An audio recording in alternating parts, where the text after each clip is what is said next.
One eye on the elections. Okay, ladies and gentlemen, we are cutting live.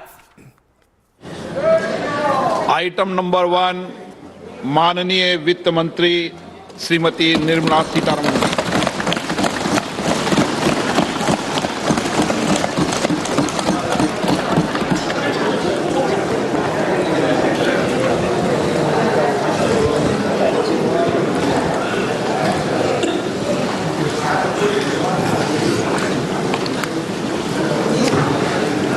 Honorable Speaker, I present the budget for 2023-2024.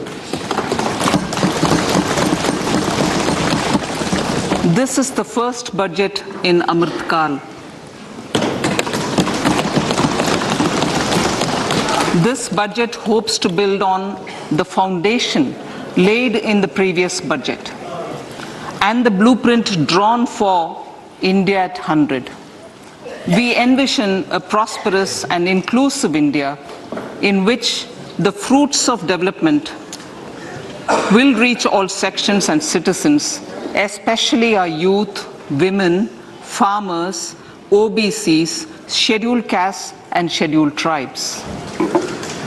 In the 75th year of our independence, the world has recognized the Indian economy as a bright star. Our current year's economic growth is estimated to be at 7%. It is notable that this is the highest among all the major economies. This is in spite of the massive slowdown globally caused by COVID-19 and the war. The Indian economy is therefore on the right track and despite a time of challenges, heading towards a bright future. Today, as Indians stand with their head held high and the world appreciates India's achievements and successes, we are sure that elders who had fought for India's independence will, with joy, bless us in our endeavors going forward as well.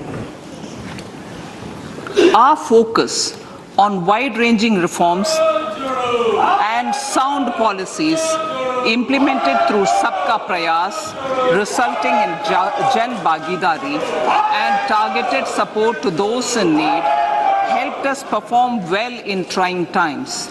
India's rising global profile is because of the several accomplishments. Unique world-class digital public infrastructure, example, Aadhaar, CoWIN and UPI. COVID vaccination drive in unparalleled scale and speed. Proactive role in frontier areas such as achieving the climate-related goals, Mission Life and National Hydrogen Mission. During the COVID-19 pandemic, we ensured that no one goes to bed hungry with a scheme to supply free food grains to over 80 crore persons for 28 months. Continuing our commitment to ensure food and nutritional security, we are implementing from 1st January 2023 a scheme to supply free food grain to all Antyodaya and priority households for the next 1 year. Under PM Garib Kalyan Anna Yojana, the entire expenditure of about 2 lakh crore will be borne by the central government.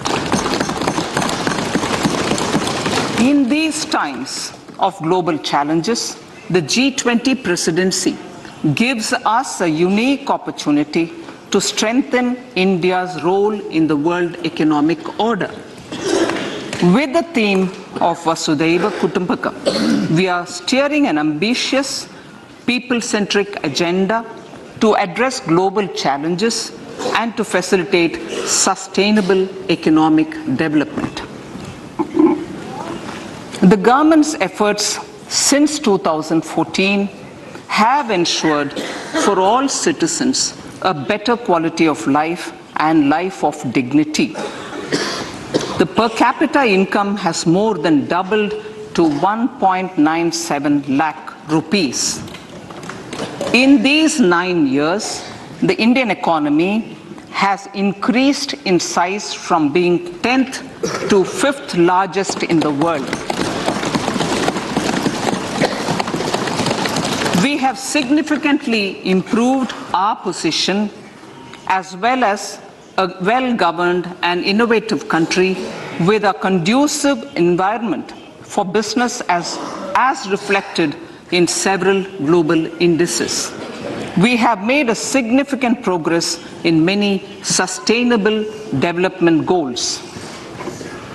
The economy has become a lot more formalized as reflected in the EPFO membership, more than doubling to 27 crore and rupees 7,400 crore digital payments of 126 lakh crore rupees through UPI in 2022. The efficient implementation of many schemes with universalization of targeted benefits has resulted in inclusive development. Some of the schemes are 11.7 crore household toilets under Swachh Bharat mission, which is achieved, 9.6 crore LPG connections under Ujjwala, 220 crore COVID vaccination of 102 crore persons, 47.8 crore PM Jan Dhan bank accounts, insurance cover for 44.6 crore persons under PM Suraksha Bima and PM Jeevan Jyoti Yojana, and cash transfer of 2.2 lakh crores of rupees to 11.4 crore to over 11.4 crore farmers under PM Kisan Samman Nidhi. Our vision for the Amrit Kal includes technology-driven and knowledge-based economy with strong public finances and a robust financial sector. To achieve this, Jan Bhagidari through Sabka Saath, Sabka Prayas is essential. The economic agenda for achieving this vision focuses on 3 things.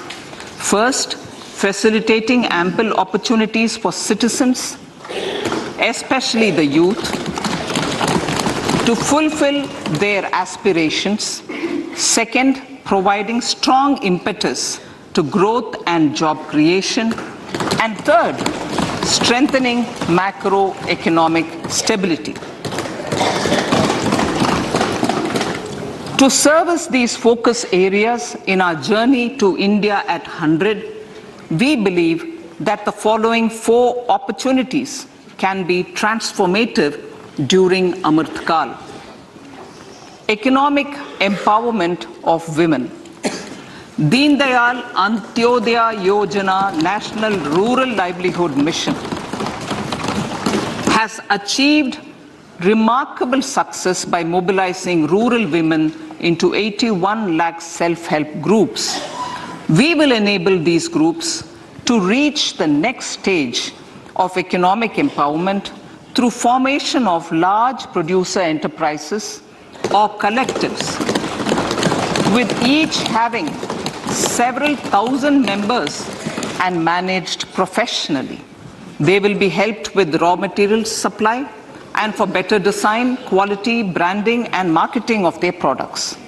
Through supporting these policies, they will be enabled to scale up their operations to serve the large consumer markets, as has been the case with the several startups growing into unicorns. PM Vishwakarma Kaushal Samman, PM Vikas. For centuries, traditional artisans and craftspeople who work with their hands using tools have brought renown for India. They're generally referred to as Vishwakarma.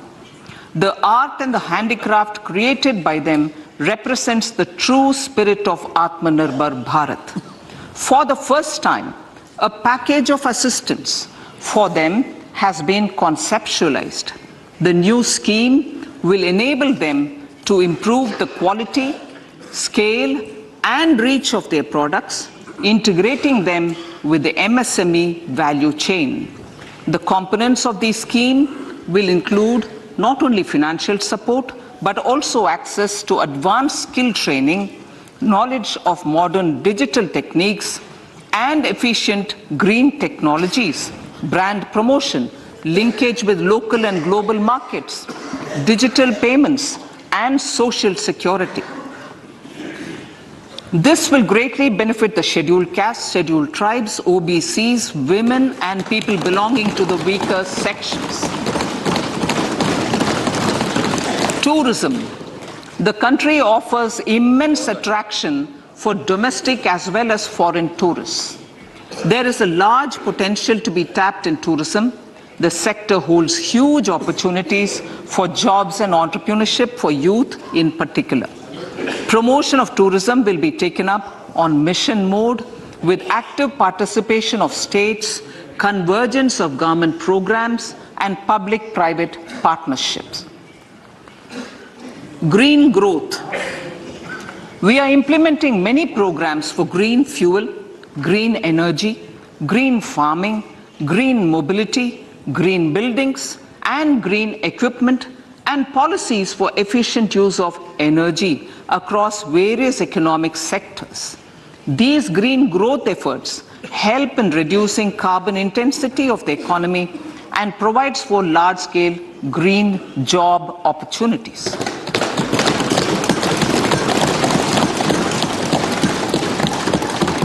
Priorities of this budget. The budget adopts the following 7 priorities. They complement each other and act as the Saptarishi guiding us through the Amritkal. Inclusive development, reaching the last mile, infrastructure and investment, unleashing the potential, green growth, youth power, and financial sector. I now speak on the priority number 1, inclusive development. The government's philosophy of Sabka Saath, Sabka Vikas has facilitated inclusive development covering in specific farmers, women, youth, OBCs, scheduled castes, scheduled tribes, Divyangjan, and economically weaker sections, and overall priority for the underprivileged, Vanchiton ko Variyata. There has also been a sustained focus on Jammu Kashmir, Ladakh, and the Northeast. This budget builds on those efforts. Digital public infrastructure for agriculture. Digital public infrastructure for agriculture will be built as an open source, open standard, and interoperable public good. This will enable inclusive farmer-centric solutions through relevant information services for crop planning and health, improved access to farm inputs, credit and insurance, help for crop estimation, market intelligence, and support for growth of agri-tech industry and startups.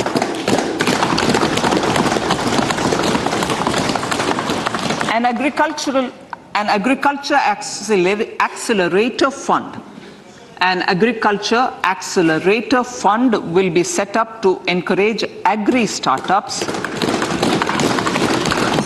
by young entrepreneurs in rural areas. The fund will aim at bringing innovative and affordable solutions for challenges faced by farmers.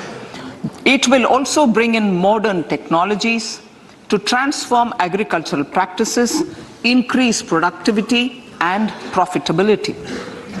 To enhance the productivity of extra long staple cotton, we will adopt a cluster-based and value chain approach through public-private partnerships.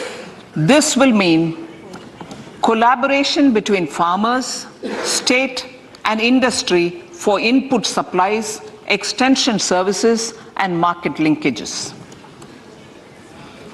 We will launch an Atmanirbhar Clean Plant program to boost availability of disease-free, quality planting material, for high-value horticultural crops at an outlay of 2,200 crores. Global hub for millets, which are Sri Anna. India is the forefront. India's at the forefront of popularizing millets, whose consumption furthers nutrition, food security, and welfare of farmers, said the Honorable Prime Minister.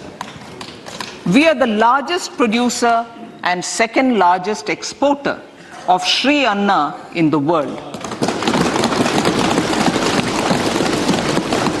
We grow several types of Sri Anna, such as Sri Anna Jowar, Sri Anna Ragi, Sri Anna Bajra, Sri Anna Kutu, Ramdana, Kangni, Kutki, Kodo, China, and Sama.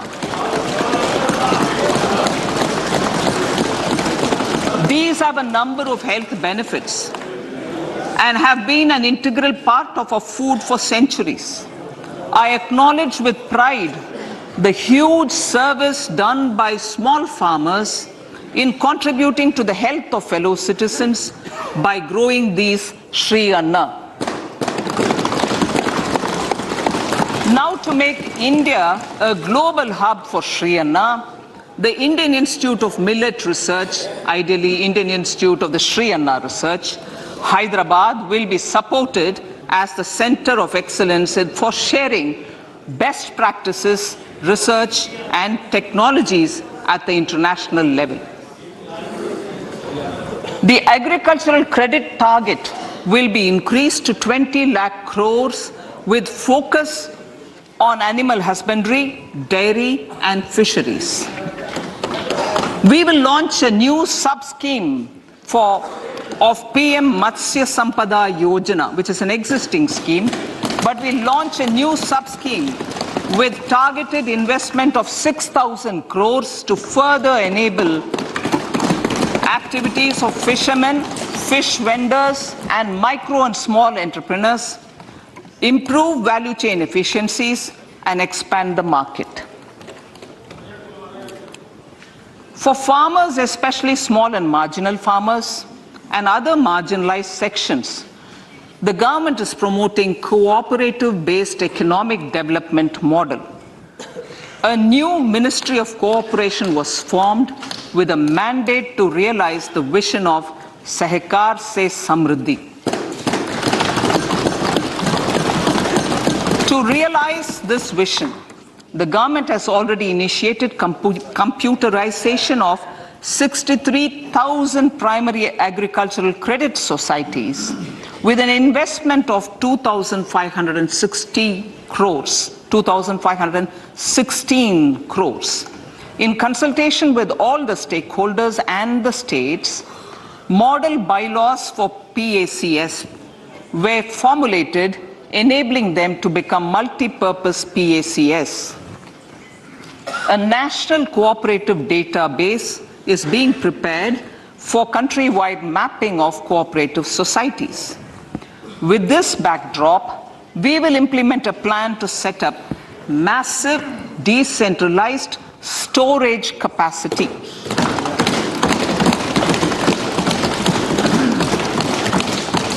This will help farmers store their produce and realize remunerative prices through sale at appropriate times. The government will also facilitate setting up of a large number of multi-purpose cooperative societies, primary fisheries societies, and dairy cooperative societies in uncovered panchayat and villages in the next 5 years.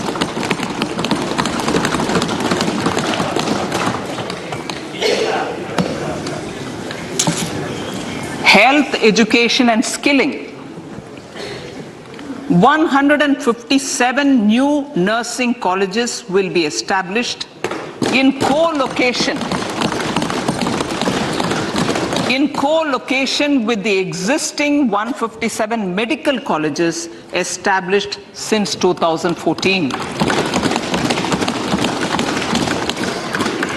A mission to eliminate sickle cell anemia by 2047 will be launched.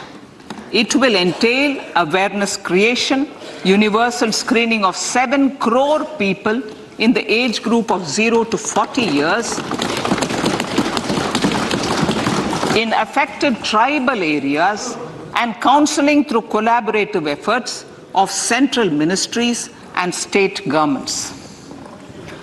Facilities in select ICMR labs, Indian Council for Medical Research labs, will be made available for research by public and private medical college faculty and private sector R&D teams for encouraging collaborative research and innovation. A new program to promote research and innovation in pharmaceuticals will be taken up through centers of excellence.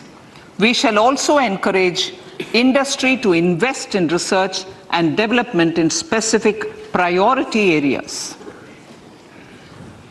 Dedicated multidisciplinary courses for medical devices will be supported in existing institutions to ensure availability of skilled manpower for futuristic medical technologies, high-end manufacturing, and research.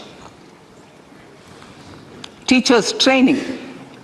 Teachers' training will be re-envisioned through innovative pedagogy, curriculum transaction, continuous professional development, dipstick surveys, and ICT implementation. The District Institute of Education and Training will be developed as vibrant institutes of excellence for this purpose.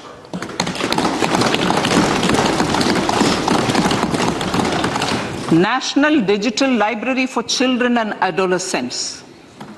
A National Digital Library for Children and Adolescents will be set up for facilitating availability of quality books across geographies, languages, genres, and levels, and device-agnostic accessibility. States will be encouraged to set up physical libraries for them at panchayat and ward levels and provide infrastructure for accessing the national digital library resources. Additionally, to build a culture of reading and to make up for pandemic time learning loss, the National Book Trust, the Children's Book Trust, and other sources will be encouraged to provide and replenish non-curricular titles in regional languages and in English to these physical libraries. Collaboration with NGOs that work in literacy will also be a part of this initiative to inculcate financial literacy. Financial sector regulators and organizations will be encouraged to provide age-appropriate reading material to these libraries. I move to priority 2, reaching the last mile. Prime Minister Vajpayee's government had formed the Ministry of Tribal Affairs and the Department of Development of Northeast Region to provide a sharper focus to the objective of reaching the last mile. Our government has formed the Ministries of Ayush, Fisheries, Animal Husbandry and Dairying, Skill Development, Jal Shakti and Cooperation. Building on the success of the Aspirational Districts program, the government has recently launched the Aspirational Blocks program, covering 500 blocks for saturation of essential government services across multiple domains such as health, nutrition, education, agriculture, water resources, financial inclusion, skill development, and basic infrastructure. Manya Speaker, sir, Pradhan Mantri PBTG, which is primitive, vulnerable tribal groups development mission is being launched.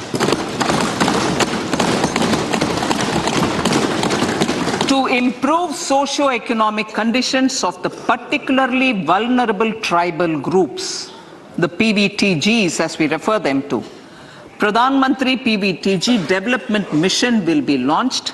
This will saturate PVTG families and habitations with basic facilities such as safe housing, clean drinking water and sanitation, improved access to education, health, nutrition, road and telecom connectivity, and sustainable livelihood opportunities.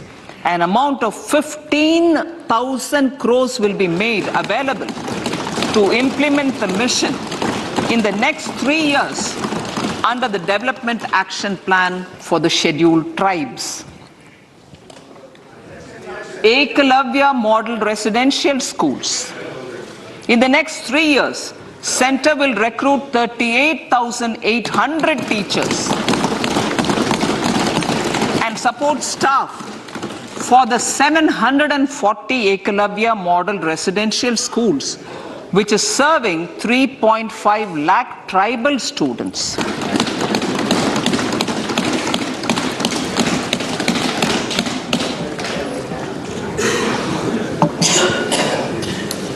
In the drought-prone central regions of Karnataka, central assistance of 5,300 crore will be given to Upper Bhadra project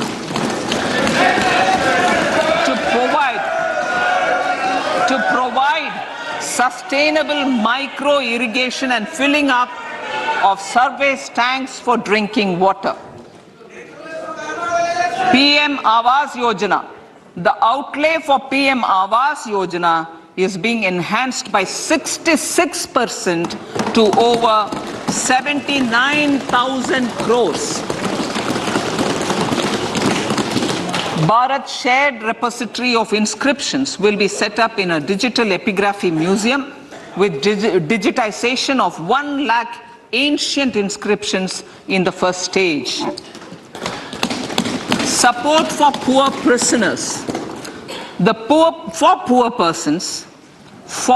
persons who are in prisons and unable to afford the penalty or the bail amount, required financial support will be provided. Priority number 3, infrastructure and investment. Investments in infrastructure and productive capacity have a large multiplier impact on growth and employment. After the subdued period of the pandemic, private investments are growing again. The budget takes the lead once again to ramp up the virtuous cycle of investment and job creation. Honorable Speaker, sir, the capital investment outlay is being increased steeply for the 3rd year in a row by 33% to 10 lakh crores, which would be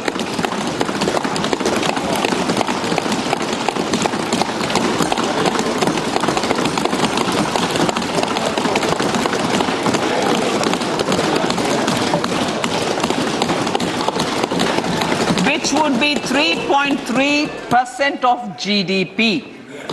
This will almost be 3 times the outlay made in 2019-20.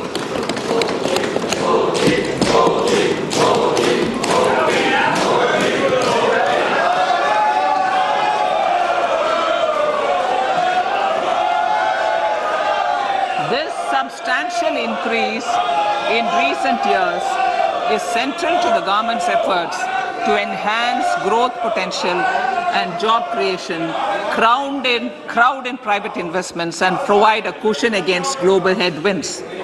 The direct capital investment by the center is complemented by the provision made for creation of capital assets through grants and aids to state.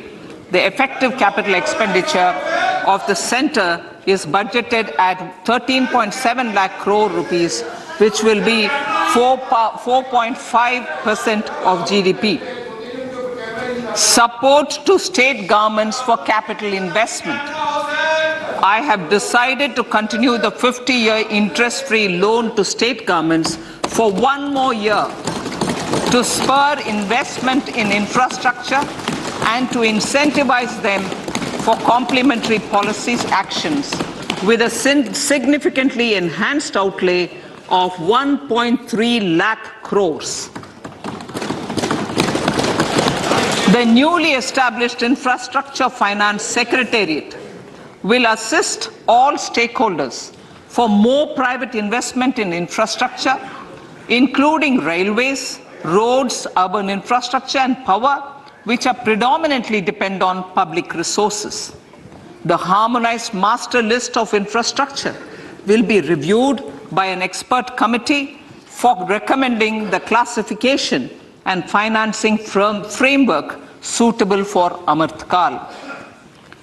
A capital outlay, I'm talking about railways now, sir, Honorable Speaker, railways. A capital outlay of 2.40 lakh crores has been provided for the railways.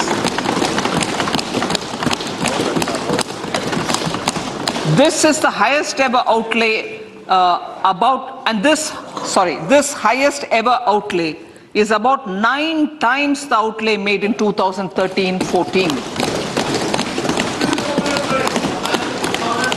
100 critical transport infrastructure projects for last and first mile connectivity for ports, coal, steel, fertilizer and food grain sectors have been identified. They will be taken up on priority with investment of 75,000 crores, including 15,000 crore from private sources. 50 additional airports, heliports, water aerodromes, and advanced landing grounds will be revived for improving regional air connectivity.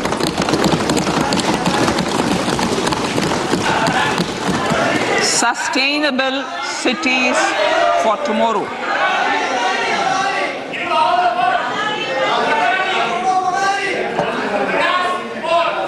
States and cities will be encouraged to undertake urban planning reforms and actions to transform our cities into sustainable cities of tomorrow.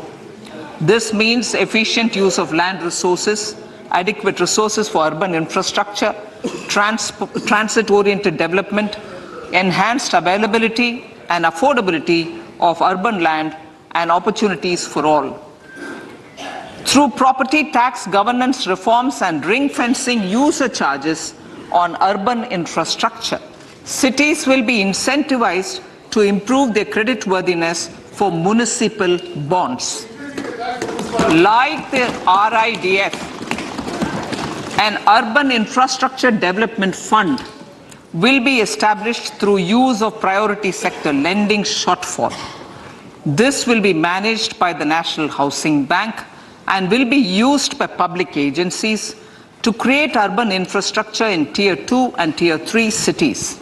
States will be encouraged to leverage resources from the grants of the 15th Finance Commission as well as existing schemes to adopt appropriate user charges while accessing the UIDF.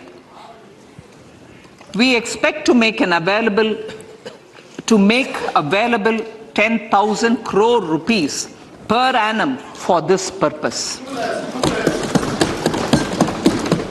All cities and towns will be enabled for 100% mechanical desludging of septic tanks and sewers to transition from manhole to machine hole mode.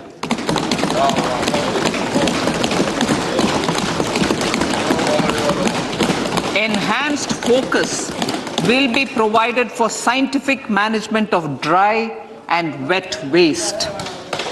Honorable Speaker, sir, our Prime Minister had said, good governance is the key to a nation's progress. Our government is committed to providing a transparent and accountable administration which works for the betterment and welfare of common citizens. Mission Karma Yogi. Under Mission Karma Yogi, Center, states and the union territories are making and implementing capacity building plans for civil servants. The government has also launched an integrated online training platform, I Got Karma Yogi, to provide continuous learning opportunities for lakhs of government employees to upgrade their skills and facilitate people-centric approach. Sir, for enhancing ease of doing business, more than 39,000 compliances have been reduced and more than 3,400 legal provisions have been decriminalized. For furthering the trust-based governance, we have introduced the Jan Vishwas Bill to amend 42 central acts. This budget proposes a series of measures to unleash the potential of our economy. Centers of Excellence for Artificial Intelligence. For realizing the vision of Make AI in India and Make AI Work for India, 3 centers of excellence for artificial intelligence will be set up in top educational institutions.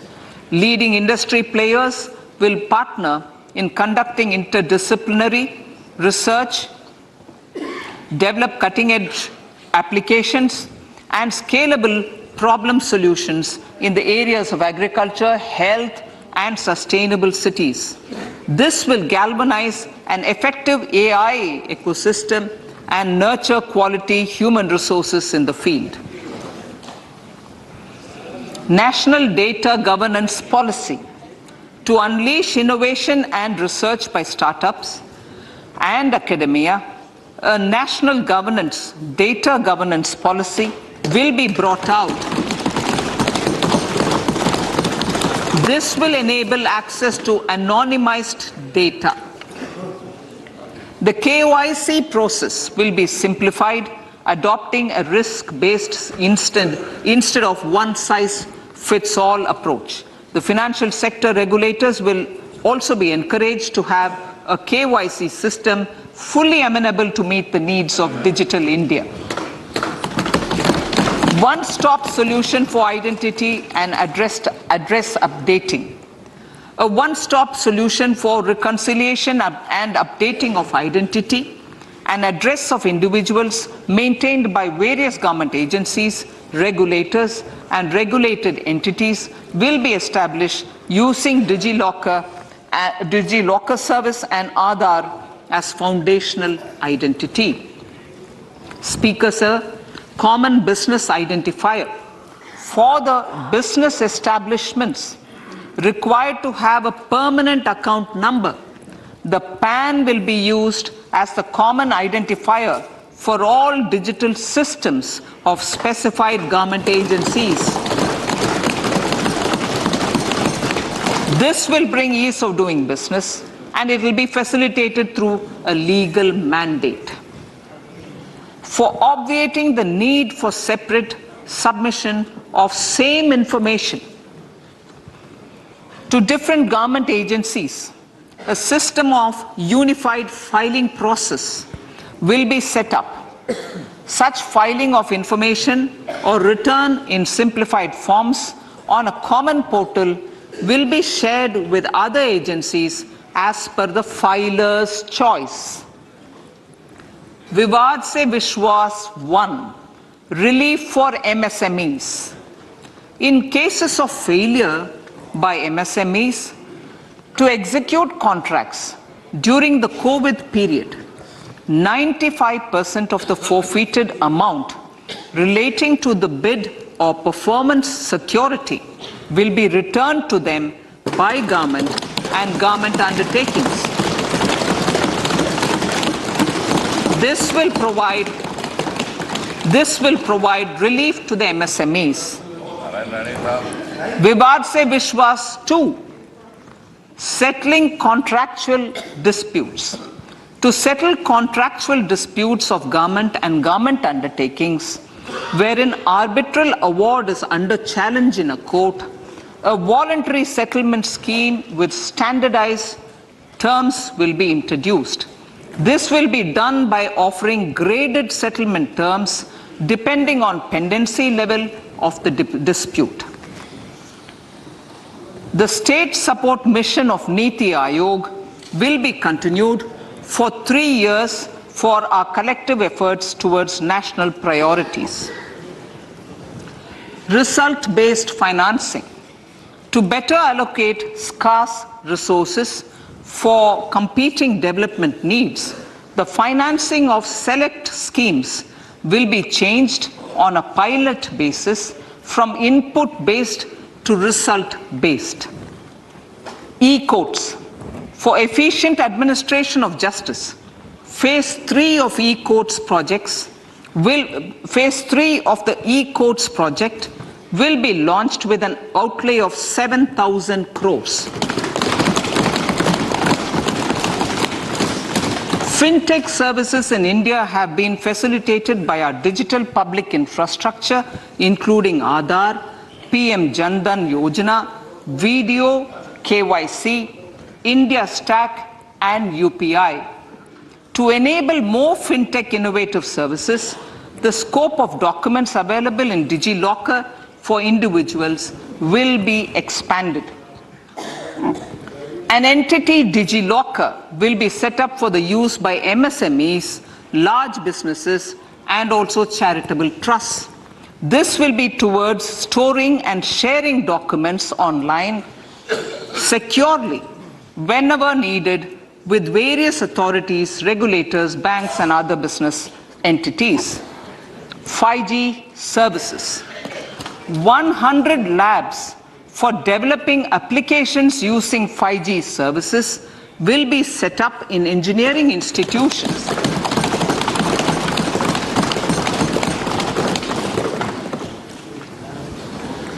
To realize a new range of opportunities, business models, and employment potential, the labs will cover, among others, applications such as smart classrooms, precision farming, intelligent transport systems, and healthcare applications. Lab-grown diamonds. Lab-grown diamonds is a technology and innovation-driven emerging sector with high employment potential. These environment-friendly diamonds, which have optically and chemically the same properties as natural diamonds. To encourage indigenous production of LGD, lab-grown diamond seeds and machines, and to reduce import dependency, a research and development grant will be provided to one of the IITs for 5 years. To reduce the cost of production, a proposal to review the custom duty on LGD seeds will be indicated in Part B of the speech. I come to the fifth priority, Honorable Speaker, sir, green growth. Honorable Prime Minister has given a vision for life or lifestyle for environment to spur a movement of environmentally conscious lifestyle. India is moving forward firmly for the Panchamrit, the net zero carbon emission by 2070 to usher in green industrial and economic transition. This budget builds on our focus on green growth. The recently launched National Green Hydrogen Mission, with an outlay of 19,700 crores, will facilitate transition of the economy to low carbon intensity, reduce dependence on fossil fuel imports, and make the country assume technology and market leadership in this sunrise sector. Our target is to reach an annual production of 5 MMT by 2030. Energy transition. This budget provides for 35,000 crores for priority capital investment towards energy transition and net zero objectives and energy security by Ministry of Petroleum and Natural Gas. To steer the economy on sustainable development path, battery energy storage systems with capacity of 4,000 MWH will be supported with viability gap funding. A detailed framework for pumped storage projects will also be formulated. Renewable energy evacuation. The interstate transmission system for evacuation and grid integration of 13 gigawatt renewable energy from Ladakh will be constructed with investment of 20,700 crore, including central support of 8,300 crores. Green credit program. For encouraging behavioral change, a green credit program will be notified under the Environment Protection Act. This will incentivize environmentally sustainable and responsive actions by companies, individuals, and local bodies, and help mobilize additional resources for such activities.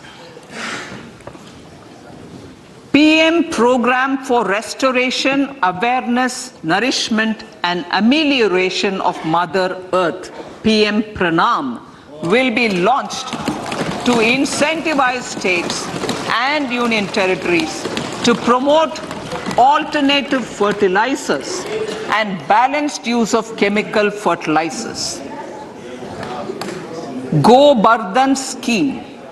500 new waste to wealth plants under Go Bardhan, galvanizing organic bio-agro resources done. Go Bardhan scheme will be established for promoting circular economy. These will include 200 compressed biogas plants, including 75 plants in urban areas, and 300 community or cluster-based plants at a total investment of 10,000 crores. I will refer to this in Part B also. In due course, a 5% CBG mandate will be introduced for all organizations marketing natural and biogas. For collection of biomass and distribution of biomanure, appropriate fiscal support will also be provided. Bharatiya Prakritik Kheti Bio Input Resource Centers.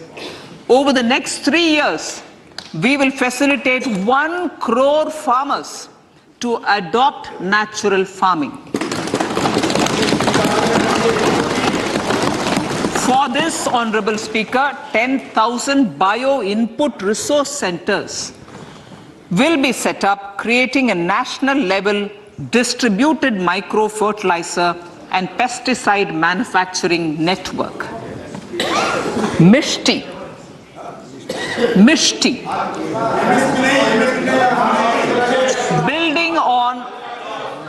Building on India's success in afforestation, mangrove initiative for shoreline habitats and tangible incomes. Mishti will be taken up for mangrove plantation along the coastline and on salt pan lands wherever feasible through convergence between Manrega, Campa Fund and other sources. Amrit Dharohar. Wetlands are vital ecosystems which sustain biological diversity. In his latest Mann Ki Baat, the Prime Minister said, now, I quote, now the total number of Ramsar sites in our country has increased to 75, whereas before 2014, there were only 26, unquote. Local communities have always been at the forefront of conservation efforts. The government will promote their unique conservation values through Amrit Dharohar, a scheme that will be implemented over the next 3 years to encourage optimal use of wetlands and enhance biodiversity, carbon stock, ecotourism opportunities, and income generation for local communities. Coastal shipping. Coastal shipping will be promoted as the energy efficient and lower cost mode of transport, both for passengers and freight, through PPP mode with viability gap funding. Vehicle replacement. Vehicle replacement is an important continuing policy, replacing the old political,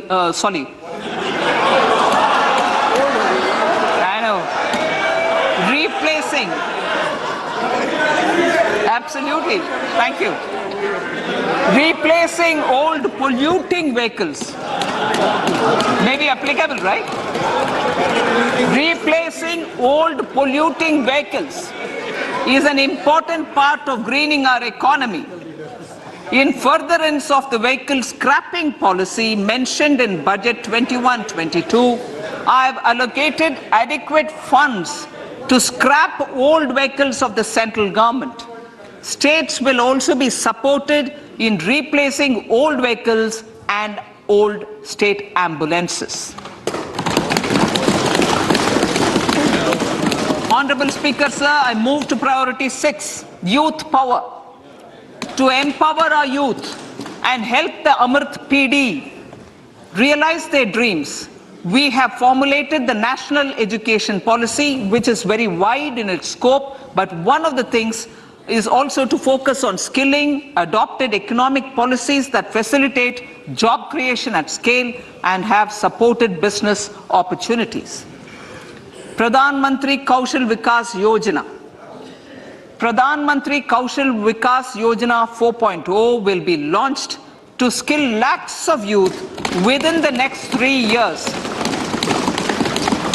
On-job training, industry partnership, and alignment of courses with needs of industry will be emphasized.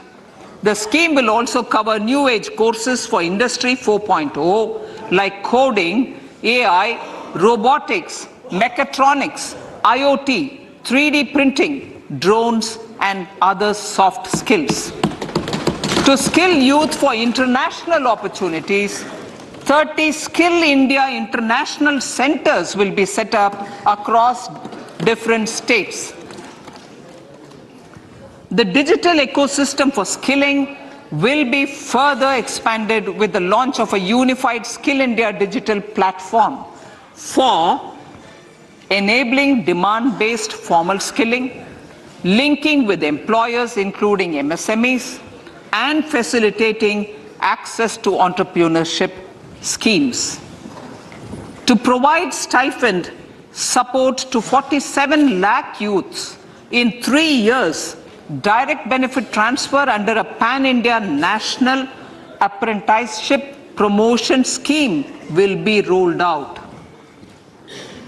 Tourism. Honorable Speaker, sir, with an integrated and innovative approach, at least 50 destinations will be selected through challenge mode. In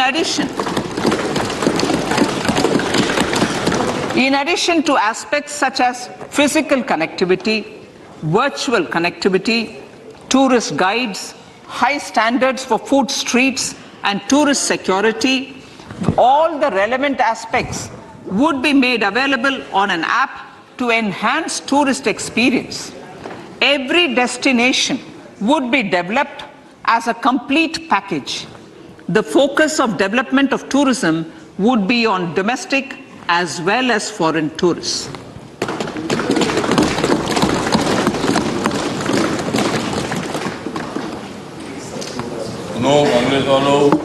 Sector-specific skilling and entrepreneurship development will be dovetailed to achieve the objectives of Dekho Apna Desh initiative. This was launched as an appeal by the Honorable Prime Minister to the middle class to prefer domestic tourism over international tourism. The integrated development of theme-based tourist circuits, the Swadesh Darshan scheme, was also launched. Under the Vibrant Villages program, tourism infrastructure and amenities will be facilitated in border villages. Unity Mall. States will be encouraged to set up a Unity Mall in their state capital or most prominent tourism center or the financial capital for promotion and sale of their one district, one product and GI products and other handicraft products, and for providing space for such products of all other states as well.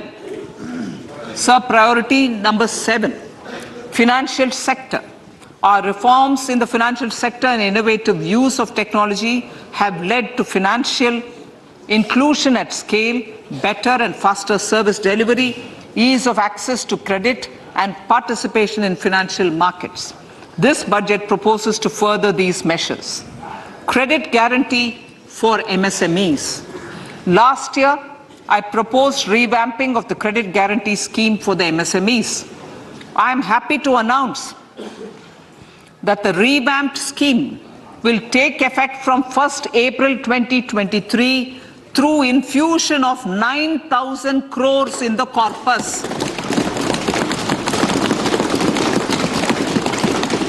This will enable additional collateral-free guaranteed credit of 2 lakh crores of rupees.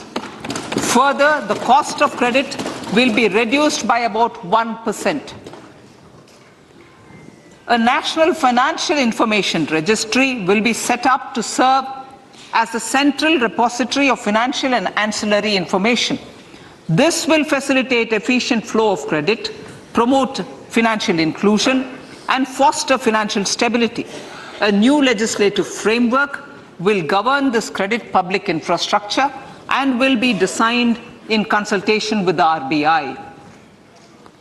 To meet the needs of Amritkal and to facilitate optimum regulation in the financial sector, public consultation, as necessary and feasible, will be brought to the process of regulation making and issuing subsidiary directions. To simplify, to ease, and to reduce cost of compliance, financial sector regulators will be requested to carry out a comprehensive review of existing regulations. For this, they will consider suggestions from public and regulated entities. Time limits to decide the application under various regulations will also be laid down. Honorable Speaker, sir, to enhance business activities in GIFT IFSC, the following measures will be taken. Delegating powers under the SEZ Act to the IFSCA to avoid dual regulation. Setting up a single window IT system for registration and approval of IFSCA, SEZ authorities, GSTN, RBI, SEBI, and IRDAI. Permitting acquisition financing by IFSC banking units of foreign banks. Establishing a subsidiary of Exim Bank for trade refinancing. Amending IFSCA Act for statutory provisions for arbitration, ancillary services, and avoiding dual regulation under the SEZ Act, and recognizing offshore derivative instruments as valid contracts. Honorable Speaker, sir, data embassy.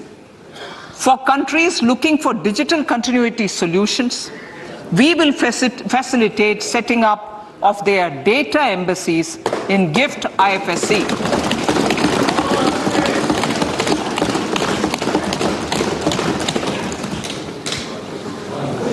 Improving governance and investor protection in banking sector.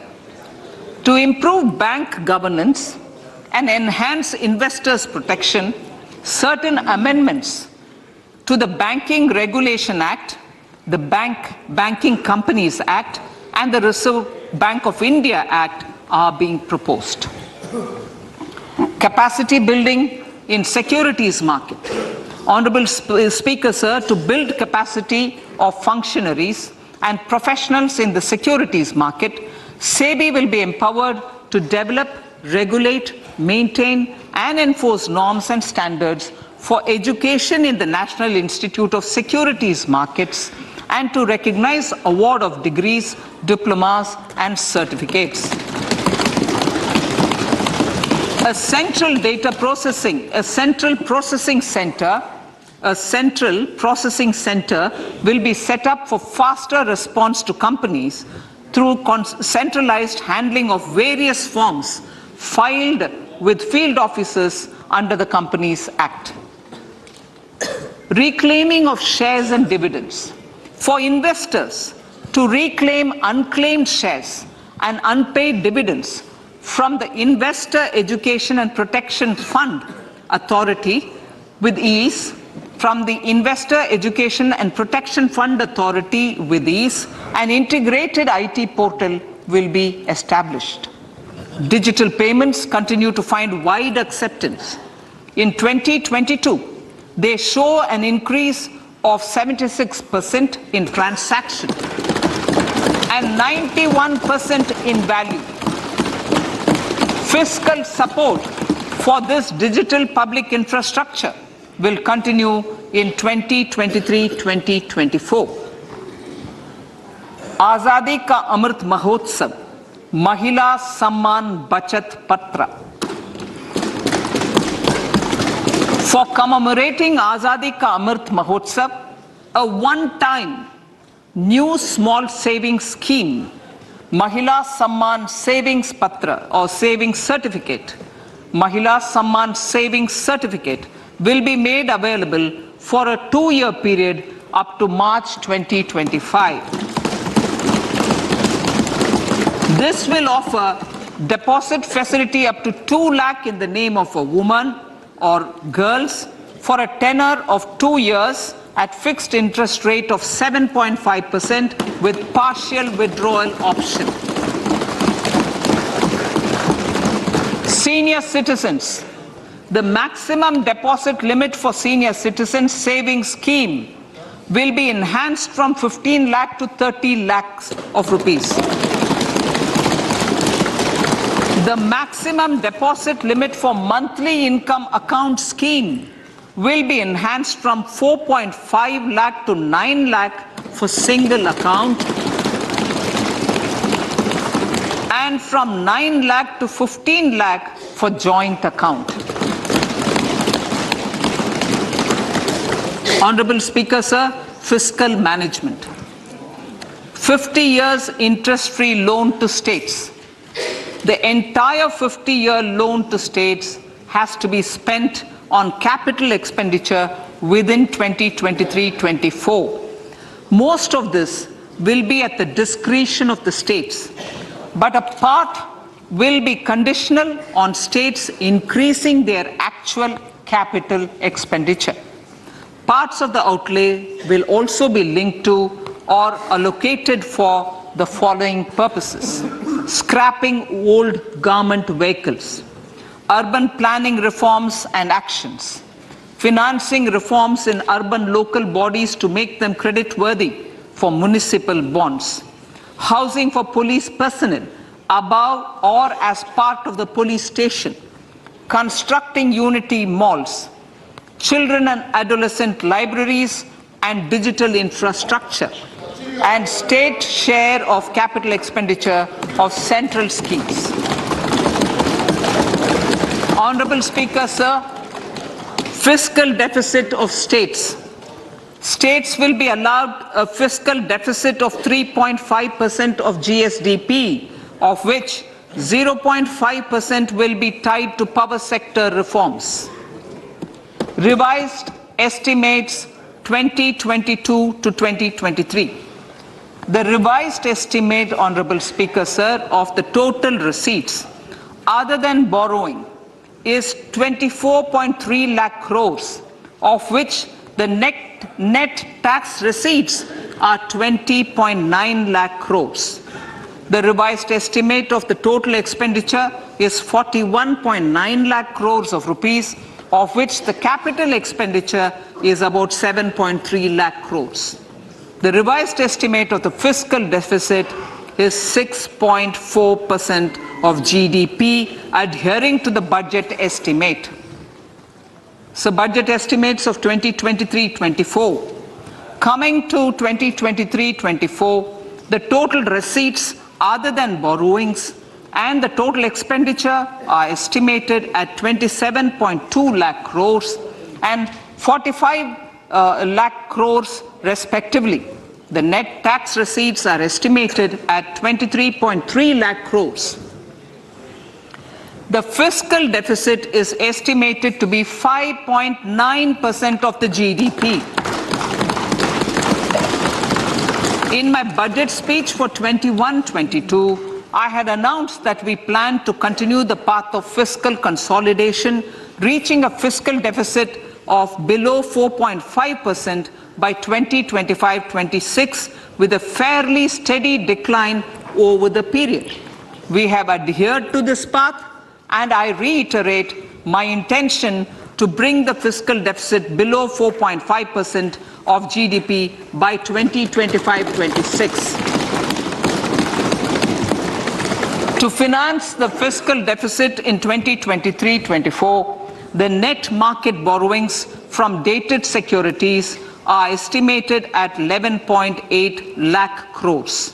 The balance financing is expected to come from small savings and other sources. The gross market borrowings are estimated at 15.43 lakh crores of rupees. Honorable Speaker, sir, I now move to Part B.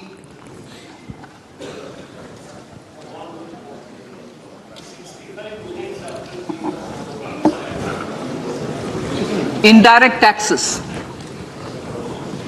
My indirect tax proposals will aim to promote exports, boost domestic manufacturing, enhance domestic value addition, encourage green energy and mobility.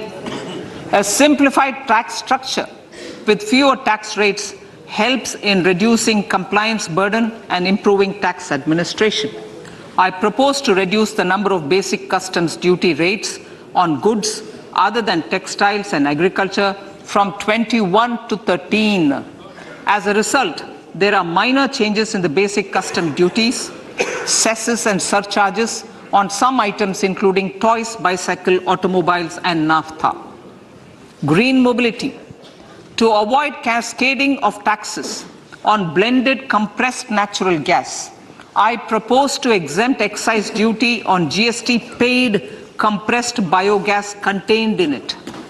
To further provide impetus to green mobility, customs duty exemptions is being extended to import of capital goods and machinery required for manufacture of lithium-ion cells for batteries used in electrical vehicles as well. Electronics.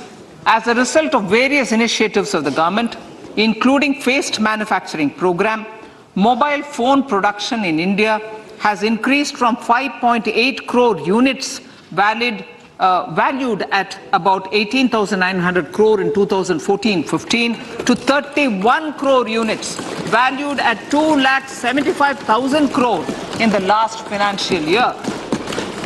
To further deepen domestic value addition in manufacturing of mobile phones, I propose to provide relief to customs duty. I propose to provide relief in customs duty on import of certain parts and inputs like camera lens and continue the concessional duty on lithium-ion cells for batteries for another year.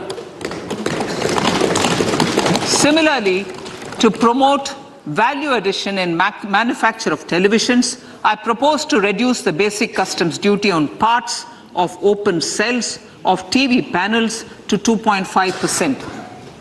Electrical. To rectify inversion of duty structure and encourage manufacturing of electric kitchen chimneys, the basic custom duty on electric kitchen chimney is being increased from 7.5% to 15%, and that on heat coils for these is proposed to be reduced from 20% to 15%. Chemicals and petrochemicals. Denatured ethyl alcohol is used in chemical industry. I propose to exempt basic customs duty on it. This will also support the ethanol blending program and facilitate an endeavor for energy transition. Basic customs duty is also being reduced on acid-grade fluorospar from 5% to 2.5% to make the domestic fluorochemicals industry competitive. Further, the basic customs duty on crude glycerin for use in manufacture of epichlorohydrin is proposed to be reduced from 7.5% to 2.5%.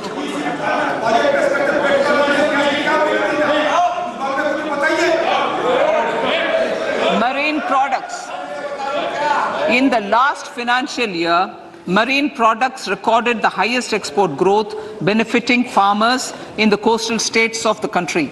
To further enhance the export competitiveness of marine products, particularly shrimps, duty is being reduced on key inputs for domestic manufacture of shrimp feed. India is a global leader, as I said in Part A, in cutting and polishing of natural diamonds, contributing about 3/4 of the global turnover by value. With the depletion of deposits of natural diamonds, the industry is moving towards lab-grown diamonds, and it holds huge promise. To seize this opportunity, I propose to reduce the basic customs duty on seeds used in their manufacture. Customs duties on doré and bars of gold and platinum were increased earlier this fiscal. I propose to increase the duties on articles made therefrom to enhance the duty differential. I also propose to increase the import duty on silver doors, bars and articles to align them with that on gold and platinum. To facilitate availability of raw materials for the steel sector, exemptions from basic custom duty on raw materials for manufacture of CRGO steel, ferrous scrap and nickel cathode is being continued. Similarly, the concessional BCD of 2.5% on copper scrap is also being continued to ensure the availability of raw materials for secondary copper producers who are mainly in the MSME sectors. Compounded rubber. The basic custom duty rate on compounded rubber is being increased from 10% to 25% or 30 kg, whichever is lower, at par with that of natural rubber other than latex, to curb circumvention of duty. Cigarettes. National calamity contingent duty on specified cigarettes was last revised 3 years ago. This is proposed to be revised upwards by about 16%. Direct taxes. I now come to my direct tax proposals. Honorable Speaker, these proposals aim to maintain continuity and stability of taxation, further simplify and rationalize various provisions to reduce the compliance burden, promote the entrepreneurial spirit, and provide tax relief to citizens. It has been constant endeavor of the Income Tax Department to improve taxpayer services by making compliance easy and smooth. Our taxpayers portal received a maximum of 72 lakh returns in a day, processed more than 6.5 crore returns this year. Average processing period reduced from 93 days in financial year 13-14 to 16 days only now. And 45% of the returns were processed within 24 hours.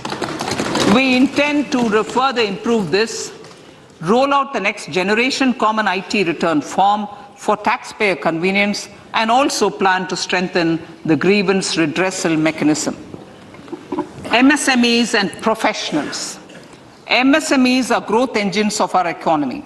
Micro enterprises with turnover up to 2 crore of rupees and certain professionals with turnover of up to 50 lakh rupees can avail the benefit of presumptive taxation. I propose to provide enhanced limits of 3 crore and 75 lakh respectively to the taxpayers whose cash receipts are no more than 5%. Whose cash receipts are no more than 5%. Moreover, to support MSMEs in timely receipt of payments, I propose to allow deduction for expenditure incurred on payments made to them only when payment is actually made. Cooperation. Cooperation is a value to be cherished. In realizing our Prime Minister's goal for Sehkar Se Samriddhi and his resolve to connect the spirit of cooperation with the spirit of Amrit Kal, in addition to the measures proposed in Part A, I have a slew of proposals for the cooperation sector. First, new cooperatives that commence manufacturing activities till 2024, 31st March, shall get the benefit of a lower tax rate of 15%, as is presently available to new manufacturing companies. Secondly, I propose to provide an opportunity to sugar cooperatives to claim payments made to sugarcane farmers for the period prior to the assessment year 2016-17 as expenditure. This is expected to provide them a relief of almost 10,000 crores. Thirdly, I am providing a higher limit of 2 lakh per member for cash deposits to loans in cash by primary agricultural cooperative societies and primary cooperative agriculture and rural development banks. I repeat that. Thirdly, I am providing a higher limit of 2 lakh per member for cash deposits to and loans in cash by primary agricultural cooperative societies and primary cooperative agricultural and rural development banks. Similarly, a higher limit of 3 crore for TDS on cash withdrawal is being provided to cooperative societies. Startups.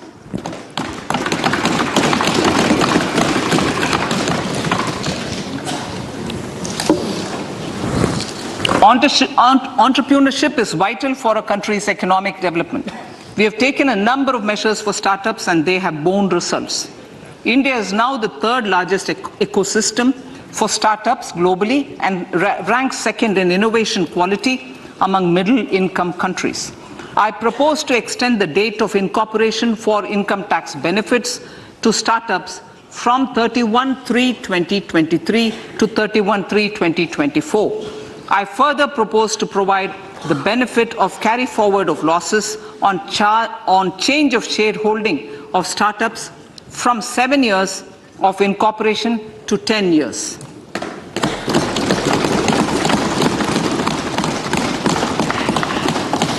To reduce the pendency of appeals at commissioner level, I propose to deploy about 100 joint commissioners for disposal of small appeals. We shall also be more selective in taking up cases for scrutiny of returns already received this year. Better targeting of tax concessions. For better targeting of tax concessions and exemptions, I propose to cap deduction from capital gains on investment in residential house under Section 54 and Section 54F to 10 crores. Another proposal with similar intent is to limit income tax exemption from proceeds of insurance policies with very high value. Rationalization. Honorable Speaker, sir, there are a number of proposals relating to rationalization and simplification. Income of authorities, boards, and commissions set up by statutes of union or state for the purpose of housing, development of cities, towns, and villages, and regulating and developing an activity or matter is proposed to be exempted from income tax. Other major measures in this direction are removing the minimum threshold of 10,000 for TDS and clarifying taxability relating to online gaming. Not treating conversion of gold into electronic gold receipts and vice versa as capital gains, reducing the TDS rate from 30% to 20% on taxable portion of EPF withdrawals in non-PAN cases, and taxation on income for market-linked debentures. Other major proposals in the finance bill relate to the following: extension of period of tax benefits to funds relocating to IFSC, GIFT City till 31/3/2025, decriminalization under Section 276A of the Income Tax Act, allowing carry forward of losses on strategic disinvestment, including that of IDBI Bank, and providing EEE status to Agnivir Fund. Personal income tax.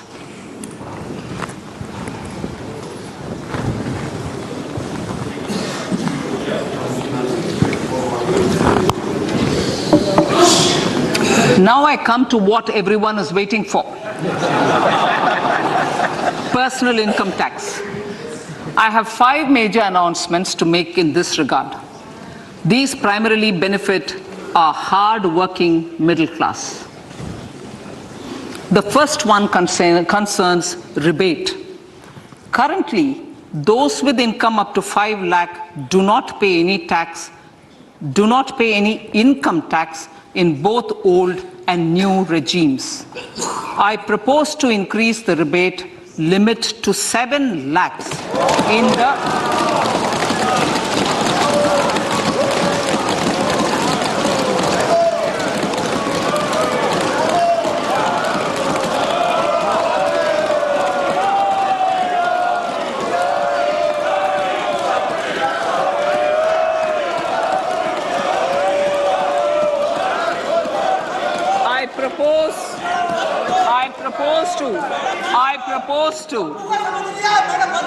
I propose to increase the rebate limit to 7 lakh in the new tax regime. Thus, persons in the new tax regime with income up to 7 lakhs will not have to pay any tax at all. The second proposal relates to middle class individuals. I had introduced in the year 2020 the new personal income tax regime with 6 income slabs starting from 2.5 lakh. I propose to change the tax structure in this regime by reducing the number of slabs to 5 and increasing the tax exemption limit to 3 lakhs. The new tax rates are 0 to 3 lakh, nil. 3 to 6 lakhs, 5%. 6 to 9 lakhs, 10%. 9 to 12 lakh, 15%. 12 to 15 lakhs, 20%. And above 15 lakhs, 30%. This will provide major relief to all taxpayers in the new regime. An individual with an annual income of 9 lakhs will be required to pay only 45,000 rupees. This is only 5% of his or her income. It is a reduction of 25% on what he or she is required to pay now. That is 60,000. So in the place of 60,000, it is now only 45,000. Similarly, an individual with an income of 15 lakh rupees would be required to pay only 1.5 lakh or 10% of his income or her income, a reduction of 20% from the existing liability of 1,87,500 rupees. My third proposal is for the salaried class and the pensioners, including family pensioners, for whom I propose to extend the benefit of standard deduction to the new tax regime. Each salaried person with an income of 15.5 lakh rupees or more will thus stand to benefit by 52,500 rupees. My fourth announcement in personal income tax is regarding the highest tax rate, which in our country is 42.74%. This is among the highest in the world. I propose to reduce the highest surcharge I propose to reduce the highest surcharge rate from 37% to 25% in the new tax regime.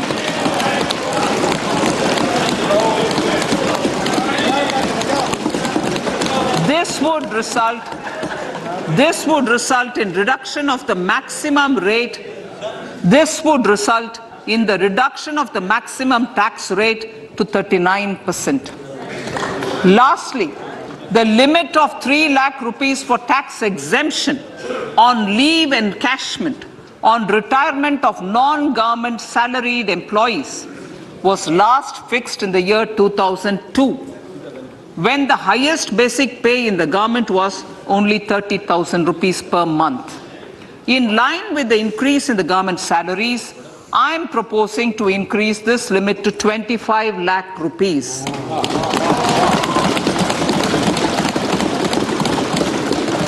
We are also making the new income tax regime as the default tax regime. However, citizens will continue to have the option to avail the benefit of the old tax regime. Apart from these, I am also making some other changes as given in the annexure. As a result of these proposals, revenue of about 38,000 crore to 37,000 crore in direct taxes and rupees 1,000 crore in indirect taxes will be foregone, while revenue of about 3,000 crore will be additionally mobilized. Thus, the total revenue foregone is about 35,000 crores annually. Honorable Speaker, sir, with these words, I commend the budget to this August House.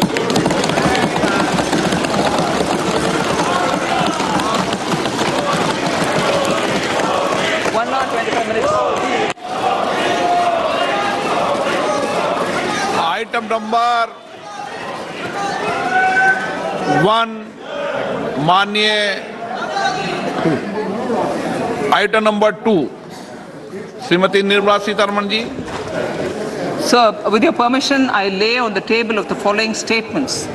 Under Section 3(1) of the Fiscal Responsibility Budget Management Act 2003, 1. Medium-term fiscal policy cum fiscal policy strategy statement and macroeconomic framework statement.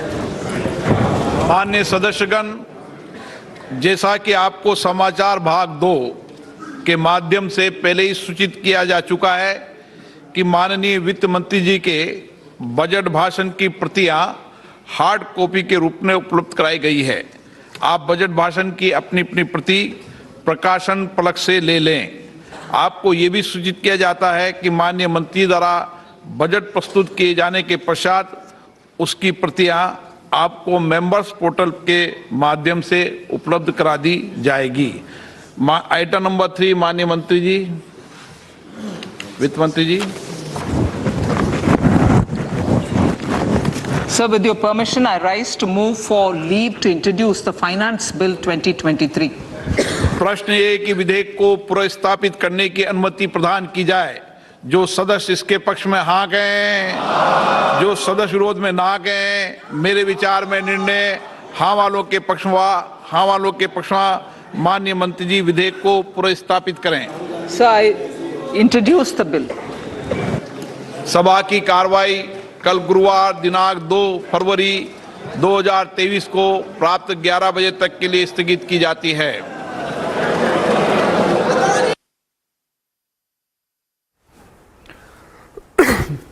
All right, that was Nirmala Sitharaman, the Union Finance Minister, giving Budget 2023. Over to you. Big takeaways for the middle classes. I believe she has catered to the core constituency of the BJP.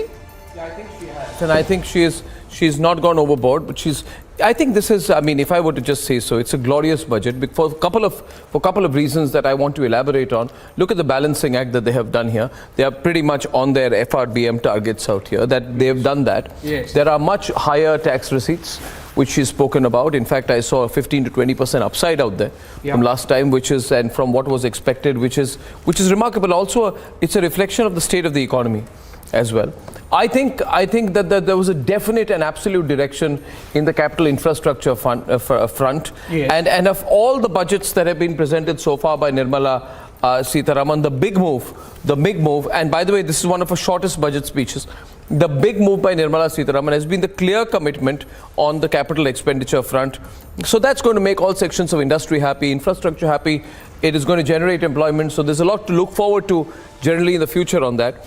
But I think what was also significant, MR, was the manner in which she has decisively cut the tax slabs, from the lowest to the highest, reduced the surcharge, exempted those up to 7 lakhs. So I think my overall reading of the budget is, if this is the budget in a pre-election year, the government's the lookout for the economy is really solid. Yes. And there's been there's been a wonderful balancing between the numbers and the policy. PK Basu is also there. MR, would you start with your first observations, please? I think it's a very solid budget. As you rightly pointed out, the big takeaways are the capital expenditure. The capex expenditure touched 10 lakh crores. Not only that, they have also said the states, they have stipulated the states to expend on the 50-year loan on capex. Yeah. They are making them spend on capex. Capex is the operative word in this budget. The second thing is, of course, the big tax relief to the middle class. I was praying for this. This has come. This is politically very right signaling. And see the markets, how the markets have reacted. The markets have reacted well. Let's put the market numbers as well, please, on air. Yeah, I think markets booming now. Almost 900 points up already. But it's more than the markets. I mean, more than the markets. I think what they have done on the tax front, sorry to cut you short. Consolidate on the euphoria. The people with income under 7 lakhs have no tax liability in this country. Exactly. And while the highest slab is still high, but the highest surcharge, PK, has been reduced from 37% to, I think, 25% in the new tax regime. Yeah. Yes. Which means the maximum tax rate goes to 39%, which is 3 or 4% less than last time. But it's not as if they haven't done anything for the highest tax slab either. Then, for the salaried class and the pensioners and the non-government salaried employees, the limit was of 3 lakhs. Now that is increased to 25 lakh rupees. So if I was to, look at the overall picture on taxation, a comment from you, PK. Yeah, I mean, I think the reduction in personal tax rates is very welcome news. Everybody benefits. All income taxpayers benefit. Notice that over the last 5 to 8 years, there's been a substantial increase in the tax base. There are many more people now paying tax, partly as a result of demonetization. There is, in fact, now a formalization of the economy. Many more people paying tax. The income tax base has widened, if you look at the strength of personal income tax revenue this year, it is absolutely spectacular. Up to November, it was up 27% year on year.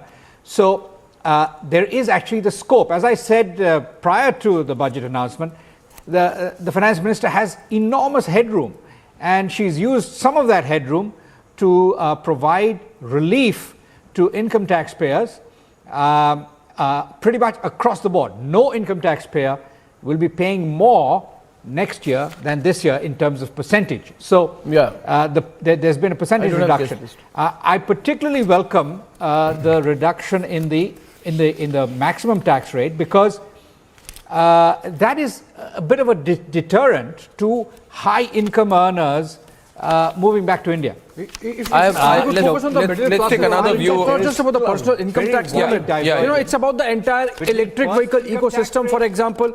It's about the manner in which senior citizen saving scheme it has been doubled from 15 lakh to 30 lakh. So if you have parents, between them, instead of 30 lakhs, they can save 60 lakh rupees. Then the Mahila Samman certificate savings scheme brought in for 2 years, so for 2 lakh rupees. So I think with all these taken together, and there is a focus on, there is also a focus on OBC, SC and ST communities. Yeah. They put 15,000 crores to uplift the vulnerable tribal groups. Yeah. Then the Ekalavya schools. Yes. There is a focus on the Ekalavya schools. There's a political focus on Karnataka. Yeah. People may not look at it politically, but of course, but there's also an aspect of uncomplicating regulations, to avoid dual regulations of SEZs. Yes. Amendment to Bank Act, RBI Act. Let's look at the fine print here, right? PAN has been made, Sameer, as the key identifier, right? And more than 39,000 compliances have been reduced. I don't know what these compliances will be, right? More than 3,400 provisions have been decriminalized because this is what people are worried about investing in India for, or doing business in India. Yes. We're going to end up in jail for doing good. Yes. Right? So I think there's a focus. Yeah, I want Sameer. Sameer, your first thoughts, please. Ashish, welcome. Sameer, please. Sameer Manchanda. Yeah, I think I feel a great budget. All these things, ease of doing business, as you had said, simplification, that's what people want. I think we are in a great position to actually capitalize on investments, and I think the budget has actually moved in that direction. And I would feel, just the fiscal prudence, just the fiscal deficit of 5.9% while doing all these things, of the 7 inclusive things which you said, I think this also paves the way for dollar stability, inflation stability, gives the headroom to the bankers to really work on for monetary. I would feel a very commendable budget on every count. I can carry on and on, but I think on the first thing, I'm going to come back to you, but on that aspect of 5.9% while doing all this as the fiscal deficit, Suman Mukherjee from Kolkata. Suman Mukherjee from Kolkata, can you hear me? This is Arnab here. Hello. Good afternoon. Good afternoon. Sameer, I can hear you. What do you make of the overall aspect of fiscal prudence while giving considerable relief to people under the tax regime and massively investing in infrastructure? How do you look upon this? It is more than a balancing game. How do you look upon it from a macroeconomic perspective, Mr. Mukherjee? I think this is a Bharat Jodo budget. For the first time, I've seen a budget which is really looking into the inclusive factor. India's largest sector is agriculture. It has done enough on that. I think this has tremendous thrust on tribal areas, on remote areas. It's not just for city dwellers and for the people who can speak more vocally. It's meant for people who have actually been shirtless, nameless for years. And I think this is a delightful experience that the budget has been making inroads to what is truly India. But what I would like to say is, I would have been happier if the fiscal deficit had been a bit lower. But I quite appreciate, because the revenue earnings has not been enough, I would only like that the primary deficit should have been declared. Then we would know whether the rate of interest on loans is at a lower rate than the rate of growth. Because if it's that, then it's a negative interest rate, growth rate differential, which means the debt is sustainable.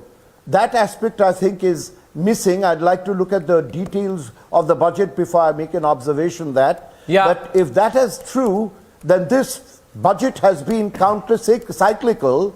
It has not been in the form of trying to keep the fiscal prudence or the balance properly. Now, that is acceptable if you're looking at growth, and India is surging forward.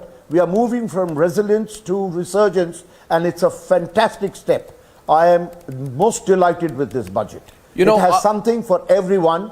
It could have been more, but you have to remember there are many who have not been benefited so long, and this budget looks into those areas.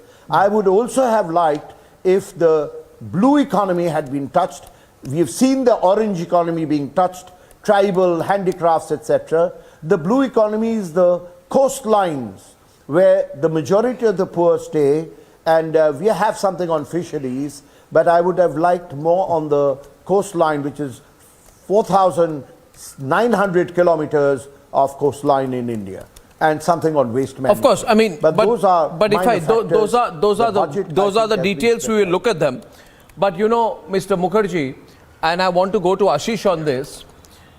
When Prime Minister Modi took office, I think June 2014, I think a month later he said, Ashish, that there will be bitter medicine in store He had warned the people of India against Rare for a politician to be saying. Very rare for a politician. And that's when people said that he's very unconventional. But those who called him unconventional then had not seen his track record as chief minister. Now, 9 years later, Ashish, middle class is getting its due. You know, the middle class always felt, we put our faith in Mr. Modi. You know, what has he done for us? This time, I think middle class gets its due. What do you say? No, in fact, Arda, middle class has been getting its due right from the beginning. It's just that the realization or the recognition of that has been less. I would say this budget is only performance oriented, no remedies, and only growth focus. I mean, in the first half, you mentioned, I mean, can they actually do it? You know, balancing the act of fiscal deficit as well as pushing growth and, you know, focusing on capital expenditure. I mean, you've seen a 33% growth in capital expenditure, 10 lakh crores. You know, for next year, and yet you're seeing fiscal deficit coming down to 5.9%. I would like to you know continue from what PK said just some time back, that he would not be surprised, you know, come May 2023 you would see the fiscal deficit number, which right now being conservative is still kept at 6.4%, is slightly lower. I think, as Mr. Mukherjee said right now, and I agree with that point, it's a budget for everybody. I mean, we can't miss out on the fact that tourism. So hold it there on the fiscal deficit. Hold it there on the fiscal deficit for a minute. 1 minute. Hold it there on the fiscal deficit for a minute. Then the traditional economist would want it to be lower. Okay. So Suman Mukherjee is not that happy, but he's saying, okay, he's also being forgiving, which is, he understands the bigger picture out there. But what this means, what does 5.9% fiscal deficit in these circumstances and with these outlays mean? That's my question. Is it that there is relief, but it is not at the cost of fiscal consolidation? You are giving relief, but it is not at the cost of fiscal consolidation, and that's a very difficult balancing act in a country like India in these times.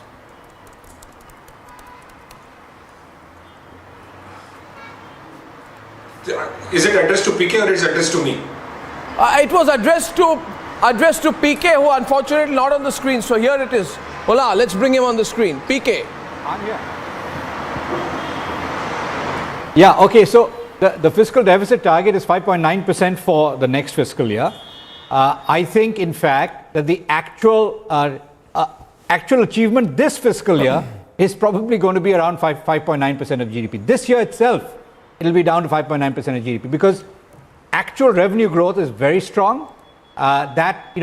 This government has been very conservative both last year and this year.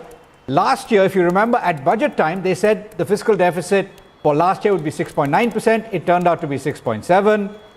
This year, they're saying 6.4% for this fiscal year. But I think, just if you look at the December revenue numbers that were released last night, they are still on track to see the fiscal deficit come down substantially this fiscal year to below 6% of GDP. And the important thing is that we are likely to see the continuation of good revenue growth in the next year. And with that revenue growth continuing, the actual fiscal deficit next fiscal year is now estimated at 5.9, but actually should be closer to 5.5%. These are beautiful numbers. Now, Dr. Mukherjee talked about the primary deficit. The primary deficit is around 3% of GDP. Yeah. India is on a sustainable path with regard to improving the fiscal position over time and reducing public debt. So I don't think there's any real issue on that. The Fiscal Responsibility Act is now getting closer to being achieved after 2 or 3 years of divergence during the COVID crisis. We had divergence around the world, but if you look at the US, for instance, the US had a fiscal deficit of nearly 15% of GDP at the peak of COVID. India, in that peak year, only got to 9% of GDP deficit. So now that the deficit is beginning to come down, what is remarkable is that there is income tax relief for all income taxpayers. There is a 33% increase in public investment. So the government's capex is going up substantially. There is also an incentive for states to boost their own capex, and as long as they boost capex, they are being allowed to take their fiscal deficit to 3.5% of GDP, with that 0.5% extra being allocated mainly to power infrastructure. So I think this is really a budget that is a remarkable balancing act. Lots of initiatives to boost growth, tremendous initiatives to broaden and generate an inclusive agenda. As other speakers have talked about, there's so much focus on last mile connectivity, the so-called Antyodaya schemes that are focused on providing benefits, basic services to the last person. When we talk about the capital investment outlay, things like when you talk about the capital investment outlay, we've been talking of 33%. Sanjeev Goenka, good afternoon. Good to see you. When we talk about before I ask you the obvious post-budget question, just a thought here. When we're talking, Sanjeev, about the capital investment outlay, which has been increased by 33% for the third year in a row to 10 lakh crores, that's 3.3% of the GDP. 3 times, as Nirmala Sitharaman pointed out, were the numbers of 2019-30. But direct capital investment is complemented, by which will be 4.5% of GDP. Effective capex, Mr. Goenka, is budgeted at 13.7 lakh crores, which is 4.5% of GDP. Yeah. My question to you is, at this time when the rest of the world is facing headwinds, recession, things are going bad, there's no investment in infrastructure, India is putting in effective capex of 4.7% of GDP. How is the world going to read this? And how should we read it? How do you read it? Well, I think this is a reflection, or this is what our great leader, Mr. Modi's vision is, to transform India into a manufacturing hub, into a great location for investment, into a great country to live in. And I think when the world is facing headwinds, we in India are having tailwinds, thanks to this outstanding leadership. And this 4.7% investment of GDP investment in capex is brilliant by any standards. It is going to spur the economy like nothing else will.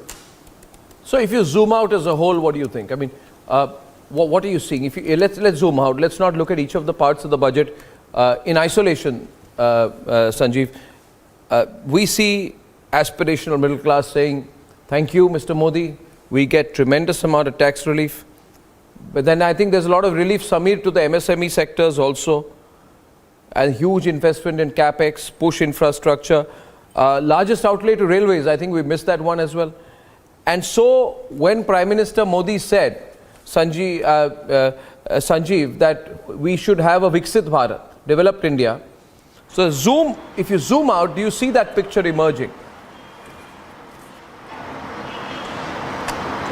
Absolutely. I think this is the blueprint for India for the future. And I think we have a lot to applaud. Prime Minister Modi, the Finance Minister, there are so many strategic moves, there are so many directions. And it is something that I think is going to leave the economy or propel the economy into a phenomenal position going forward. Not only 23-24, but 24-25, 25-26. Going forward, this is going to be one of the best things. It's not only capex, it's simplification of rules. It's increased outlay on multiple sectors. It's encouragement to entrepreneurships through startups. Almost every taxpayer will be paying less. I mean, what more can you ask for? Yeah.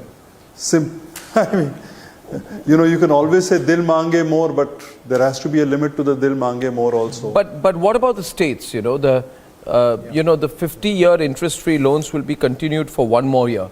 What are you reading?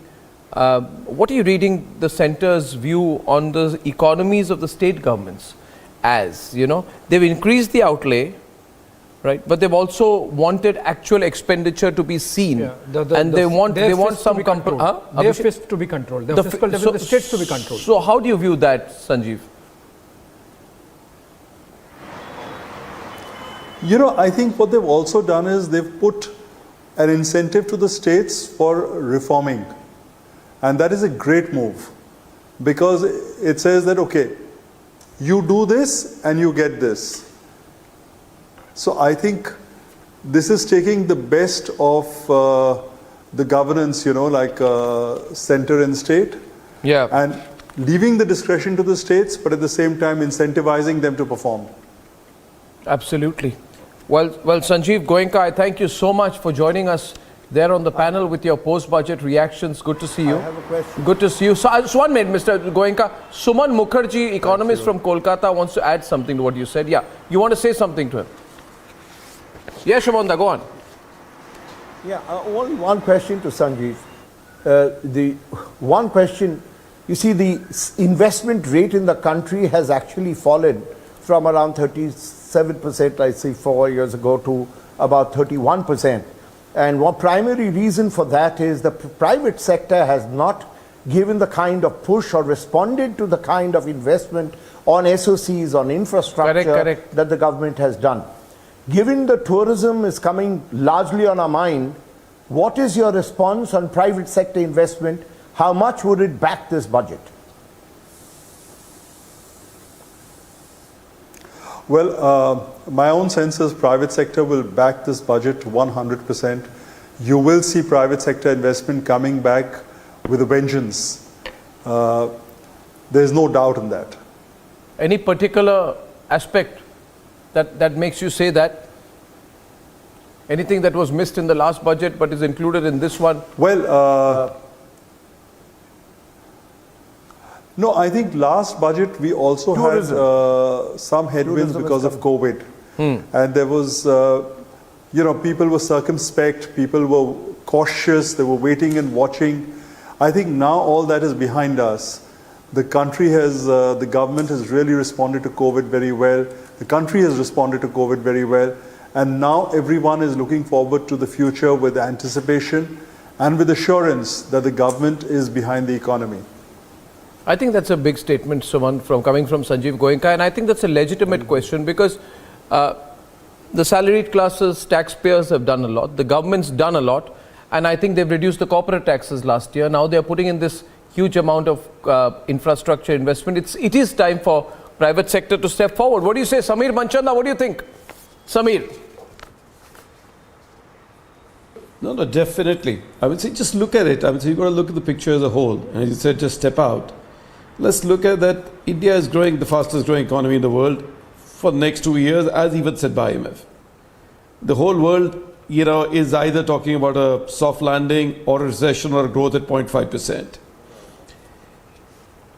What has this budget done? This budget has reinforced the path which our Honorable Prime Minister and the Finance Minister have taken, which is, you know, on everything, inclusive growth, digital India, the youth, the young entrepreneur, artificial intelligence, upskilling, everything that you want is actually happening here. And I think India, if you look at Indian, you know, you're talking about private investments, you know, the last 5 years, you've also seen consolidation and strengthening of balance sheets. And I feel now you will see the unleashing of those. You will see the capital investment growth. I would say the last few years, you may have seen belonging to the young youth digital ideas. You will now see both. I'm not saying the digital will always be there because that's one cornerstone of the progress which is going to be there in the next 10 years. It's a robotics, artificial intelligence will become the norm. And you will see rapid growth in this. So I would feel that everything what you would want is actually there. And I think India really outshines the rest of the world by miles and miles. And this is the time then to make the investment and reap the gains of the investment which you make today. Yeah, I think overall, I think it puts forward a fantastic investment climate. I was just thinking that if on top of it, Samir, Ashish, we would have had enough agricultural reforms, and if the politics had not come in the way last year, then imagine what impact the overall picture would have seen today. I mean, if the politics over the farmers' bill had not gone out of control last year, Abhishek, put that on top of this, and what would our numbers have been? Ashish. The tremendous amount of integration it would have brought in between the rural and urban markets. Yeah. I also want to point out here, it's interesting, This time, PK, there has been no response from the opposition at all. We are told that they don't know what to say. There hasn't been any, even from the opposition, they are not finding a clearly critical reaction to present. Usually one or two are found. Ashish, that's the feedback I'm getting from Parliament. Yeah, so just to add to you mentioned about the farm laws, had they been there, but then you can always keep on wishing for the perfect situation and the perfect numbers times, up as well. But that's not something life offers you. So I guess what they have achieved despite the challenges, so it was not just the farm laws. I mean, we were all set post-COVID, the heavy lifting that the government had done, we were all set for a serious amount of growth, but the Ukraine crisis came our way. Then you had the farm laws agitation. So some of the other challenges will always keep on happening, but look at the way this government has remained focused and steadfast on its path. As Mr. Mukherjee said, and I was trying to add to that, this is a budget for all. I mean, we can't miss out on the government. So you in the previous half, you mentioned about creating jobs. Creating jobs, the only way to do that is through investments, through growth. And this government, I mean, just look at one of the announcements, 157 new nursing colleges are being set up. Then there are new technical education as regards medical equipment manufacturing is concerned. There is a serious understanding and awareness in this government regarding skilling. World at this moment and the years ahead is aging. It requires medical care. It requires care, and that's where these 157 new nursing colleges plus the Atmanirbhar Bharat in which you are getting in through PLI and other schemes, the medical equipment which are currently being imported, you are working towards skilling also. So the realization is humongous in terms of job creation, and it's not just job creations within the country. They are okay with the fact that these jobs that are getting created abroad, India is ready to capture them. Tourism, I think it's a thrust area for this government. Tourism actually leads to capital formation. If you're focused on tourism, that will lead to capital formation, that will lead to huge amount of job creation, but moreover, it will lead to forex savings as well. So I think all in all, it's as Mr. Mukherjee mentioned, and couldn't have been better way to sum it. It's a budget for all, and the realization and the pulse at the ground level which this government has and has exhibited through this budget is remarkable. Absolutely, absolutely. PK, you wanted to add something there, PK?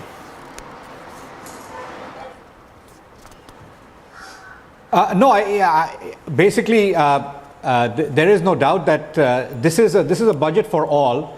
Remarkable balancing act. The fact that all communities have been taken care of. There's been a reduction in the personal income tax rates across the board, and capex has been increased. Public capex has been increased 33%. All very positive. I think if there's a slight disappointment, it is that there isn't that much focus on labor-intensive manufacturing, which I think in the long term is an imperative for India. Over the next few years, we really need labor-intensive manufacturing. Bishop Basu, if I could add, there was how do you see this reduction in custom duties? But really, we need. How do you see this reduction in custom duties, for example, on capital goods, which go into manufacturing industry specific to the electric vehicle ecosystem, for example, the lithium-ion batteries, the mobile industry? So I think the focus must be on leveraging those benefits for the manufacturing sector and hence job growth and employment. Yeah, absolutely. But it's job growth in skill-intensive manufacturing, capital-intensive, technology-intensive manufacturing. We also need continued focus on labor-intensive manufacturing, including the labor market reforms that were passed 2 years ago. They still need to be notified. We need that to be notified and gazetted so that we can begin to see really large-scale manufacturing of textiles and garments. If those 4 labor codes are implemented, which are already there on the statutes, some would say they're going to take away jobs. And it's a difficult catch-22 situation for the government. Not notified.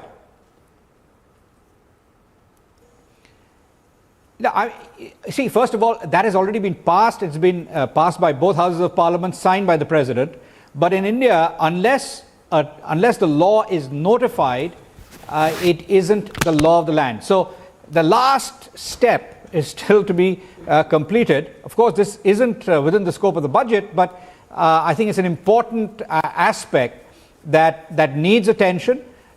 We definitely need to see the labor codes be fully gazetted and notified so that India can benefit from the huge amounts of surplus labor that exist and that should be employed in labor-intensive manufacturing on a big scale. So, if you look, say, at Gokuldas Exports, one of India's big exporters of textiles, True. Their units are small. What we need is units of employing 100,000 people, or at least 50,000 people, and Right. several of them. Right. That can only really happen if the labor market reforms are fully gazetted, notified, and become the law of the land. Right. I would go to Samir Manchanda, but before that to Mr. Mukherjee. Since you made that little politically loaded comment that this is a Bharat Jodo budget,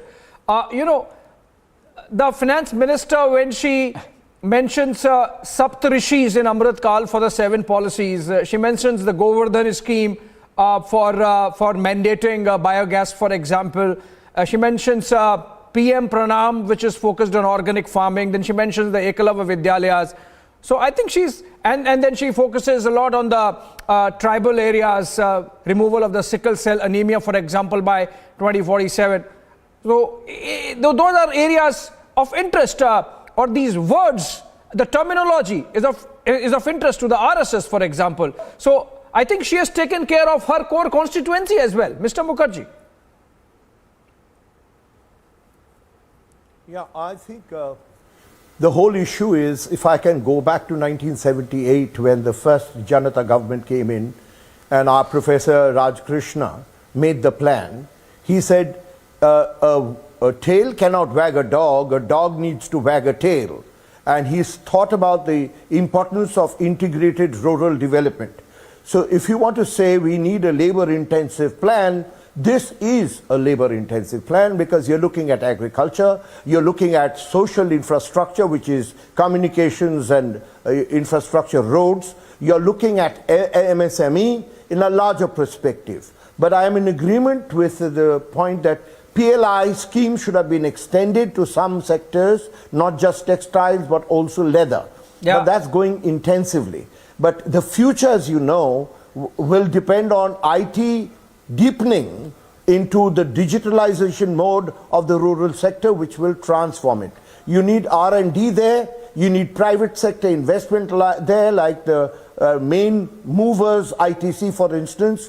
So private sector has to get into the act of developing and organizing the agricultural sector, which is what would make it labor intensive. I don't know. Yes, there is something we could have looked into as real estate. And there is also another political element. If you notice, we have shifted our focus into millets instead of wheat. And that is because of the agitation that took place. Thanks to the farmers' bill, that agitation was absolutely unwarranted. India's strength lies in agriculture. Very true. We should have actually opened up the economy there. Mr. Mukherjee, since you mentioned Raja Krishna, the economist, and his quote that the dog should be wagging the tail and not the tail wagging the dog. In fact, in his case, because he coined the word Hindu rate of growth, I think in his case it was the tail wagging the dog, because these very leftist communist economists first giving India a socialist economy, 3% growth rate, but because they could not manage it, they termed it Hindu rate of growth. Now at least we have a respectable 6 to 7% growth rate, ironically, under a very right-wing Hindutva government. Samir Manchanda, if I could come to you. Absolutely. There are a lot of areas which are in fact focusing on job growth, about which Mr. Basu was mentioning. So if you look at it, the hotel industry and the manner in which the finance minister has spoken about how the center is going to coordinate with the states to bring in tourism in a mission mode and promote tourism in a mission mode, for example. And then, of course, the whole focus on agri credit growth, pegging it at about 20 lakh crore rupees. You think it's a very holistic picture the finance minister has taken? On the one hand, taking care of the middle classes, being generous with them, given the uptick in revenues that she has had over the last 1 year. And then on the other, these allocations. Do you get this picture that the finance minister is in absolute control of the situation going forward and it looks good for the country? 100%. Is I that do my believe that or did you this ask is it a for very someone else? pragmatic budget taking India forward. And it's sorry, can you hear me? Yeah, go ahead. So I do feel if you look, I just feel that if you look at everything else, you've got the 5 lakh limit raised to 7 lakhs, which is great. You've got the standard deduction for salary class, which is going up. You got to also look at what does it do. It also can spur consumption, which is again great for revenues because there is tax element on that. So which is lovely, even which is great for manufacturing, great for buoyancy of revenues. Then you look at capital expenditure. I mean, so we are probably the only country which is having a 33% growth in capex. I think the rest of the world needs capex growth, but that's not happening. We'll be investing into capex at today, which is at the current you're having the best state-of-the-art capex. So I think which is a great time to do this capex, which also create jobs. Yeah. There's construction industry, there's everything else. So there's going to Mr. be lots of Manchanda. jobs. Agri. I think there's reforms in agri. Yeah. Yeah, I'm told we are joined by Mr. Vineet Mittal. He's chairman of the Avada Group, joining us from the CII. In fact, Mr. Mittal, your first reaction: how do you see the budget, the numbers, and the focus really panning out for your sector, your industry?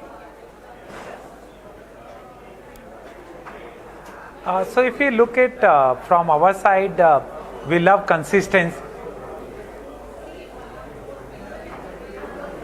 And what government has announced on green growth, infrastructure, capex. Please go ahead. Is aligned with the larger vision of India to green its economy. So they have investing 10 lakhs crore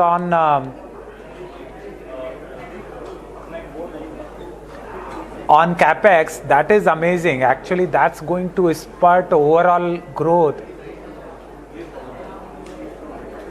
and cause an overall economic boost in the period of high inflation. Because of the inflation worldwide, there are recessionary pressure, whereas India is building a budget where they are going to drive growth because of their capex plan, because of bringing out policies on energy storage, on pumped hydro. Huge investment is going to happen on green ammonia, and it's supported by huge PLI. So if you look at overall for the energy sector and infrastructure sector, there was large impetus in the budget, and to encourage state government to align with the central government, what they have done is that 0% support for 50 years, they have aligned with the distribution reforms and with the capital formation. So all of this is a very well thought through budget to encourage capital formation, to encourage growth, to encourage job creation, and attract more and more investment into India when world is looking forward for new destination to put and deploy billions of dollars.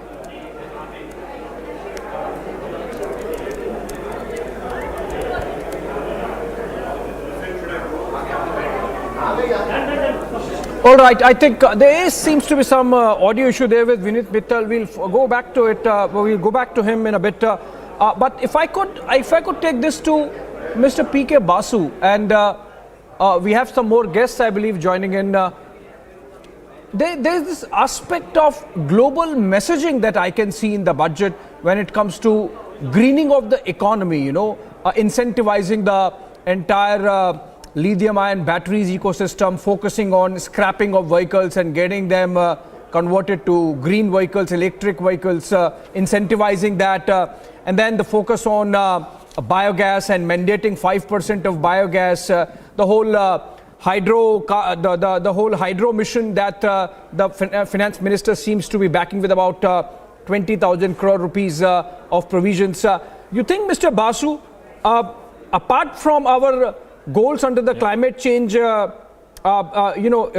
talks that are there, India is sending across a message that we are a very responsible member of the Global Committee of Nations, and we'll do everything, including provisioning in the budget, to make sure that all our targets are met. In fact, we exceed those targets. Yes, there is a big focus on defossilizing the economy. There's particular allocation given for that as well. So yes, this is, as part of India's G20 presidency, green initiatives are going to be very important. Renewable energy is a major thrust area for what India wants the world to accomplish during this G20 presidency year for India. And this budget is very much dovetails into that story of moving India onto greener pastures on the environmental front, and particularly green hydrogen gets a big focus. Biomass, as you said, gets a big focus, and of course, India is already a leader in solar energy, and that solar, wind. All the renewable energy sectors are a key focus area. And of course, e-vehicles, I think, are going to receive increasing focus. The elimination of customs duty on e-vehicles is actually quite a significant step that suggests that that will receive significant thrust as well. So yes, absolutely. I think the environmental initiatives in this budget are very significant, and they provide a message to the world that India is very much on target with the goals of COP27. Yeah, in fact, not just the electric vehicle ecosystem or the infrastructure, but also, for example, provisioning about 10,000 crore rupees for generating renewable energy to the tune of about 13 gigawatts in Ladakh, and that's significant. Mr. Mukherjee, you really wanted to add something to this. Yeah, that's only one area on the greening part that we are trying to do. One is, of course, the circular economy, how to make economic performance and how to deepen the socio-economic parameters. But I think one thing that the FM missed is how to use waste as a resource. You might talk about batteries, but you need electricity for that, for charging the batteries, particularly e-vehicles. That is going to lead to pollution also, and that's going to lead to waste. So the plastic use, the waste handling, which itself could be a product for industrial use. There are 350 products produced in America for products like used currency papers, the rubber, the plastic. How do we use that? There's enormous scope, which I think is a point we've missed. I'm sure she's going to tackle it in the next budget or in future. Right.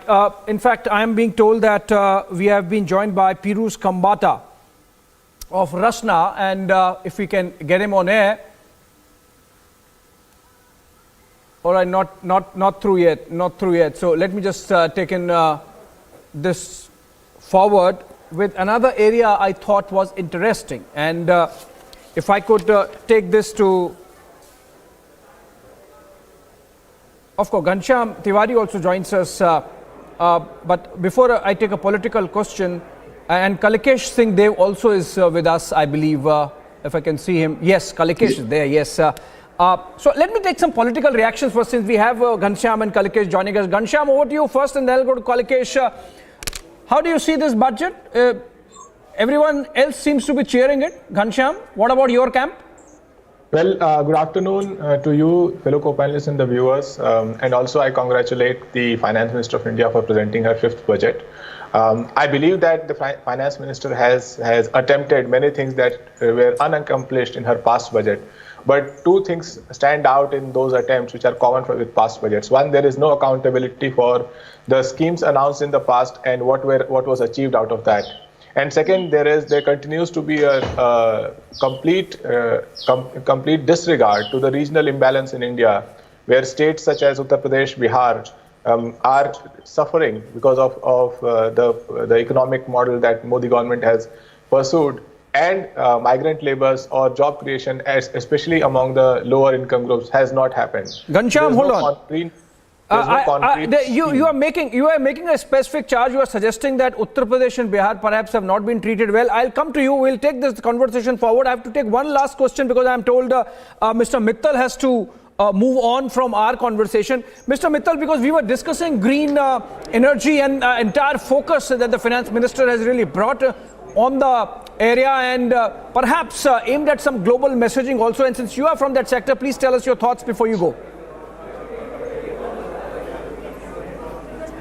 Actually, if you look at now Mr. Modi's leadership globally as a green warrior is very well established. He was among first global leader to talk about not only greening the economy but decarbonizing of hard to abate sector, like sectors which were not considered possible to green, like heavy mobility or steel or fertilizers and many more. With the introduction of green ammonia, green hydrogen and banking policy for energy, India is in a unique position to not only become biggest producer of green molecule for local market, but for the global market as well.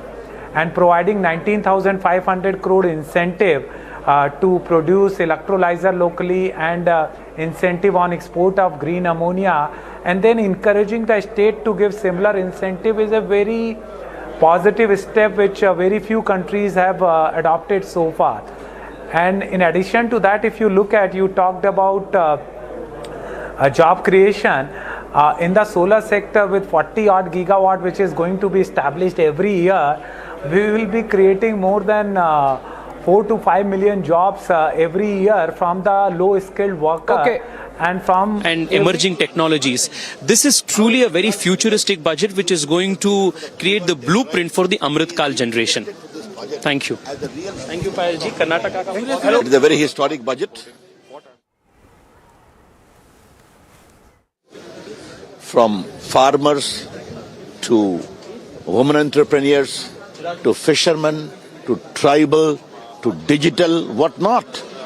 An exemption to the middle class in a very big way, from rubber planters to sugarcane growers to cooperative to skilling. As I said, and above all, the exalted, respectable name given to Shri Anna, Ragi, Bajra, Jawar.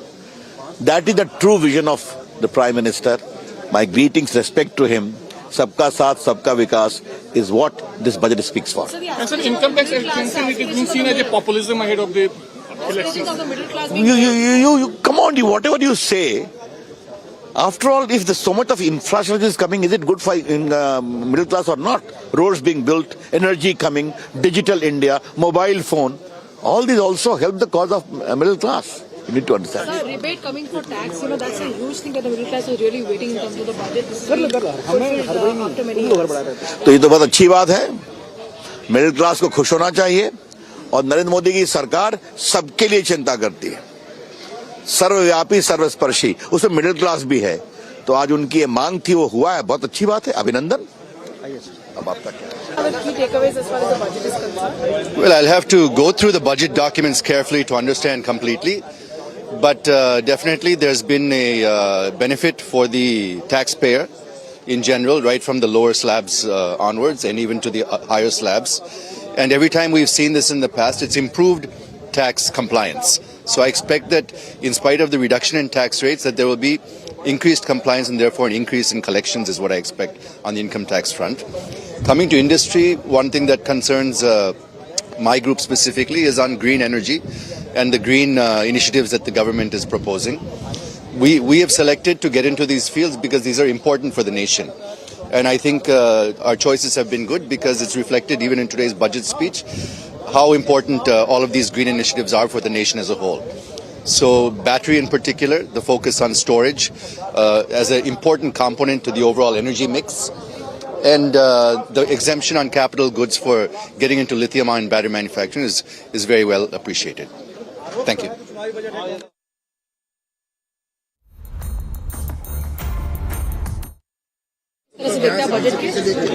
हम लोग बहुत खुश है कि इतना अच्छा budget सामने में आया है.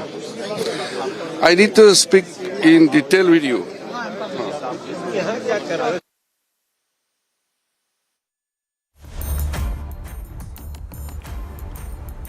All right, so those were some reactions coming in from the parliament. That's why we had to cut to them. You know, Ghanshyam Tiwari has made a specific charge that the budget does not bring anything for the people of UP and Bihar. I hope, Ghanshyam, you have done your homework already. I'll come to that, but I have to take Kalikesh also. Kalikesh, how does it look from there in Odisha? Or you might be in Delhi, but your takeaways from the budget.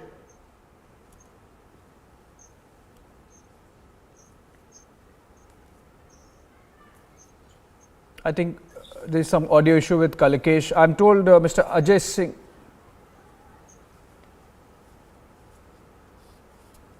Do we have Mr. Ajay Singh of the SpiceJet connected? Can you hear me, Mr. Ajay Singh?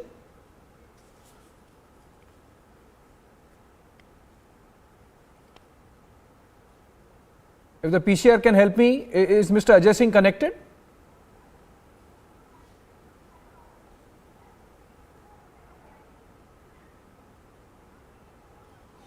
Okay, I think there is some audio issue there with both our guests, Kalikesh and Ajay Singh of the SpiceJet. I'm told we can go back to some of the reactions coming in from the parliament, then I come back for the conversation. Ghanshyam, please stay back, and all the guests, please stay back. We are continuing with this after those reactions from parliament. There is no income for the people. Then how can you how can they benefit by hiring this tax limit?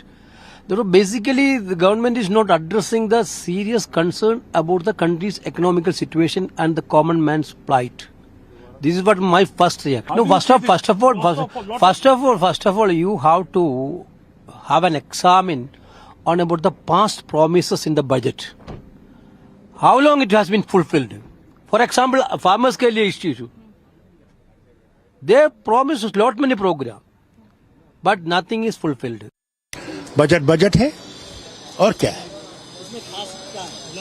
Middle class को भी मदद है, सबको हर तरफ से कोई ना कोई दिया गया है, उम्मीद है कि इलेक्शन होंगे.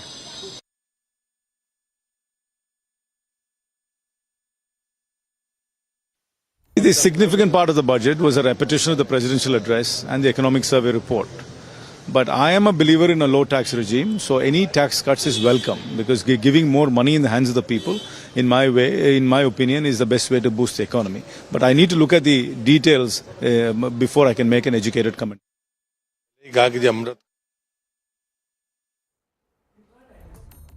I think about fiscal deficit and the GDP was very well and nicely placed by the Honorable Finance Minister. She did show up the plan step by step. Budget है, क्या कहना है, बहुत सारी रियायतें दी गई है, हालांकि विपक्ष कह रहा है कि सिर्फ इस तरह से ऐसा है. बजट अगर आपने सुना होगा तो आपने देखा होगा कि पिछले जो बजट है उन्हीं को लेकर आगे बढ़ने की कोशिश की जा गई है, और इसके अंदर अगले 25 साल के लिए भारत कैसे आगे बढ़े उसकी नींव रखी गई. अब एक बार जाके कैलकुलेट कर लें, आप भी कर लो, मैं भी कर लेता हूँ.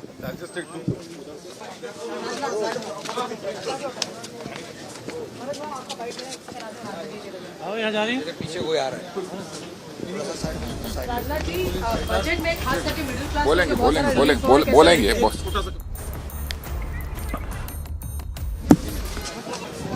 सर आइए sir. No, sir.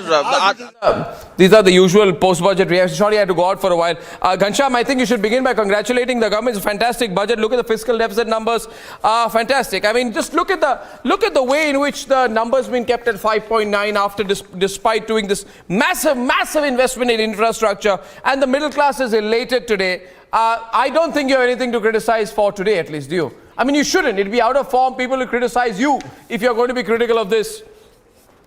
Another three quick things. I know a lot of people have to speak. One, I congratulated the finance minister for presenting her fifth budget. Second, I mentioned that this budget is a persuasive budget of missed opportunities from the past, but no new direction. And as you are looking at reactions... No, that's a generic kind of reaction, you know. Don't give me the generic reactions, yeah.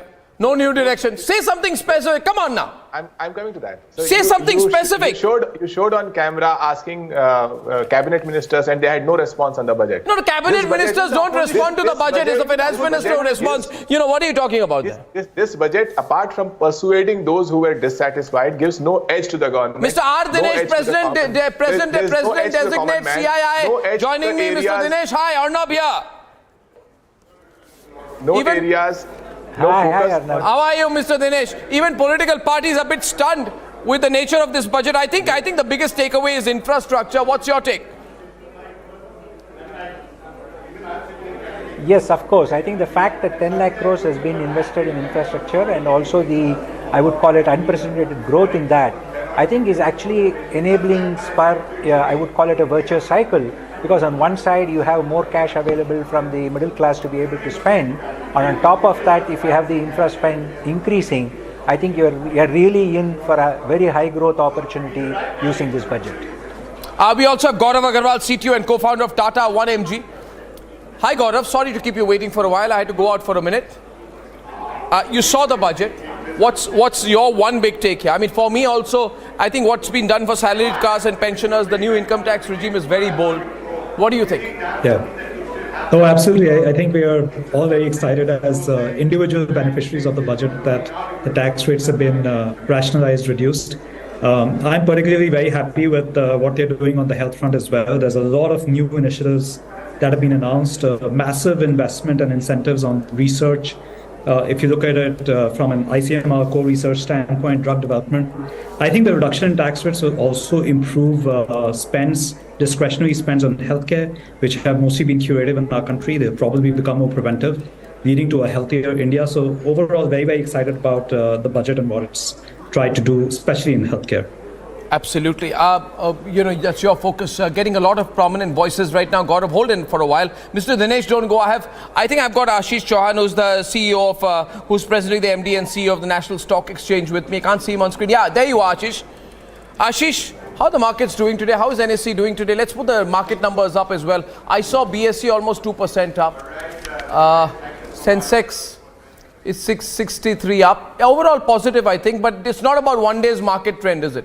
It's much more than that, Ashish.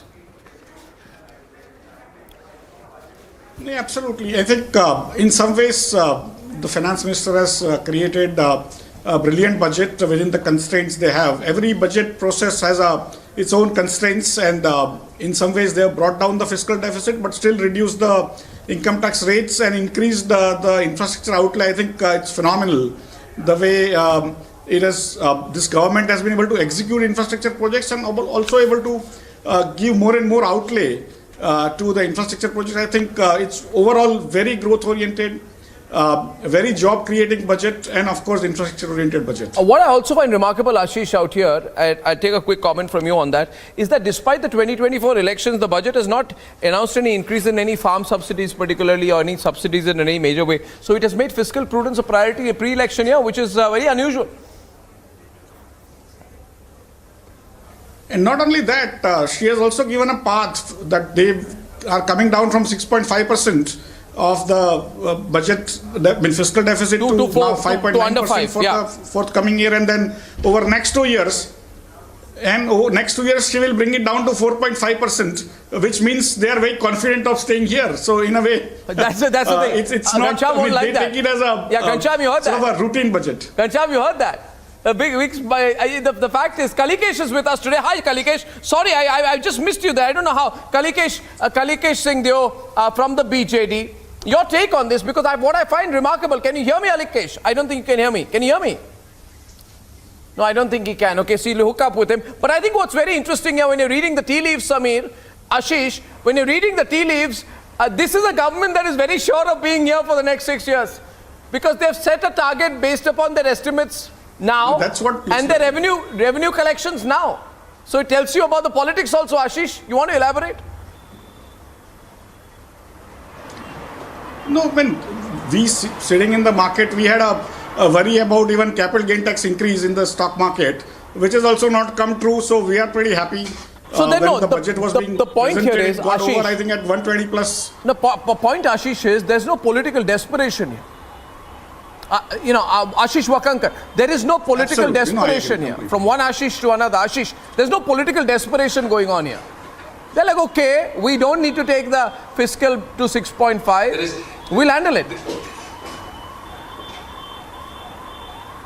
there was no desperation right from day one. In fact, and as the days progress, I think this government, which has right from day one focused on going to the people with performance only. So whether it was at the run up to the elections in 2019 or at the run up to the elections of 2024, there is absolutely no reason why this government, going by its track record, will go over there and it has been a government which has opposed tooth and nail and called the freebies as revenues. Yeah. So this is not a revenue sarkar. This is a government which is entirely focused on performance. Its confidence, it has immense confidence on growth. It has confidence on its ability to put the right things in place so that the revenue growth, the tax collection is high. There is one more thing, and I want to say that again and again. Somebody just mentioned some time back about fertilizers. Believe me, the IFCO patented nano urea that the government is working on, and the effort to we go detail later. We go detail later. Big picture. No, Ashish, only big picture now. I won't get into nano urea right now. Big picture, Kalikesh. Big picture, Kalikesh. My sense is government's looking confident. It's not trying to buy votes in a pre-election year. It's not gone overboard on subsidies. It's put a huge infrastructure push while maintaining fiscal prudence and giving a fair amount to the middle class. Middle class are happy today. So, what is your reading of the economic and political climate in the country today, Kalikesh? So this is a very good budget, Arnab. And we are pleasantly surprised to see that fiscal prudence has been adhered to. A good growth-oriented capital expenditure base has been set forth. An agenda for the new upcoming areas of growth, such as the digital mission, AI, etc., has been addressed. It's even addressed certain issues on farming and cooperative sector. And I think it's a very, very good budget. I would have been a little happier to see more specific spends on irrigation, or at least an elaboration of that, and health and education sector. But nevertheless, it's addressed some very vulnerable sectors, such as the poor tribal population. I think it's a very, very good budget and well done to the Finance Minister and the Prime Minister. Ghanshyam Kalikesh on the other side, right? And Kalikesh is fairly balanced, They are BJP's opponents in Odisha. Kindly, just tell us for the sake of it, for the record, one thing which you really don't like about the budget. Ghanshyam, come on, don't give me a generic one. I'm looking at notes on demands for grants, which details out every aspect of the budget. And if Kalikesh or anybody looks at it, you tell me what is it that the budget has offered to the states that are lagging behind in this fractured growth story that Modi government has put. That Gujarat prospers and Bihar and parts of eastern Uttar Pradesh, the rural India doesn't prosper, is not a growth story for India. It's a growth story for a bunch of capitalists who seem to be losing money due to some report coming out. That is one thing. Second is, what is the specific allocation that they have made to the education sector? What is the specific allocation that they have made that will turn around the jobs for the low-income groups? You can say all about the growth that the country will experience through capital expenditure. Do you think capital expenditure would come to a village? No, it will come to the cities. Where are the cities? They are in the developed where did you get that capital expenditure is only in the cities? Which logic is that? You look at the segments of capital expenditure. Did they teach you that at Harvard? You look at the segments of capital expenditure. Let's talk details, not rhetoric. You present to your viewers. Who's told you that capital? Samir, please tell him. Samir Manchanda, don't be quiet. You know a lot. Is there any rule which says capital expenditures in cities? Come on. You have to correct him. Look at the schemes. No, you can't let him get away, Samir. Please don't play safe, Samir. You have to take on Ghanshyam. See, this is the kind of thing we must take on collectively, Samir. We have a social responsibility here. He's getting away with it. Capital expenditure is only in cities. Then he'll say only 2 business houses will get capital expenditure. No. Samir, come on. Pull out your boxing gloves. No, Samir or PK, somebody take him on. How low-income job creation will happen, then it means that the government... job creation happens when there is infrastructure investment. Persuasive budget that pleases a small segment of society. These are some sui generis kind of comments. Samir, come on, Samir, you're on screen. Just look at it. I think the most important point here, is that good economics, good performance, good gives you a growth. When you get the growth, you have a tax buoyancy. When you have a tax buoyancy, you have money for jobs, you have money for capital expenditure. And what does capital expenditure mean? Capital expenditure means actually more is urban rural. It's more into roads, everything else, digital infrastructure, which actually, every common man gets, benefit from it. So it's not, you're going to look at, does the quality of life improve with all the capital expenditure for every person? Yes, it does. I mean, if you look at today, the smartphone is available with every common man. Don't you feel happy with it? And because of that, he's got entertainment needs. He's got, he gets money directly into his account. I want to bring in Dinesh.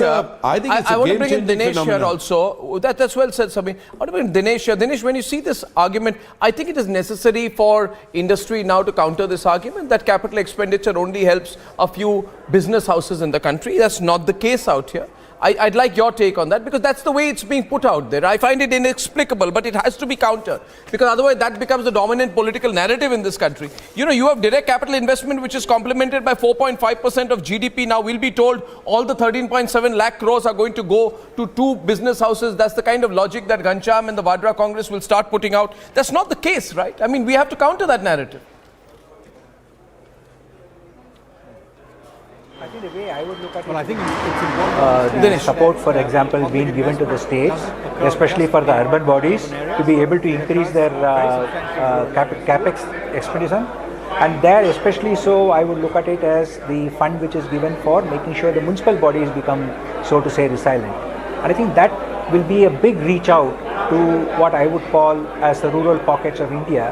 And again, that is going to hopefully make sure that investment takes place in those rural pockets and jobs are created in the local area rather than them having to move into the cities. So for me, that's a very positive and big step forward, not just the continued focus, but also the increased outlay being made for that. And I think another thing, I thank you there, Dinesh. I know you have to go. Thank you very much there. And I get Uday Vaid, fantastic tax expert there. But Ghanshyam, I think you also need to hear from the other panelists out here who are with us. You need to take a slightly long-term view of things, not get distracted. Don't try to mislead people. I think there's nothing wrong in saying today that, listen, I don't have a political reply to what's been done. I don't understand. You can say, I don't know how this government does it. We didn't do it. Well, you look at the specific, for example, you look at allocation to specific ministries. You said what happens to the villages. The allocation on rural development is 1.6 lakh crores. The allocation on Ministry of Agriculture and Farmers Welfare PK, is come on, PK, over to you. Crores. You have to look at this, Ghanshyam, from Agriculture Ministry to Rural Development Ministry to Social Justice Ministry. All those allocations go into rural areas only. No, they don't care, but they think that this 70% of India will be happy with their Hindu-Muslim politics, while they can give away. Where is Hindu-Muslim politics? Where is Hindu-Muslim politics in this? No, where is Hindu-Muslim politics in 20 lakh crore agriculture credit? Where is Hindu-Muslim politics in horticulture clean plant program? Where is Hindu-Muslim politics?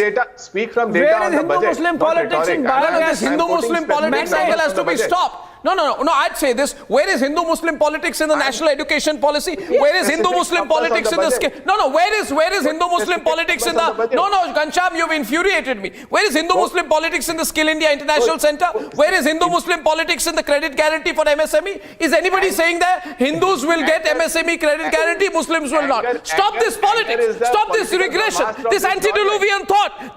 No, you tell me, where is the Hindu-Muslim politics? You are reducing. Listen. You're not listening to me.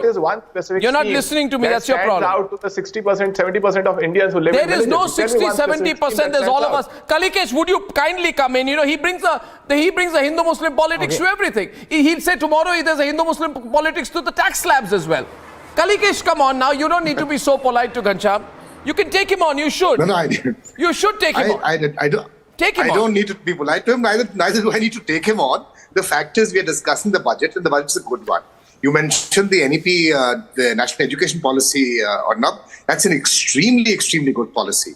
I've interacted with the educators and they're full of praises of the details in the way the government has handled that. And frankly, we have to see that in the global environment where the rest of the world is struggling, India has really managed to keep its head up and nose above the water. And now they're really moving forward to a real level of growth expenditure, which has not happened before.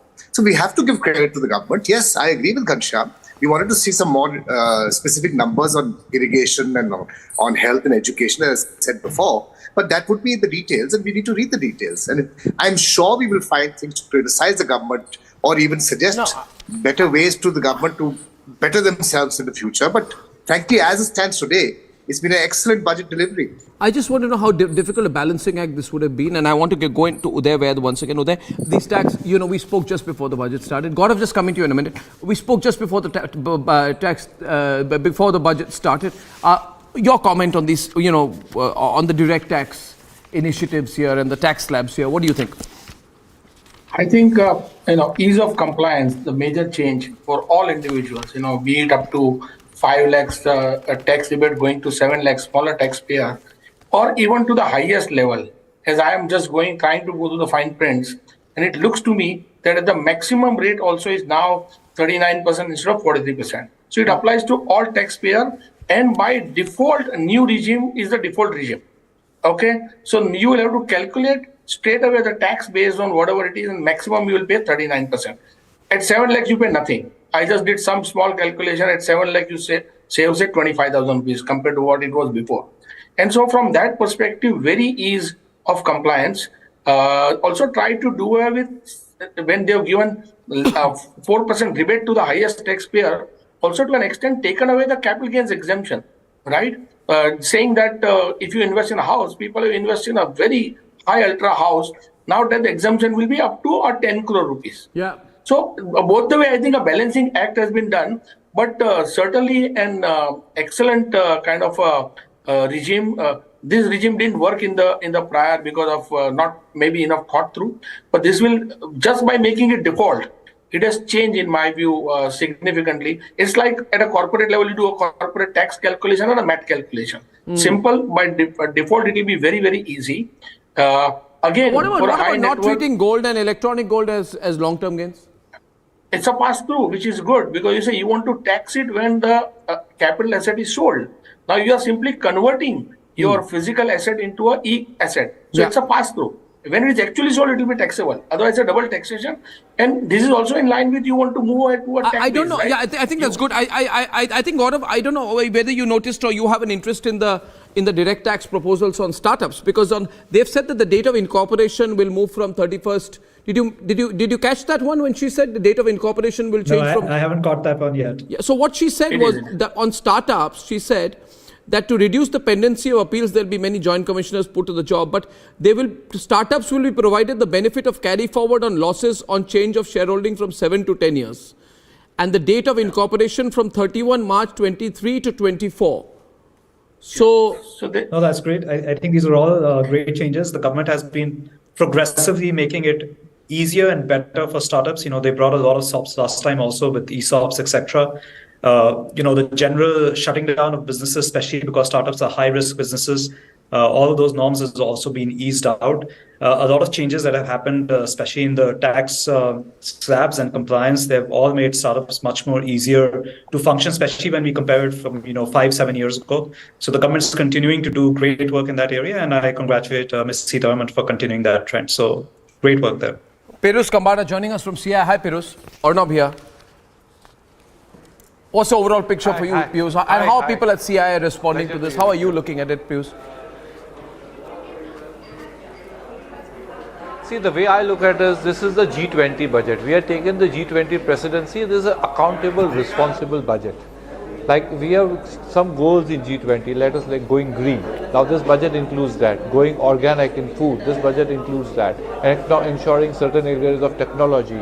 And I think overall, just imagine when the world, most of the countries, their fiscal budgets are going haywire and their inflation is also going haywire. And India, a developing economy, is showing what you call responsible and accountable behavior, that we are having both the deficit is in control, fiscal deficit in control, inflation in control.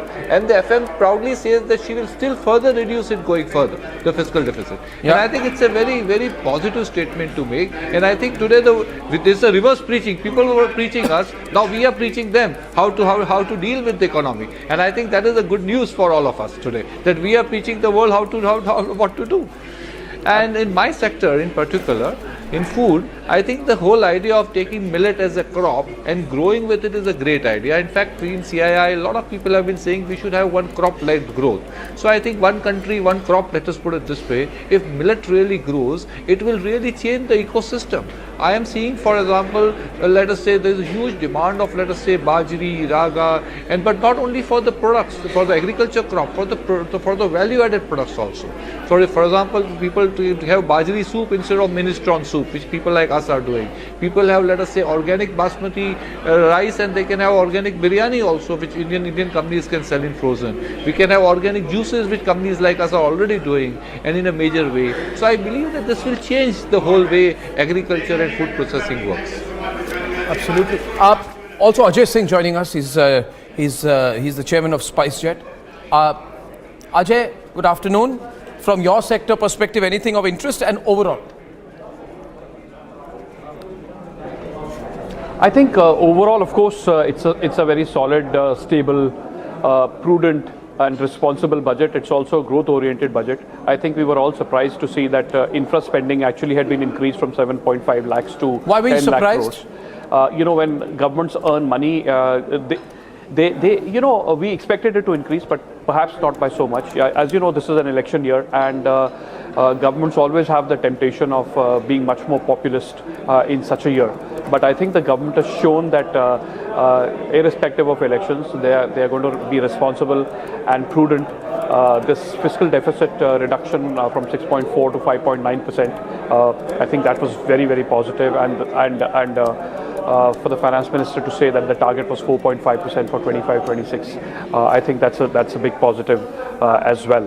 I think a lot of steps on the ease of doing business. As you've seen, she spoke about the 39,000 compliances that were done away with, the decriminalization of 3,000 odd provisions, the creation of the national registry, the use of Aadhaar as address proof, the use of PAN card for corporate identity. So I think a lot of really positive steps. As far as the MSMEs are concerned, I think this 2 lakh crore credit guarantee scheme will be a big positive for the MSMEs. But the ability of the MSMEs but on the to thought of borrow what you said there, Ajay, up to 2 lakh crores without yeah, but on what you said there, I find it fascinating. Yeah. That in a pre-election year, even you did not expect, and Ghanshyam, hear that, in a pre-election year, even corporates don't expect the government to invest in infrastructure. The natural tendency would have been to increase the subsidy bill or to increase some, free employment guarantee kind of schemes. But the fact that the government has bucked that trend is, I think, very remarkable. I think this government always wins the dare against truth, especially from industry. But as far as civil aviation, for example, is concerned, I'm looking at notes for demands, and they have reduced the budget for civil aviation. I think that needs to be called out if we are talking to somebody from civil aviation. It has gone down to the levels, even below the levels of 2021-22. So it is important that, when the industry speaks truth to the government, the Heidenberg report and such reports don't come out and crash the market and crash the beloved capitalists of this government, who are seen as the people who multiplied their wealth 8 times just because they had proximity. As far as the industry is concerned, I think I'll tell you this, Ghanshyam. You remember the relationship between Subroto Roy, Sahara, and leaders of your party? That I think was not a good relationship. I'm just saying, when Subroto Roy Sahara was, I'm being very direct with you. What was that relationship? What was that relationship? When he lived in Xanadu in Lucknow, what was that relationship? Please define it. BJP's government's relationship. What was the relationship between Samajwadi Party and Sahara Group? What was the relationship between the Samajwadi Party, your late leader Mulayam Singh Yadav, and the Sahara Group? And Amar Singh and the Sahara Group. What was the relationship between the... Please answer my question. Ghanshyam, don't look flummoxed. Well, no relationship between... No relationship? Cost 5 lakh crores. 5 lakh crores is not So what kind of relationship was that? And no government has ever... What kind of relationship was that? In terms of loans... Oh, bhai, answer my question. No, you're going on about corporates and you made a dig at Ajay there. Oh, what is Ajay? I can answer that. Ajay can answer that. Maybe the government civil aviation budget is less because the government is believing in private-government partnership. Well, I believe Ajay should have answered that, is all I'm saying. Ajay is running a private airline, no? Right, which is SpiceJet is not owned by the government, right? So what's your problem? That the government always wins the dare of truth against industry. No, where is the dare of truth? Ajay, please respond. Ajay, he's saying government should have spent more on civil aviation. I would say the government should spend less on civil aviation.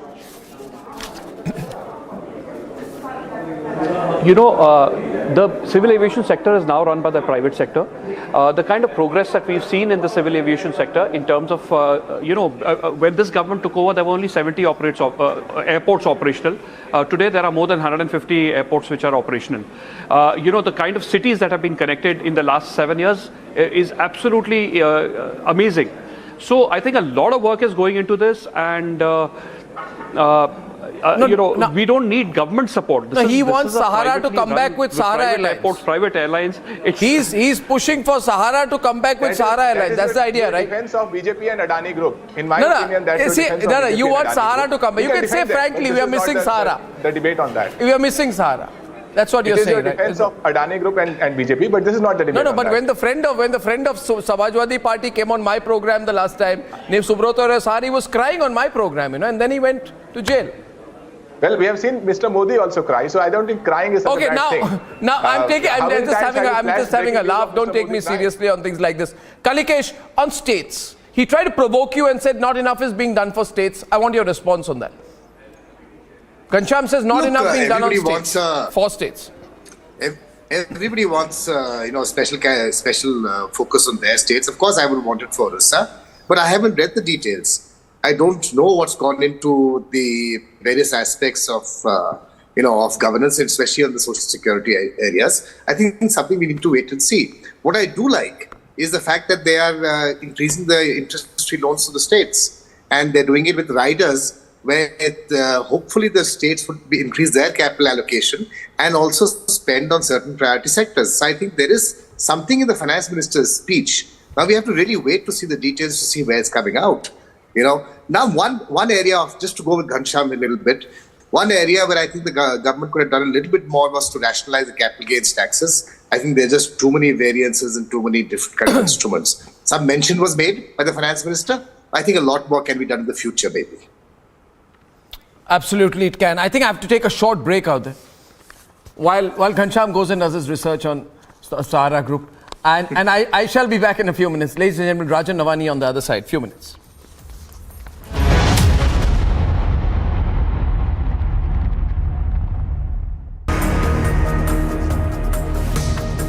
India cannot be ignored anymore. World leaders are cheering the India story. Those powerhouses of their respective regions, and to a large extent for the world economy, as China and India are, you cannot ignore them.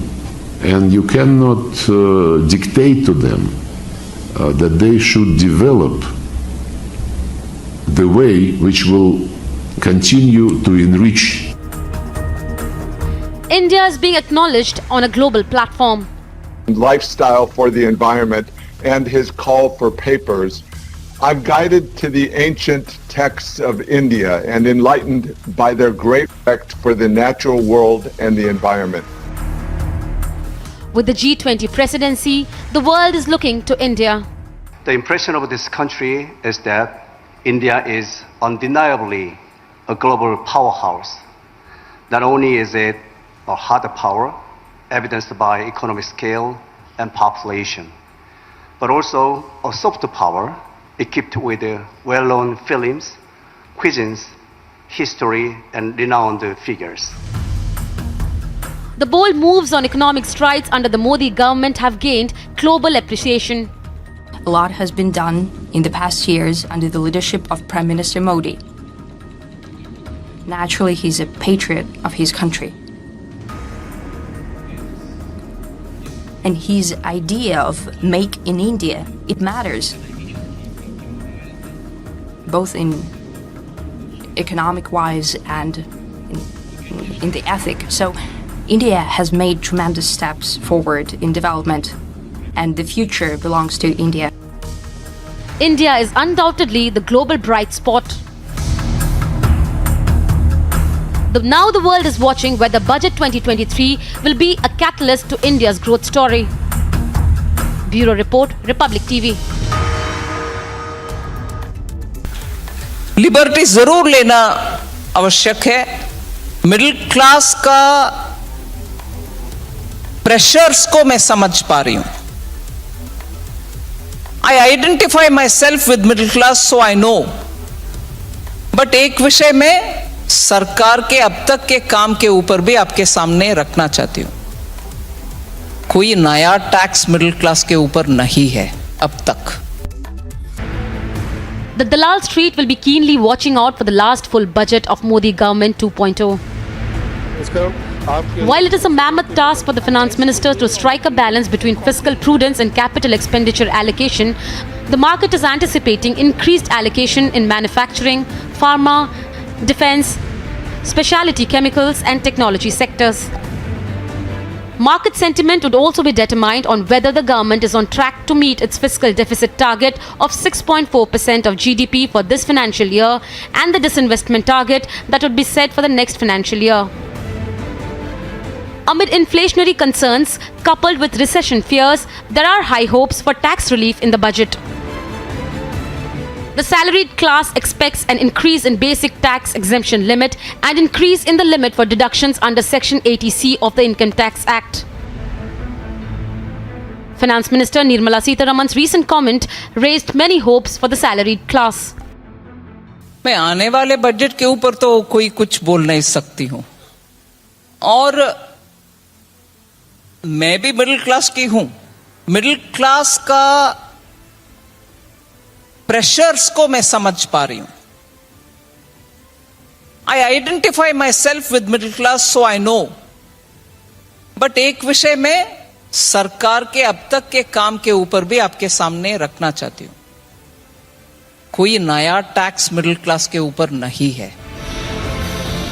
While further expanding scope for production-linked incentive schemes is on the wish list, market experts also believe that any tinkering with the long-term capital gains tax could dampen the investor sentiment. We can expect a very good budget for the common man. I'm expecting that the exemption limit, basic exemption limit, should go from 2.5 to at least 3 lakhs, if not more. Same way, even on the ATC, which is the basic income tax deduction section. In the ATC also, we are expecting that it will go from 1.5 to about 2.5 if we go by the way inflation has been. Businessman जो है, क्योंकि unorganised sector में आता है तो focus बहुत कम रहता है. एक तो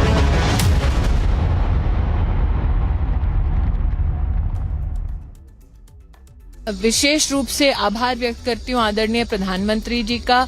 मैं बजट को सूक्ष्म दृष्टि से नहीं देखूंगी, मात्र आज की प्रोनाउंसमेंट से मेरा ये मानना है कि आज के इस बजट में महिला का सम्मान बढ़ा. महिला के अपने सामर्थ्य की वजह से राष्ट्र का सामर्थ्य कैसे बढ़ेगा, वो सेल्फ हेल्प ग्रुप के अनाउंसमेंट में विशेष रूप से उल्लेखित था. मैं इस बात का भी अभिनंदन करती हूँ कि national digital library for children and adolescents, लेकिन मात्र डिजिटल इंफ्रास्ट्रक्चर नहीं, जिला स्तर पर भी हमारे बच्चे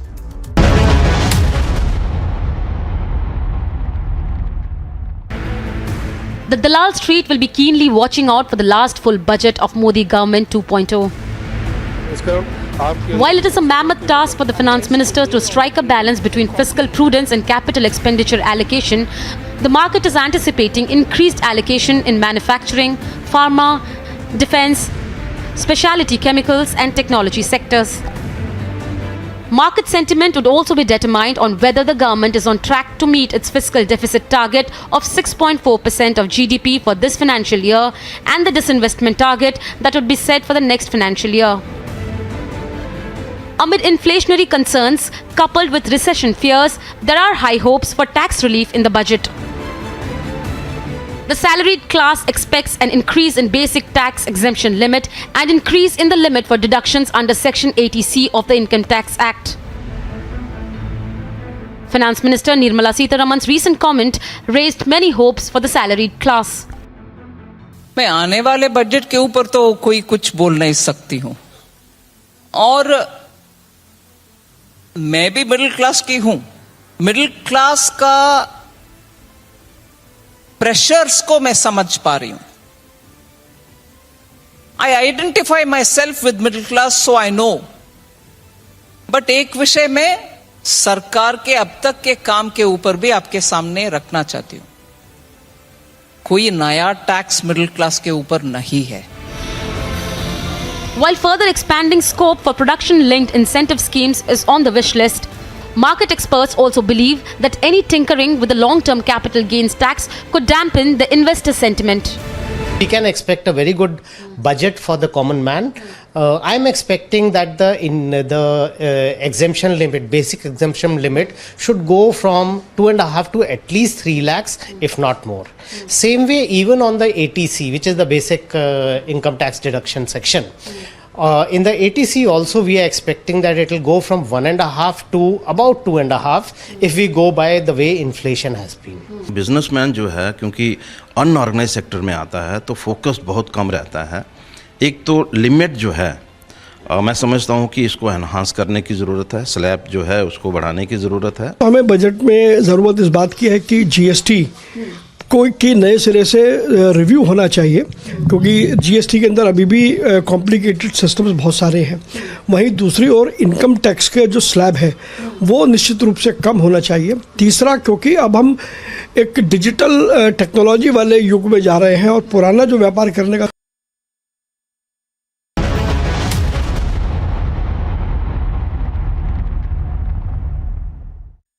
एक फैक्ट्री ऑफ वर्ल्ड ये मादा हासिल किया था, धीरे धीरे उसकी ओर भारत को हम बढ़ा रहे हैं.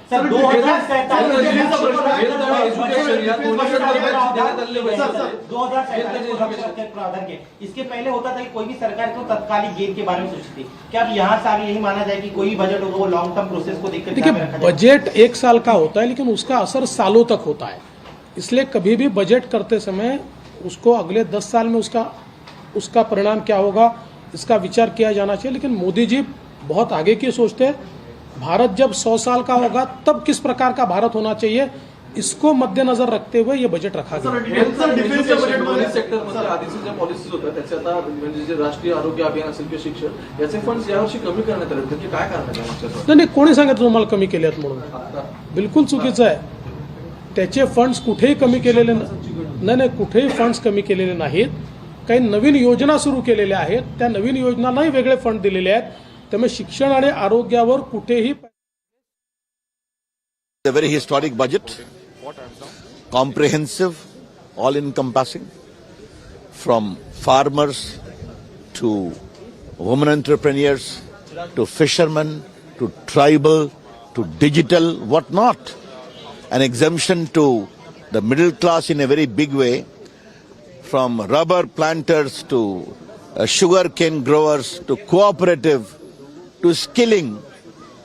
As I said, and above all, the exalted, respectable name given to Shri Anna, Ragi, Bajra, Jawar. That is the true vision of the Prime Minister. My greetings, respect to him. Sabka Saath, Sabka Vikas is what this budget speaks for. After all, if there's so much of infrastructure is coming, is it good for middle class or not? Roads being built, energy coming, digital India, mobile phone, all these also help the... Nirmala Kidwai is joining us right now. Nirmala Kidwai, thank you. This is Arnab here. I hope you can hear me clearly. I can hear you clearly, Arnab. Good to speak with you. Yeah, so it's been an interesting budget. Lot of balancing. But I think the fact that they have managed this big capex push while keeping the deficit below 6% at about 5.9 and progressively making a promise to take it down to about, I think, 4.4 by 26 and not increasing subsidies in a pre-election year. I think I would describe it as more than a balancing act. It's all happening because the revenue receipts have been good, which means government policies have allowed for this.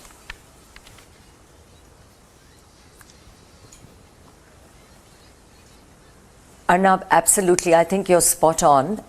The fact that we have been able to use the tax buoyancy towards a continued capex, and in fact, I think some of us were taken a bit by surprise that the capex budget, which was already very high last year, has seen a further 33% increase. And at 3.3% of GDP, and actually, if you take the states' zero interest loans in as well, 4.5% of GDP is going to be towards capital expenditure programs. And the extension of this by way of zero interest loans to the states is also an excellent move. and there was mention of specific programs at the state level which would be able to utilize these loans to do with power transmission, to do with municipalities, mention of municipal bonds, which is really important. I work in this area, and to see that we can have municipalities that improve to the point that they can actually raise municipal bonds is an objective that is actually stated in the budget. So it's very far-reaching in terms of how and where the money is to be spent, including looking at urban infrastructure at the state level. And to do this, even while staying on the fiscal deficit glide path, the reduction, as you rightly mentioned, to 5.9 for the forthcoming year, and staying with the 2026 target of 4.5, I think is indeed the way we should be going. And hats off to the finance minister and her team for having developed this in this manner. Just expanding the panel a little bit there with you, Nirmala Kudwe, I have Baba Kalyani, Baba Kalyani, Chairman and Managing Director of Bharat Forge, and I have Amitabh Kant, who is India's leading man, India's Sherpa at the G20. Welcome, Mr. Kalyani, but before that, to you, Amitabh, you've got the G20 agenda which you are shepherding through. Now you have this budget on top of it. The world is looking at India, right? And there are a lot of people trying to set narratives about India, but I was asking earlier today that I think the world will really look at India with a great deal of interest as a country which is being able to spend 4.5% of its GDP in effective capex. I mean, it's remarkable at a time when the downslide is happening globally that this is happening here.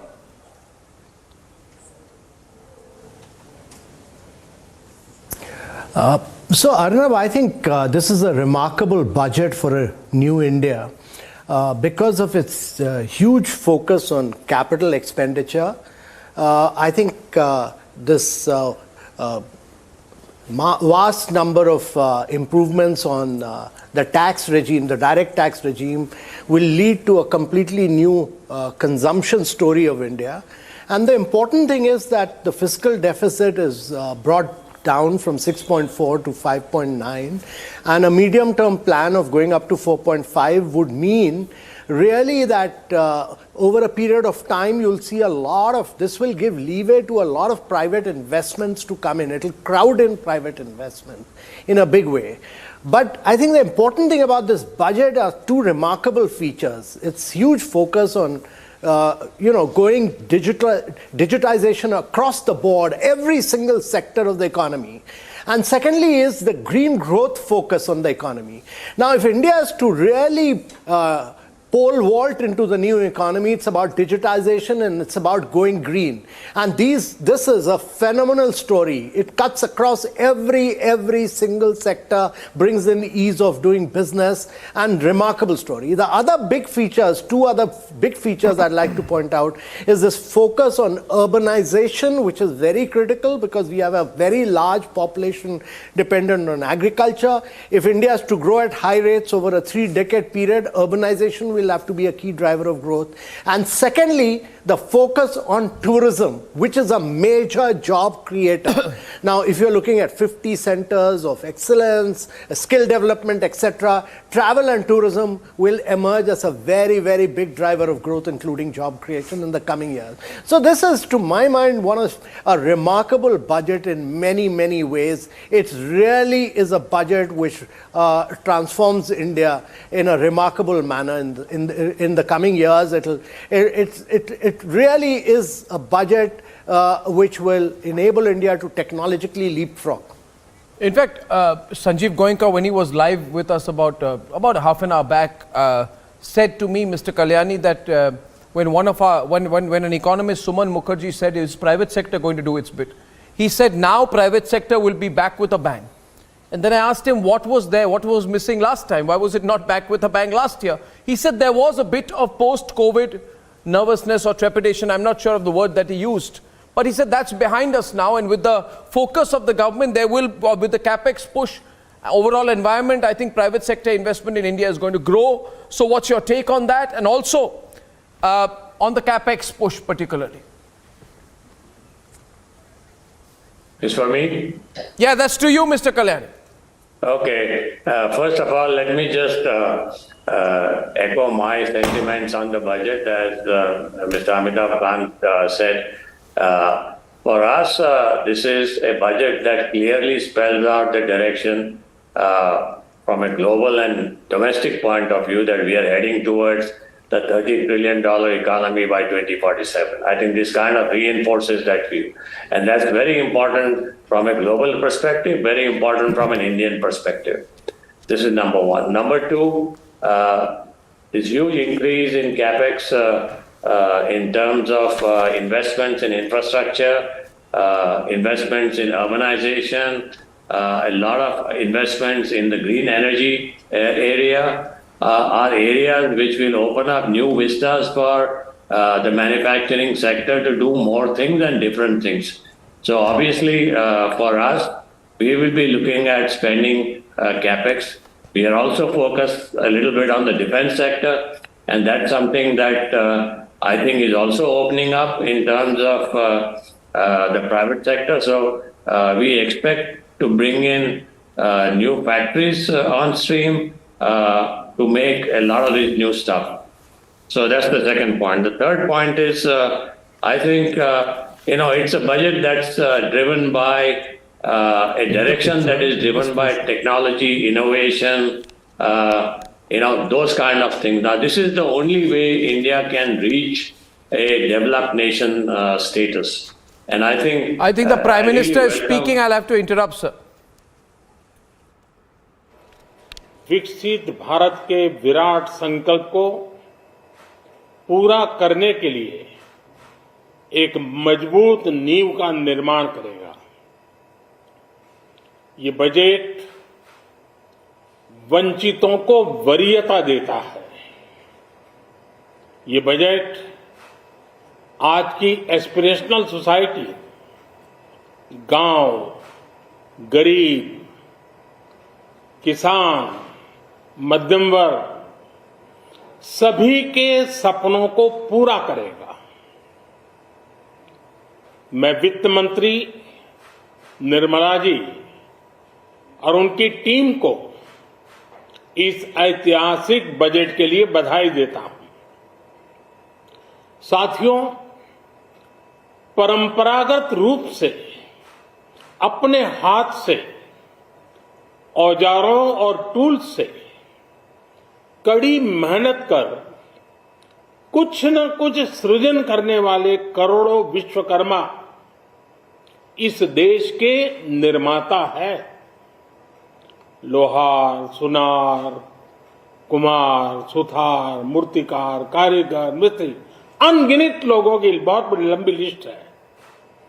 इन सभी विश्वकर्माओं की मेहनत और सृजन को देश इस budget में पहली बार अनेक प्रोत्साहन योजना लेकर के आया है। ऐसे लोगों के लिए ट्रेनिंग, टेक्नोलॉजी, क्रेडिट और मार्केट सपोर्ट की व्यवस्था की गई है। पीएम विश्वकर्मा कौशल सम्मान यानी पीएम विकास करोड़ों विश्वकर्माओं के जीवन में बहुत बड़ा बदलाव लाएगा। साथियों, शहरी महिलाओं से लेकर गांव में रहने वाली महिलाएं हो, कारोबार रोजगार में व्यस्त महिलाएं हो या घर काम में व्यस्त महिलाएं हो, उनके जीवन को आसान बनाने के लिए बीते वर्षों में सरकार ने अनेकविध कदम उठाए हैं। जल जीवन मिशन हो, उज्ज्वला योजना हो, पीएम आवास योजना हो, ऐसे अनेक कदम, इन सबको बहुत बड़ी ताकत के साथ आगे बढ़ाया जाएगा। उसके साथ साथ महिला सेल्फ हेल्प ग्रुप एक बहुत बड़ा सामर्थ्यवान क्षेत्र आज भारत में बहुत बड़ी जगह अपने हाथ एक्वायर कर चुका है। उनको अगर थोड़ा सा बल मिल जाए तो मिरेकल कर सकते हैं। और इसलिए विमेन सेल्फ हेल्प ग्रुप उनके सर्वांगीण के विकास के लिए नई पहल इस बजट में एक नया आयाम जोड़ेगी। महिलाओं के लिए एक विशेष बचत योजना भी शुरू की जा रही है और जनधन अकाउंट के बाद ये विशेष बचत योजना सामान्य परिवार की गृहिणी माताओं बहनों को बहुत बड़ी ताकत देने वाली है। ये बजट सहकारिता को ग्रामीण अर्थव्यवस्था के विकास की धुरी बनाएगा। सरकार ने कोऑपरेटिव सेक्टर में दुनिया की सबसे बड़ी अन्न भंडारण योजना बनाई है, स्टोरेज कैपेसिटी।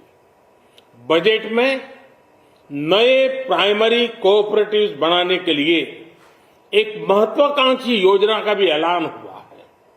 इससे खेती के साथ साथ दूध और मछली उत्पादन के क्षेत्र का विस्तार होगा। किसानों, पशुपालकों और मछुआरों को अपने उत्पाद की बेहतर कीमत मिलेगी।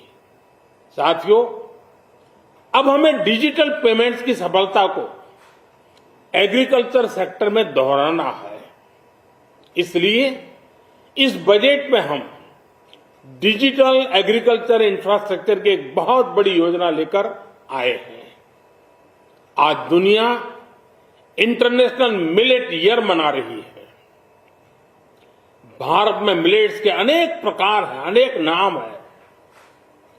आज जब मिलेट्स घर घर में पहुंच रहा है, पूरी दुनिया में पॉपुलर हो रहा है, तो उसका सर्वाधिक लाभ भारत के छोटे किसानों के नसीब में है और इसलिए आवश्यक है कि नए तरीके से उसको आगे ले जाया जाए। इसकी एक नई पहचान, विशेष पहचान आवश्यक है। इसलिए अब इस सुपर फूड को श्री अन्न की नई पहचान दी गई है। उसके प्रोत्साहन के लिए भी अनेकविध योजनाएं बनाई गई हैं। श्री अन्न को दी गई प्राथमिकता से देश के छोटे किसानों, हमारे आदिवासी भाई बहन जो किसानी करते हैं, उनको आर्थिक संबल मिलेगा और देशवासियों को एक स्वस्थ जीवन मिलेगा। साथियों, ये बजट सस्टेनेबल फ्यूचर के लिए green growth, green economy, green energy, green infrastructure और ग्रीन जॉब्स को एक अभूतपूर्व विस्तार देगा।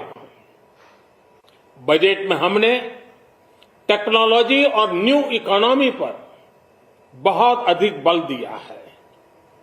एस्पिरेशनल भारत आज road, rail, metro, port, waterways, हर क्षेत्र में आधुनिक इंफ्रास्ट्रक्चर चाहता है। नेक्स्ट जनरेशन इंफ्रास्ट्रक्चर चाहिए। 2014 की तुलना में इंफ्रास्ट्रक्चर में निवेश पर 400% से ज्यादा की वृद्धि की गई है। इस बार इंफ्रास्ट्रक्चर पर 10 लाख करोड़ रुपए का अभूतपूर्व इन्वेस्टमेंट भारत के विकास को नई ऊर्जा और तेज गति देगा। ये निवेश युवाओं के लिए रोजगार के नए अवसर पैदा करेगा, एक बहुत बड़ी आबादी को आय के नए अवसर उपलब्ध कराएगा। इस बजट में ईज ऑफ डूइंग बिजनेस के साथ साथ हमारे उद्योगों के लिए क्रेडिट सपोर्ट और रिफॉर्म्स के अभियान को आगे बढ़ाया गया है। एमएसएमईज के लिए 2 लाख करोड़ रुपए के अतिरिक्त ऋण की गारंटी की व्यवस्था की गई है। अब प्रिजम्पटिव टैक्स की लिमिट बढ़ने से एमएसएमईज को ग्रो करने में मदद मिलेगी। बड़ी कंपनियां द्वारा एमएसएमईज को समय पर पेमेंट मिले, इसके लिए नई व्यवस्था बनाई गई है। साथियों, बहुत तेजी से बदलते भारत में मध्यम वर्ग, विकास हो या व्यवस्था हो, साहस हो या संकल्प लेने का सामर्थ्य हो, जीवन के हर क्षेत्र में आज भारत का मध्यम वर्ग एक प्रमुख धारा बना हुआ है। समृद्ध और विकसित भारत के सपनों को पूरा करने के लिए मध्यम वर्ग एक बहुत बड़ी ताकत है। जैसे भारत की युवा शक्ति ये भारत का विशेष सामर्थ्य है, वैसे ही बढ़ता हुआ भारत का मध्यम वर्ग भी एक बहुत बड़ी शक्ति है। मध्यम वर्ग को सशक्त बनाने के लिए हमारी सरकार ने बीते वर्षों में अनेकों निर्णय लिए और ईज ऑफ लिविंग को सुनिश्चित किया है। हमने टैक्स रेट को कम किया है, साथ ही प्रोसेस को सिंप्लीफाई, ट्रांसपेरेंट और फास्ट किया है। हमेशा मध्यम वर्ग के साथ खड़ी रहने वाली हमारी सरकार ने मध्यम वर्ग को टैक्स में बड़ी राहत दी है। इस सर्वस्पर्शी और विकसित भारत के निर्माण को गति देने वाले बजट के लिए मैं फिर को बहुत बहुत बधाई देता हूं और देशवासियों को भी बहुत बधाई के साथ साथ मैं आह्वान करता हूं, आइए अब नया बजट आपके सामने है, नए संकल्पों को लेकर के चल पड़े। 2047 में समृद्ध भारत, समर्थ भारत, हर प्रकार से संपन्न भारत हम बना के रहेंगे। आइए इस यात्रा को हम आगे बढ़ाएं। बहुत बहुत धन्यवाद। I think the Prime Minister is speaking with absolute clarity there. Nirmala Kidwai and Baba Kalyani, thanks for staying on. Clear here, you know, he said the aspirational India wants new gen and next gen infrastructure. Emphasizing here that there's been a 400% increase in the spending on infrastructure, the Prime Minister said, since 2013-14, which is remarkable. But I think what he also did not add there, Nirmala Kidwai, is that there is no longer any leakage in these infrastructure projects. That they are being executed on the ground with private government partnership, which cannot afford leakage, with tremendous time constraints. It's not as if the projects are not being executed in time. So I don't know if you heard the Prime Minister there, but he seemed quite clear about the direction he's given the budget. And, you know, Arnab, it's there for us to see the way roads have come up, bridges, airports, the benefit that it's giving us in the logistics chains, and the cost reduction that it promises for movement of goods and for the corporate sector are all benefits which we will continue to reap given the success of these programs and the speed at which they are being implemented. So absolutely, I think this has been one of the most significant achievements over the last couple of years particularly, and terrific use of funds by the government to take this forward, and one that we should absolutely celebrate. Amitabh Kant, you've been CEO of Niti Aayog. You've been bureaucrat for so many years. I'm not getting into this capex. Everywhere the discussion is on capex and the stimulus to the private investments, big boost to Make in India. I understand. I want you to give our viewers of Republic, because there's a large audience out there, a slightly larger view. You know, they always said good economics is bad politics and vice versa. I get a sense that has been completely changed over the last few years, and particularly now.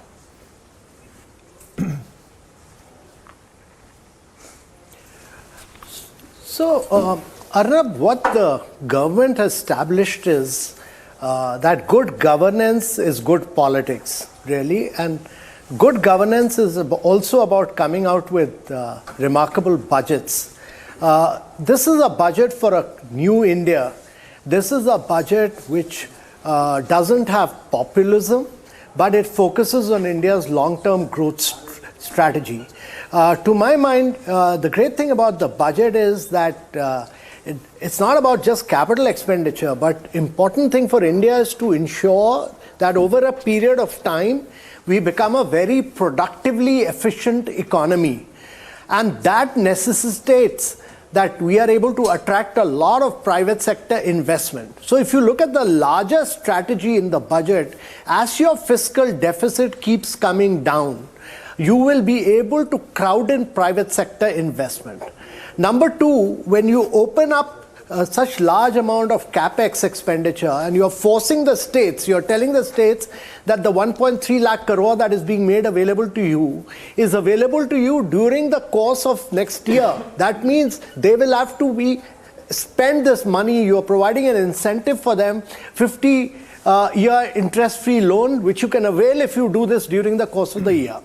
Thirdly, a lot of credit enhancement schemes that you are doing throughout, including municipal bonds, etc., are really the pushing of creation of new infrastructure, which is private sector led. And that is the great story, that you are trying to bring in ease of doing business, you're trying to bring in ease of living, you're using technology to leapfrog, you are pushing for green growth, which is where the world will be. So you're looking at the next phase of India's transformation. And that is what makes this budget remarkable. It's about technology, it's about artificial intelligence, it's about centers of excellence in AI, it's about creating 100 labs for 5G, it's about a whole range of new areas of growth which will have a massive impact on Indian economy. But more than that, I want to spell out that this budget really focuses a lot on people in rural areas as well. For instance, the 500 aspirational block program, the focus on enhancing productivity through technology in agriculture. These are all which are going to lead to India becoming a very, very efficient and a competitive economy. And that is what makes the difference. In the long run, India will be on a growth trajectory when the world is facing recession in 1/3 of the world, when there are very tight inflationary situations across the world, when big economies of the world are suffering from anti-growth scenarios. India is taking very path-breaking initiatives right now. So one comment and one question to Baba Kalyani. I think very well put, Amitabh. A lot of people enjoying this panel. We've got three eminent voices, Amitabh Kant, Nainalal Kidwai and Baba Kalyani. So Baba Kalyani, I think just to take it forward from what Amitabh said, I think what the government is looking for, the Prime Minister is looking at is stable growth also. Because you have all-time high capex and combined with the easing of inflation and the windfall gains which have happened in tax collections, they are providing a base for stable growth. But this is a consumption plus capex push. On the one hand, government has given huge benefits to people to take up the new tax regime where there are no deductions, there's increased consumption, and on the other hand, capex. So can these two things together have a multiplier effect on the economy? Mr. Kalyani, will it have a multiplier effect on the economy in terms of employment, etc.? The fundamental theme here is that if you create the capex, if you invest money in infrastructure, it will create employment.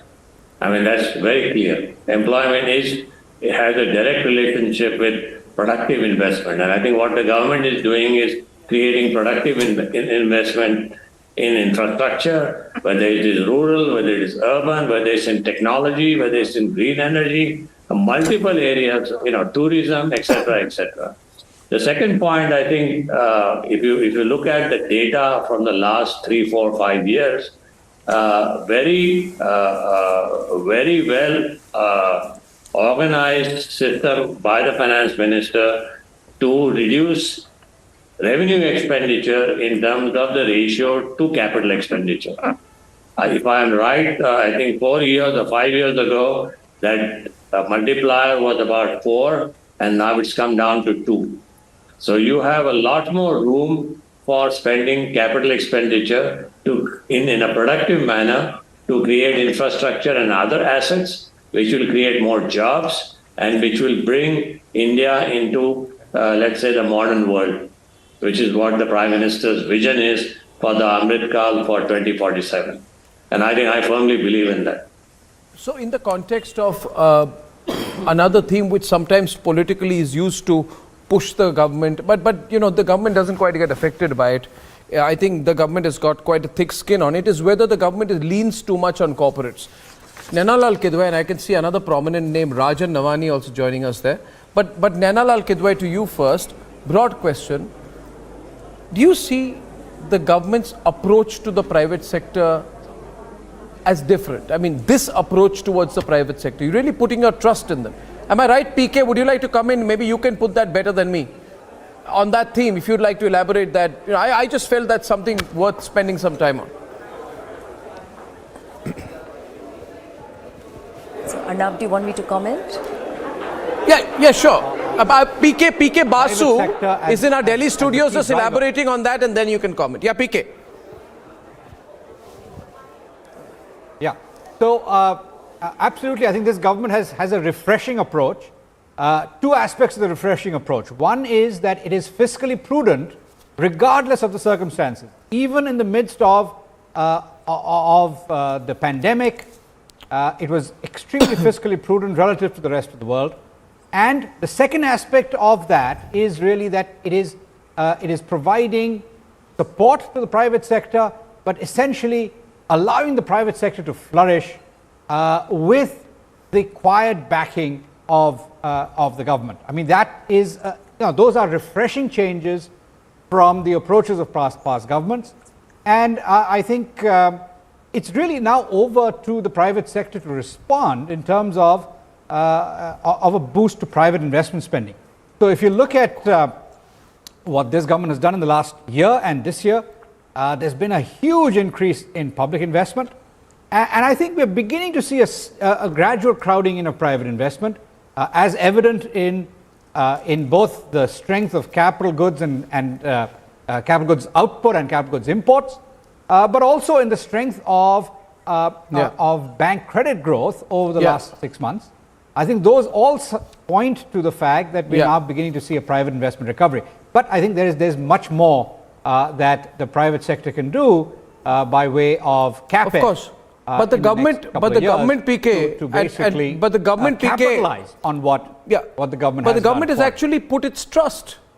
I think Rajan and I'd like first Nainalal and then Rajan to call. The government has reposed a tremendous degree on trust on the private sector, into large corporates, MSMEs, etc., to respond to the opportunities it is placing before it. Nainalal Kidwai, please. Yeah, so I want to pick up on the MSME point. I think extension of the credit guaranteed scheme for MSMEs is very important. And we've seen the MSME credit pick up in the economic survey mentioned that Jan to November was a 30.5% growth of credit to the MSME sectors. So the support that is being provided in terms of funding to bring the MSME sector back is critical, as we know, because that is the hub of manufacturing for the country and very often part of supply chains to larger industry. And it's not just faith, Arnab. I think there was a helping hand that was much needed because it was this sector that suffered enormously through COVID and the lockdowns and their own specific issues in terms of supply chain disruptions. And that helping hand continuing through this next year is going to be very important. I think the other area where there's a lot of mention in this budget is skilling and jobs. And for that, the skills and jobs come largely from the private sector. It may not come from high-end manufacturing, which tends to be quite automated. But the faith again is as you extend tourism, tourism was of high focus because it leads to jobs. Even in the green growth agenda, which was very far-ranging, and I think it really puts India on the map of serious green growth and agendas going forward, not just lip service. There was mention of green jobs. And the skilling part of it, with nursing academies, and mention again of skills that connect back to the corporate sector, apprenticeship schemes, I think really leads to the thrust of your discussion on the faith in the private sector. It's not just about capital expenditure by the private sector.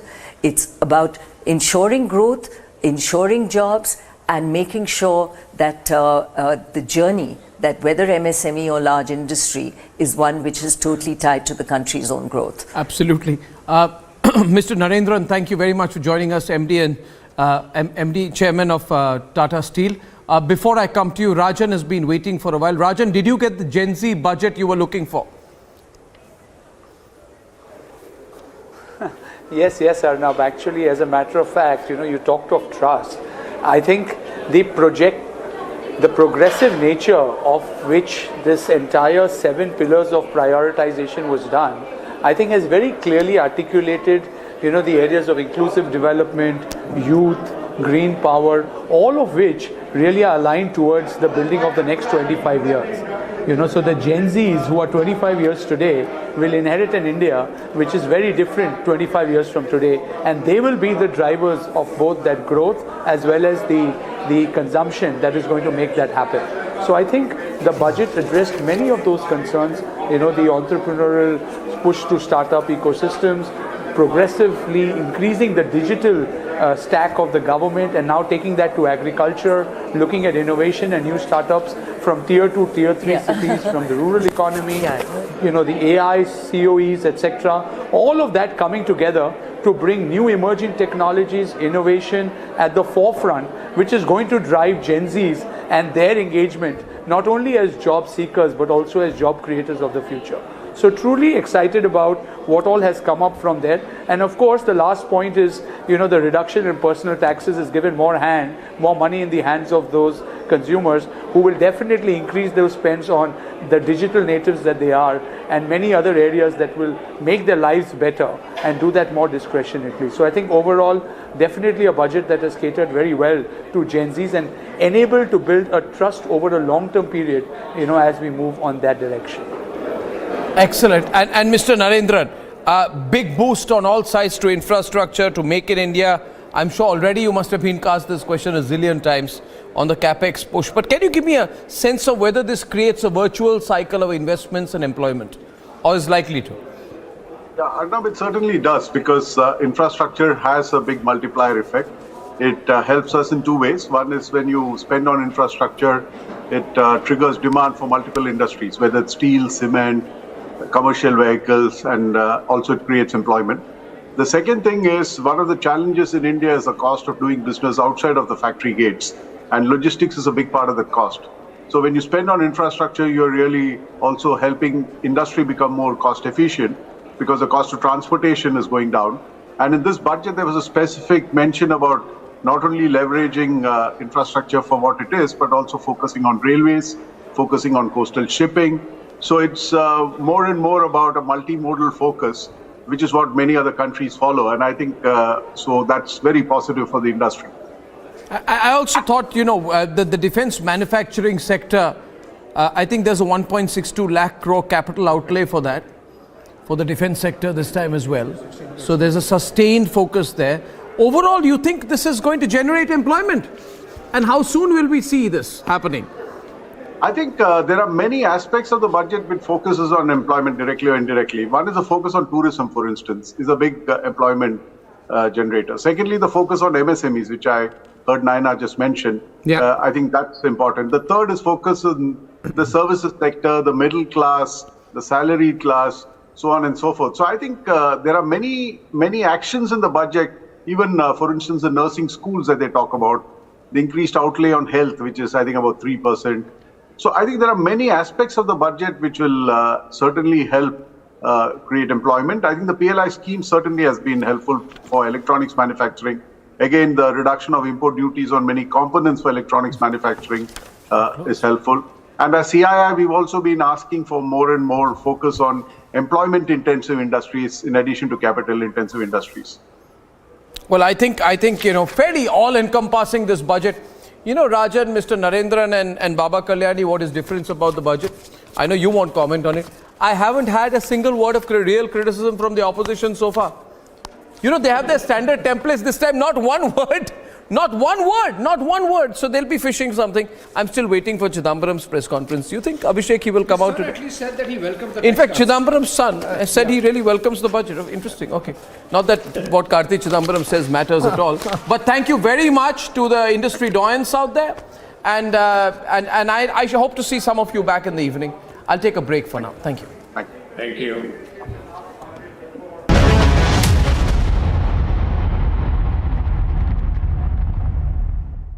11,000 placements last year. At Amity, we are committed to nurturing passionate, hardworking and proactive professionals. To all taxpayers, the new regime, and individual with an annual income of 9 lakhs will be required to pay only 45,000 rupees. This is only 5% of her income. It is a reduction of 25% of what he or she is required to pay now. That is 60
I propose to increase the rebate limit to 7 lakh in the new tax regime. Thus, persons in the new tax regime with income up to 7 lakhs will not have to pay any tax at all. The second proposal relates to middle-class individuals. I had introduced in the year 2020 the new personal income tax regime with 6 income slabs starting from 2.5 lakh. I propose to change the tax structure in this regime by reducing the number of slabs to 5 and increasing the tax exemption limit to 3 lakhs. The new tax rates are 0 to 3 lakh, nil. 3 to 6 lakhs, 5%. 6 to 9 lakhs, 10%. 9 to 12 lakh, 15%. 12 to 15 lakhs, 20%. And above 15 lakhs, 30%. This will provide major relief to all taxpayers in the new regime. An individual with an annual income of 9 lakhs will be required to pay only 45,000 rupees. This is only 5% of his or her income. It is a reduction of 25% on what he or she is required to pay now. That is 60,000. So in the place of 60,000, it is now only 45,000. Similarly, an individual with an income of 15 lakh rupees would be required to pay only 1.5 lakh or 10% of his income or her income, a reduction of 20% from the existing liability of 1,87,500 rupees. साथियों, शहरी महिलाओं से लेकर गांव में रहने वाली महिलाएं हो,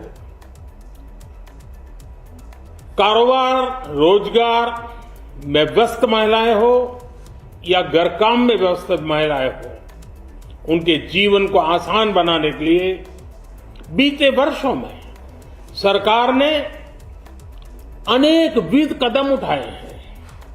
जल जीवन मिशन हो, उज्ज्वला योजना हो, पीएम आवास योजना हो, ऐसे अनेक कदम।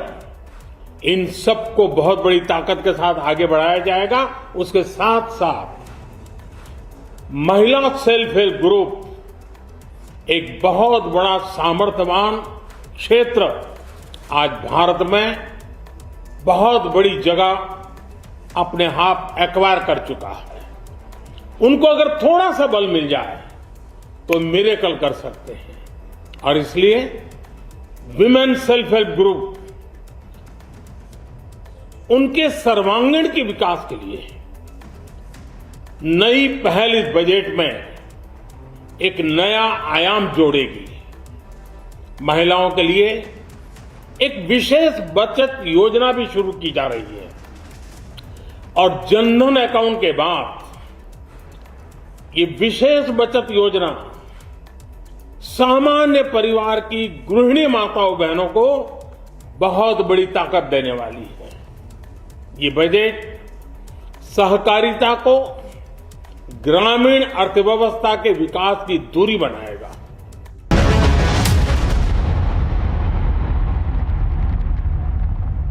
11,000 placements last year.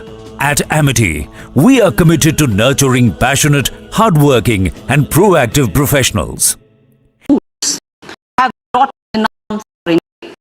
They generally refer to as the art and the handicraft created by them represents the true spirit of Atmanirbhar Bharat.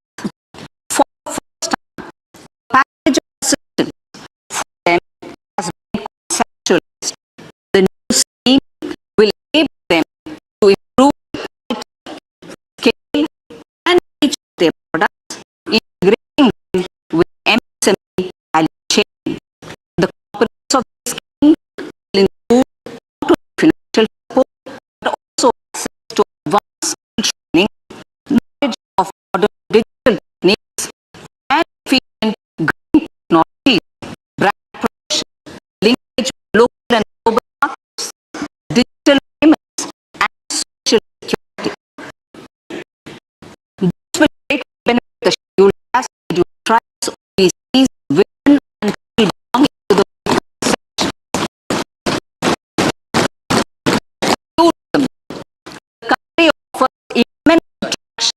for domestic as well as foreign tourists. There is a large potential to attract in tourism. The sector holds huge opportunities for jobs and entrepreneurship for youth in particular. Promotion of tourism will be taken up on mission mode with active participation of states, convergence of government programs, and public-private partnership. Green growth.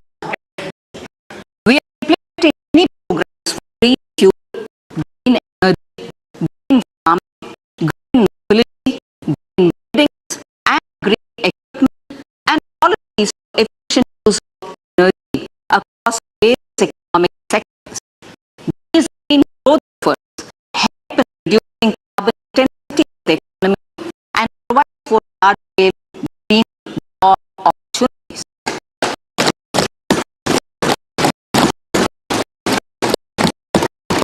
Priority for budget. The budget adopts the following 7 priorities. They complement each other and act as a subsidiary, guiding us through the outcome. Inclusive development, reaching the last mile, infrastructure and investment, unleashing the potential, green growth, youth power, and financial sector. Now speak of priority number 1, inclusive development. The Islamic philosophy of Sabka Saath Sabka Vikas has facilitated inclusive development covering in specific farmers, women, youth, OBCs, scheduled castes, scheduled tribes, Divyangjan, will provide major relief to all taxpayers in the new regime. An individual with an annual income of 9 lakh will be required to pay only 45,000 rupees. This is only 5% of his or her income. It is a reduction of 25% of what he or she is required to pay now. That is 60,000. So, 60,000, it is only 45,000. Similarly, an individual with an income of 15 lakh rupees would be required to pay only 1.5 lakh or 10% of his income or her income, a reduction of 20% from the existing liability of 1,87,500 rupees. My third proposal is for the salaried class and the pensioners, including family pensioners, for whom I propose to extend the benefit of standard deduction. The new tax regime, each salaried person with income of 15.5 lakh rupees or more will stand to benefit by 52,500 rupees. My fourth announcement in personal income tax is regarding the highest tax rate within a country is 32.74%. This is among the highest in the world. I propose to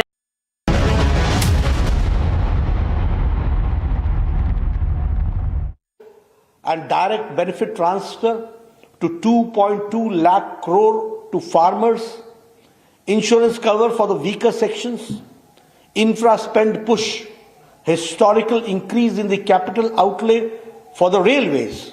In 2019-14, 10,600 crores were spent.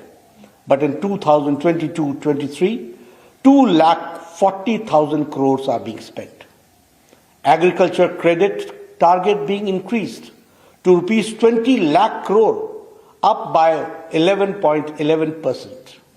Digitization of libraries, Mahila Samman Vikas Patra for women and for their empowerment. For senior citizens, limit has been increased. Income tax benefit peak rate to be reduced has ensured inclusive growth for all sections of the society. Income tax rebate limit increased to income of rupees 7 lakh per year from 5 lakh per year in the new tax regime. I again congratulate Honorable Prime Minister Shri Narendra Modi ji, Finance Minister Srimati Nirmala Sitharaman ji and her entire team for presenting this budget. Thank you. अमृत काल का पहला आम budget 2023-24 एक लोक कल्याणकारी budget है। यह गांव, गरीब, किसानों, आदिवासियों, दलितों, पिछड़ों, शोषितों, वंचितों, आर्थिक रूप से पिछड़े तथा मध्यम वर्ग के लोगों को सशक्त और सक्षम बनाने वाला बजट है। यह माननीय प्रधानमंत्री श्री नरेंद्र मोदी जी द्वारा देश के नागरिकों को सामाजिक न्याय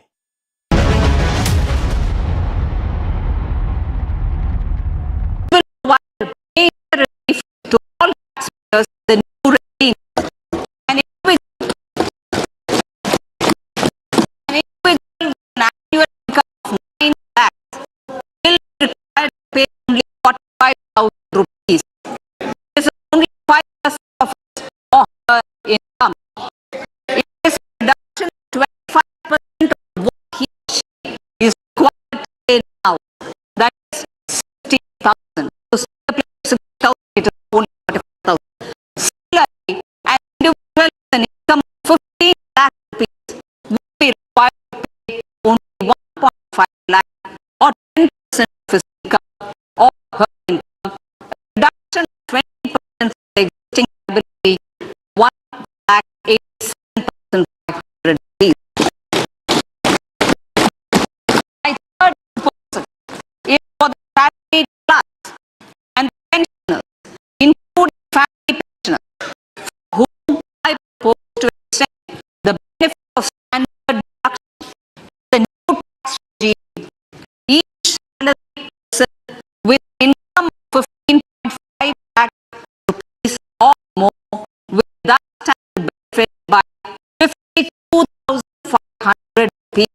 income up to 7 lakhs will not have to pay any tax at all. An individual with an annual income of 9 lakhs will be required to pay only 45,000 rupees. This is only 5% of his or her income. It's a big bonanza for the middle class. Tax rebate limit raised to a 7 lakh rupee. This is the first budget in Amrit Kal. This budget hopes to build on the foundation laid in the previous budget. India at 100 in focus. The finance minister says that this budget is for Amrit Kal.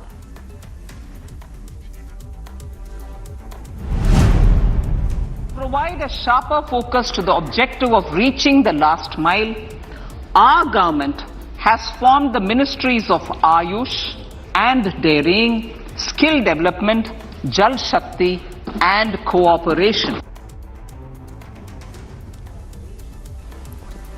There is clarity in thought, there is clarity in action. It's a pro-people budget with focus on 7 key areas. Behavioral change, a green credit program will be notified under the Environment Protection Act. This will incentivize environmentally sustainable and responsive actions by companies, individuals and local bodies. There is massive focus on sustainable development. Green growth is among the 7 key focus points of the budget.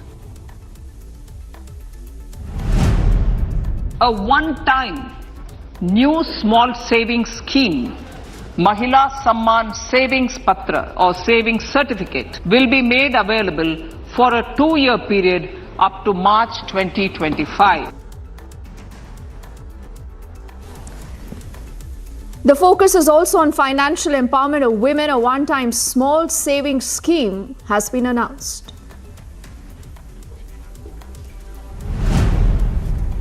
The budget was a repetition of the presidential address and the economic survey report. But I am a believer in a low tax regime, so any tax cuts is welcome because giving more money in the hands of the people, in my opinion, is the best way to boost the economy. The Modi government's last full budget stumps the Congress leaders forced to praise the budget.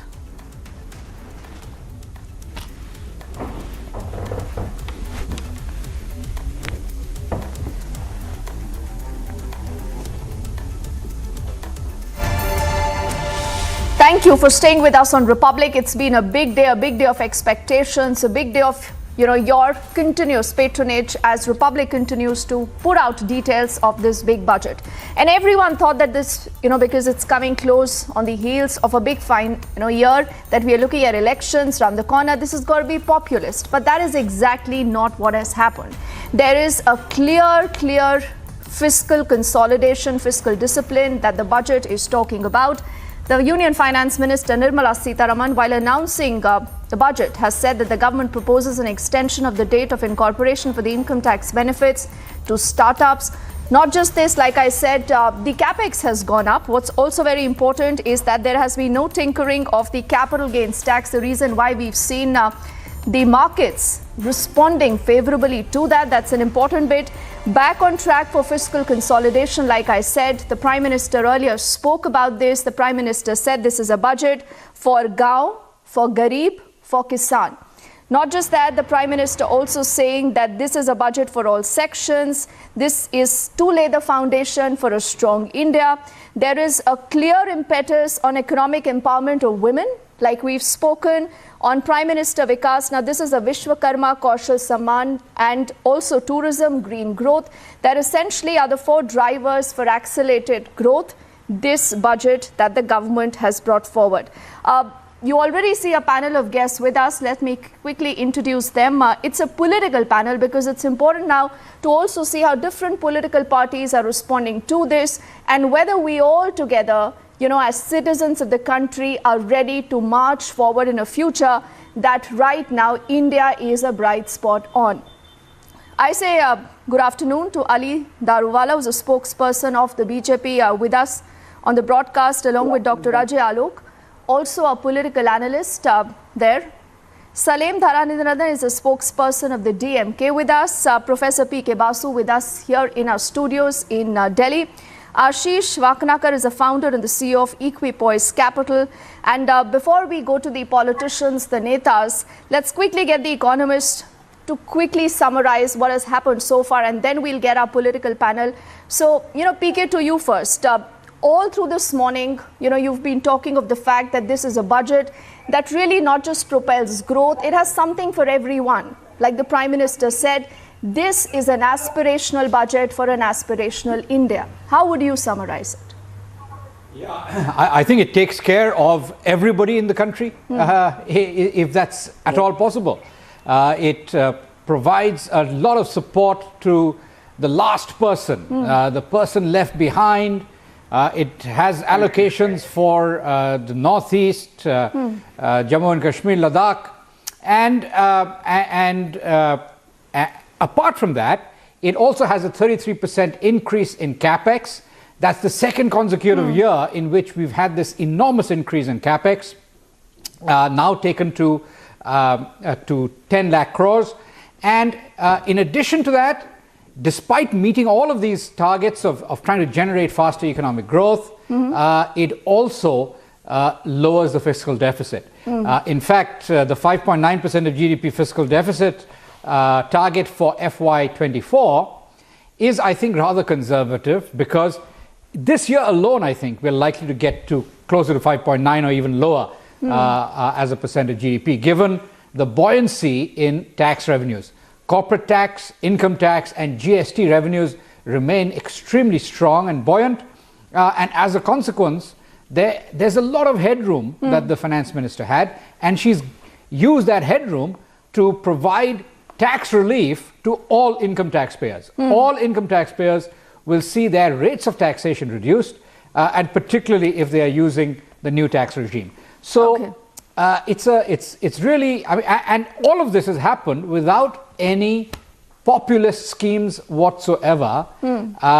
So essentially, there is support for the entire economy, for all sections of society, but while remaining fiscally prudent. I mean, this is remarkable. If you compare it to the rest of the world during the COVID crisis, India was perhaps the most fiscally prudent of any economy in the world. And the benefits of that are coming through now. So if you look at India's external debt to GDP, it was 24% in March 2014. It's now down to 19% of GDP. So external debt has been reduced. Corporates have deleveraged. Banks have deleveraged. So those are all signs of prudence, national prudence. And now that we've been prudent over this long period, deleveraged, improved balance sheets for the corporates as well as the banks, the entire economy is now poised to see a strong recovery, led by that public investment push. So we've got public investment coming through. I think now private investment is also beginning to come through in the last 6 months, as evident in capital goods output and imports both growing more than 15% year on year. As a consequence, we now have the basis of a sustained strengthening of the recovery. Okay, I think, PK, you've touched almost all the essentials that had to be tick-marked. I also do welcome our colleague Abhishek into this entire conversation, who wears multiple hats, not just, he's our best man to go to when it comes to politics, also to economics. And Abhishek, with your permission, before we open this up to our political guests, I quickly want to get in Ashish also for his quick reading into, particular schemes, particular numbers, because they're important. Ashish, 79,000 crore for the PM Awas Yojana. This is up by a whopping 66%. Now, people will say, what is there in, for me in that huge number? But, I was just reading that why this is good for real estate, for the cement sector, also for the Sensex. So what really have been your big takeaways, Ashish, all through this morning? Thank you. And as you rightly said, I think PK has covered almost all the aspects about this budget. If you look about 2-3 days as the run up to this budget, what was everybody expecting? I mean, people were either skeptical or were expecting the government to maintain the glide path towards achieving 4.5 fiscal deficit by 2026. So we were at 6.4 this year. Next year, how do they go? This year, you've seen a huge amount of tailwind in the form of tax revenue. So if you look at the budget, it's touched each and every aspect of it. You've seen capital expenditure go up by 33%. That's unprecedented. And it's not that it's just happened 1 year. If you look at it, it's grown right over the last 5 years at a CAGR of upwards of around 40%. So fiscal deficit has been addressed. But the bigger aspect, I mean, let's look beyond these numbers. I think the budget touches upon the most important part, and that is job creation. So if you look at tourism, there is a huge amount of focus on tourism, because that ultimately leads to capital formation and jobs and of course forex savings, economic growth. So tourism is extremely important, and the government has laid emphasis. Its focus area this year is tourism. Millets. This is the crop of this land, and environment and water conservation. All these aspects are touched over there. So it's again benefiting the rural economy. Let's take a look at 157 new nursing colleges and skilling in form of training for medical equipment. So every bit of it is towards creating jobs, not just jobs within India, but there could be jobs outside of India which are being targeted, because the world is getting old. Yes, Ashish, with your permission, it's important, I think, to get the political panel also already. Because, we've heard a lot of these numbers, the big story, the big headlines, Abhishek, but it gets down to brass tacks, Are we all welcoming this budget? Are we all for it, for the Amrit Kal budget? So why don't we take that question to our political panel, Abhishek? Let's get in Mr. Saleem. He's a spokesperson of the DMK. Mr. Saleem, would you welcome the kind of announcements we've seen, whether it's for Garib, whether it's for Kalyan, whether this is for women, for senior citizens, also for the salaried class?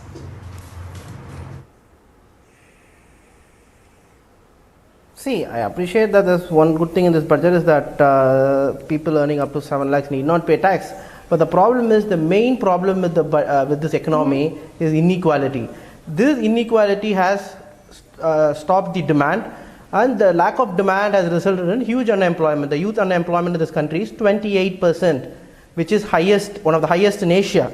So we haven't done anything to propel demand or to undo inequality. Why? About more than 80 crore people in this country do not pay income tax because they have been earning less than 3 lakhs. What have we done for them? Most of the revenue that comes to the this government, are from indirect taxes. Indirect taxes meaning GST and excise on petrol and diesel. As per the Oxfam report, 75% of the GST income was contributed by people earning in the bottom 50 percentile. So basically you're taking from the poor and giving it to the rich. And I was also extremely disappointed that instead of taxing the super rich, that is taxing super rich, like the billionaires and people earning more than 1 crore a year, their surcharge on the income has been reduced, which is appalling, because 21 Indians own or have more income than bottom 70 crore Indians. So this is absolutely unequal. So when you create an unequal society, what happens is the money from the poor and the middle class goes into the handful of rich. So which means the demand, they don't have demand to purchase, the consumption reduces. And that's what has happened in this country. The consumption has reduced, the factories are operating with 70% output. So Manrega, which is one of the single most effective tool to increase demand in rural areas, the funding for it has been reduced from 100,000 in I think 2020, 100,000 crores in 2021. Then in 2022, it was, I think, about 76,000 crores. Mr. Saleem, it's much like the opposition has been sitting all through this morning, trying to find holes into this budget. But you're obviously not talking about the 66% increase in the PM Awas Yojana. you're not speaking about the economic empowerment of women, and because you spoke of the poor, and I will get in our colleague Abhishek also to take the next question, but just a little bit here. Did you hear what the finance minister said? She said, we aim that no one goes to bed hungry. No one goes to bed hungry. Isn't that important? There is also a push, for the farmers, for the agriculture sector, for senior citizens, for women. We must understand, Abhishek, that this hasn't been the best of times, considering the COVID pandemic, considering the war. In spite of that, this was a very, very tough budget, as many would say, because there was this temptation to become populist, Abhishek. But that clearly hasn't happened. You can, carry forward this conversation with our next guest, Abhishek. In fact, had the government done that, they would have said, they're being populist. But the fact of the matter is, Deepthi, that 2 lakh crore rupees per annum still goes in food subsidy. No, and the government has not taken that away. All the agriculture credit to the tune of about 20 lakh crore rupees, that really goes to the rural economy. The manner in which agriculture innovator fund has been set up, that money really goes into the rural economy. And apart from that, the horticulture focus, the focus on Govardhan through the biogas mandate, mandating 5% of biogas through that project, the organic farming mandate. I think rural economy has been focused in this budget with the avowed objective of ameliorating the situation of the rural masses. It's not that the rural poor have been left behind. But let me take this. Let me take this question. We have Ajay Alok and we have Ali. Okay, let's go to Ali. He's joining us live from Pune, I believe. And he represents the BJP, Ali Daruwala. Ali, seems since you're defending the BJP, one question, tough question for you to defend. The finance minister was a little silent on the current account deficit, though of course the fiscal has been managed, the fiscal deficit has been managed. Also, an element of political smarts in the budget, really. If you look at it, for example, the Urban Infrastructure Development Fund, it will come.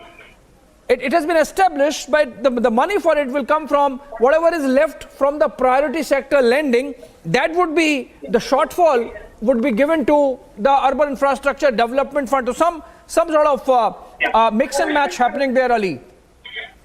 Yeah. Just let me complete in one go. I don't have to defend this budget. Well, this budget has been welcomed not by India, by the full world was watching this budget. As you've asked me a shorter question on infrastructure, let me make it very clear, and in very, very shortly, and in very simple words, I'll put it across. 500% increase in road transport highway budget allocation since 2014. Second, world-class Vande Bharat trains have been introduced. 37 kilometers of road is added every day. Length of metro went from 248 kilometers in 2014 to almost 800 kilometers in a day to 2022. Let me just finish. Trade month without rail passengers facilities, 99% coverage of rural road connectivity. After that, we have 100 lakh crores in the PM Gati Shakti Yojana. That's the master plan. Coming back to Pragati, over 300 projects by PM Narendra Modi was brought through in this financial year. 66 airports, 1,100 waterways. We have got 3.26 lakh kilometers of rural road built since 2014 till now. Over this Amrit Kal, 4268 projects are under urban development are underway. Are this not interesting? This figures enough for the panel to take it and elaborate further on this snapshots? Back to the studio. Okay, Ali, Mr. Saleem, I know you want to come in, but before you come in, let's allow Ajay Alok also a moment, because he still hasn't spoken, Abhishek. And Ajay Alok, a lot of people now, when you're reading the fine print of the budget, the problem is Manrega's budget has come down, the Prime Minister Krishi Sinchai Yojana, the budget has come down, National Education Mission, you've seen a drop, so has the National Health Mission. I want to understand that aren't these also important indicators, considering, you have to essentially try and push all the sectors, whether it's about education, it's about Manrega, and this is a criticism right now also coming in from Jairam Ramesh of the Congress, who says this is just headline management. Ajay Alok, what would you say to that? Well, finally they have managed to gather some kind of criticism, at least give this much to them. For me, it's a game changer budget. It's not a political budget. It's not a budget which is being made in keeping in view of election of 2024. This is not a reverie budget. This is a budget which includes all sections of society. This is the budget which includes right from the farmers to peasants to Kamgar, that's what you say, Vishwakarma, to the high net worth individuals, to the lower middle class, to the middle income group. And what propels the economy? See, if people have money in their hand, then only they will have the expenditure potential. What Congress used to say during Corona period, give people money, give people money. This opposition used to say, give people money. They don't have money in the hand. How will the economy run?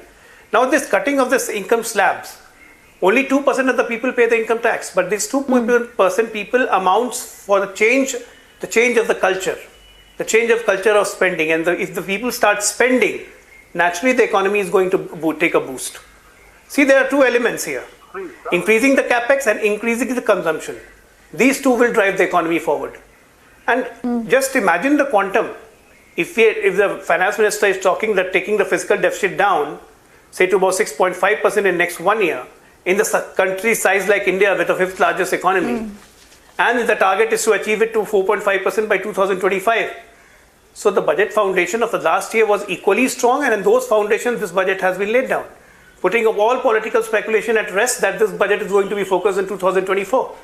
Because here is a Prime Minister who doesn't care about elections at the cost of country's prosperity.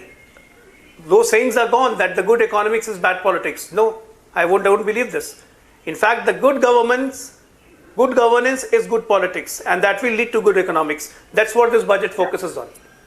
I'm really proud of this budget, and I thank the Prime Minister and the Finance Minister. And like me, most of the Indians who have the pocket savings, who know that the price rise is on the high and it's going to come down in the coming years, like what all the international predictions are being made by the India. So this budget, I give my thanks to Prime Minister and the Finance Minister. Excellent budget. Okay, Ajay, I partly agree with what you've said, and only for want of time, because what also people should know, and a lot of queries, a lot of our viewers, Abhishek, have been asking about this, income tax slab. Now, this is only effective if you move to the new regime. So that there has been that push, I think, from the government also to ensure that more and more people move towards that regime. We'll have to wait and see how the story pans out. The reactions have just started to come. We are also standing by for that big interview of the finance minister that's expected anytime soon now. So for what of time, gentlemen, I thank all of you for your time, your wisdom and your patience. As Republic through the day, Abhishek will keep its focus on what is in the budget for the next many years for Amrit Kal. And like the Prime Minister said, this is an aspirational budget for an aspirational India. Back on the other side with our non-stop rolling coverage.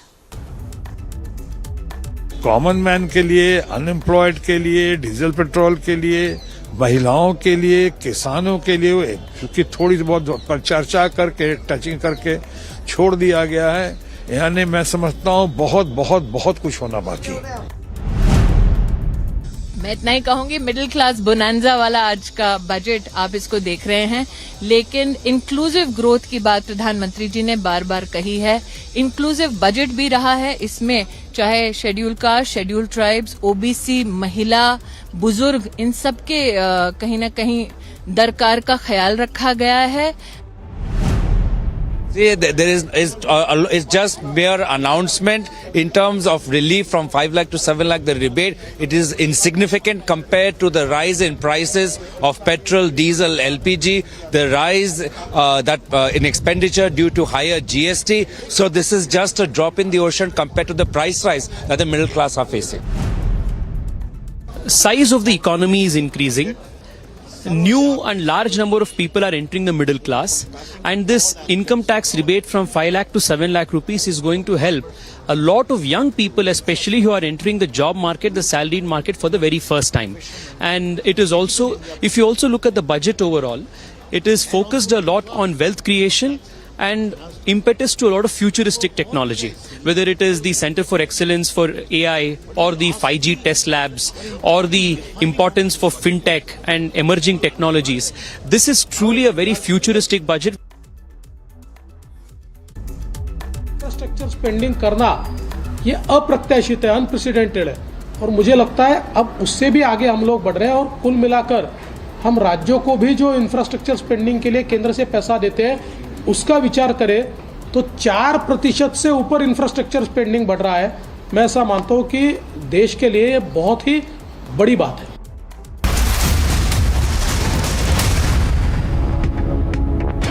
साथियों, शहरी महिलाओं से लेकर गांव में रहने वाली महिलाएं हो, कारोबार रोजगार में व्यस्त महिलाएं हो या घर काम में व्यस्त महिलाएं हो, उनके जीवन को आसान बनाने के लिए बीते वर्षों में सरकार ने अनेक विविध कदम उठाए हैं। जल जीवन मिशन हो, उज्ज्वला योजना हो, पीएम आवास योजना हो, ऐसे अनेक कदम, इन सबको बहुत बड़ी ताकत के साथ आगे बढ़ाया जाएगा। उसके साथ साथ महिला सेल्फ हेल्प ग्रुप एक बहुत बड़ा सामर्थ्यवान क्षेत्र आज भारत में बहुत बड़ी जगह अपने आप एक्वायर कर चुका है। उनको अगर थोड़ा सा बल मिल जाए तो मिरेकल कर सकते हैं और इसलिए विमेन सेल्फ हेल्प ग्रुप उनके सर्वांगीण के विकास के लिए नई पहल इस बजट में एक नया आयाम जोड़ेगी। महिलाओं के लिए एक विशेष बचत योजना भी शुरू की जा रही है और जनधन अकाउंट के बाद ये विशेष बचत योजना सामान्य परिवार की गृहिणी माताओं बहनों को बहुत बड़ी ताकत देने वाली है। ये बजट सहकारिता को ग्रामीण अर्थव्यवस्था के विकास की धुरी बनाएगा। I propose to increase the rebate limit to 7 lakh in the new tax regime. Thus, persons in the new tax regime with income up to 7 lakhs will not have to pay any tax at all. The second proposal relates to middle class individuals.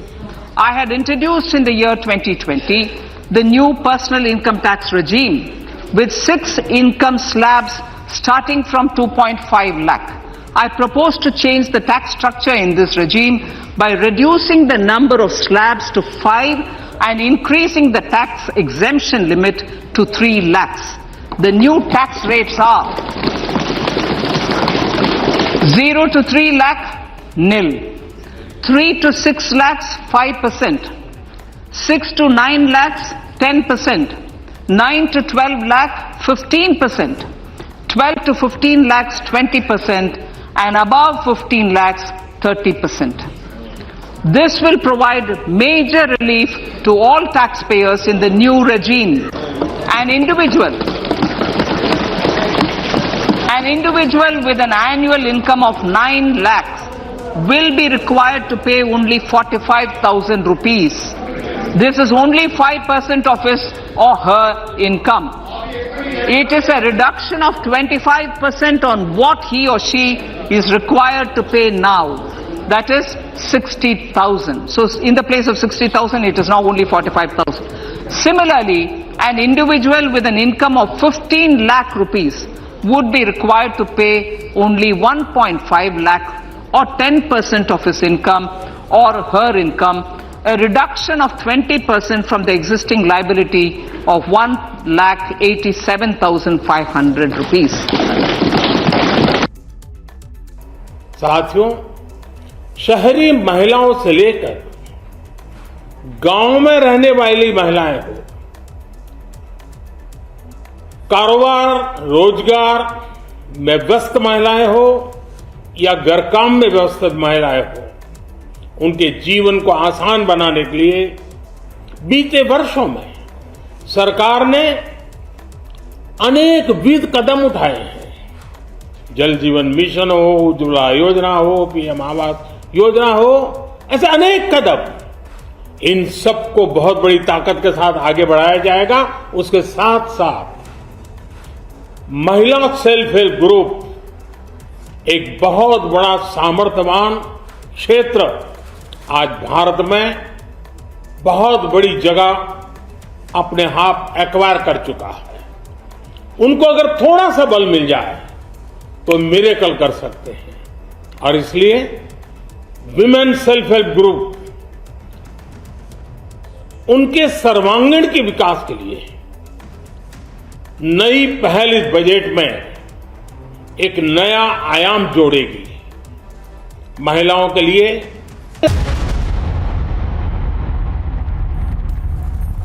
All right, welcome back to our coverage of the Union Budget presented by Finance Minister Nirmala Sitharaman at 11 a.m. in the Parliament. And of course, it's being talked about, particularly the capex push that's coming in from the government, essentially the heavy lifting being done by the government. And we are being joined by a new panel of guests. Of course, Deepthi continues to be with us. Joining us now, C.S. Sudhir, founder, Freedom App, live from Bengaluru, Keshav Bhajanka, Executive Director, Century Ply, live from Kolkata, Vikas Nahar, founder, Happilo, live from Bengaluru. And if I could ask my first question to Mahindra Shah, Chairman and Managing Director, VTrans Logistics. Very good evening, sir. Good evening. You know, we have been talking about this capital expenditure push of the government, which is in fact the showpiece of this budget, apart from various allocations and focus areas like green energy, among other things. You think for logistics, since you represent that sector, there are some takeaways for you? Yeah, definitely. See, because budget and before budget also, there's a lot of focus on logistics, meaning thereby NLP and National Logistic Policy, Gati Shakti, everything is to give boost to the logistic industry and reduce the logistic cost. You know, that's the cornerstone of this government. And all this, even though there is no direct benefit being seen here, but the boost to infrastructure and boost to green energy, batteries, EV, everything, you know, is long term is going to benefit our industry to a great extent. MSMEs are a backbone of any logistic industry, and any support to them will directly benefit to the logistic industry. So, by and large, there are no additional taxes, but there are indirect lot of benefits being seen over here right now. Right. Deepthi. Okay, Abhishek, let's also get in Mr. Keshav. Now, Mr. Keshav, how do you read into, the big push that has gone in, particularly for the tourism sector, for the green growth sector, also for industries like yours? You know, this has been the government that has been saying we need to push a lot of this consumption. Now, what was your wish list before the budget, and how much of that has been ticked by the big announcements that have come in through the finance minister today? Good afternoon. I think, we had hoped that the government would continue on the path of capital expenditure because that had boosted the entire economy over the course of the last year. And the step taken by the government to increase capital expenditure to 10 lakh crores, I think has been a monumental step. It is something for the long term. It is something that should drive India towards a $10 trillion economy. And I think it was highly required. And I'm very happy the government has taken this step. Alongside that, the government has also increased the expenditure on the Pradhan Mantri Awas Yojana, which is something that will benefit the entire real estate sector. Yes. And as a result, the wood panel industry as well. Lastly, the reduction or the change in slabs for income tax should increase disposable income in the hands of consumers. And I'm sure that this will also boost a lot of industries, including ours. All right. We also have Vikas Nahar. Vikas, since you are from Happilo and I do get some Happilo stuff home, your takeaways for the food industry and particular focus on the millets, for example, you think there are other aspects also which might have been missed in the budget speech, but they are there in the budget if you have got some of them. Can you tell us what's good, what's not for the industry that you represent? No, I think it has been a great budget overall. If you look at the positives, I think the credit guarantee scheme, which the government has extended, which will add a lot of might to the startups who want collateral-free loans. And in terms of boosting the millet industry, because we also make a lot of dry fruit bread products, we also use some millets. So promoting millets and focusing more on the research, because India is one of the largest growers of millet. It has been consumed from a very long time in India, but the focus was not there. So I think the Sri Anna word also suits very well because it's like, superiority in terms of the millet itself. It's a big superfood now. And, in terms of infrastructure growth, I think giving a lot of flexibility to states to extend that benefit, because I think more people invest in creating food processing centers or food parks or investing in basically capital expenditure will lead to more job opportunities in the state, and also giving support in terms of, giving lower interest in rates to the MSMEs, then will lead to more investments. So thereby, I think there is a lot of opportunity for growth in employment. Also, you will see a lot of new brands emerging because of the support given due to credit guarantees, lower interest loans, and also benefits on capital expenditure. So overall, I think it was a well-rounded budget. And also with the tax slabs being increased, to 7 lakhs now, and also up to 9 lakhs, the person will only pay up to 45,000. So I think that's a great advantage where the disposable income will increase. And I think the money will come back to the society, to the market, and the consumption will drive the economy as well. Interesting. So it's a big thumbs up from Vikas. Let's also get in CS Sudhir, the founder of the Freedom app.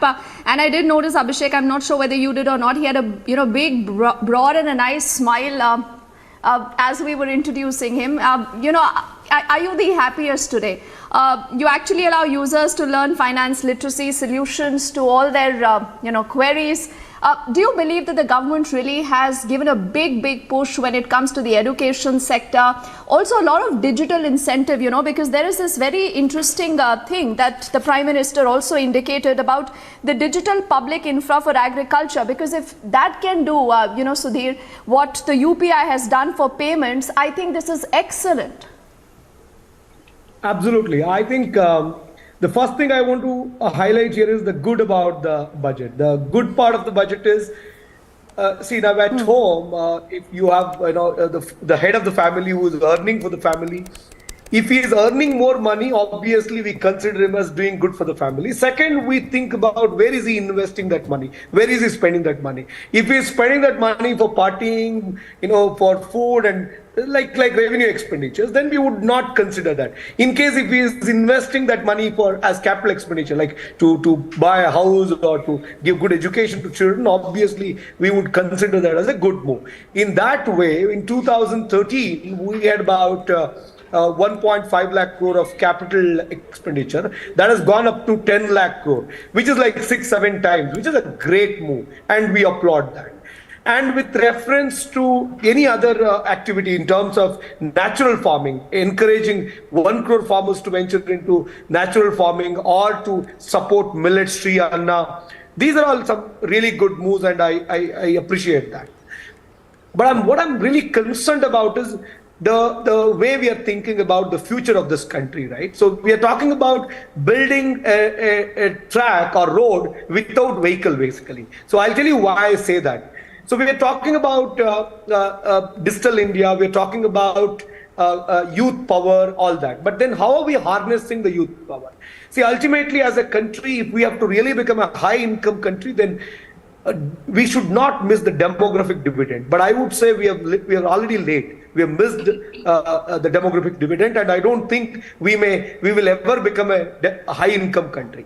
So if we have to really become a high income country, then we have to leverage the youth power completely. But the youth who is not trained is a liability, it's not an asset at all. So now today what's happening in our country, we are thinking Indian economy, the $5 trillion goal or $10 trillion goal can be achieved with just unicorns or with just MNCs or the large corporates. That's not going to happen. You need even those saloon shops, you need the provision store, you need the guy who sells fish on street, you need the guys who sell chicken, fruit shops, vegetable shops, all that. But unfortunately, these are not being taught to our youths in the schools and colleges. So what are we saying then? We are telling them, you complete your 12th, you complete your graduation, you don't get job, then we will train you for 3 months through Skill India, and then you will be able to do it. That's not the right move. NEP is a great initiative, but I feel the budget allocation to execute it, because what was required to execute NEP is not a sudden, the same incremental budget allocation. That's not going to happen. You need a completely different focus to make it happen. The way we were able to solve the COVID issues, right? When COVID happened, we were able to build an app and the infrastructure required within fortnight to make it happen. Or when GST was implemented, how did we execute it in a Mr. Sudhir, similar way? The education system needs to be done. Yeah, please. I think when COVID happened, India did come around to do a fantastic job of the vaccination program. I appreciate that. I'm saying COVID, we did a fantastic job. GST implementation, we did a fantastic job. Even digital India, digital currency, digital transaction, we did a fantastic job. But I'm concerned about I would say the interest or the will of the government to execute NEP with the same speed. That is not being shown. That's the only concern I've got, because this is not something to blame only Modi government. This is happening for the last 75 years. We are still continuing with the British education system, and we have already done enough damage with the discrimination in terms of government school, private school, Kannada medium, medium, all that, right? That's divided this country. Yeah. So we need to you see, we have seen, Mr. Sudhir, we have seen a very persuasive push coming in from the Prime Minister himself when it comes to the national education policy. I have myself, heard him speaking at least a dozen times. But, the finance minister, in fact, began her speech in the second or third sentence. She said that the per capita income now stands at about 2 lakh rupees per person, like obviously 1.97 lakh rupees. And then, this entire focus on the infrastructure push. If I could get Mr. Bhajanka of the Century Ply, so you are, Mr. Bhajanka, you would be at the intersection of so many sectors. One, of course, your core area. Then the scale you have of the industry. Then in terms of whatever dominoes your industry would have from this infrastructure push that is coming in. Urban infrastructure push, for example, the municipal bonds, and the manner in which finance minister said that they would try that all these municipal corporations, the big ones at least in the country, are solvent enough to go for their own fundraising through bonds. You think that's going to have a dominoes on your sector, your industry, your scale, and hence it's going to be a multiplier. It's going to have a multiplier effect right down to the bottom. Yes, I think you're 100% right. At the end of it, if the economy does well, then all of us do well, right? So if you look at it, this budget, the focus on capital expenditure, that is going to lead to something where in the long term, you will see a domino effect, you will see a vicious cycle of good. You will continuously see a growth in the economy, not just this year, but next year, the year after that, whether it is the Pradhan Mantri Awas Yojana, whether it is the railway budget extension, all this capital expenditure is going to make its way into the hands of the consumers, which is going to trickle its way up across industries, across segments. So today, as an entrepreneur, as a businessman, I'm very happy with it. But more importantly, as an Indian, I think it is a phenomenal push that the government is putting in. And this is something that should have happened a long time ago. But at the end of it, it is happening now. And I think we were all a little afraid that this is going to be a little more populist budget, which is going to be based on short-term consumption. The fact that that has not happened has sent absolutely the correct message that India is gearing up to a $10 trillion economy, and sooner rather than later we'll get there. And Keshav, like you said, prudence over politics, the finance minister clearly avoiding populism, Abhishek. And this is something that, you have to agree, because she had ample space to be able to sound populist, to, do a lot of populism. But that clearly hasn't happened. There's a lot of fiscal discipline that she continues to stick by. And I see a noddy from almost all our guests on that. I want to take it back to Mr. Mahindra Shah, the chairman and the MD of V-Trans Logistics. He's a man of few words, but sir, you've been relentless. Many say you're the, change leader. You push for a lot of change in your sector. Now, the finance minister, the kind of job she had, particularly at a time like this, where you're looking at, India just moving out of the pandemic, there is a war. In spite of that, you know, the fine balancing act that you've seen the government engaging in, and the capex is going up, lot of push on infrastructure, on capital expenditure, on railways. How do you read into that, and what do you believe possibly, you know, can be the road ahead, considering that this was the last full budget of the government before the big elections of 2024? How many marks would you give her? Yeah, I mean, I would say that, well, I would say 8 out of 10 could be the right thing, because government has been right from before, even before the budget, you know, when they announced all these policies, you know, government was very clear that logistics plays a very important part in economy of any country. And in our country, you know, the logistic costs are much higher than they are all over the world. So that's a given pro. The government is relentless trying to reduce those costs. Now, how can that happen? You know, it's not the one activity that can bring them down. Of course, the diesel cost is always going to be a big challenge. But there's a lot of wastage, you know. So government is building on infrastructure on so many counts, you know. I mean, in this budget allocation also, and before budget also, there's a lot of focus on roads, roads, better bridges and all this. Warehouses, there's a lot of wastage, you know, I mean, because of lack of warehouses. All those things are, even though what I'm talking is not entirely today's budget related, but budget is also very supporting, but before that also, a lot of work is been happening. Now, coming back to this budget, you know, we have yet to understand these 100 transport projects, you know, like we'll have to go deep dive into what they are. But I believe that, you know, the nine-fold allocation to railways. So railways, even though it's not directly connected to road transport, but it is a logistic supporting industry. So I think benefit to railways is going to benefit the logistic. I mean, there will be less amount of pollution.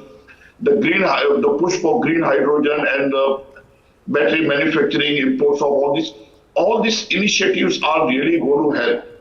Technology, I mean, the training to investment into AI and all other technology which has been announced, that is directly benefit to, because ours is a huge manpower driven industry. So if our people are better skilled, there will be better performance and saving in the cost. So all in all, I would say, right, even though we may not be specific talking about logistics, but all other aspects of logistics, I mean, our industry benefit, more boost to the manufacturing segment will definitely directly save our, bring business into the kitty of logistic industry, because again, in every aspect, logistic is connected. You know, any manufacturing, Also, Mr. Shah, you know, the government has shown a certain smarts. For example, I was looking at this, and let me take this to Vikas Nahar, you know, as an entrepreneur. For example, the government or the finance minister made importing of electric vehicles costly, but manufacturing of EVs within India cheaper, you know, enabling local manufacturing of electric vehicles.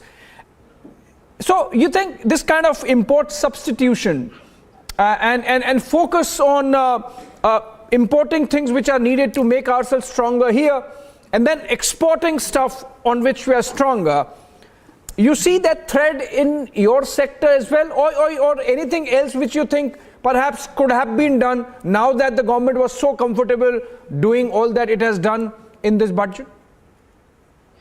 No, I think if we talk about the electric vehicles itself, I think overall, if you see with the more duties imparted on the imports of vehicles, the focus will shift towards manufacturing it locally. So the local domestic manufacturers will get that additional benefit to promote the project totally. And also, when you talk about in food sector, today a lot of import does happen in terms of food and agri commodities. But the government initiative where they're providing a lot of support, setting up agricultural, accelerator funds, encouraging innovative startups in the rural areas. They're setting up, storage capacities, where farmers can actually hold the produce for a longer period of time. Because today the biggest problem for a farmer is he doesn't get the right money for his produce. because there is a shelf life for every product what he grows, and there is not enough storage facilities, and also it is not available, it's not accessible to them.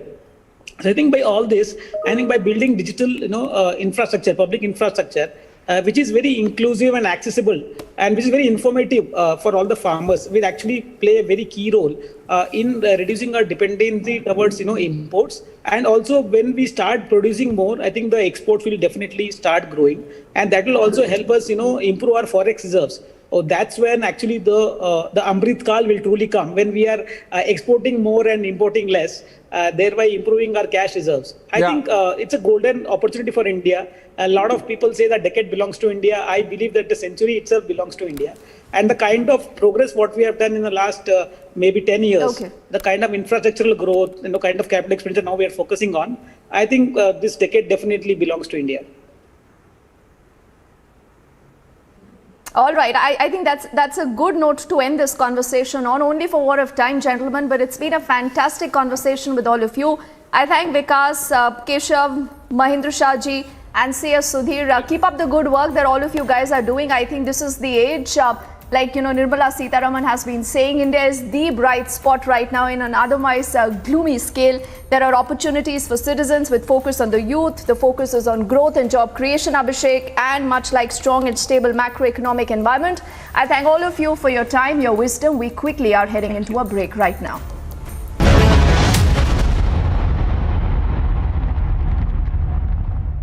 $11,000 placements last year.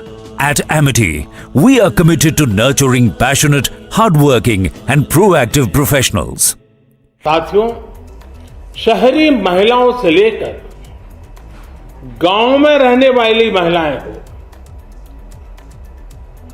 कारोबार रोजगार में व्यस्त महिलाएं हो या घर काम में व्यस्त महिलाएं हो, उनके जीवन को आसान बनाने के लिए बीते वर्षों में सरकार ने अनेक विविध कदम उठाए हैं। जल जीवन मिशन हो, उज्ज्वला योजना हो, पीएम आवास योजना हो, ऐसे अनेक कदम, इन सबको बहुत बड़ी ताकत के साथ आगे बढ़ाया जाएगा।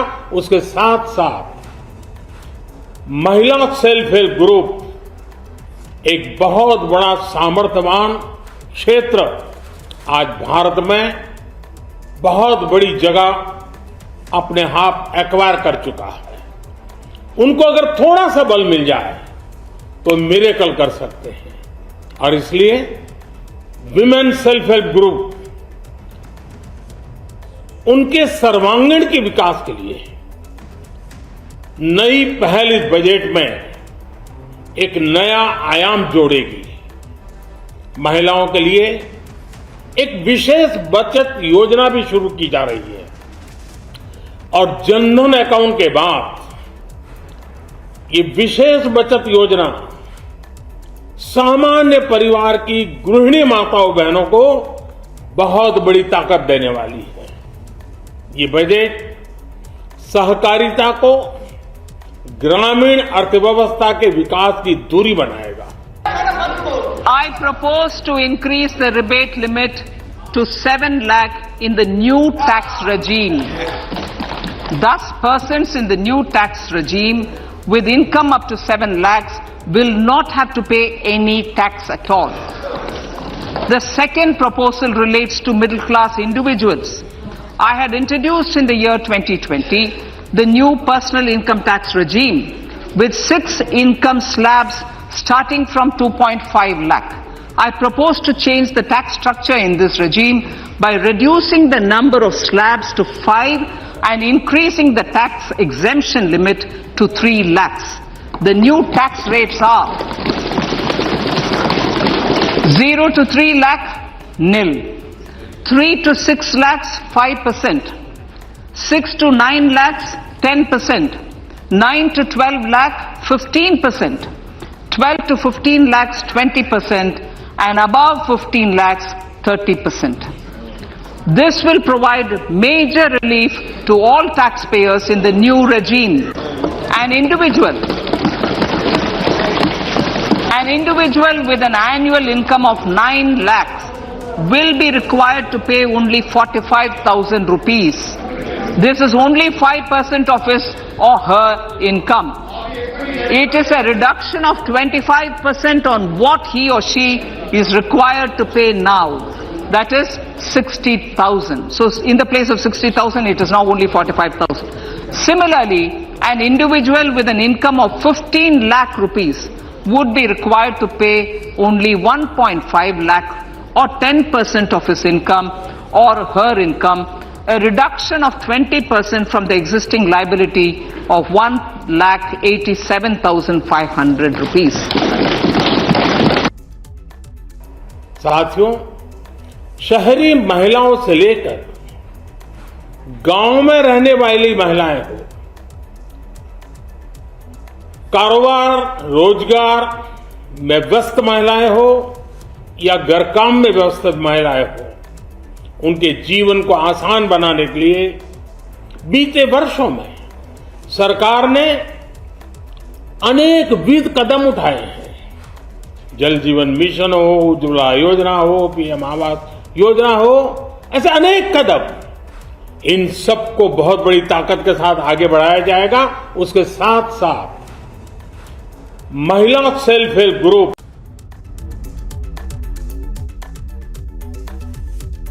well, we were all hoping it will go up to 10 lakhs. For example, the employees of Telangana, none of them will get any benefit from this because we pay them good salaries. None of the employees, central government employees, I think are benefited. Yes, few section of people will be getting benefited. I welcome the move, but it has to be more.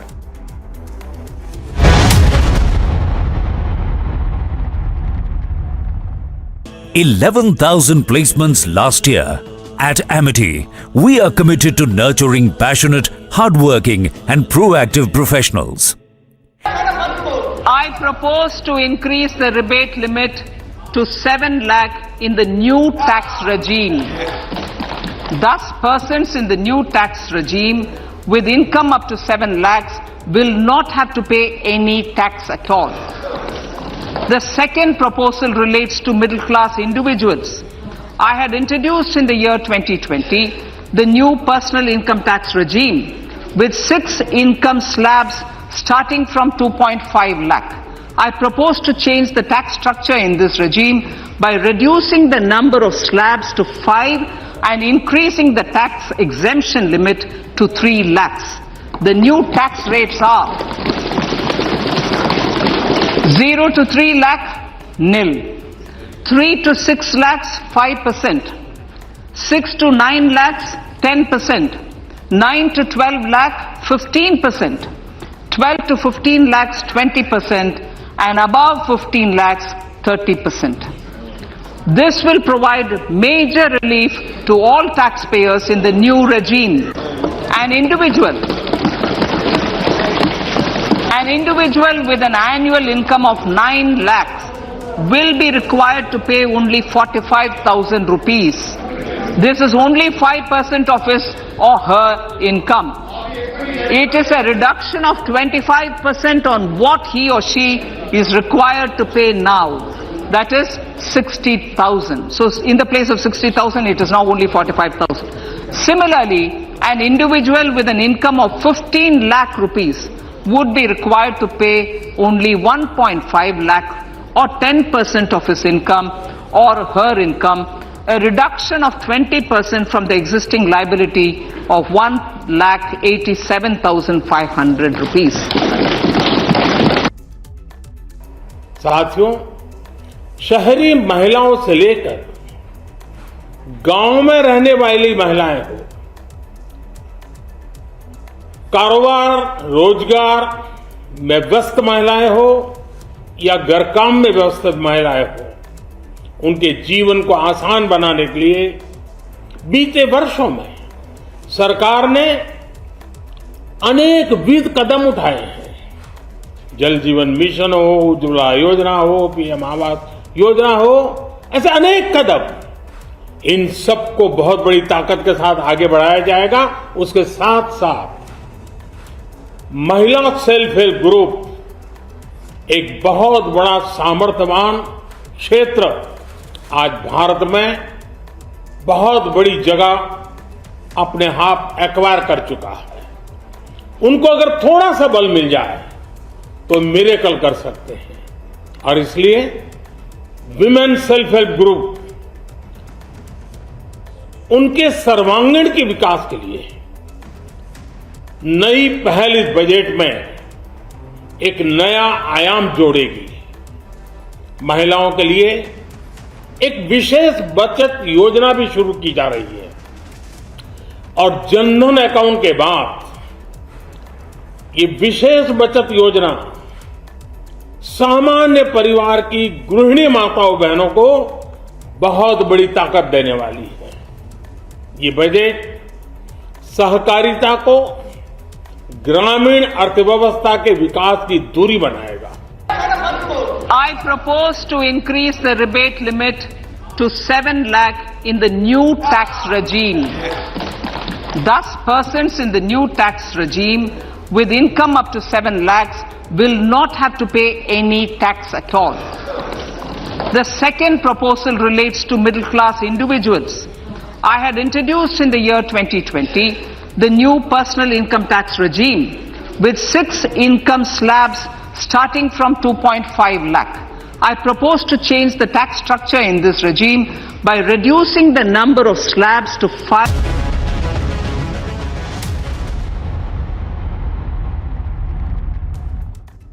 Income up to 7 lakhs will not have to pay any tax at all.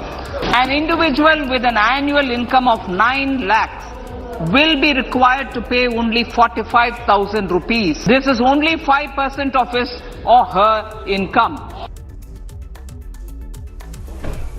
It's a big bonanza for the middle class. Tax rebate limit now raised to 7 lakh rupees. This is the first budget in Amrit Kal. This budget hopes to build on the foundation laid in the previous budget. India at 100 in focus. Finance Minister says it is a budget for the Amrit Kal. To provide a sharper focus to the objective of reaching the last mile, our government has formed the ministries of Ayush and Dairying, Skill Development, Jal Shakti and Cooperation. There is clarity in thought, clarity in action. It's a pro-people budget with focus on 7 key areas. For encouraging behavioral change, a green credit program will be notified under the Environment Protection Act. This will incentivize environmentally sustainable and responsive actions by companies, individuals and local bodies. Massive focus on sustainable development, green growth among the 7 key focus points. Focus on financial empowerment of women, a one-time small savings scheme also announced. The significant part of the budget was a repetition of the presidential address and the economic survey report. But I am a believer in a low tax regime, so any tax cuts is welcome because giving more money in the hands of the people, in my opinion, is the best way to boost the economy. Modi government's last full budget stumps Vadra Congress leaders forced to praise the budget.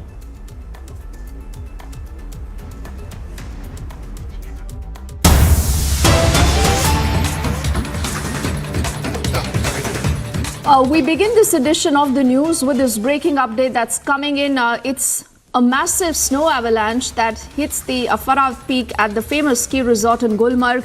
This is the North Kashmir's Baramulla district. We are putting out the first images on your screens, even as the rescue operation right now is underway as we speak, according to officials. This rescue operation is already underway. There is an apprehension that there could be people trapped up. We'll also try and see if we can actually go to our colleague Arawat, who's joining us live right now. He has more details. So what we know about the story so far. Arawat, the pictures, are worrying. Do we have any idea about what has happened so far? How many people have been rescued? And what do we know? I mean, could there be people actually trapped right now? In this afternoon, it was 12 p.m. when the snow launch hit the upper peak of North Kashmir's tourist resort Gulmarg, and right now we are getting to know from the official sources that 2 dead bodies have been retrieved from this operation, and the massive operation is right now underway, and the rescue operation along with the Baramulla police and other agencies are right now underway. As per the sources we have learned from the sources that are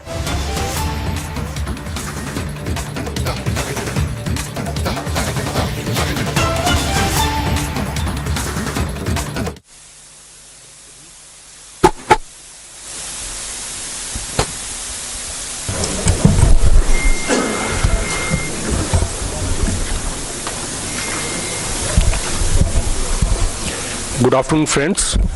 I welcome you all to this important post-budget press conference today. At the outset, I would congratulate Honorable Union Finance Minister Srimati Nirmala Sitharaman ji for presenting a growth-oriented futuristic budget for the year 2023-24.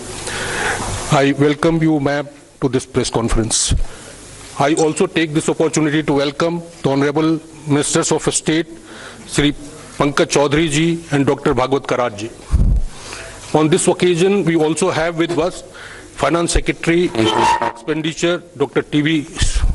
Somanathan, Secretary Economic Affairs Sri Ajay Seth, Secretary Deepam Sri Tuhinkant Pandey, Secretary Revenue Sri Sanjay Malhotra, Secretary Financial Services Sri Vivek Joshi, Chief Economic Advisor Sri V. Anant Nageshwaran. I welcome you all to this press conference. Friends, first the Honorable Minister will give her opening remarks. Thereafter, we will be taking questions from you. Before I request the Honorable Minister, I must request you all to please follow the norm of organization, one person, one question, please. Don't club too many questions together. That will help us give opportunity to friends. With this, I request Honorable Minister of Finance to proceed. Please begin the opening remarks.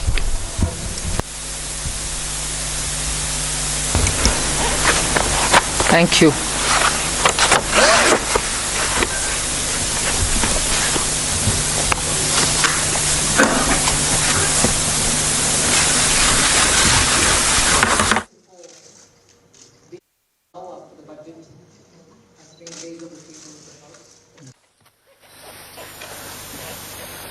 As opening remark, I'll just give a few indications of what has been highlighted in the budget. Broadly, I think the 4 emphasis points are on empowering women, giving a lot more attention to the SHG groups which are in the rural areas, trying to scale them up, give them the opportunity to brand and produce and also market their products in a far more scaled up and professional manner. Emphasis on tourism and training of youth for readying themselves for tourism, specific action for 50 destinations where comprehensive tourism action plans will be introduced. Then what is being called as PM Vikas, looking at Vishwakarma, people who create things, make things out of their hands using tools. In some states they are called Vishwakarmas, in some other states some castes are referred to as Vishwakarma, but what we mean here is to cover all those artisans and craftspeople who do things with their hands using some tools, so not specifically only to some particular communities, but to all who create the soft power of India through their craftsmanship. Then the 4 is green growth, the 4th one, which is in every sphere of life we have policy interventions and enabling provisions made so that India moves fast on the transition to renewable energy. The investments made for hydrogen mission, renewable energy transitional facilities which we need, natural gas, and also looking at biogas, also evacuation of power from renewable energy sources located in Ladakh to the rest of the country. So those are 4 highlights which I'd like you to go back to see the scale in which we are approaching these issues and the impact that it will have on large sections of India's population. Then, of course, I gave 7 priorities, which began with talking about inclusive growth, investments in infrastructure, also reaching the last mile so that those who are still left without a house or a sanitary facility or a road which is reaching them, and so on. So the last mile, reaching the last mile for those who desperately need that kind of a link are all being covered. Then we are also looking at a very futuristic fintech financial sector for which we have brought in some specific ideas. We are looking at also improving the industrialization of this country, where people will be trained for Industrial Revolution 4.0, which means they're going to be trained for AI, IoT, using Web3 in other words. So training manpower to ready themselves for industries which are rapidly becoming industrialized in the Web3 context. Then digital economy, unleashing the digital power of India in various walks of life, setting up an artificial intelligence research center, center for excellence. So all these are in part A. There's a lot of increase in the agriculture credit availability, 20 lakhs being made available for agriculture credit.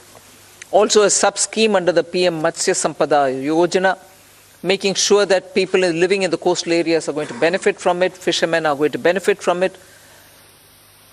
Now, if largely the Part A has looked at these, Part B has aimed at rationalizing the customs duties, also making sure personal income tax, after a very long time, has had substantial changes which will benefit the middle class.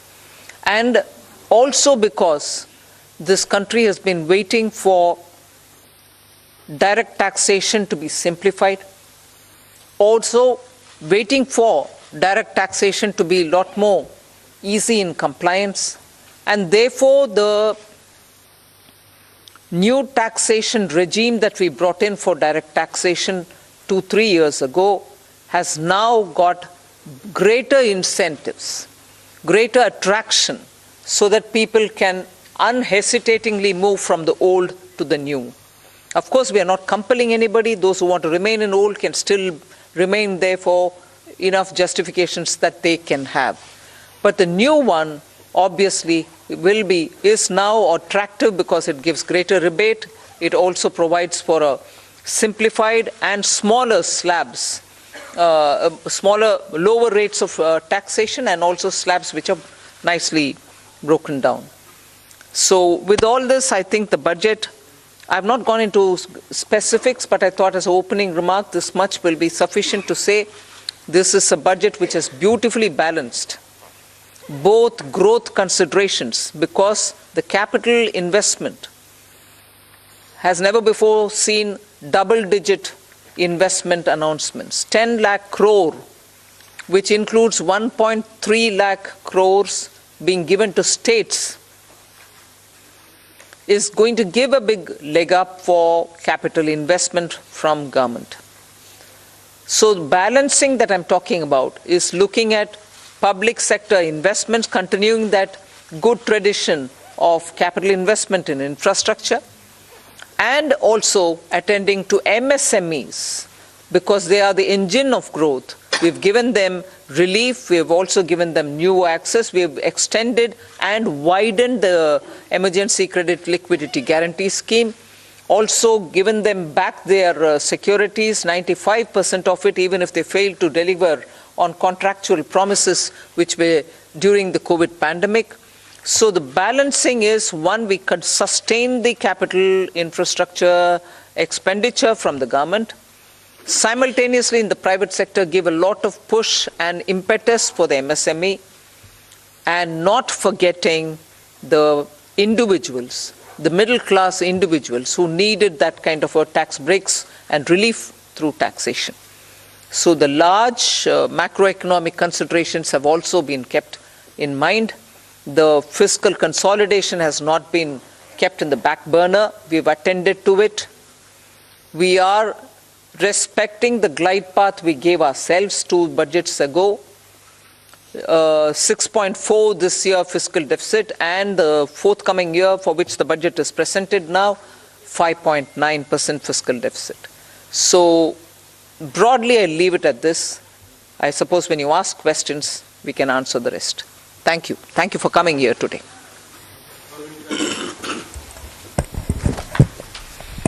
Good afternoon, ma'am.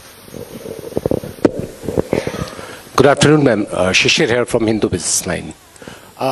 Ma'am, my question is that when there is an announcement for 7 lakh rupees under new tax regime, that will no tax to be paid, and then you are talking about rejigging the new tax regime, does this mean that this is the end of exemptions for various incentives, exemptions for investment and savings? Well, I've already addressed this, I think. We want to make the new tax regime, which is without exemptions, attractive enough for people to think that this will be the best option for them because it gives them better rates.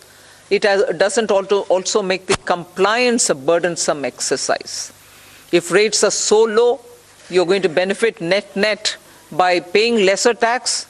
Even those exemptions that you would have otherwise gained from would have resulted in probably net amount being the same. So we made this a lot more attractive. But if there are people who still think that being in the exemption regime, which is the old regime, benefits them, they're welcome to continue where they want. But yes, the ultimate interest is to make the simpler regime more attractive. And that is why we've come up with this.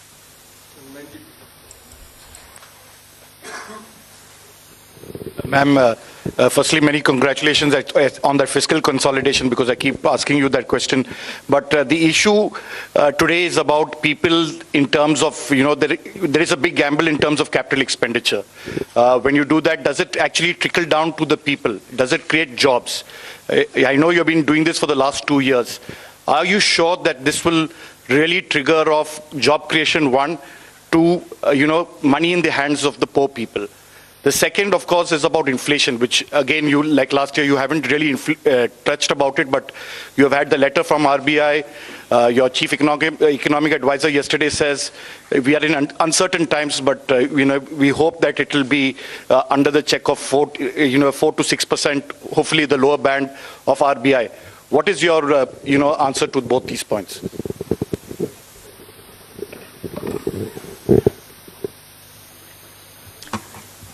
First of all, on the inflation, I think, yeah, you're right in saying RBI wrote a letter and what. But in the meanwhile, you've seen inflation come down, both the CPI and WPI. Action is being taken by the government. We take inflation-related steps as and when things develop in the ground and in response to it. And that has borne result. So inflation is not something which we are looking the other way while it is changing up and down. We have kept attending to it, and as a result, you find the result. On fiscal consolidation, you asked me the question, and I've already explained that we've attended to it with all earnestness, having respected the glide path we gave ourselves earlier. Jobs. Yeah. See, first of all, I find it a bit odd you may want to ask this question like this. Capital expenditure. I would have appreciated if you asked me, you said something in the BE, but you have not really exhausted what you put forth. You have not really used it in the ground. It is unfulfilled in the sense targets have not achieved. I would have been happy to answer if that were to be the case. But you're asking me a question about, in the sense you are implying that we have fully utilized what has been kept for capital investment. Therefore, it makes me feel odd that you're asking a question of actually have jobs been created or not. when projects are undertaken and money is utilized, and that it is utilized is coming through from the budget statement, how would the projects get completed without manpower, without jobs? Not all projects can be completed, even 1%, without human intervention. So obviously jobs are happening in the ground. So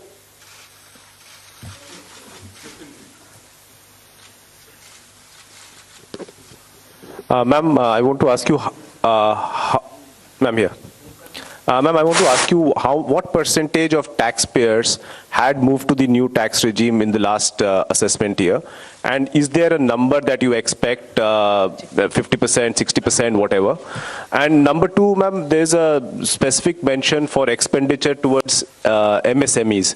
Now, is there an estimate of how much, what was the dues that companies had claimed as expenditure and which has not actually been paid to the MSMEs?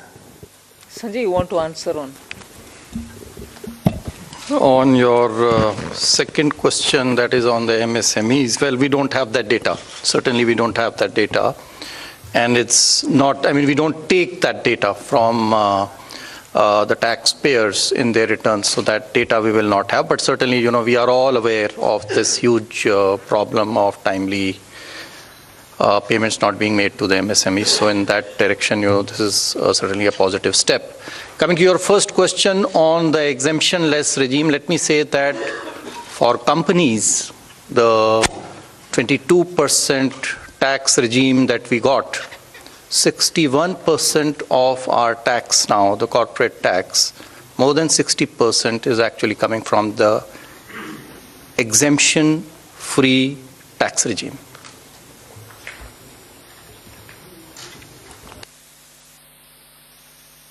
Individuals' data we will not have, but we are very hopeful that this particular scheme for individual taxpayers, the PIT, I think the majority would prefer, I mean, all of you, if you all do your own calculations, I think majority here would be now wanting to shift irrespective of their incomes and the deductions and exemptions that they claim. They would be finding it more attractive to shift to the new tax regime, majority of them.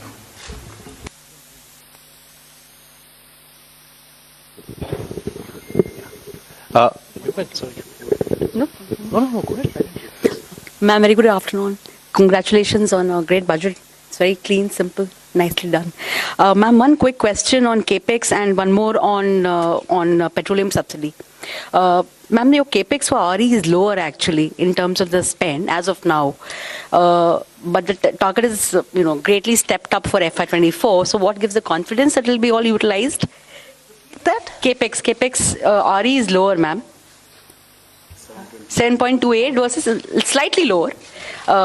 And a big jump for FY24. So what gives the government the confidence that all of it is going to be utilized and well spent? That's one, ma'am. And second, ma'am, on the petroleum front, the LPG subsidy has been kept pretty low.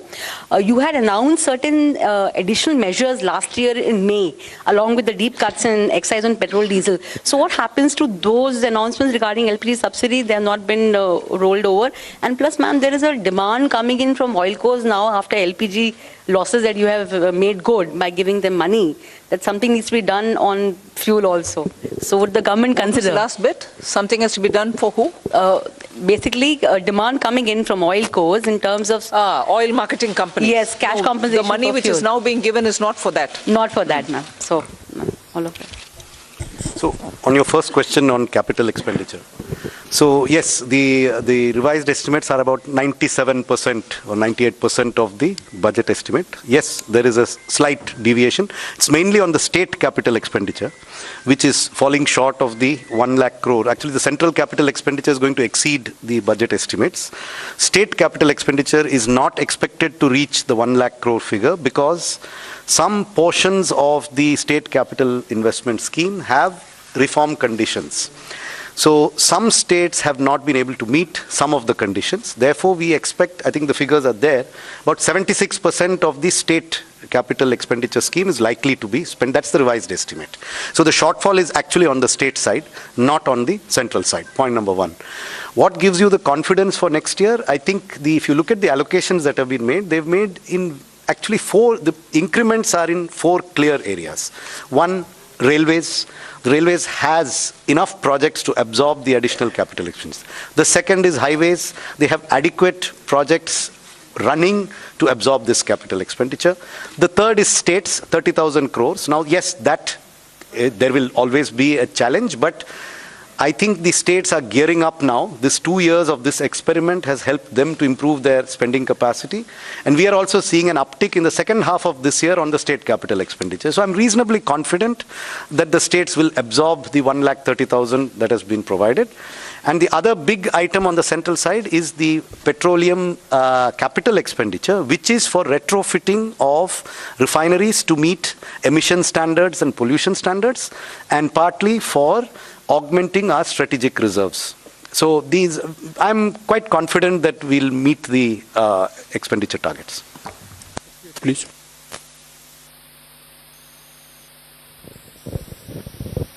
Tarun Sharma from Z Business. Ma'am जो disinvestment का जो target है वो 65,000 से 50,000 किया है और next year का 51,000 किया है. तो मैम इससे हम ये समझें कि जो दो गवर्नमेंट बैंक का जो प्राइवेटाइजेशन होना था और जो 2 इंश्योरेंस कंपनीज का जो प्राइवेटाइजेशन होना था वो अब 2024 के बाद ही संभव हो पाएगा, उससे पहले नहीं हो पाएगा, क्योंकि मैम जो टारगेट ये कर रहे हैं. दूसरा सवाल मेरा संजय सर से है. Okay.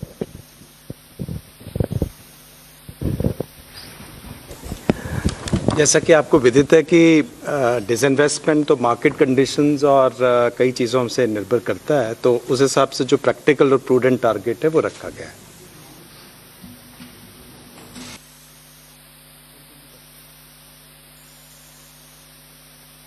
Ma'am, I am Monica from the New Indian Express. Ma'am, what was the need to lower effective tax rate for high income group at this point in time? And also tax collection at source has been increased from 5% to 20% on overseas tour package. So what is the reason behind this massive increase? See, the tour packages are generally taken by people whose effective tax rate is certainly more than 30%. So if we are charging them 20% TDS, I don't think it is high. Our attempt always has been to charge TDS at more or less similar rates, if not exactly the same rates. So that answers your question number 1. Question number 2 on, I think you are referring perhaps to surcharge, which has been reduced. Well, our rates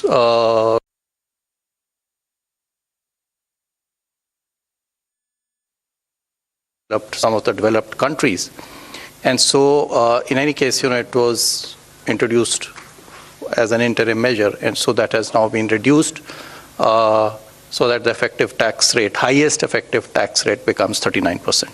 I'd just like to supplement that. There is a consistent theme, if you see, both on the new tax regime and on the changes that you're seeing in this budget, that the move is towards lower rates but fewer avoidance measures and exemptions. So if you look at high net worth individuals, there are a number of tax avoidance removal measures in this budget, along with the reduction in surcharge. So if you look at market-linked debentures, if you look at very high value insurance policies and a few other measures, so the marginal rate is coming down, but some of the devices used predominantly by those in that highest marginal tax rate are also being rationalized. So it's not necessarily a net reduction, it is a reduction from a high marginal rate inducing certain avoidance devices to a lower marginal rate with fewer opportunities to avoid. 74, please.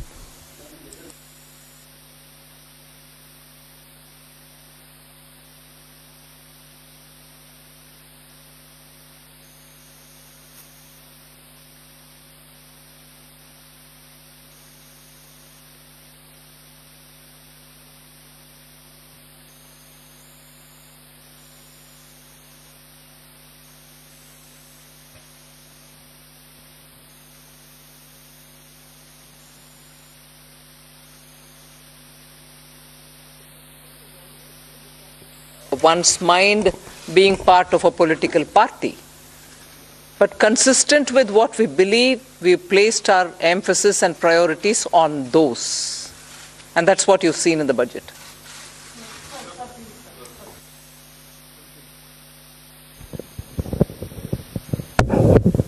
Madam मेरा सवाल है आपसे। मैं संजय शर्मा हूं लोकमत अखबार से। Madam आपके budget में विपक्ष की तरफ से कोई ज़्यादा प्रतिक्रिया नहीं है ये, लेकिन इस बजट से महिलाओं को काफ़ी उम्मीदें थी। घर की महिलाओं को जो महंगाई से पीड़ित थी, रसोई गैस के सिलेंडर के दुगने दामों से पीड़ित थी, कहीं ना कहीं आटे से लेकर के रोटी तक सारी चीज़ें महंगी हो गई है।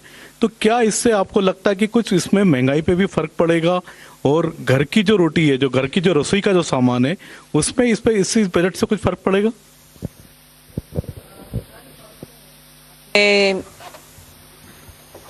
गवर्नमेंट का निर्णय को देखे होंगे कि गेहूं के लिए मार्केट में रिलीज करने के लिए आदेश हुआ है, जिससे गेहूं के दाम कम होने के इतना क्लियर इंडिकेशन है, जिससे सीधा घर में रसोई में फर्क पड़ेगा ही पड़ेगा। सो उसको आप बोलना नहीं है। ये नहीं है कि मैं उसके ऊपर कुछ बजट में नहीं बोले, मगर बजट से बोलने से पहले एक्शन ही हो गया है ना, कि घर की रसोई के लिए गेहूं आटा के लिए मार्केट में रिलीज करने के लिए निर्णय सरकार ऑलरेडी कर चुकी है। एक मिनट। साथ ही साथ जो है महिला जो है वो भी एक परिवार का सदस्य है, तो जो रिलीफ जो इतना टैक्स पर्सनल इनकम टैक्स में दिया गया है वो भी परिवार के पास में और महिला के पास में आएगा, उसके हाथ में आएगा, जिससे वो अपना घर का खर्चा चला सकती है। सो वो भी एक महिला के लिए हमें नहीं देखना चाहिए कि महिला के लिए नहीं है, वो भी महिला के लिए एक बेनिफिट है। गेहूं पुरुषों के लिए भी है और महिला के लिए टैक्स भी है। Hi ma'am, Meghna Mittal from ET Now. The fiscal glide path that you have given is 4.5% by 2025-26, which may be considered slightly bold, but does it also indicate your confidence in continuing tax buoyancy in the coming years? Somanathan has already answered it. Yes, tax buoyancy, as you saw even yesterday, GST collection figures have come. Direct taxation buoyancy is also observed in the current year. That is one thing. I think to the credit of this team, there's been a very robust management of macroeconomics.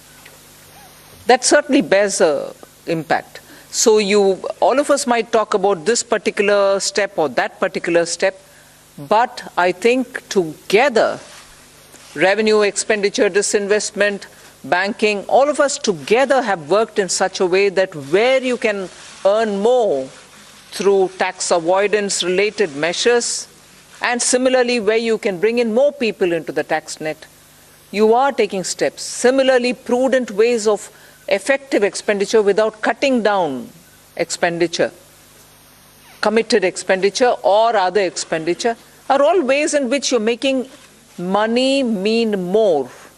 And for every rupee that you spend, you get a better set of returns. So I think efficient management also has a very big role to play here. May I just add? I just wanted to add to your question. The estimates in the budget, the revenue estimates in the budget, do not assume a buoyancy greater than 1 for the coming financial year. It assumes a buoyancy of 1. Gross taxes are expected to grow by the same 10.5% by which we have estimated the GDP to grow, which is slightly lower than the figure implied by the economic survey. And therefore, we are assuming only a buoyancy of 1. But if the experience of this year is repeated next year, then it may in fact be more than 1. But we have taken a conservative assumption. And I think the very fact that the commitment to 4.5% was reiterated word by word in this budget gives you an indication that we feel that we have the means and the ability to reach that target by 2025-26. I would also point out that many of our expenditure increases are on discretionary spends. We have kept a very tight lid on the irreducible types of expenditure, and therefore there is room in the budget, both on the revenue side and on the expenditure side, for us to reach that fiscal deficit target by 2025-26. And it is not lightly that the Finance Minister has reiterated it in Parliament today. Ma'am, Timsi Jaipuria from CNBC TV 18. Ma'am, I have two questions. Firstly, on the TDS reforms, you've come out with two specific reforms. For one, 20% TDS on foreign investments. Why has this been introduced? Is it to curb the flight of capital or investments which was going outside the country? And secondly, on students who are going outside to study, on that also the TDS has come, there's a 5% that has been levied. Or it has been reduced. There is no change on education, or absolutely not. That's wrong. Your facts are wrong. But what happens to the amount that one spends in staying there as a student? First, correct the thing which you've said, because yours is a very powerful voice, and that can spread among your dosts, that can go out. No change has been made for education or health purpose, LRS. Please, I hope my voice is audible much more than Timsi's. Thank you for correcting me, ma'am. But on the foreign capital, on the foreign investment, the TDS of 20%, if you could explain the rationale. I think this question was asked, and I already answered it, to say that this is actually coming from income, and the income tax rates for those categories of people who are using this LRS to send money outside is much more than 20%. And so they were in any case, to pay for the tax. And in case they don't have to pay for the tax, they can always get a refund.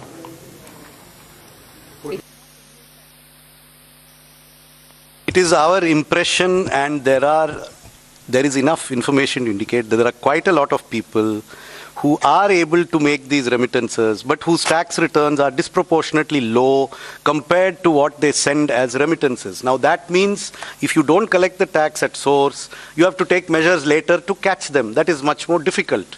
If you are able to make remittances to invest in a property in Manhattan, or in a stock brokerage account in Dubai, or if you are going to take a 30-day tour of the world, almost certainly your effective tax rate will be 20%. So, yes. We have learned from both the economic survey and the RBI report that there's a lot of public investment and private consumption. Are you still happy with the private investment? Are you still expecting it to grow? Or do you think for the moment it is only public investment that will go on? Hi. Yesterday in the press conference, we answered this question, and we also had a slide up there in the presentation we made yesterday, that private capital investment has been improving every year in the last 3 years. For example, in the first half of 2021, based on quarterly earnings reports filed by listed companies, the capital expenditure was 2.1 lakh crores, which increased to 2.4 lakh crores in 21-22 in the first half, April to September, and 22-23 it has gone up to 3.3 lakh crores. And then you look at the RBI survey on capacity utilization and investment spending plans of the respondents. There is a very clear sign that many private sector companies are looking to enhance their capital expenditure. So both in terms of intent and in terms of actual spend, private capital investment is showing very clear signs of revival. Thank you.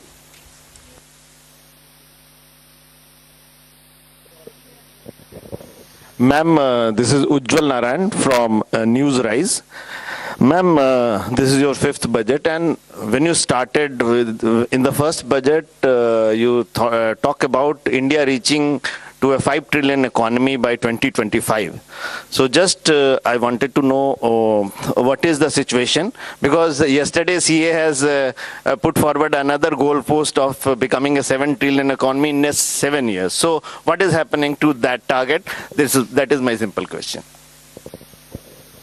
See, we are moving along to achieve our targets, both mine and his. We'll achieve.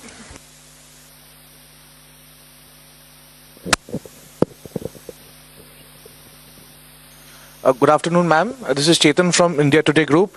Ma'am, while calculating the fiscal match for FY24, how did you assume the disruptive variables like the crude prices and, of course, China unlocking and its impact on commodity prices? What was the benchmark that you were the thinking behind the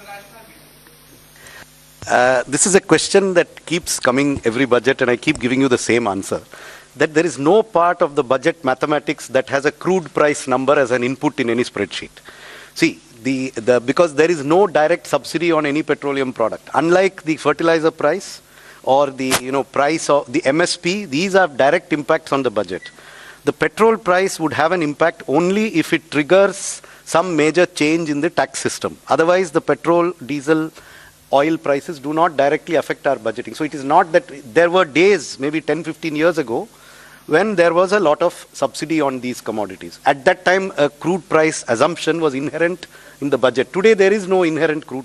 The assumption we are making in the budget is only that there will be no subsidies on petrol and diesel.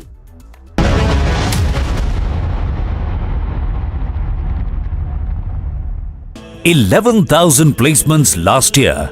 At Amity, we are committed to nurturing passionate, hardworking and proactive professionals. साथियों, शहरी महिलाओं से लेकर गांव में रहने वाली महिलाएं हो, कारोबार, रोजगार में व्यस्त महिलाएं हो या घर काम में व्यस्त महिलाएं हो, उनके जीवन को आसान बनाने के लिए बीते वर्षों में सरकार ने अनेक विध कदम उठाए हैं। जल जीवन मिशन हो, उज्ज्वला योजना हो, पीएम आवास योजना हो, ऐसे अनेक कदम, इन सबको बहुत बड़ी ताकत के साथ आगे बढ़ाया जाएगा। उसके साथ साथ महिला सेल्फ हेल्प ग्रुप एक बहुत बड़ा सामर्थ्यवान क्षेत्र आज भारत में बहुत बड़ी जगह अपने आप एक्वायर कर चुका है। उनको अगर थोड़ा सा बल मिल जाए तो मिरेकल कर सकते हैं। और इसलिए विमेन सेल्फ हेल्प ग्रुप उनके सर्वांगीण के विकास के लिए नई पहल इस बजट में एक नया आयाम जोड़ेगी। महिलाओं के लिए एक विशेष बचत योजना भी शुरू की जा रही है और जनधन अकाउंट के बाद ये विशेष बचत योजना सामान्य परिवार की गृहिणी माताओं बहनों को बहुत बड़ी ताकत देने वाली है। ये बजट सहकारिता को ग्रामीण अर्थव्यवस्था के विकास की धुरी बनाएगा। I propose to increase the rebate limit to 7 lakh in the new tax regime. Thus, persons in the new tax regime with income up to 7 lakhs will not have to pay any tax at all. The second proposal relates to middle class individuals. I had introduced in the year 2020 the new personal income tax regime with 6 income slabs starting from 2.5 lakh.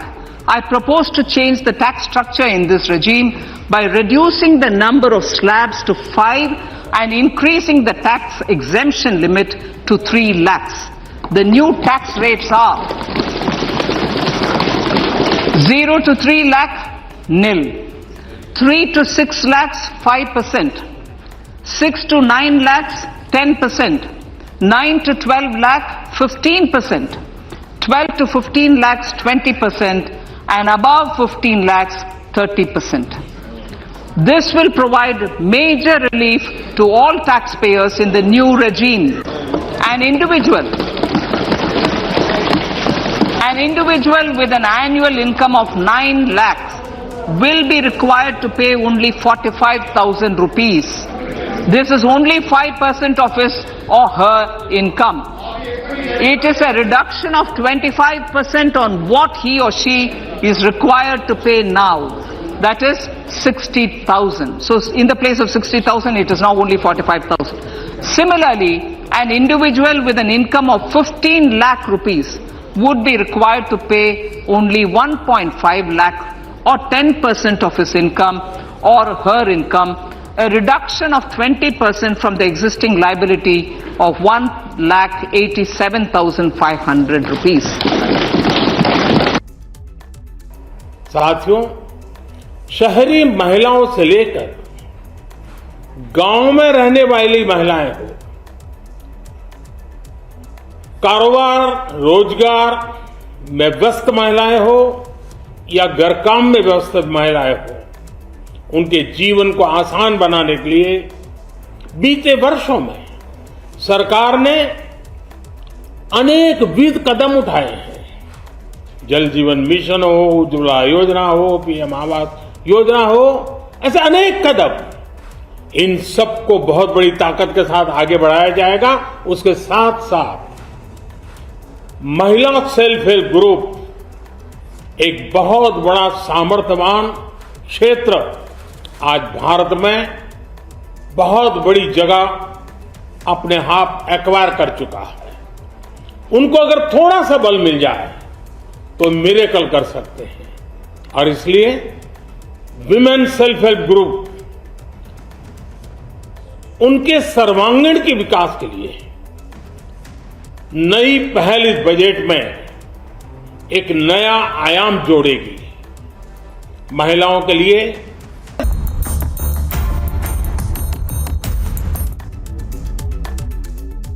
Well, we were all hoping it will go up to 10 lakhs. For example, the employees of Telangana, none of them will get any benefit from this because we pay them good salaries.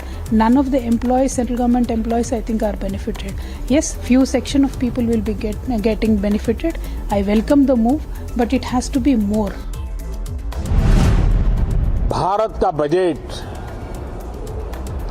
Bharat के सामान्य मानवी की आशा आकांक्षाओं को तो पूरा करने का प्रयास करेगा ही,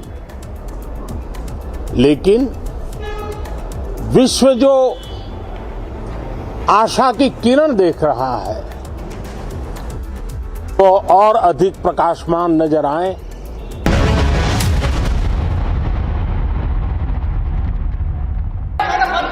I propose to increase the rebate limit to 7 lakh in the new tax regime. Thus, persons in the new tax regime with income up to 7 lakhs will not have to pay any tax at all. The second proposal relates to middle class individuals. I had introduced in the year 2020 the new personal income tax regime with 6 income slabs starting from 2.5 lakh. I propose to change the tax structure in this regime by reducing the number of slabs to 5 and increasing the tax exemption limit to 3 lakhs. The new tax rates are 0 to 3 lakh, nil. 3 to 6 lakhs, 5%. 6 to 9 lakhs, 10%. 9 to 12 lakh, 15%. 12 to 15 lakhs, 20%. And above 15 lakhs, 30%. This will provide major relief to all taxpayers in the new regime. An individual with an annual income of 9 lakhs will be required to pay only 45,000 rupees. This is only 5% of his or her income. It is a reduction of 25% on what he or she is required to pay now. That is 60,000. So in the place of 60,000, it is now only 45,000. Similarly, an individual with an income of 15 lakh rupees would be required to pay only 1.5 lakh or 10% of his income or her income, a reduction of 20% from the existing liability of 1,87,500 rupees. साथियों, शहरी महिलाओं से लेकर गांव में रहने वाली महिलाएं हो, कारोबार रोजगार में व्यस्त महिलाएं हो या घर काम में व्यस्त महिलाएं हो, उनके जीवन को आसान बनाने के लिए बीते वर्षों में सरकार ने अनेकविध कदम उठाए हैं। जल जीवन मिशन हो, उज्ज्वला योजना हो, पीएम आवास योजना हो, ऐसे अनेक कदम, इन सबको बहुत बड़ी ताकत के साथ आगे बढ़ाया जाएगा। उसके साथ साथ महिला सेल्फ हेल्प ग्रुप एक बहुत बड़ा सामर्थ्यवान क्षेत्र आज भारत में बहुत बड़ी जगह अपने हाथ एक्वायर कर चुका है। उनको अगर थोड़ा सा बल मिल जाए तो मिरेकल कर सकते हैं। और इसलिए विमेन सेल्फ हेल्प ग्रुप उनके सर्वांगीण के विकास के लिए नई पहल इस बजट में एक नया आयाम जोड़ेगी। महिलाओं के लिए एक विशेष बचत योजना भी शुरू की जा रही है और जनधन अकाउंट के बाद ये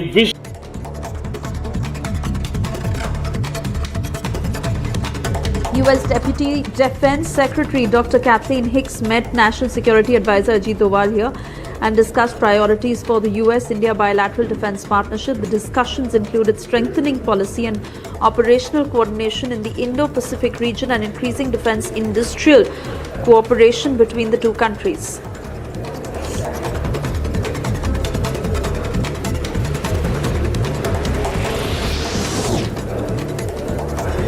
Indian Embassy said that the discussions held during the visit of NSA Ajit Doval will form the basis for intensifying Indo-US cooperation in cutting-edge sectors and are truly reflective of the maturity of a comprehensive and global strategic partnership.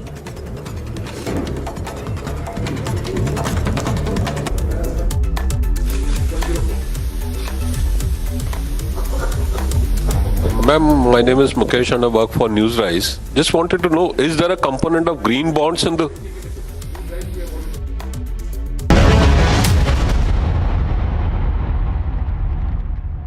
साथियों, शहरी महिलाओं से लेकर गांव में रहने वाली महिलाएं हो, कारोबार रोजगार में व्यस्त महिलाएं हो या घर काम में व्यस्त महिलाएं हो, उनके जीवन को आसान बनाने के लिए बीते वर्षों में सरकार ने अनेक विविध कदम उठाए हैं। जल जीवन मिशन हो, उज्ज्वला योजना हो, पीएम आवास योजना हो, ऐसे अनेक कदम, इन सबको बहुत बड़ी ताकत के साथ आगे बढ़ाया जाएगा। उसके साथ साथ महिला सेल्फ हेल्प ग्रुप एक बहुत बड़ा सामर्थ्यवान क्षेत्र आज भारत में बहुत बड़ी जगह अपने हाथ एक्वायर कर चुका है। उनको अगर थोड़ा सा बल मिल जाए तो मिरेकल कर सकते हैं। और इसलिए विमेन सेल्फ हेल्प ग्रुप उनके सर्वांगीण के विकास के लिए नई पहल इस बजट में एक नया आयाम जोड़ेगी। महिलाओं के लिए एक विशेष बचत योजना भी शुरू की जा रही है और जनधन अकाउंट के बाद ये विशेष बचत योजना सामान्य परिवार की गृहिणी माताओं बहनों को बहुत बड़ी ताकत देने वाली है। ये बजट सहकारिता को ग्रामीण अर्थव्यवस्था के विकास की दूरी बनाएगा।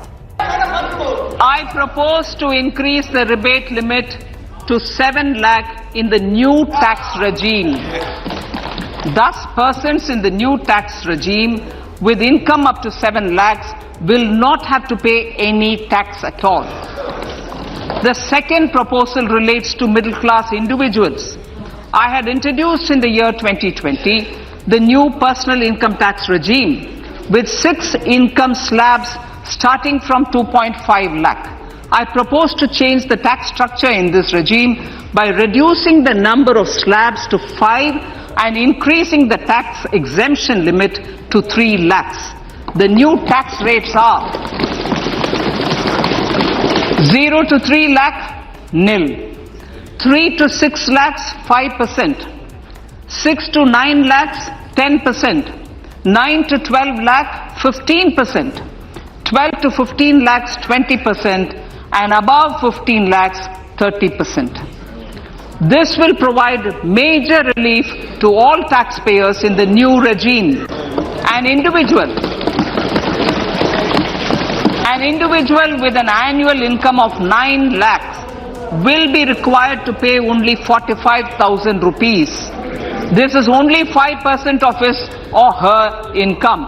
It is a reduction of 25% on what he or she is required to pay now. That is 60,000. So in the place of 60,000, it is now only 45,000. Similarly, an individual with an income of 15 lakh rupees would be required to pay only 1.5 lakh or 10% of his income or her income, a reduction of 20% from the existing liability of 1,87,500 rupees. साथियों, शहरी महिलाओं से लेकर गांव में रहने वाली महिलाएं हो, कारोबार रोजगार में व्यस्त महिलाएं हो या घर काम में व्यस्त महिलाएं हो, उनके जीवन को आसान बनाने के लिए बीते वर्षों में हम लोग बहुत खुश है कि इतना अच्छा बजट सामने में आया है।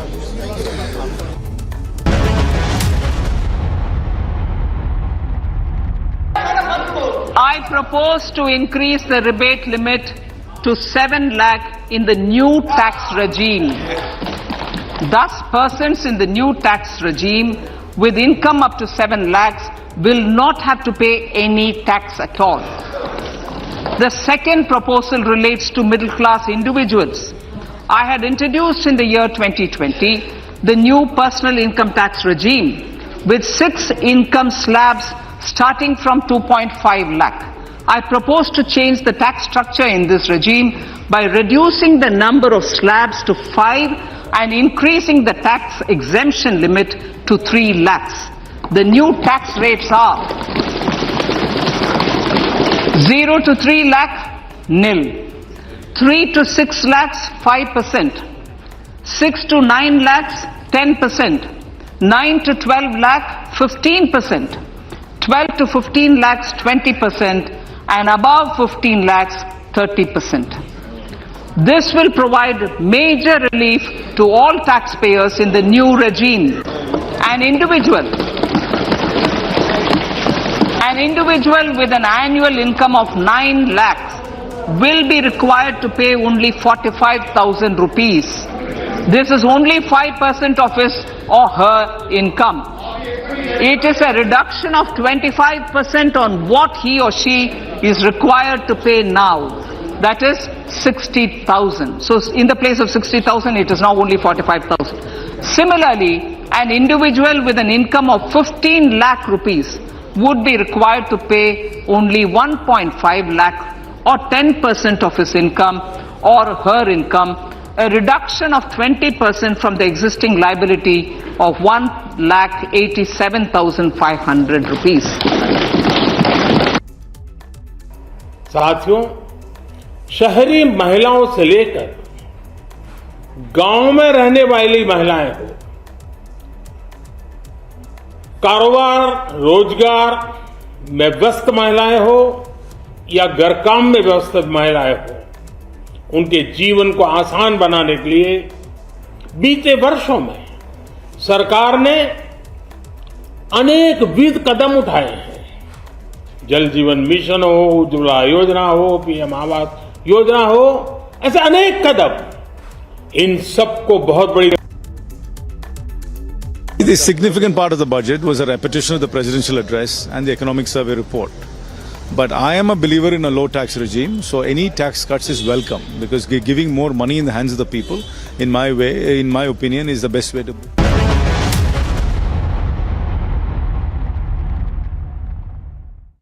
साथियों, शहरी महिलाओं से लेकर गांव में रहने वाली महिलाएं हो, कारोबार रोजगार में व्यस्त महिलाएं हो या घर काम में व्यस्त महिलाएं हो, उनके जीवन को आसान बनाने के लिए बीते वर्षों में सरकार ने अनेक विविध कदम उठाए हैं। जल जीवन मिशन हो, उज्ज्वला योजना हो, पीएम आवास योजना हो, ऐसे अनेक कदम, इन सबको बहुत बड़ी ताकत के साथ आगे बढ़ाया जाएगा।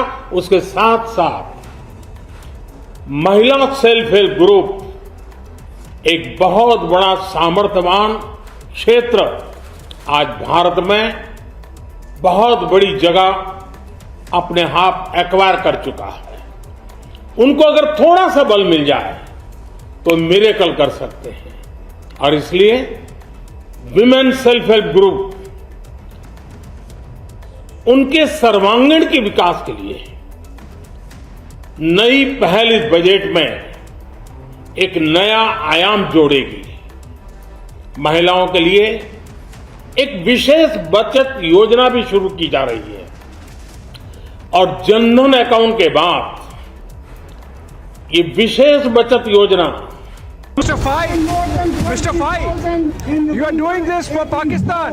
Mr. Fai, are you doing it on behalf of Pakistan, on behest of Pakistan? Mr. Fai, are you doing it for Pakistan?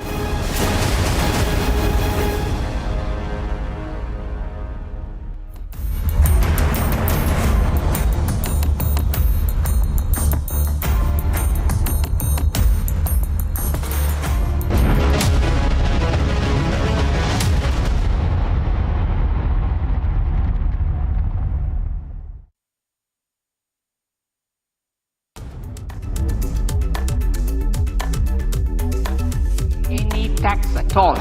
An individual with an annual income of 9 lakhs will be required to pay only 45,000 rupees. This is only 5% of his or her income.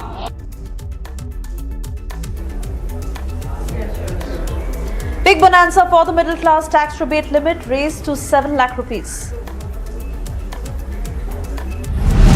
This is the first budget in Amrit Kal. This budget hopes to build on the foundation laid in the previous budget.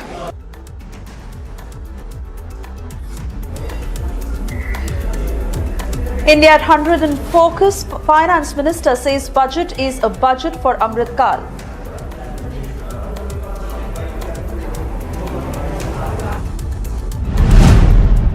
To provide a sharper focus to the objective of reaching the last mile, our government has formed the ministries of Ayush and Dairying, Skill Development, Jal Shakti and Cooperation.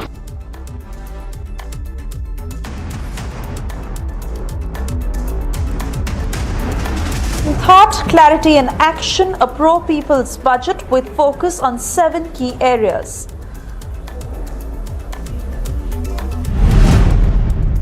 For encouraging behavioral change, a green credit program will be notified under the Environment Protection Act. This will incentivize environmentally sustainable and responsive actions by companies, individuals and local bodies.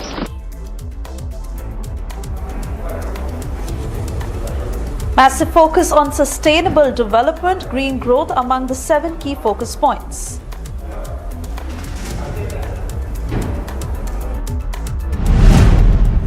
A one-time new small savings scheme, Mahila Samman Savings Patra or Savings Certificate, will be made available for a 2-year period up to March 2025.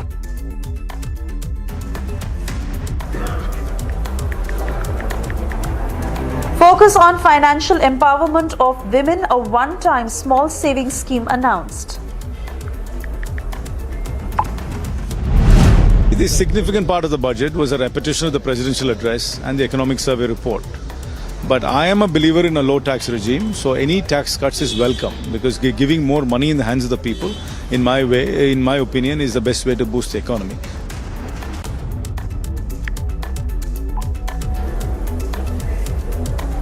Modi government's last full budget stumps Vadra Congress leaders forced to praise the budget.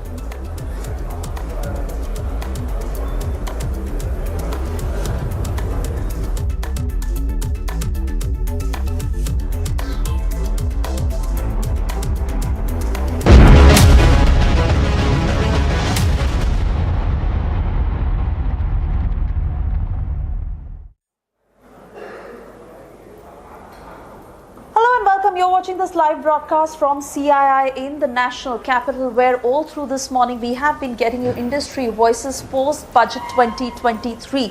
As experts say, it is an all-rounded budget that is focusing on very many areas, and most importantly, women empowerment, the expenditure on infrastructure and the multiplier effect it will have on employment is something that the Modi government must be lauded for. Now, while we get to you highlights and statements by Finance Minister Nirmala Sitharaman, we are right now focusing on the BJP strategy meet that is underway in New Delhi.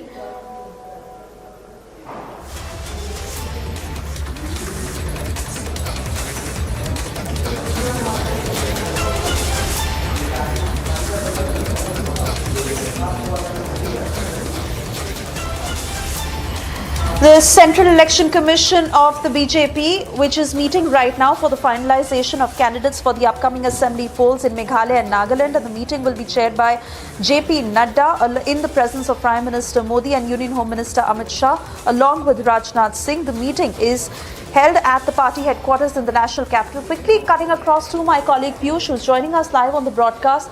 Piyush, what's the details of what is being planned in this strategy meet, especially in connection with the elections in the Northeast, this on a day when the Modi government is being lauded for its budget?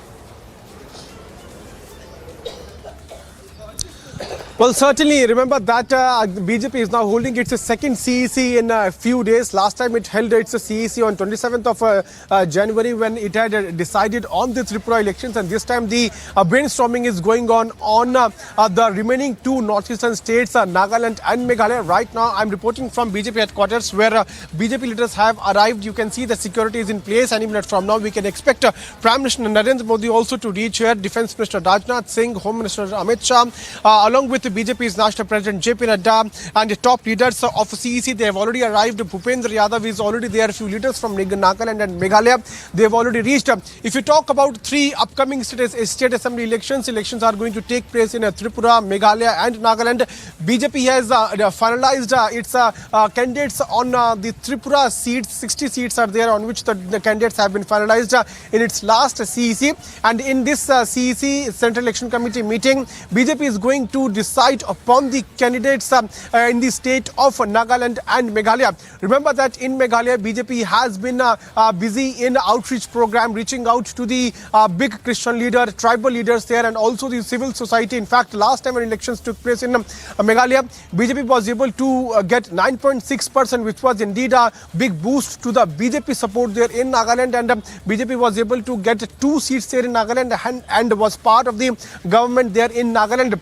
This time BJP has decided to go solo in Meghalaya and in alliance with NDPP in Nagaland. As far as Nagaland is concerned, BJP has already decided that it will be contesting on 20 seats and remaining 40 seats in Nagaland would be contested by NDPP. As far as Meghalaya is concerned, BJP has decided to go solo, and that is why the candidates would be discussed, and later on we can expect the list to be finalized. So this time, Central Election Committee meeting is taking place at BJP headquarters, focusing on the remaining two northeastern states, that is Meghalaya and Nagaland. Remember that BJP's top priority has been the development there in northeastern region after the assuming power in center. We also know as to how NEDA was formed, Northeastern Democratic Alliance, a counterpart to NDA, which is there already there in center. So right now we are at BJP headquarters. The route is in place, traffic route is in place. We can expect Prime Minister to reach any minute from now. Security has been heightened up. We'll have to wait and watch what are the names of candidates. Those are going to be finalized. But what we can tell to our viewers from our sources is that in the last few days, a series of meetings have taken place discussing upon the names of probable candidates. And today, the final stamp would be given by the CEC. Leaders like V.S. Yadurappa, Dharmendra Yadav, JP Nadda, Defence Minister Rajnath Singh, Home Minister Amit Shah, they have already reached. In few minutes from now, we can expect PM Modi also to reach here, and then he will also take part in BJP's biggest decision-making body, CEC. Okay. All right, Piyush, for the moment, thank you so much for getting us that entire live reportage. We'll keep coming back to you through this evening as we'll keep our eyes focused on that big story. Also time for us to get you a quick check of our top international stories right now on the broadcast. Thousands of people lined the streets of Kansas cheering as Pope Francis arrived in the city. It was a raucous welcome by Congolese who were grateful that the Pope had focused the world's attention on their plight.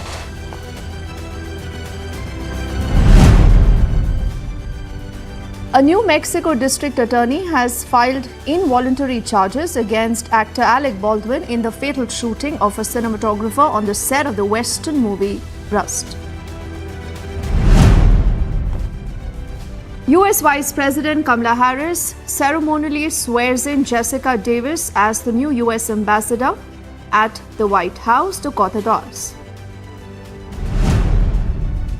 United Nations top official on the human rights situation in Myanmar says that the people are under assault. He further adds that the international community hasn't done enough to help the people.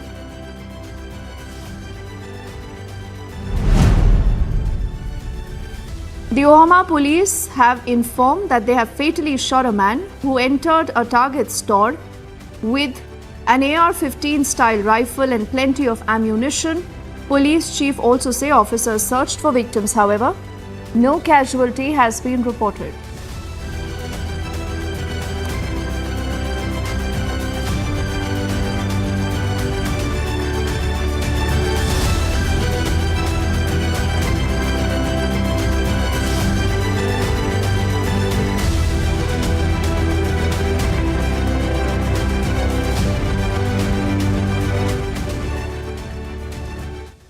Let's also get you more details of this big story that we are tracking and also the first images of a massive avalanche that hit Gulmarg a little earlier.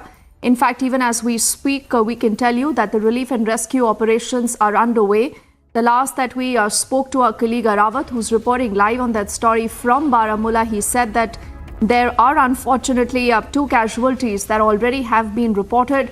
We are looking at those images on our screens, like I said, of a little while earlier today. Arawat, you're joining us live. Why don't you tell us what is the update? What do we know about the status of the relief and the rescue operations now? Luckily, 22 persons have been rescued by the Baramulla police, and unfortunately, 2 persons that the 2 tourists have been lost their life in this avalanche in North Kashmir's Gulmarg area of Afarvat. And the rescue operation is right now underway in Mali and other places in the Gulmarg area right now. The 22 persons have been rescued so far in these operations. Right. Okay, and is there any more word on the skiers who possibly are trapped? We are looking at some very, very dramatic images, Arawat, because I'm sure that this is a situation right now that is challenging, and you're looking at the administration that is out there trying to rescue as many people as possible in time. Yeah, if we talk about the general administration or the police officials, all are on the present at the spot where the avalanche took place. And if we talk about SSP Baramulla, he is right now on the ground and taking place of and looking the situation and monitoring it very closely. And the ambulances have been pushed in the services, and they are shifting the rescue persons to the hospital, nearby hospital, for the treatment. There are some reports that the few others have also received some minor injuries, but they are stable and shifted to hospital. Some have been discharged from the hospital, and now they have been shifted to their homes. Right. Okay. Arawat, you also stay safe. We'll keep connecting with you for more details on that big story. Republic getting you more details. And as Arawat mentioned, about 22 people already have been rescued. 2 unfortunately have lost their lives.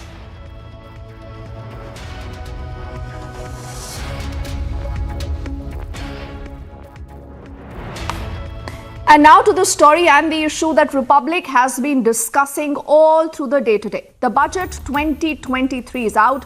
What is the biggest headline? The budget has something for almost everyone.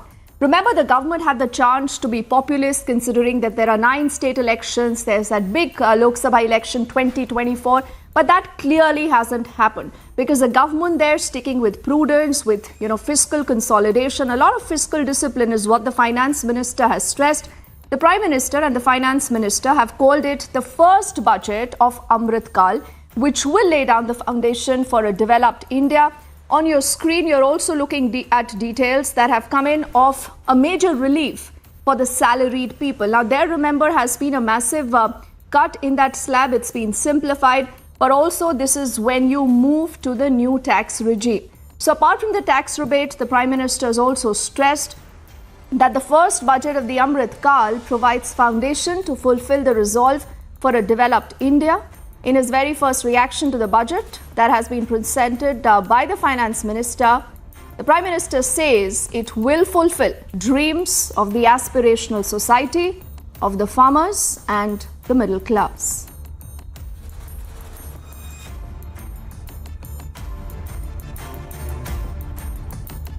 पहला budget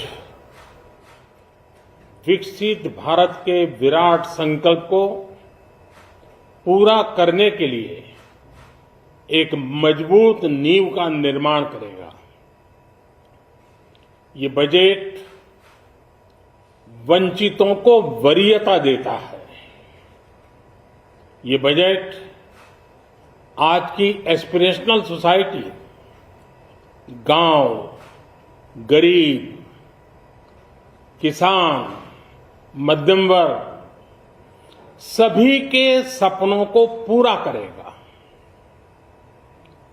मैं वित्त मंत्री निर्मला जी और उनकी team को इस ऐतिहासिक budget के लिए बधाई देता हूं। साथियों, परंपरागत रूप से अपने हाथ से औजारों और टूल्स से कड़ी मेहनत कर कुछ न कुछ सृजन करने वाले करोड़ों विश्वकर्मा इस देश के निर्माता है। लोहार, सुनार, कुम्हार, सुथार, मूर्तिकार, कारीगर, मिस्त्री, अनगिनत लोगों की बहुत बड़ी लंबी लिस्ट है। इन सभी विश्वकर्माओं की मेहनत और सृजन को देश इस बजट में पहली बार अनेक प्रोत्साहन योजना लेकर के आया है। ऐसे लोगों के लिए ट्रेनिंग, टेक्नोलॉजी, क्रेडिट और मार्केट सपोर्ट की व्यवस्था की गई है। पीएम विश्वकर्मा कौशल सम्मान यानी पीएम विकास करोड़ों विश्वकर्माओं के जीवन में बहुत बड़ा बदलाव लाएगा। साथियों, शहरी महिलाओं से लेकर गांव में रहने वाली महिलाएं हो, कारोबार रोजगार में व्यस्त महिलाएं हो या घर काम में व्यस्त महिलाएं हो, उनके जीवन को आसान बनाने के लिए बीते वर्षों में सरकार ने अनेक विध कदम उठाए हैं। जल जीवन मिशन हो, उज्ज्वला योजना हो, पीएम आवास योजना हो, ऐसे अनेक कदम, इन सबको बहुत बड़ी ताकत के साथ आगे बढ़ाया जाएगा।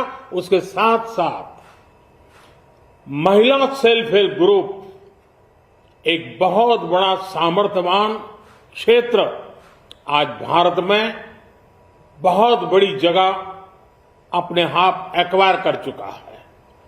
उनको अगर थोड़ा सा बल मिल जाए तो मिरेकल कर सकते हैं। और इसलिए विमेन सेल्फ हेल्प ग्रुप उनके सर्वांगीण के विकास के लिए नई पहल इस बजट में एक नया आयाम जोड़ेगी। महिलाओं के लिए एक विशेष बचत योजना भी शुरू की जा रही है और जनधन अकाउंट के बाद ये विशेष बचत योजना सामान्य परिवार की गृहिणी माताओं बहनों को बहुत बड़ी ताकत देने वाली है। ये बजट सहकारिता को ग्रामीण अर्थव्यवस्था के विकास की धुरी बनाएगा। सरकार ने कोऑपरेटिव सेक्टर में दुनिया की सबसे बड़ी अन्न भंडारण योजना बनाई है, स्टोरेज कैपेसिटी। बजट में नए प्राइमरी कोऑपरेटिव्स बनाने के लिए एक महत्वाकांक्षी योजना का भी ऐलान हुआ है। इससे खेती के साथ साथ दूध और मछली उत्पादन के क्षेत्र का विस्तार होगा। किसानों, पशुपालकों और मछुआरों को अपने उत्पाद की बेहतर कीमत मिलेगी। साथियों, अब हमें डिजिटल पेमेंट्स की सफलता को एग्रीकल्चर सेक्टर में दोहराना है। इसलिए इस बजट में हम डिजिटल एग्रीकल्चर इंफ्रास्ट्रक्चर की एक बहुत बड़ी योजना लेकर आए हैं। आज दुनिया इंटरनेशनल मिलेट ईयर मना रही है। भारत में मिलेट्स के अनेक प्रकार हैं, अनेक नाम है। आज जब मिलेट्स घर घर में पहुंच रहा है, पूरी दुनिया में पॉपुलर हो रहा है, तो उसका सर्वाधिक लाभ भारत के छोटे किसानों के नसीब में है। और इसलिए आवश्यक है कि नए तरीके से उसको आगे ले जाया जाए। इसकी एक नई पहचान, विशेष पहचान आवश्यक है। इसलिए अब इस सुपर फूड को श्री अन्न की नई पहचान दी गई है। उसके प्रोत्साहन के लिए भी अनेकविध योजनाएं बनाई गई हैं। श्री अन्न को दी गई प्राथमिकता से देश के छोटे किसानों, हमारे आदिवासी भाई बहन जो किसानी करते हैं, उनको आर्थिक संबल मिलेगा और देशवासियों को एक स्वस्थ जीवन मिलेगा। साथियों, ये बजट सस्टेनेबल फ्यूचर के लिए green growth, green economy, green energy, green infrastructure और ग्रीन जॉब्स को एक अभूतपूर्व विस्तार देगा। बजट में हमने टेक्नोलॉजी और न्यू इकोनॉमी पर बहुत अधिक बल दिया है। एस्पिरेशनल भारत आज road, rail, metro, port, waterways, हर क्षेत्र में आधुनिक इंफ्रास्ट्रक्चर चाहता है। नेक्स्ट जनरेशन इंफ्रास्ट्रक्चर चाहिए। 2014 की तुलना में इंफ्रास्ट्रक्चर में निवेश पर 400% से ज्यादा की वृद्धि की गई है। इस बार इंफ्रास्ट्रक्चर पर 10 लाख करोड़ रुपए का अभूतपूर्व इन्वेस्टमेंट भारत के विकास को नई ऊर्जा और तेज गति देगा। ये निवेश युवाओं के लिए रोजगार के नए अवसर पैदा करेगा। एक बहुत बड़ी आबादी को आय के नए अवसर उपलब्ध कराएगा। इस बजट में ईज ऑफ डूइंग बिजनेस के साथ साथ हमारे उद्योगों के लिए क्रेडिट सपोर्ट और रिफॉर्म्स के अभियान को आगे बढ़ाया गया है। विजन से बनी वंदे भारत ट्रेन को किस तरह से पैसेंजर्स ने बहुत ही अच्छे तरीके से एक्सेप्ट किया है कि world class train, world class amenities. अब वंदे भारत ट्रेन का प्रोडक्शन बहुत तेजी से रैंप अप होगा और अब तक आईसीएफ चेन्नई में बनती थी, अब आईसीएफ चेन्नई के अलावा सोनीपत में, लातूर में, महाराष्ट्र के लातूर में, हरियाणा के सोनीपत में और उत्तर प्रदेश के रायबरेली में भी वंदे भारत ट्रेन का मैन्युफैक्चरिंग प्रोडक्शन चालू होगा।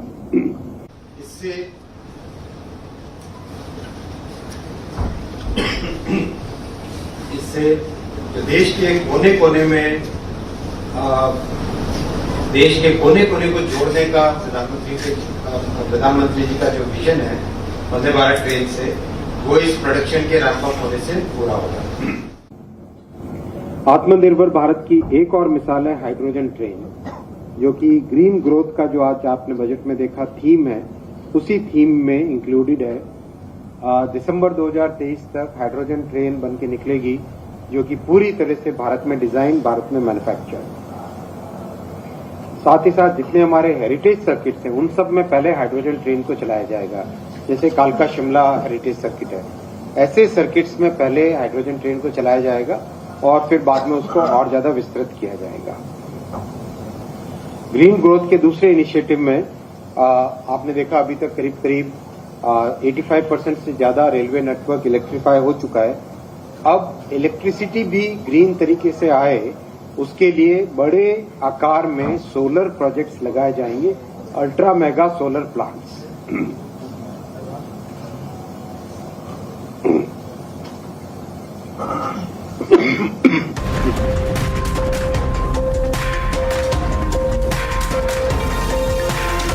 We are quickly heading into a break right now. On the other side, it's not just the budget that we'll keep our focus on, but also the BJP's big strategy meet that's underway in the national capital. We'll have more updates and live reportage on that when we come back.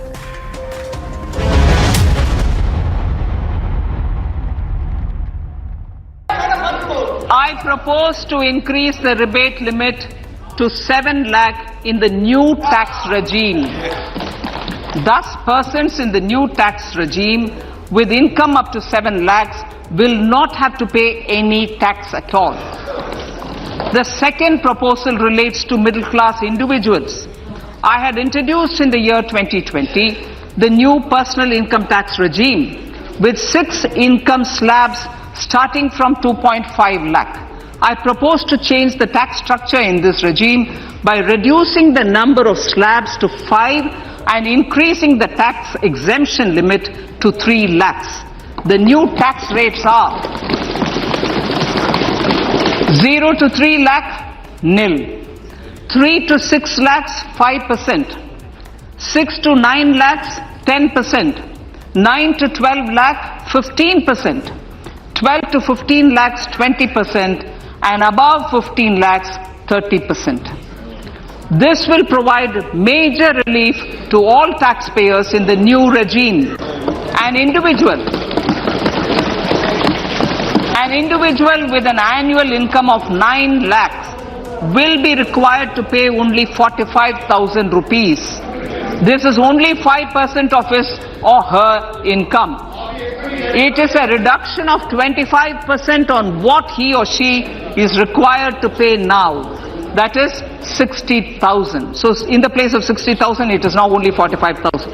Similarly, an individual with an income of 15 lakh rupees would be required to pay only 1.5 lakh or 10% of his income or her income, a reduction of 20% from the existing liability of 1,87,500 rupees. साथियों, शहरी महिलाओं से लेकर गांव में रहने वाली महिलाएं हो,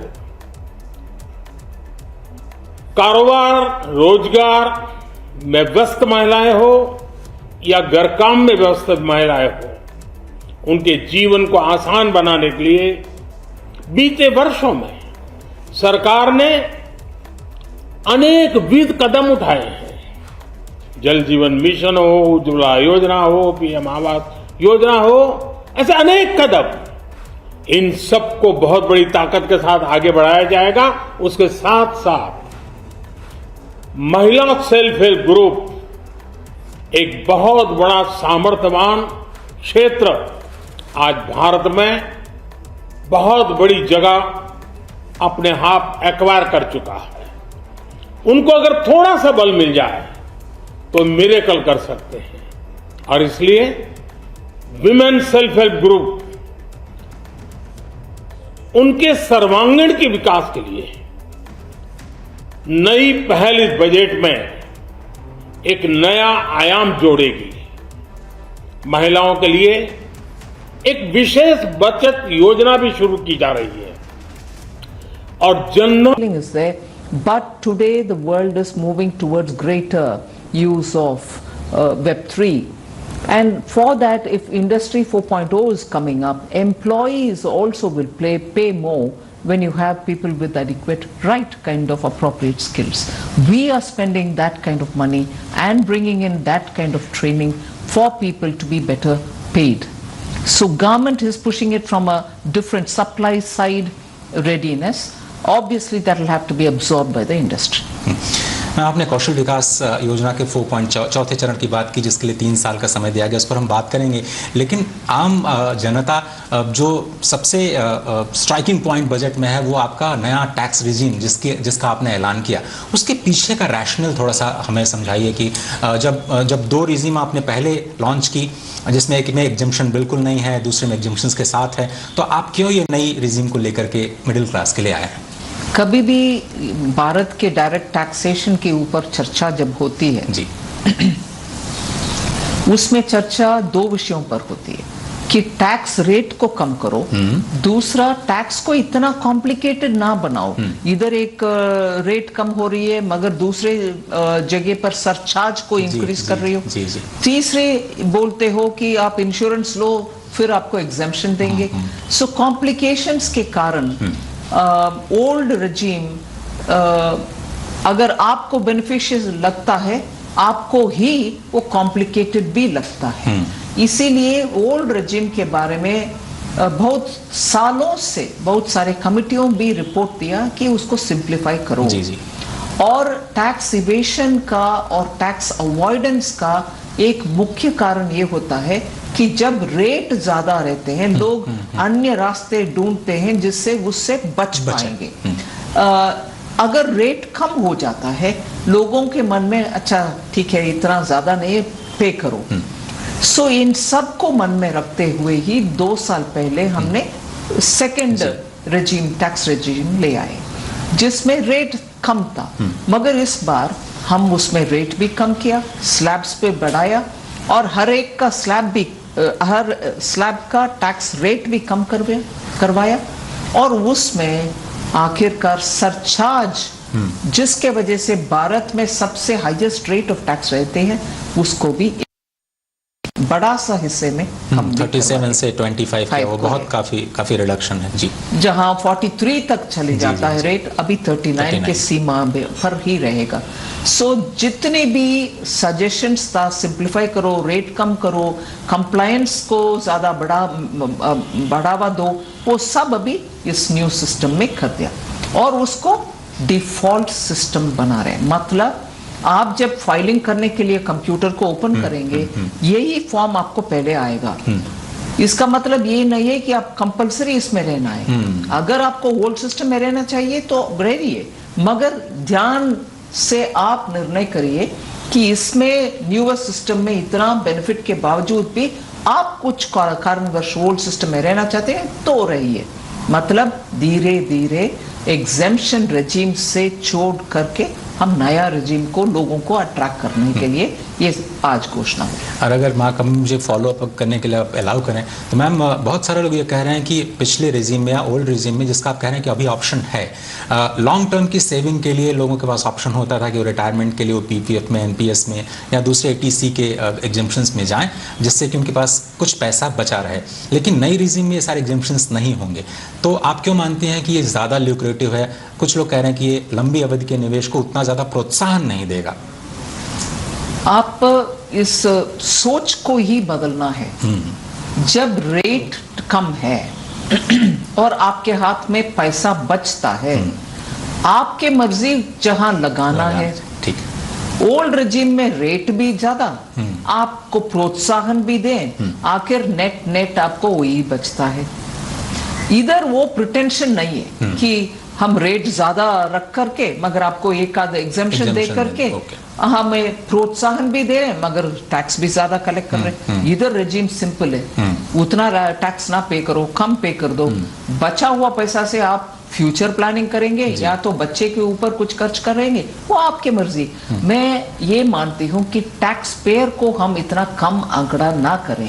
उनको मालूम है उनके पैसा को कैसे उपयोग करना है। Ma'am, the simplification of taxes has obviously going to increase the compliance, and it's also helped in the formalizing of the economy because a lot more people are, willing to participate.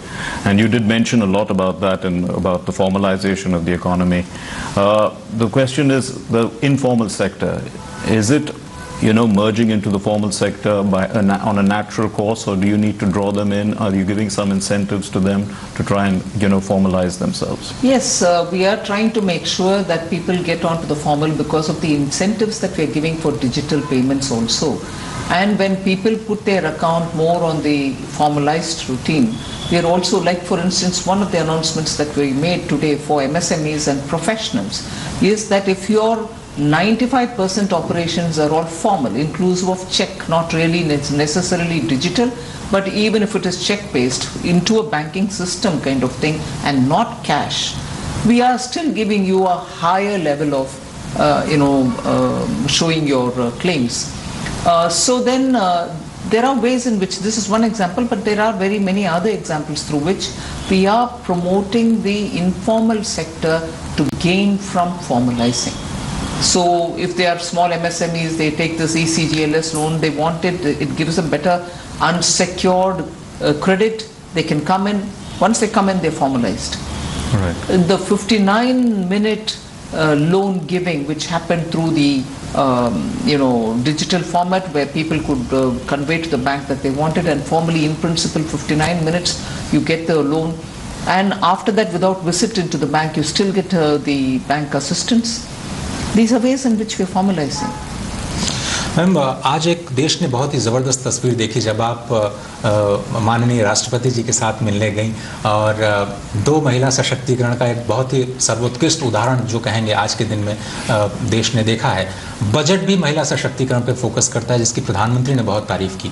जब एसएचजीज के जरिए आप एक नया paradigm shift लाना चाहते हैं, एक नया कल्चर लाना चाहते हैं, और आपने कहा कि अमृत काल में ये एक बहुत बड़ा हथियार होगा आपके पास ग्रोथ को ड्राइव करने का, आपके मन में क्या है और कैसे एम्पावरमेंट आप करने जा रही हैं? वुमेन एम्पावरमेंट के जरिए ग्रोथ को कैसे आप टैकल कर रहे हैं? सिर्फ उदाहरण में रख रही हूँ, उदाहरण नहीं है, कंपैरिजन के लिए। स्टार्टअप के लिए माननीय प्रधानमंत्री जी 2016 में पॉलिसी ले आए, उसके बाद लगातार हर बजट में स्टार्टअप्स के लिए कुछ ना कुछ उनको फैसिलिटेशन करने के लिए किए। उसमें हमारी युवा, क्योंकि वो इतना इनोवेटिव है, स्टार्टअप्स लगातार बढ़ते आए नंबर में, आज 80,000 से ज़्यादा है, मगर उनमें से 100 से ज़्यादा ऑलरेडी यूनिकॉर्न्स बन चुके हैं। सो हमारे मन में अगर भारत देश में महिला हो पुरुष हो, उनको प्रोत्साहन सही समय पर पॉलिसी के तहत, उसमें डिस्क्रिशन नहीं है, उनको आपको कर रहे हैं इनको नहीं करेंगे ऐसे नहीं, पॉलिसी के तहत जब सपोर्ट करते हैं और उनको सही महीने पर जो चाहिए वो करना, ना कि दिल्ली में बैठ करके आपके मनमानी। इसी तरीके से हम जब एसएचजी महिला ग्रुप्स को बड़े संख्या पर क्लस्टर जैसे उनको यूनाइट करके उनको रॉ मटेरियल जो सप्लाई करना है अच्छे क्वालिटी का, समय पर, स्टैंडर्ड अफोर्डेबल सोर्सेज से, और उनको प्रोफेशनल तरीके से रन करने के लिए ये सब जब करते हैं और उनका मार्केटिंग वगैरह हम हेल्प करते हैं, हम मानते हैं कि जैसे स्टार्टअप में शॉर्ट पीरियड में इतना बड़ा सा रेवोल्यूशन हुआ, वैसे इधर भी महिला सशक्तिकरण होगा और उनके द्वारा देश का मैन्युफैक्चरिंग और सर्विसेज में अच्छा उन्नति हम कर पाएंगे। Ma'am, if we look at the agriculture sector, the Agriculture Accelerator Fund for agri startups in rural areas, is this part of the larger focus in terms of, there are millets, there's also the 20 lakh agri credit, or, does it stand out for youngsters to look at some opportunities that are different, and if they are interested in the agriculture sector? I mean, you've talked about 4.0 and things like that, which I know youngsters are interested in, but there may be some who, might be, not less so tech savvy. Where would they go? I mean, but actually tech savvy or not tech savvy, both have equal opportunity when you're looking at the possibilities which can emerge from agriculture, fisheries, animal husbandry and so on, especially now even through the cooperation we are bringing in panchayat levels, storage capacities and a big scale. So in all this, technology plays a big role, and those who don't have technology or inclination for it can still be a part of this scheme of things, where they can find logistics, for instance, storage and the type of storage, value addition from the stored grains or the products, These are areas in which technology or no technology, immense possibility lies. And there is also a gap in that the possibility is got to be fixed in those areas where there is gap. Product is there, demand is there. If you only can bridge the gap through various different ways, supply networks, logistic networks, value addition to the grains, storage of the grains, preservation of grains, aggregating the grains which are produced, immense possibility. So that is where this accelerator fund will also come in. Ma'am अगर अब हम बात करें ma'am आपके वित्तीय अनुशासन की, जिसको हम फिस्कल कंसोलिडेशन कहते हैं, जब पूरी दुनिया में सरकारें अपनी जनता के लिए खर्च कर रही हैं, आप वित्तीय अनुशासन दिखा रही हैं। ये आपने 6.4 का जो वायदा किया था इस साल आपने स्टिक किया, अगली बार आप 5.9, उसके बाद ग्लाइडिंग पाथ जो आपने पहले तय किया था 2025-26 के लिए, उस पर भी आप स्टिक कर रही हैं। ये वित्तीय अनुशासन कैसे आ रहा है मैम, मतलब मैनेजमेंट कैसे हो पा रहा है, और फिर जो ग्लोबल इन्वेस्टर्स हैं उसके लिए आपका क्या सिग्नल है इस बजट के जरिए या फिर इस फिस्कल कंसोलिडेशन के जरिए? ये कैसे हो रहा है, इसीलिए मैं बार बार ये बात बोलती हूँ कि मैनेजमेंट ऑफ योर फाइनेंस, ये नहीं है कि बजट के समय आप इस डिपार्टमेंट को इतना दिए, उनके लिए इतना दिए और उनके लिए भी दे दिया, और रेवेन्यू रेसिंग में गैप्स है उसको फिलअप नहीं करते हो। दोनों तरफ जो रेवेन्यू गैप्स है उसको फिलअप करो, बंद करो, और एफिशिएंसी ले आओ। टेक्नोलॉजी को उपयोग करते हुए आज हम ट्रेल कर सकते हैं कौन नहीं पे कर रहा, जो पे करने लायक उतने बारीकी से एक इनकम और रेवेन्यू बढ़ाने के लिए एफर्ट हो रही। दूसरी तरफ जब डिपार्टमेंट्स को खर्च करने के लिए पैसा देते हैं, क्या वो पूरे के पूरे उपयोग में आ रही है कि नहीं आ रही?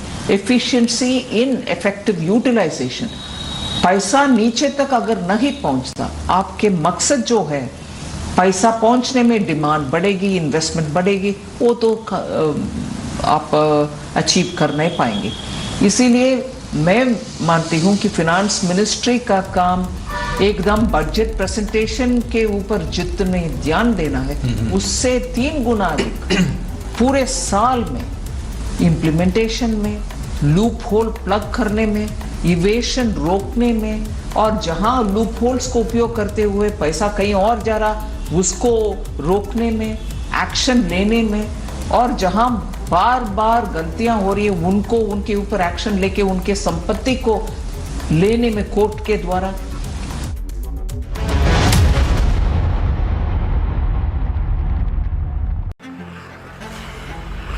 Everything we know might well be at risk. The time to act is now. We must all be champions for sustainability, for the earth. साथियों, शहरी महिलाओं से लेकर गांव में रहने वाली महिलाएं हो,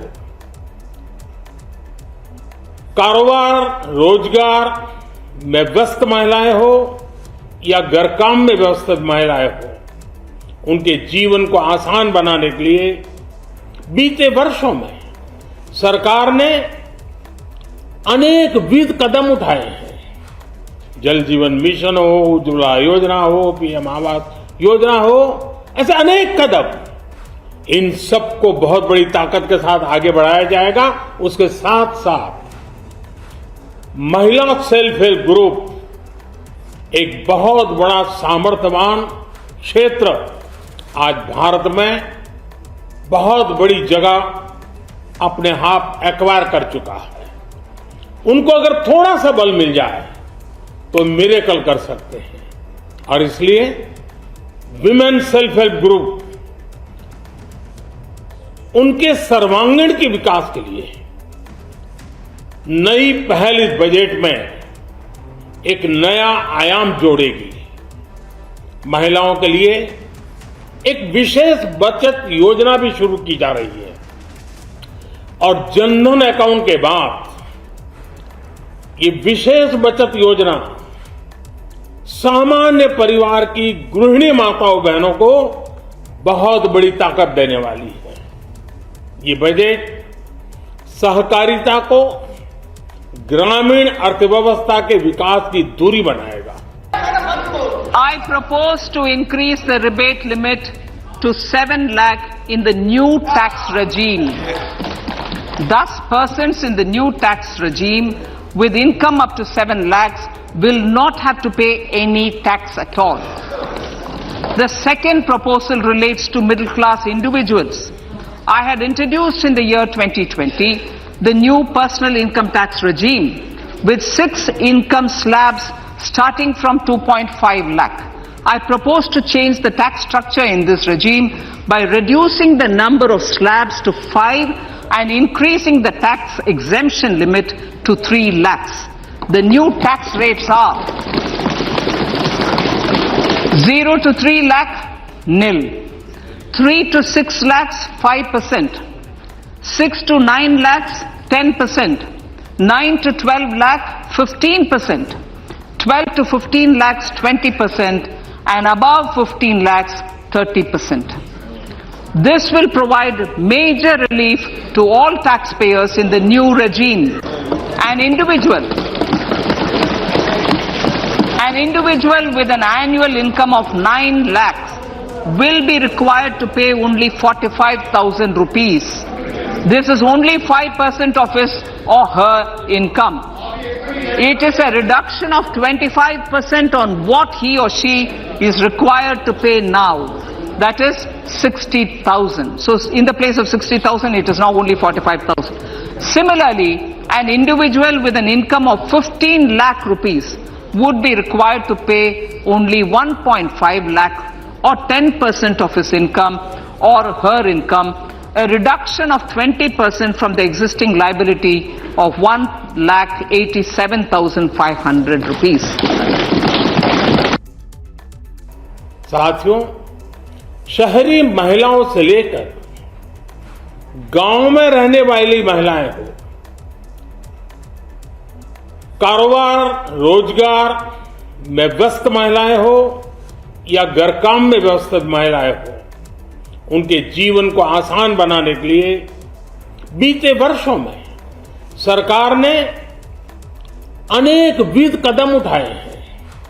जल जीवन मिशन हो, उज्ज्वला योजना हो, पीएम आवास योजना हो, ऐसे अनेक कदम, इन सबको बहुत बड़ी ताकत के साथ आगे बढ़ाया जाएगा। उसके साथ साथ महिला सेल्फ हेल्प ग्रुप एक बहुत बड़ा सामर्थ्यवान क्षेत्र आज भारत में बहुत बड़ी जगह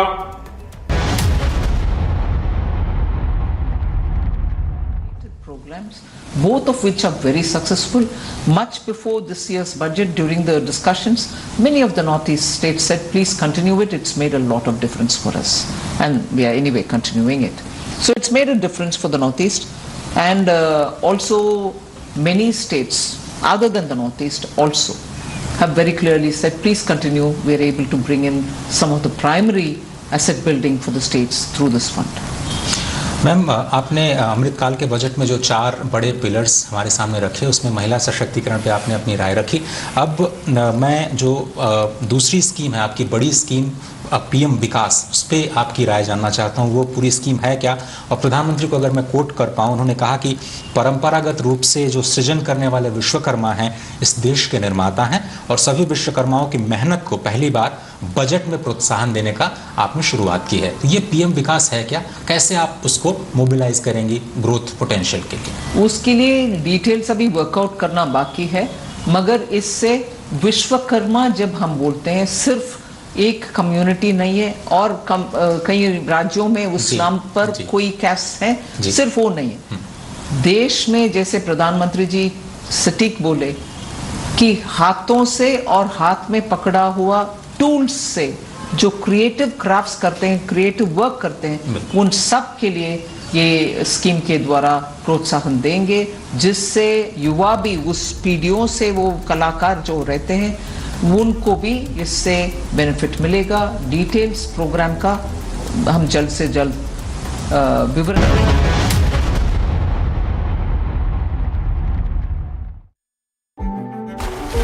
Everything we know, everything we love might well be at risk. The time for action is now. Together, we can be champions for the Earth. I propose to increase the rebate limit to 7 lakh in the new tax regime. Thus, persons in the new tax regime with income up to 7 lakhs will not have to pay any tax at all. The second proposal relates to middle-class individuals. I had introduced in the year 2020 the new personal income tax regime with 6 income slabs starting from 2.5 lakh. I propose to change the tax structure in this regime by reducing the number of slabs to 5 and increasing the tax exemption limit to 3 lakhs.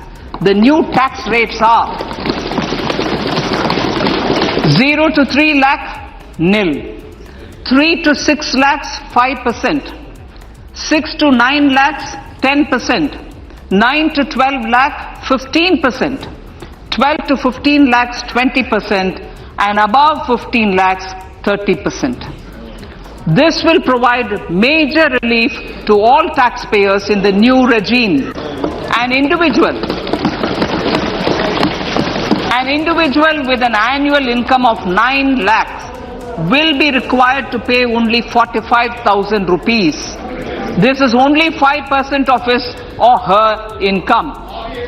It is a reduction of 25% on what he or she is required to pay now. That is 60,000. So in the place of 60,000, it is now only 45,000. Similarly, an individual with an income of 15 lakh rupees would be required to pay only 1.5 lakh or 10% of his income or her income, a reduction of 20% from the existing liability of 1,87,500 rupees. साथियों, शहरी महिलाओं से लेकर गांव में रहने वाली महिलाएं हो, कारोबार रोजगार में व्यस्त महिलाएं हो या घर काम में व्यस्त महिलाएं हो, उनके जीवन को आसान बनाने के लिए बीते वर्षों में सरकार ने अनेक विविध कदम उठाए हैं। जल जीवन मिशन हो, उज्ज्वला योजना हो, पीएम आवास योजना हो, ऐसे अनेक कदम, इन सबको बहुत बड़ी ताकत के साथ आगे बढ़ाया जाएगा।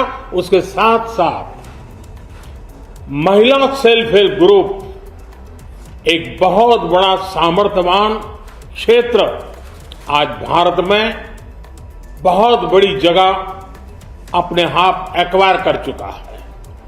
उनको अगर थोड़ा सा बल मिल जाए तो मिरेकल कर सकते हैं। और इसलिए विमेन सेल्फ हेल्प ग्रुप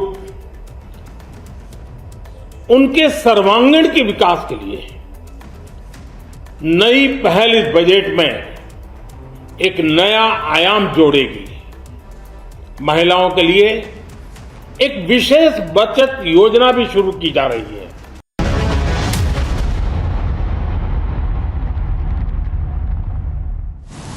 और उसी का एक हिस्सा है जिसमें आपने प्रधानमंत्री पीवीटीजी डेवलपमेंट मिशन, एक नया मिशन आप लॉन्च करने जा रहे हैं ऐसे ट्राइबल एरियाज में जहां पर ऐसी बेसिक अमेनिटीज नहीं पहुंच पाई हैं। और उसके लिए पर्टिकुलरली पिछड़ा हुआ ट्राइबल, जी जी जी, पर्टिकुलरली वेरी वल्नरेबल ट्राइब, उन तक अगर उनमें से एक को दूसरे को मगर बाकी सबको नहीं मिला, ऐसे हालात ना हो, वो एकदम पिछड़ा हुआ ट्राइबल।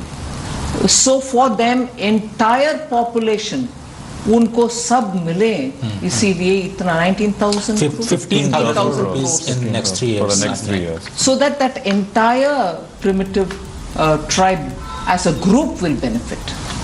एकलव्य मॉडल स्कूल भी उसने आपने कहा कि 38,000 टीचर्स उसमें करीब 3.5 लाख जी टीचर्स का रिक्रूटमेंट करेंगे।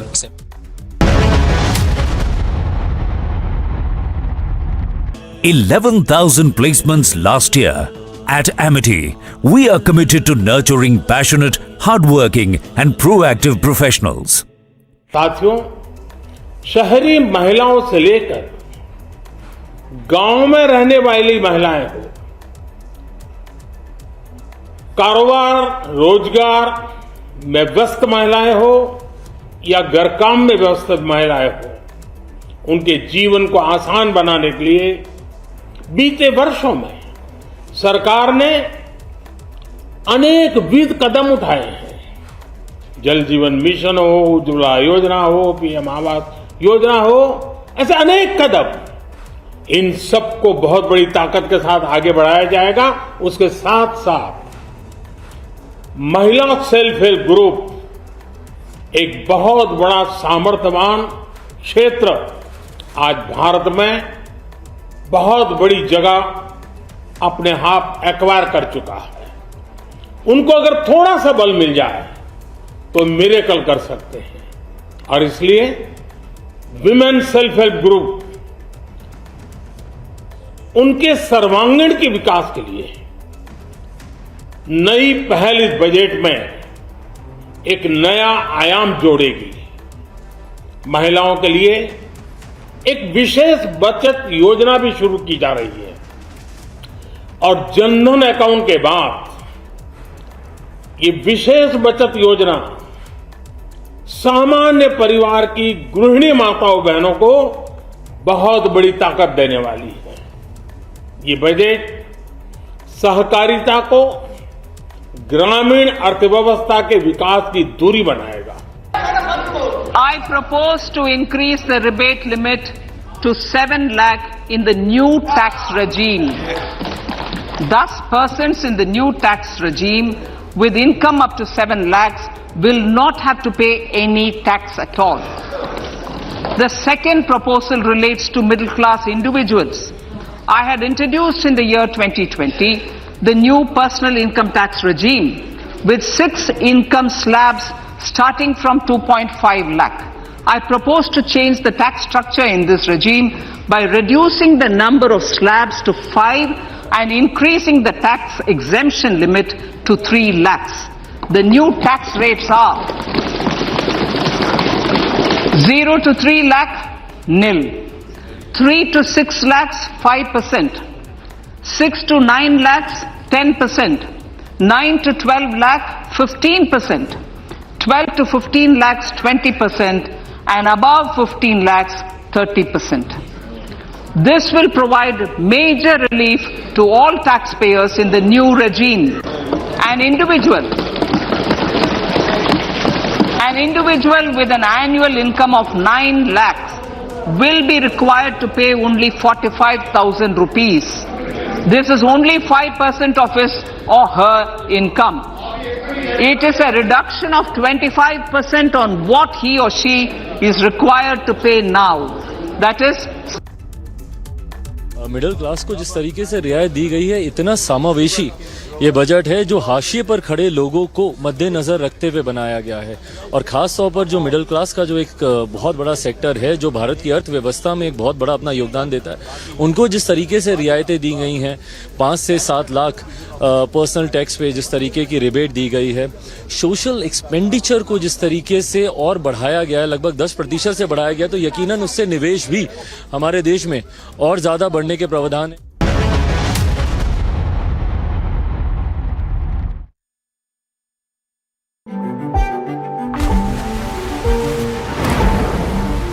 Everything we know, everything we love, might well be at risk. The time for action is now. Together, we can be champions.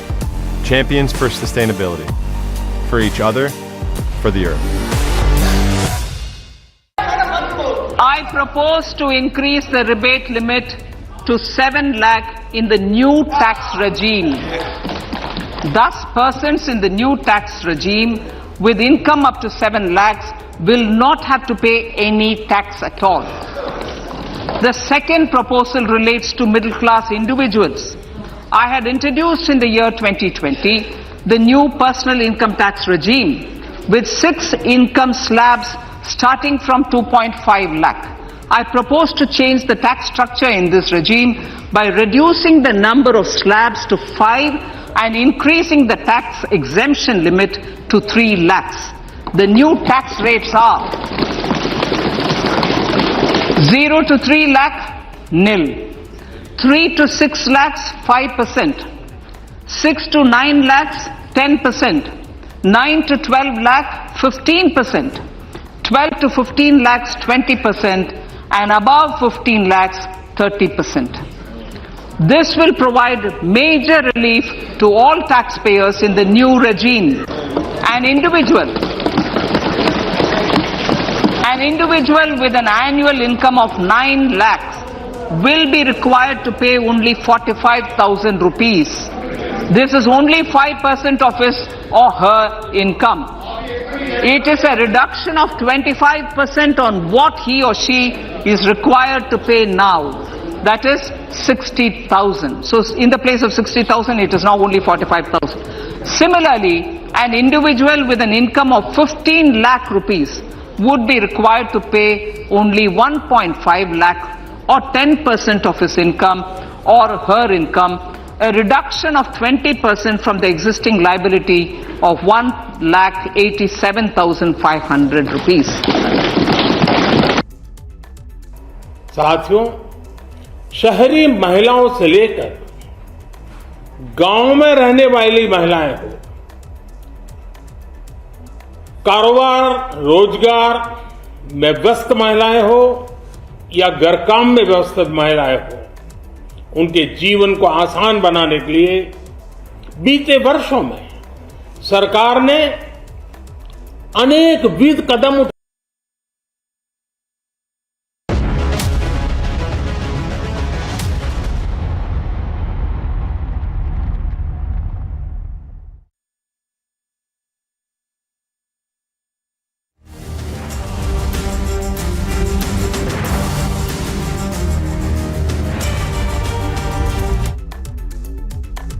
With income up to 7 lakhs will not have to pay any tax at all. An individual with an annual income of 9 lakhs will be required to pay only 45,000 rupees. This is only 5% of his or her income.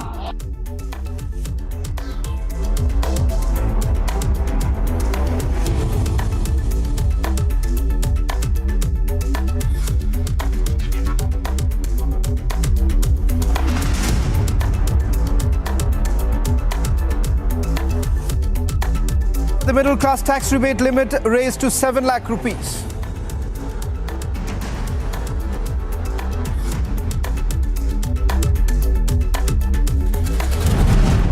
This is the first budget in Amrit Kal. This budget hopes to build on the foundation laid in the previous budget.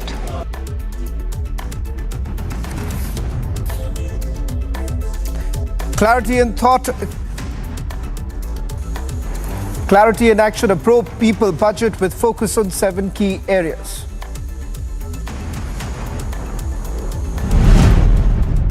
To provide a sharper focus to the objective of reaching the last mile, our government has formed the ministries of Ayush and Dairying, Skill Development, Jal Shakti and Cooperation.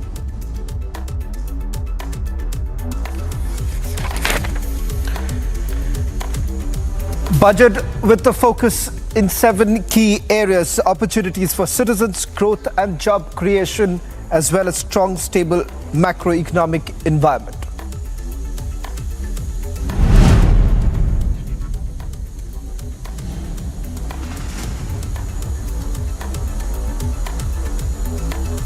Focus on the financial empowerment of women, a one-time small savings scheme announced.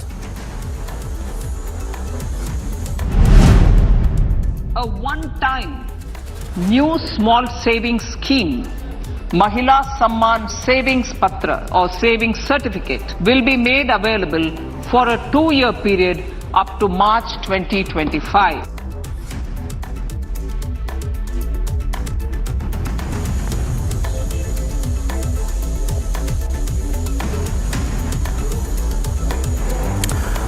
Well, it's the budget to empower women, a clear focus for the roadmap ahead for empowerment of women.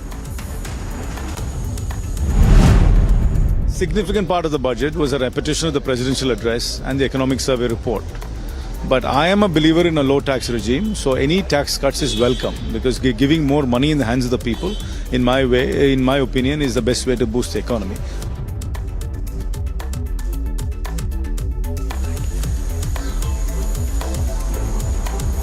Modi government's last full budget stumps Vadra. Congress leaders forced to praise the budget.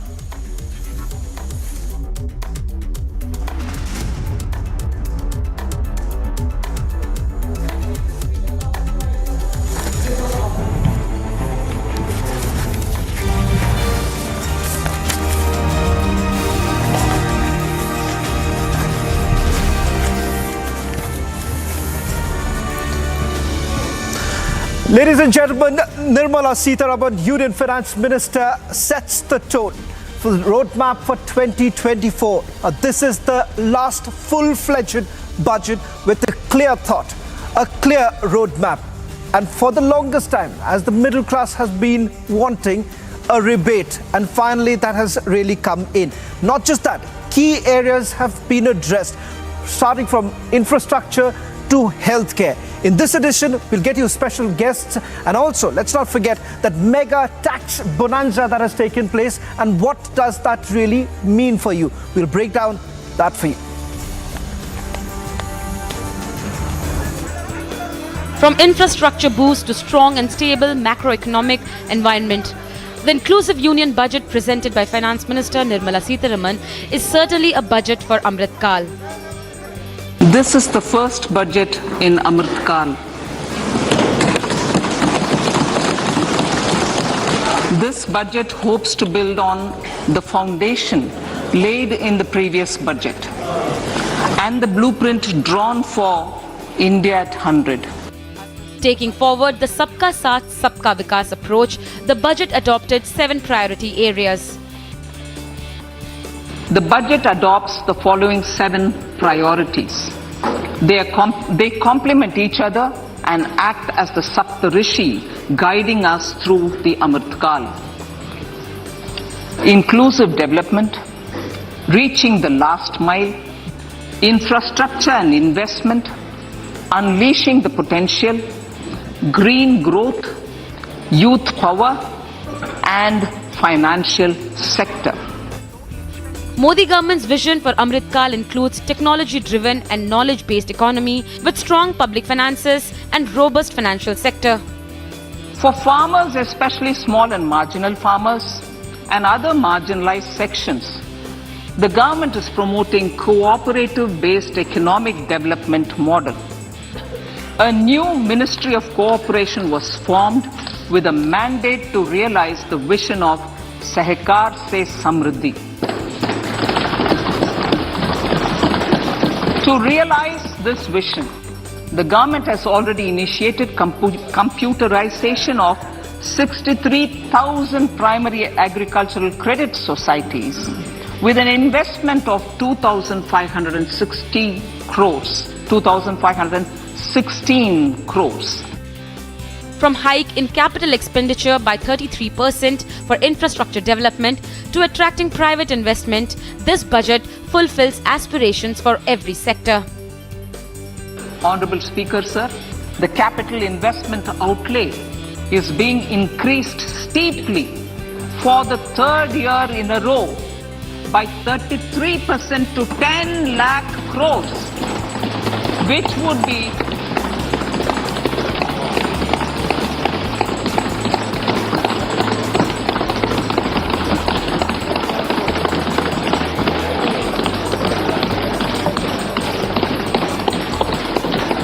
which would be 3.3% of GDP. This will almost be 3 times the outlay made in 2019-20.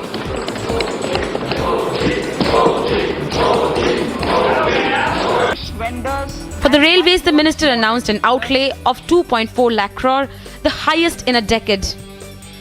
The harmonized master list of infrastructure will be reviewed by an expert committee for recommending the classification and financing framework suitable for Amrit Kal.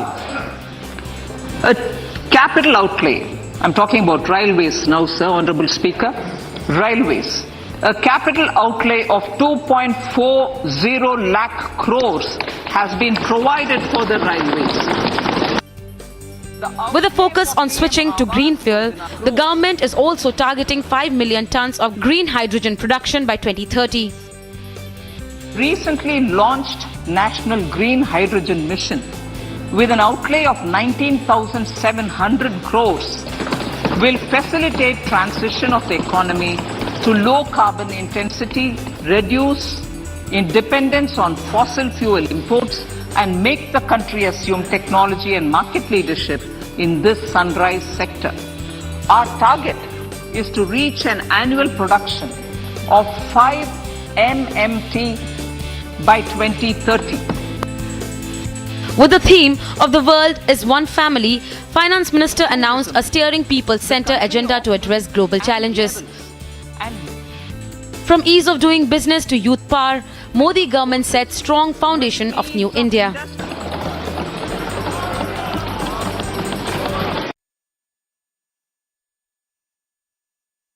अमृत काल का ये पहला budget विकसित भारत के विराट संकल्प को पूरा करने के लिए एक मजबूत नींव का निर्माण करेगा। ये बजट वंचितों को वरीयता देता है। ये बजट आज की एस्पिरेशनल सोसाइटी, गांव, गरीब, किसान, मध्यम वर्ग सभी के सपनों को पूरा करेगा। मैं वित्त मंत्री Nirmala ji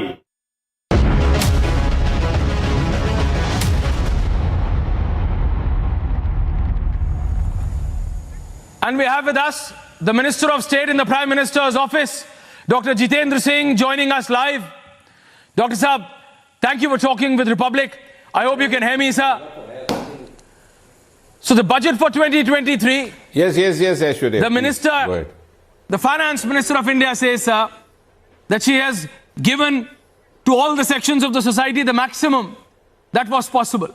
The Prime Minister comes out and says, कि जो सबका साथ सबका विकास की बात थी, that has been implemented, but the opposition seems to be still trying to find those gaps to hit at you and your government, sir. Mr. Singh. No, absolutely, Ashwarya. As you said, the Prime Minister has very rightly mentioned, so also the Finance Minister. It is a very inclusive budget, a very wholesome budget. It addresses the aspirations of every section of society, as was very rightly put by Prime Minister Modi. I don't think there is any section of society which would have a complaint to this. It has in its focus areas both, on the one hand, it has the women, the youth, the Vishwakarma skilled workers. On the other hand, it has futuristic areas like green growth and green hydrogen mission. So I would say in the last 8 or 9 years, Prime Minister Modi has very painstakingly built the foundations of this nation and the foundations of India's economy. And the budget today is going to extend these foundations for deciding the face of India as it is going to be in the years to come or during the Amrit Kal. So it is a budget which includes all the existing aspirations, which addresses at the same time also very thoughtfully keeps in mind the future considerations, the indices as they would appear. And therefore, and now as far as the opposition is concerned, of course, we don't expect, neither me nor you, that the congressmen will come here and hail the budget which has been presented by the BJP government. If that was so, then what would be the fun of having a 9 o'clock debate? But I don't think that's to be taken seriously. But yes, if you ask an impartial commentator, particularly in the aftermath of COVID, when some of the most so-called developed countries of the world are finding it difficult to handle their respective economies, India is being looked upon, India under Modi is being looked upon as a bright spot. And I would rather say that world today is ready to be led by India under Modi. They are ready to pick up cues from the manner in which India under Modi handles its economy, handles its crisis, and comes out with path-breaking measures to meet any kind of eventuality. So in this budget also you see the huge range there, as the Finance Minister appropriately described the Saptarishi, the 7 priorities. No, but Dr. Singh, the whole Saptarishi 7 priorities of this budget 2023, Dr. Singh, the whole Amrit Kal point, the point of inclusive development, the point reaching the last mile, which the BJP has been saying, Antyodaya and everything. But the opposition says, look, all of this is once again only on the paper. It will only impact once you are able to implement this. They say that the implementation of what this government has been saying, or in their words, promising, that is where it all matters. And you are in the election year. You know, whatever announcement, whatever promises are being made, Dr. Singh, the implementation is the part where you and your government will be checked and cross-checked by the opposition. Not once, several times prior to 24, sir. You yourself are aware. 9 states go to election. Dr. Singh.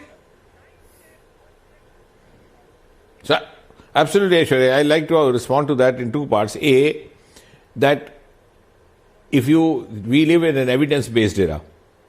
Whether India under Modi has successfully implemented what it has said, whether India under Modi has walked the talk, whether India under Modi has vindicated its declaration, is evident from the fact that today, India in the Global Innovation Index has jumped 40 ranks higher, from 81 during UPA to 40. This I am not saying, Congress not saying, BJP not saying, entire world saying. Secondly, in the startup ecosystem, the world parameters are now declaring India as standing number 3 in the world. Now look here, before 2014 we just had about 350 or 400 startups in India. Today we have more than 80,000, we have more than 100 unicorns.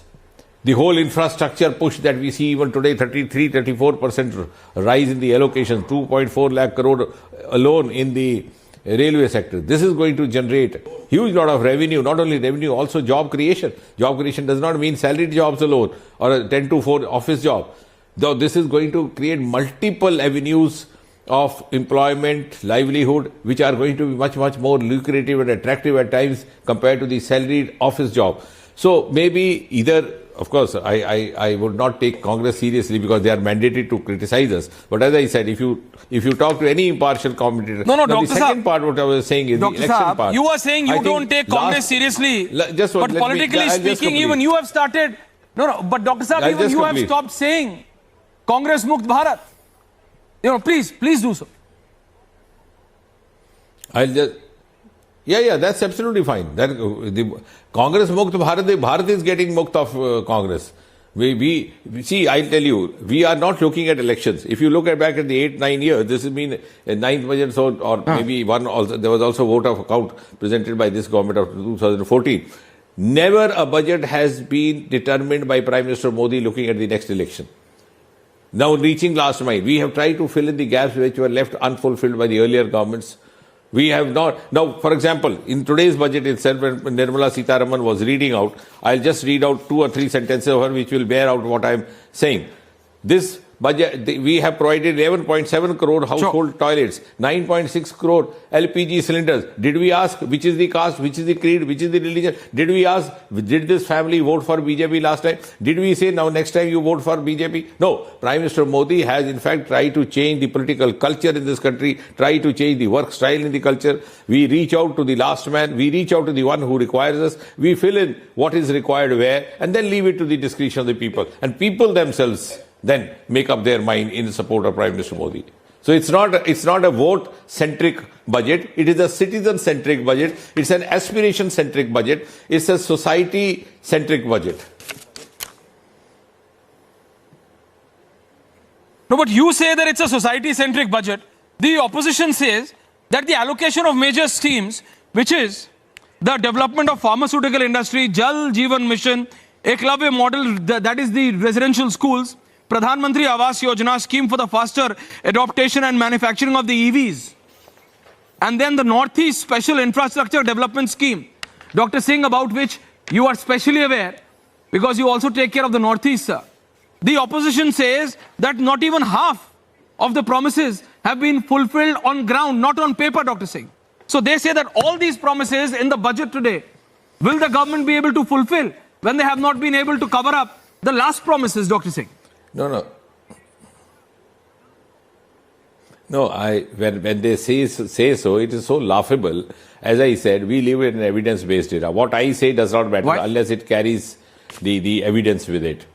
Now it is for anybody to go and see what is it Northeast today. You have to see to believe it. Earlier on in 2014, for example, I'll just give you a small example. The biggest demand, one of the major demands in Guwahati was that increase the number of chopper flights to Shillong because tourist rush was not able to be accommodated. Today, you have choppers, but tourists is preferring to drive by road because it's such a picturesque journey. You have a network of roads. Virtually every state capital in Northeast is today connected with Delhi by a rail link. The farthermost state of Arunachal Pradesh, unfortunately, ironically, had been abandoned by UPA for 60, 70 years. It did not have a rail track. People had never seen a train in their life. Today, Prime Minister Modi himself flagged off that train, the Arunachal Express from Itanagar to Delhi. Every state capital has an airport, whereas you didn't have an airport in Arunachal Pradesh. You didn't have a proper airport in Shillong.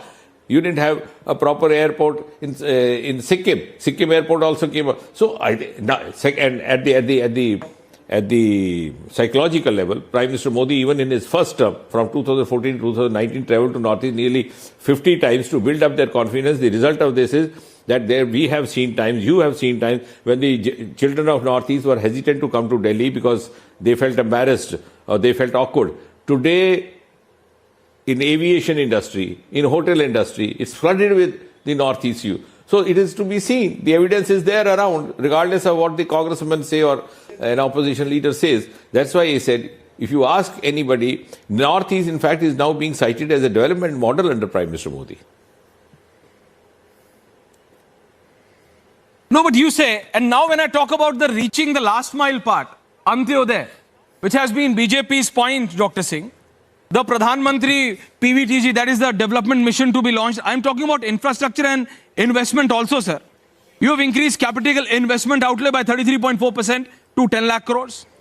Continuation of 50-year interest-free loan to state governments to incentivize infrastructure investment. But the same state government say that you are not doing enough. The same state government says that you say something, you do something else. What do? You are continuing of the 50-year interest-free loan to the state governments to incentivize their infrastructure investment, but they say it's not enough. Dr. Singh.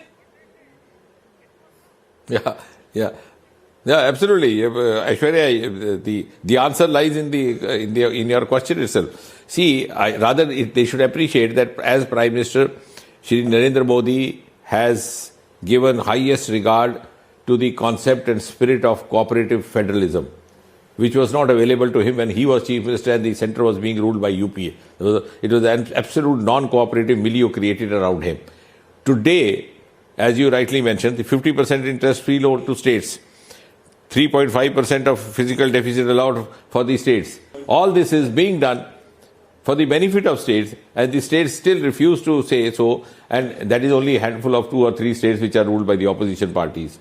But as I said, any impartial commentator, any non-partisan analyst would bear out what I am saying.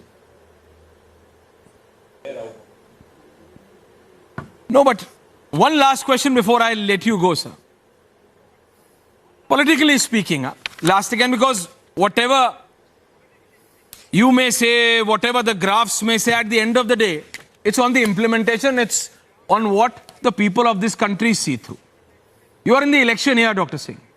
Every decision is going to be looked with a microscope. With a microscope, and like how? Every decision, every statement, every scheme you are unable to implement, halfly implement, partially implement, is going to be looked into by the opposition, like how? You've seen in Himachal Pradesh, Congress has been able to defeat you. So all of these big promises in this massive budget for 23-24, you feel your government will be able to fulfill and implement that from the point go to the end, Dr. Singh?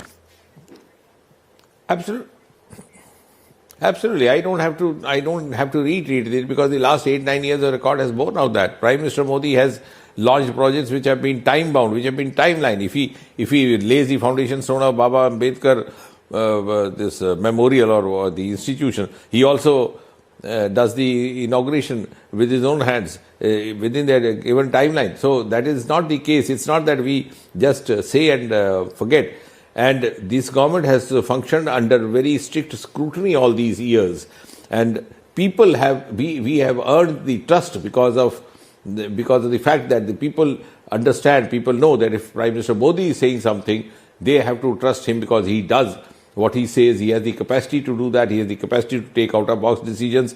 And that is why if he asks you to clap, people come out to clap during the COVID times. If he asks you to shut down yourself in a civilian lockdown, people do that. So he has gained that trust because he has walked the talk. If he had been not doing so, he would not have commanded that massive trust that he commands across the country, north, west, east, south, even northeast. I think it's a huge asset having someone like him as the head of the government who has the capacity to bind this heterogeneous society in a single cord. And that has happened after several long years of hard work, sincere dedication, and a focused approach. If we were saying and not doing, if we were announcing and not implementing, if we were laying foundation stone and not building the construction, people would not have trusted us. Absolutely, Dr. Singh, and I'm not even touching the tax slabs part. So I think, more or less, in this budget, the finance minister has looked, as you said, the Saptarishi 7 priorities have been looked into. Thank you so much, Dr. Singh, the Minister of State in the Prime Minister's office, talking with the Republic. Thank you so much, sir. Thank you, Aishwarya.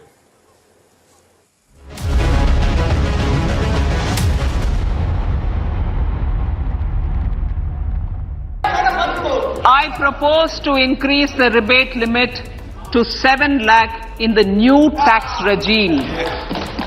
Thus, persons in the new tax regime with income up to 7 lakhs will not have to pay any tax at all.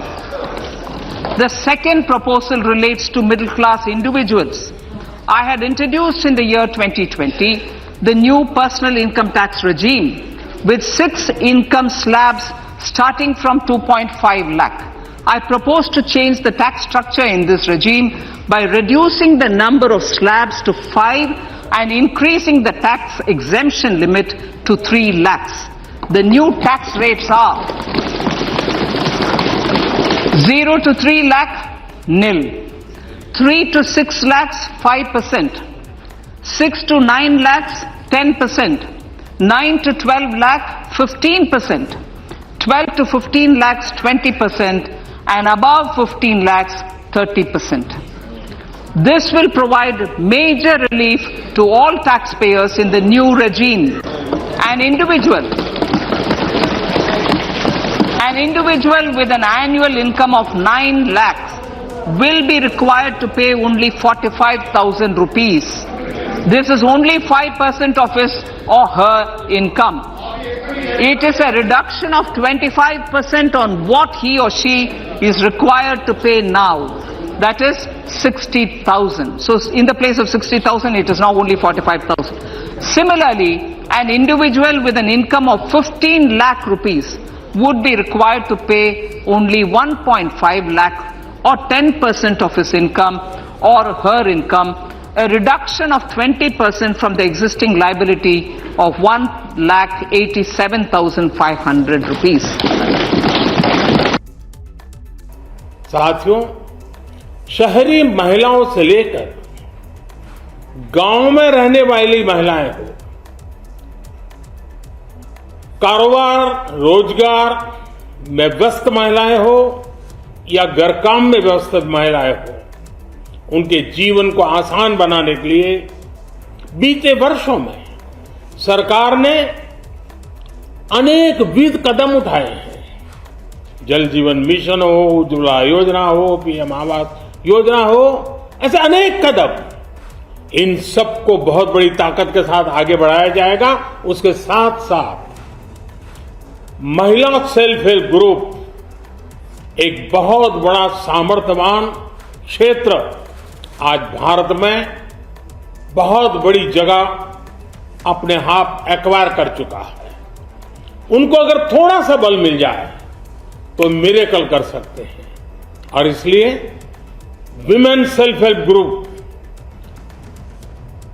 उनके सर्वांगीण के विकास के लिए नई पहल इस budget में एक नया आयाम जोड़ेगी। महिलाओं के लिए एक विशेष बचत योजना भी शुरू की जा रही है और जनधन अकाउंट के बाद ये विशेष बचत योजना सामान्य परिवार की गृहिणी माताओं बहनों को बहुत बड़ी ताकत देने वाली है। ये बजट सहकारिता को ग्रामीण अर्थव्यवस्था के विकास की दूरी बनाएगा। I propose to increase the rebate limit to 7 lakh in the new tax regime. Has today's budget silenced all critics? Is there anything to criticize in Budget 2023? Was the final full budget the perfect budget? Arnab debates at 9 p.m.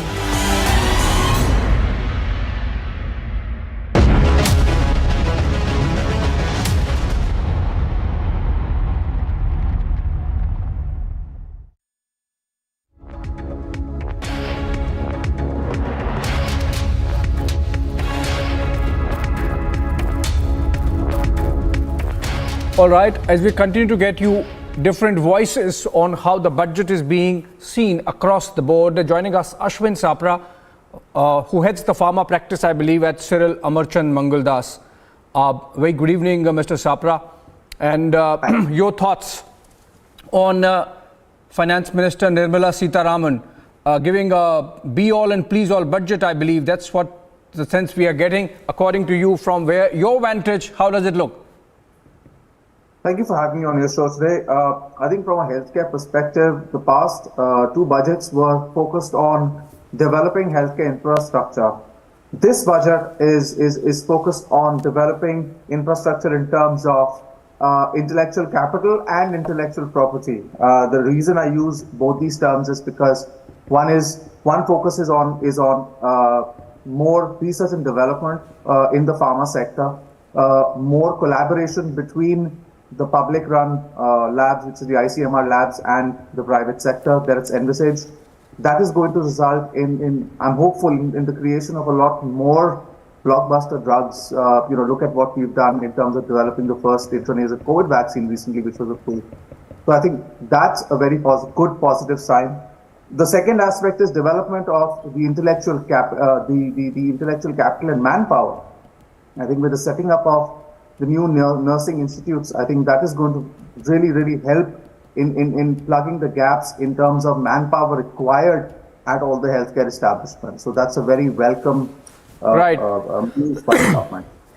So it was not there in the budget speech that was delivered by the finance minister, but Mr. Sapra, could you find something in the finer print that subsequently came about how the government intends to tackle this China plus one strategy of the world community when it comes to shifting the global supplies out of China and possibly into India, pharma being an important aspect of India's export architecture, so to say. Are you getting to understand something from the finer print as to whether the government has given some SOPs to healthcare, specifically to pharma, when it comes to competing with the Chinese? So that was my next point. Thus far, that is a slight gripe which I have.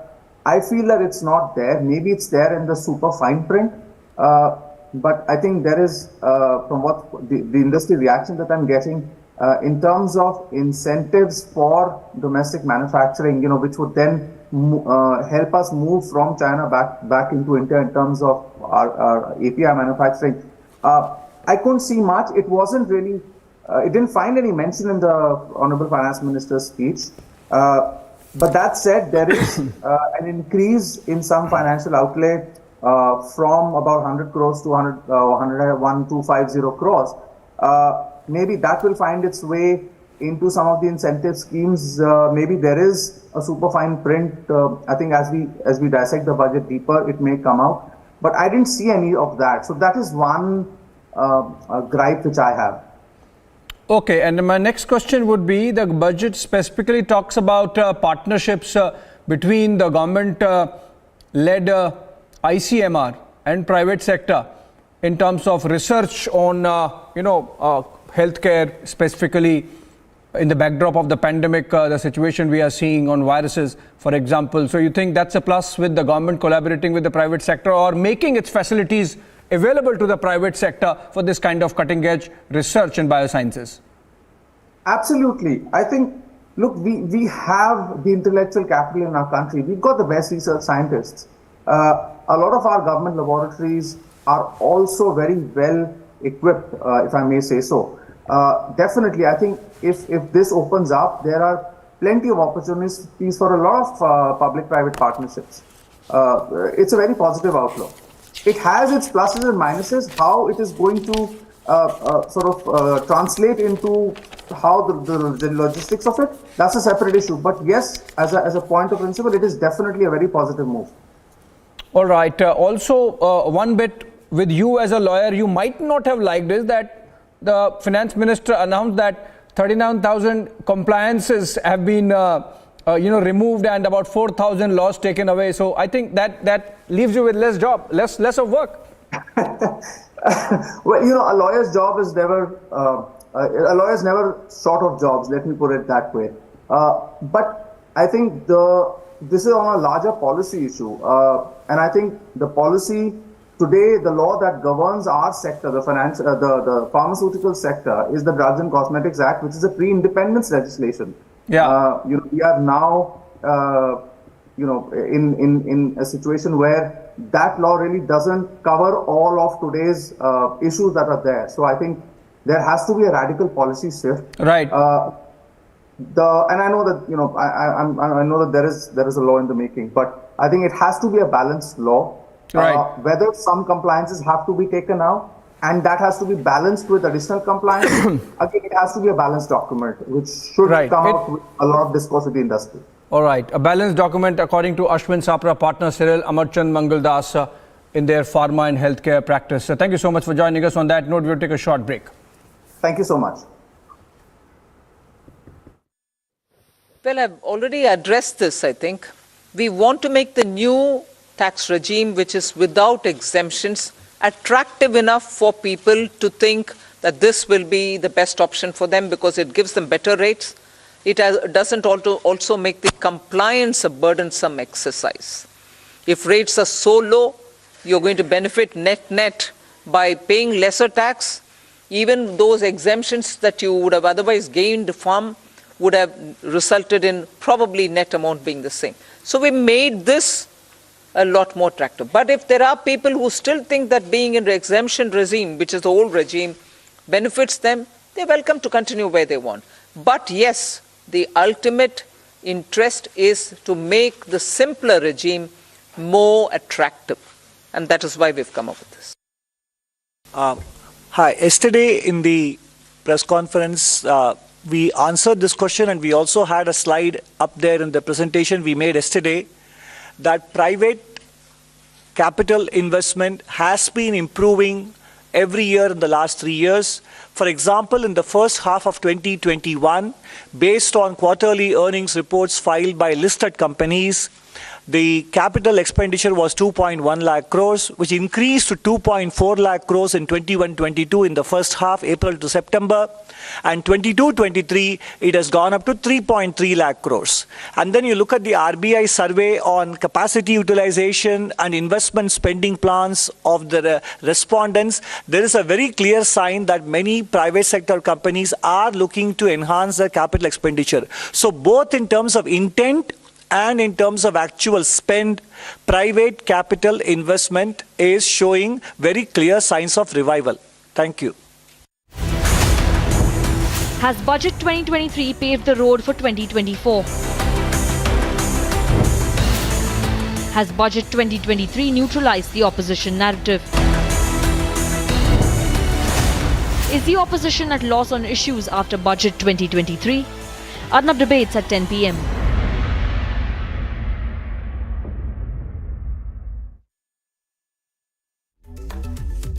The significant part of the budget was a repetition of the presidential address and the economic survey report. But I am a believer in a low tax regime, so any tax cuts is welcome because giving more money in the hands of the people, in my opinion, is the best way to boost the economy. But I need to look at the details before I can make an educated comment about it.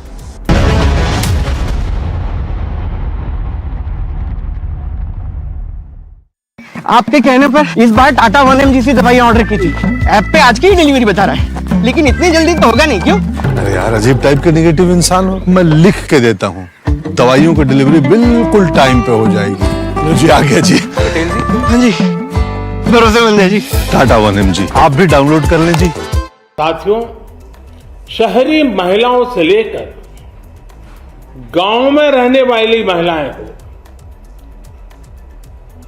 कारोबार रोजगार में व्यस्त महिलाएं हो या घर काम में व्यस्त महिलाएं हो, उनके जीवन को आसान बनाने के लिए बीते वर्षों में सरकार ने अनेक विविध कदम उठाए हैं। जल जीवन मिशन हो, उज्ज्वला योजना हो, पीएम आवास योजना हो, ऐसे अनेक कदम। इन सबको बहुत बड़ी ताकत के साथ आगे बढ़ाया जाएगा। उसके साथ साथ महिला सेल्फ हेल्प ग्रुप एक बहुत बड़ा सामर्थ्यवान क्षेत्र आज भारत में बहुत बड़ी जगह अपने हाथ एक्वायर कर चुका है। उनको अगर थोड़ा सा बल मिल जाए तो मिरेकल कर सकते हैं। और इसलिए विमेन सेल्फ हेल्प ग्रुप उनके सर्वांगीण के विकास के लिए नई पहल इस बजट में एक नया आयाम जोड़ेगी। महिलाओं के लिए एक विशेष बचत योजना भी शुरू की जा रही है और जनधन अकाउंट के बाद ये विशेष बचत योजना सामान्य परिवार की गृहिणी माताओं बहनों को बहुत बड़ी ताकत देने वाली है। ये बजट सहकारिता को ग्रामीण अर्थव्यवस्था के विकास की दूरी बनाएगा। I propose to increase the rebate limit to 7 lakh in the new tax regime. Thus, persons in the new tax regime with income up to 7 lakhs will not have to pay any tax at all. The second proposal relates to middle class individuals. I had introduced in the year 2020 the new personal income tax regime with 6 income slabs starting from 2.5 lakh. I propose to change the tax structure in this regime by reducing the number of slabs to 5 and increasing the tax exemption limit to 3 lakhs. The new tax rates are 0 to 3 lakh, nil. 3 to 6 lakhs, 5%. 6 to 9 lakhs, 10%. 9 to 12 lakh, 15%. 12 to 15 lakhs, 20%. And above 15 lakhs, 30%. This will provide major relief to all taxpayers in the new regime. An individual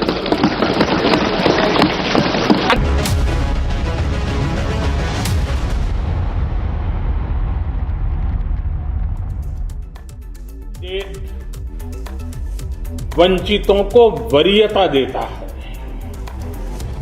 ये budget आज की aspirational society, गांव, गरीब, किसान, मध्यम वर्ग, सभी के सपनों को पूरा करेगा।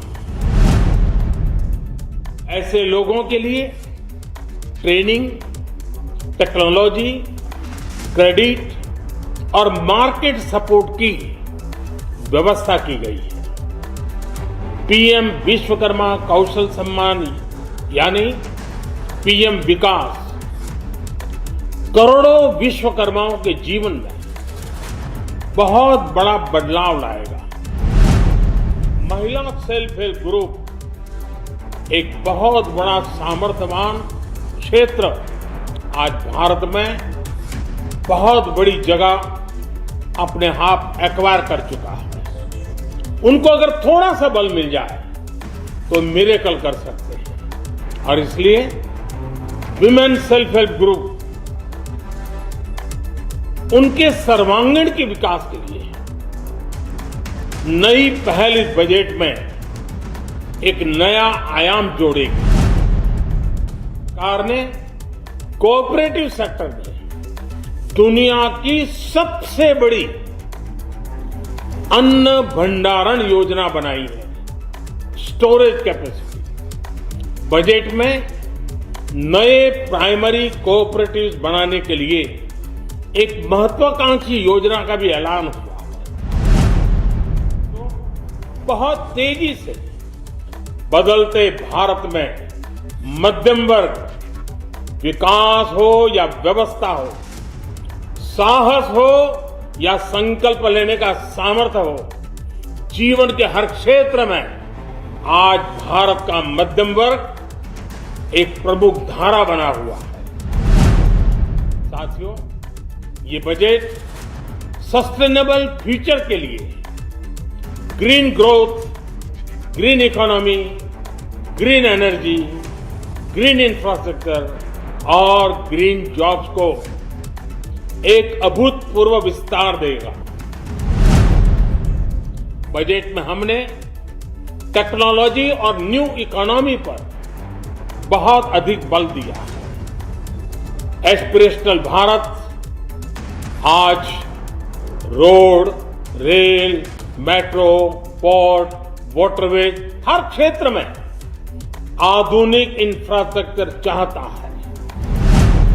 2014 की तुलना में इंफ्रास्ट्रक्चर में निवेश पर 400% से ज्यादा की वृद्धि की गई है।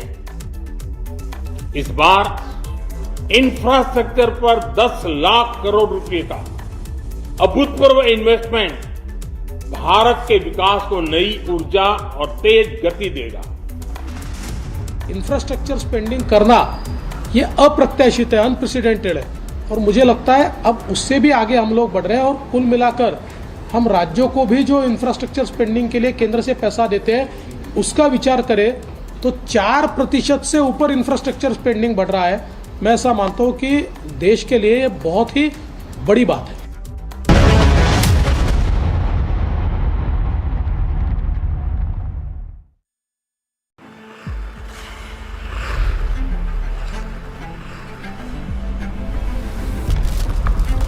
Everything we know,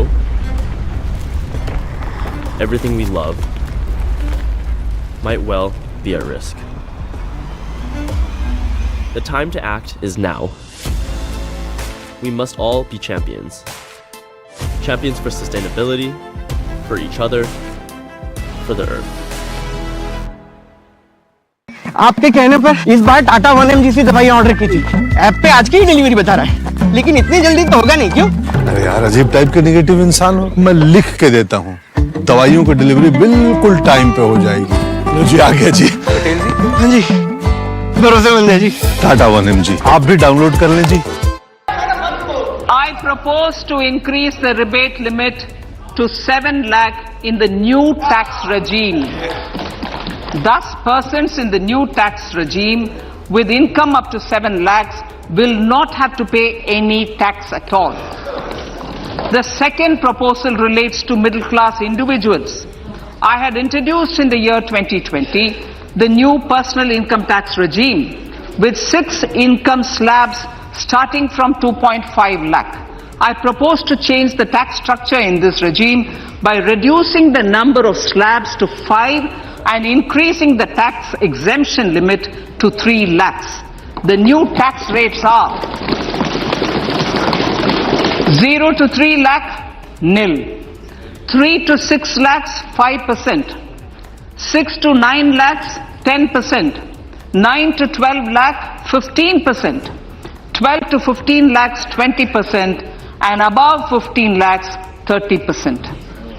This will provide major relief to all taxpayers in the new regime An individual with an annual income of 9 lakhs will be required to pay only 45,000 rupees. This is only 5% of his or her income. It is a reduction of 25% on what he or she is required to pay now. That is 60,000. So in the place of 60,000, it is now only 45,000. Similarly, an individual with an income of 15 lakh rupees would be required to pay only 1.5 lakh or 10% of his income or her income, a reduction of 20% from the existing liability of 1,87,500 rupees. साथियों, शहरी महिलाओं से लेकर गांव में रहने वाली महिलाएं हो, कारोबार रोजगार में व्यस्त महिलाएं हो या घर काम में व्यस्त महिलाएं,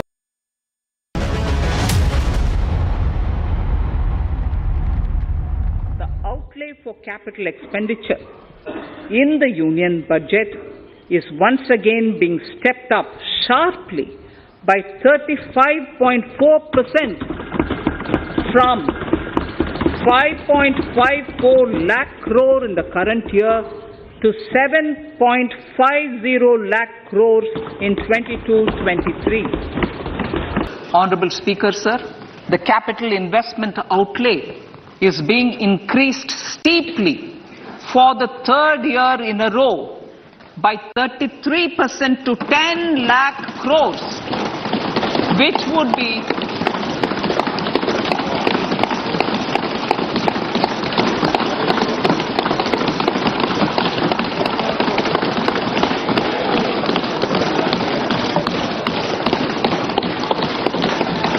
would be 3.3% of GDP. This will almost be 3 times the outlay made in 2019-20.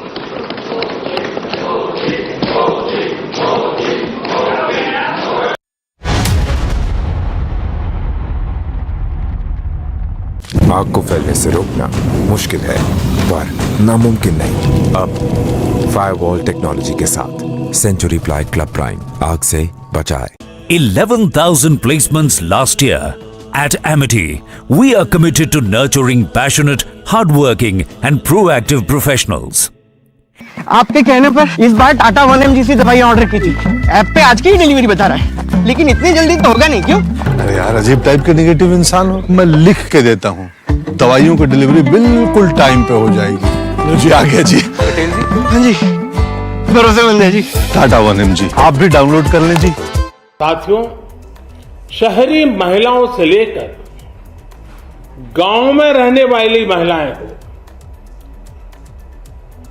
कारोबार रोजगार में व्यस्त महिलाएं हो या घर काम में व्यस्त महिलाएं हो, उनके जीवन को आसान बनाने के लिए बीते वर्षों में सरकार ने अनेक विविध कदम उठाए हैं।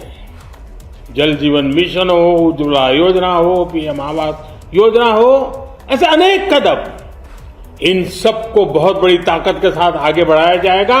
उसके साथ साथ महिला सेल्फ हेल्प ग्रुप एक बहुत बड़ा सामर्थ्यवान क्षेत्र आज भारत में बहुत बड़ी जगह अपने हाथ एक्वायर कर चुका है। उनको अगर थोड़ा सा बल मिल जाए तो मिरेकल कर सकते हैं, और इसलिए विमेन सेल्फ हेल्प ग्रुप उनके सर्वांगीण के विकास के लिए नई पहल इस बजट में एक नया आयाम जोड़ेगी। महिलाओं के लिए एक विशेष बचत योजना भी शुरू की जा रही है, और जनधन अकाउंट के बाद ये विशेष बचत योजना सामान्य परिवार की गृहिणी माताओं बहनों को बहुत बड़ी ताकत देने वाली है। ये बजट सहकारिता को ग्रामीण अर्थव्यवस्था के विकास की दूरी बनाएगा। I propose to increase the rebate limit to 7 lakh in the new tax regime. Thus, persons in the new tax regime with income up to 7 lakhs will not have to pay any tax at all. The second proposal relates to middle-class individuals. I had introduced in the year 2020 the new personal income tax regime with 6 income slabs starting from 2.5 lakh.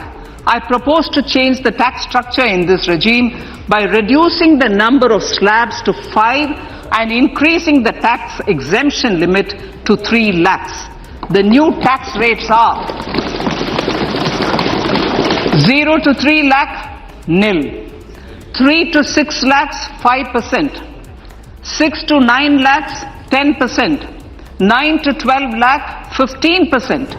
12 to 15 lakhs, 20%. And above 15 lakhs, 30%. This will provide major relief to all taxpayers in the new regime. An individual with an annual income of 9 lakhs will be required to pay only 45,000 rupees. This is only 5% of his or her income. It is a reduction of 25% on what he or she is required to pay now. That is 60,000. So in the place of 60,000, it is now only 45,000. Similarly, an individual with an income of 15 lakh rupees would be required to pay only 1.5 lakh or 10% of his income.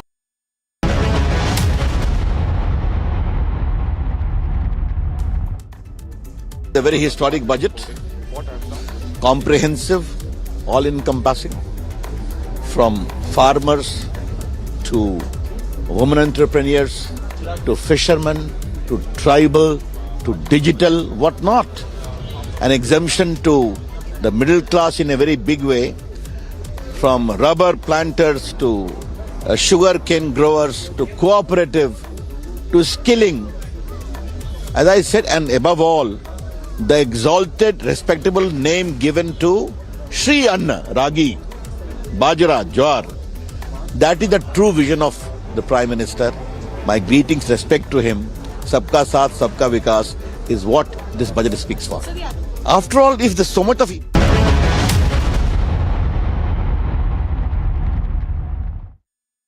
आपके कहने पर इस बार Tata 1mgc दवाइयां order की थी। App पे आज की ही डिलीवरी बता रहा है, लेकिन इतनी जल्दी तो होगा नहीं, क्यों? अरे यार, अजीब टाइप के नेगेटिव इंसान हो। मैं लिख के देता हूँ, दवाइयों की डिलीवरी बिल्कुल टाइम पे हो जाएगी। लो जी, आ गया जी। पटेल जी। हाँ जी, भरोसेमंद है जी। टाटा 1mg आप भी डाउनलोड कर लें जी। Everything we know is at risk. The time to act is now. We must all be champions. Champions for the earth. I propose to increase the rebate limit to 7 lakh in the new tax regime. Thus, persons in the new tax regime with income up to 7 lakhs will not have to pay any tax at all. The second proposal relates to middle-class individuals. I had introduced in the year 2020 the new personal income tax regime with 6 income slabs starting from 2.5 lakh. I propose to change the tax structure in this regime by reducing the number of slabs to 5 and increasing the tax exemption limit to 3 lakhs. The new tax rates are 0 to 3 lakh, nil. 3 to 6 lakhs, 5%. 6 to 9 lakhs, 10%. 9 to 12 lakh, 15%. 12 to 15 lakhs, 20%. And above 15 lakhs, 30%. This will provide major relief to all taxpayers in the new regime. An individual with an annual income of 9 lakhs will be required to pay only 45,000 rupees. This is only 5% of his or her income. It is a reduction of 25% on what he or she is required to pay now.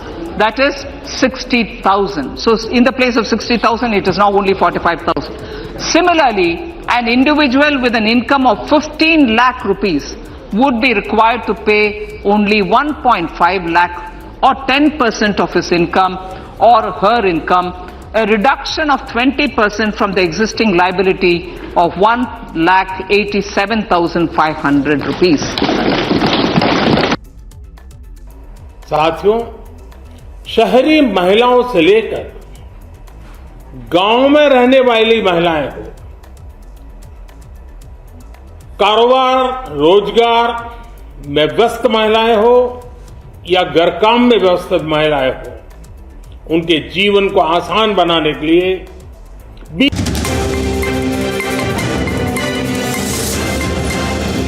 कि भाई ये जो 7 point हैं ये तो पहले भी होते थे।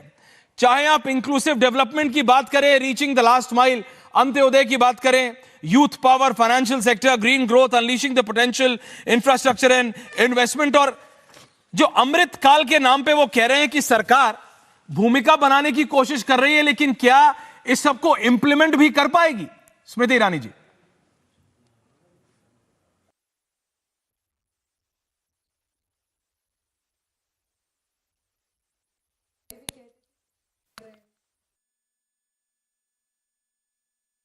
करोड़ से ज़्यादा परिवार को जीवन में पहली बार टॉयलेट नसीब हुआ। अगर आप औसत एक परिवार में 4 मेंबर्स की संख्या पकड़ें तो इसका मतलब 40 करोड़ से ज़्यादा नागरिकों को जीवन में पहली बार इंडिविजुअल हाउस होल्ड टॉयलेट तब नसीब हुआ जब नरेंद्र मोदी जी की सरकार आई।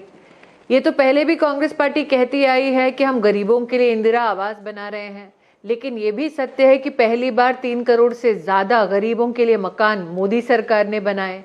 ये तो पहले भी कांग्रेस पार्टी कह चुकी है कि हम पानी दे रहे हैं, लेकिन ये भी सत्य है कि पहली बार 11 करोड़ से ज़्यादा नागरिकों के घर तक नलके का कनेक्शन अगर किसी ने पहुंचाया तो मोदी सरकार ने पहुंचाया। पहले भी कांग्रेस पार्टी कहती आई है कि हम शिक्षा में बहुत सारे काम कर रहे हैं, लेकिन 30 साल के अंतराल के बाद पहली बार एक नई शिक्षा नीति आती है जो जेंडर इंक्लूजन फंड की बात करती है, जो राष्ट्र के इतिहास में पहली बार होता है। तो आज जिस प्रकार की टिप्पणी कांग्रेस के नेता अथवा विपक्ष के नेता कर रहे हैं, उसमें एक बात साफ झलकती है कि उनकी करनी और कथनी में कितना फर्क था वो मोदी सरकार की उपलब्धियों से सांकेतिक है। क्योंकि आज जब बजट प्रस्तुत किया वित्त मंत्री जी ने, तो उन्होंने जीवन के नागरिक के हर आयाम को छुआ। लोगों का ध्यान शायद टैक्स एग्जेम्पशन तक आकृष्ट रह गया होगा, कुछ लोगों ने एग्रीकल्चरल क्रेडिट की चर्चा शायद की होगी, बहुत लोगों के बीच में इस बात की खुशी है कि महिला के सम्मान में एक नई सेविंग इंस्ट्रूमेंट हमारे देश में स्थापित होने वाली है।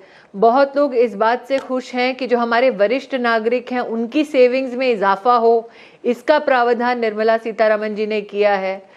मैं स्वयं इस बात की अभिलाषी थी कि कैपिटल इंफ्रास्ट्रक्चर, जो कैपिटल एसेट्स हैं, उसको बढ़ाने के लिए क्या प्रावधान होगा। 33% की वृद्धि उसमें हुई।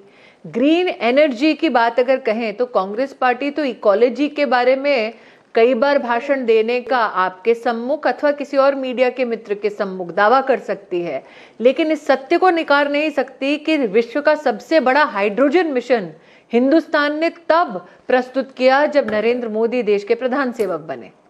स्मृति जी, आपने अभी बात किया, you just spoke about the increased capital investment outlay by 33.4%, which has been taken to 10 lakh crore. लेकिन जो continuation है of 50-year interest-free loan to state governments to incentivize infrastructure investment, सरकार कहती है कि हम 50 साल के जो interest-free loan है state governments को हम चालू रख रहे हैं। State governments कहते हैं जो है आप उसी को नहीं कर रहे।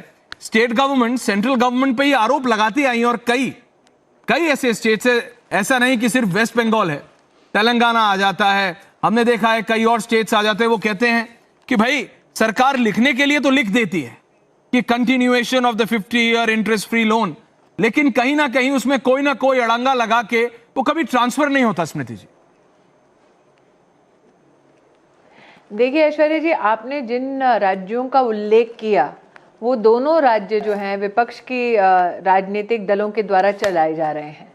आज अगर वित्त मंत्री जी मान लीजिए बात करती हैं formalisation of many jobs in the economy और बात करती हैं ईपीएफओ की मेंबरशिप की जो डबल होकर 27 करोड़ तक पहुंच गई है, क्या इसमें पश्चिम बंगाल और तेलंगाना के नागरिक सम्मिलित नहीं हैं?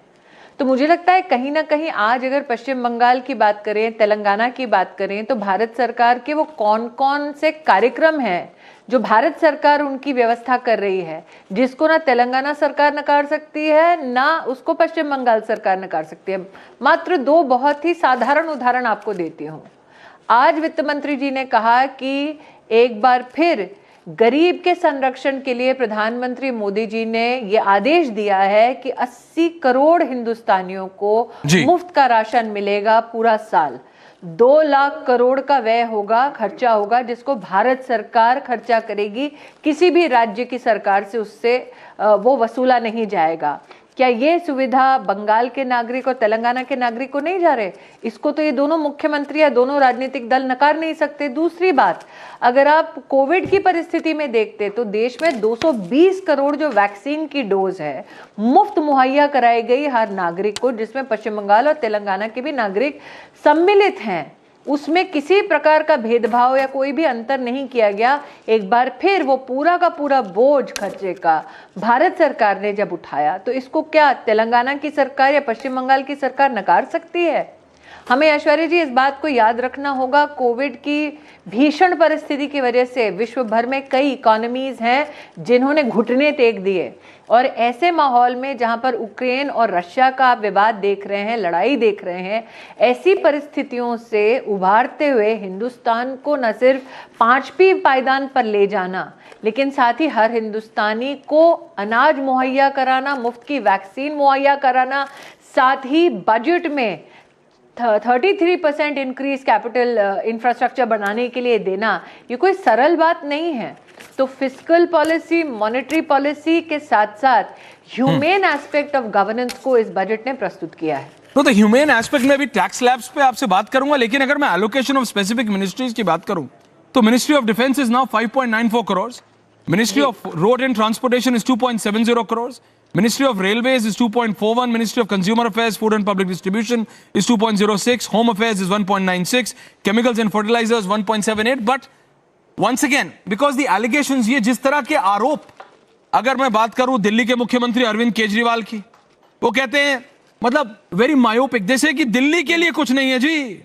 वो कहते हैं कि दिल्ली वालों ने 1.75 लाख करोड़ से ज्यादा का इनकम टैक्स दिया, लेकिन दिल्ली के विकास के लिए सिर्फ 325 करोड़ दिएगा, ये तो गलत बात है जी।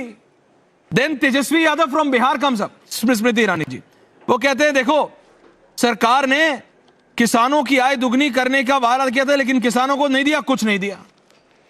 देन वहां से बंगाल, पश्चिम बंगाल की मुख्यमंत्री खड़ी हो जाती है ममता बनर्जी, वो कहती हैं देखो बंगाल के लिए क्या है।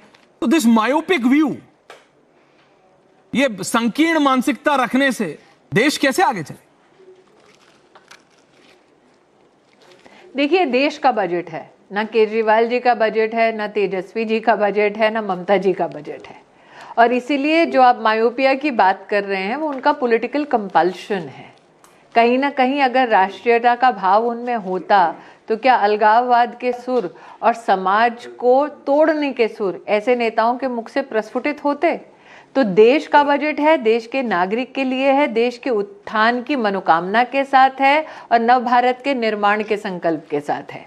और इस संकल्प में आपने बजटरी एलोकेशन मंत्रालयवार गिनाए। हाँ, मुझे तो बहुत ही इस बात का गर्व है कि मिनिस्ट्री ऑफ डिफेंस का हाईएस्ट एवर एलोकेशन जो हुआ है वो इस बजट में हुआ है। लेकिन ऐश्वर्या जी, एक तरफ हम इंफ्रास्ट्रक्चर की एलोकेशन की 33% जिसमें इजाफा हुआ उसकी बात कर रहे हैं, डिफेंस मिनिस्ट्री के हाईएस्ट एलोकेटेड एवर बजट की बात कर रहे हैं।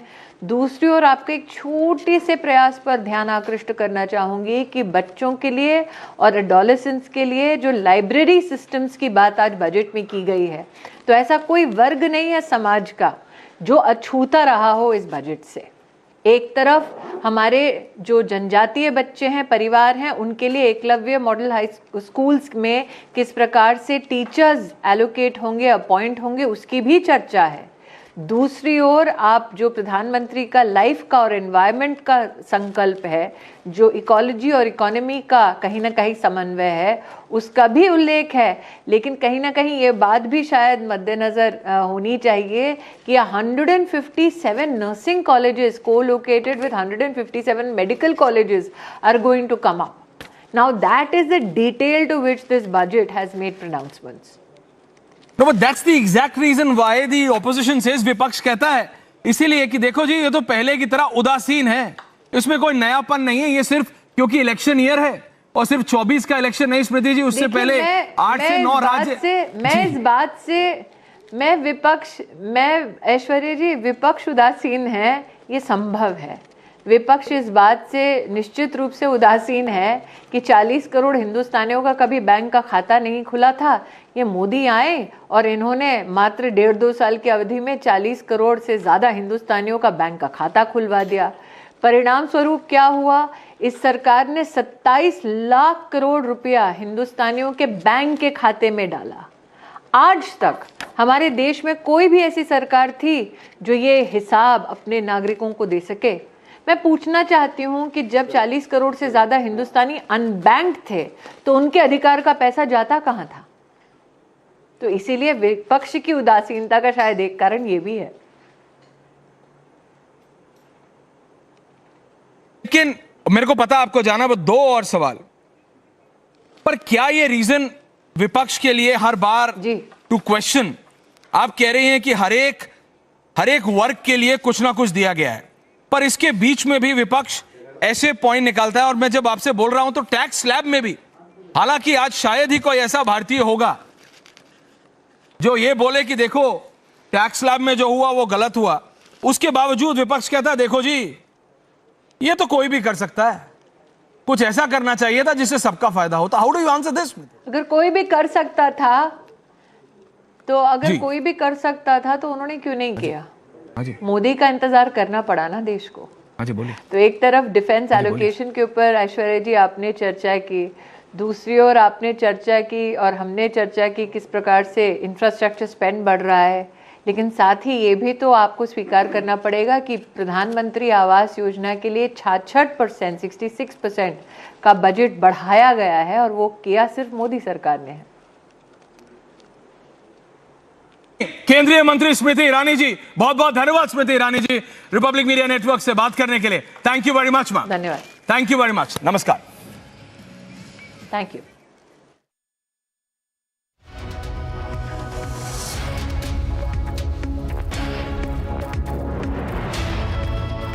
केंद्रीय मंत्री अनुराग ठाकुर जी, अनुराग जी आपको आवाज आ रही है? रिपब्लिक मीडिया नेटवर्क से बात करने के लिए बहुत बहुत धन्यवाद। नमस्कार ऐश्वर्या जी, आ रही है आपकी आवाज?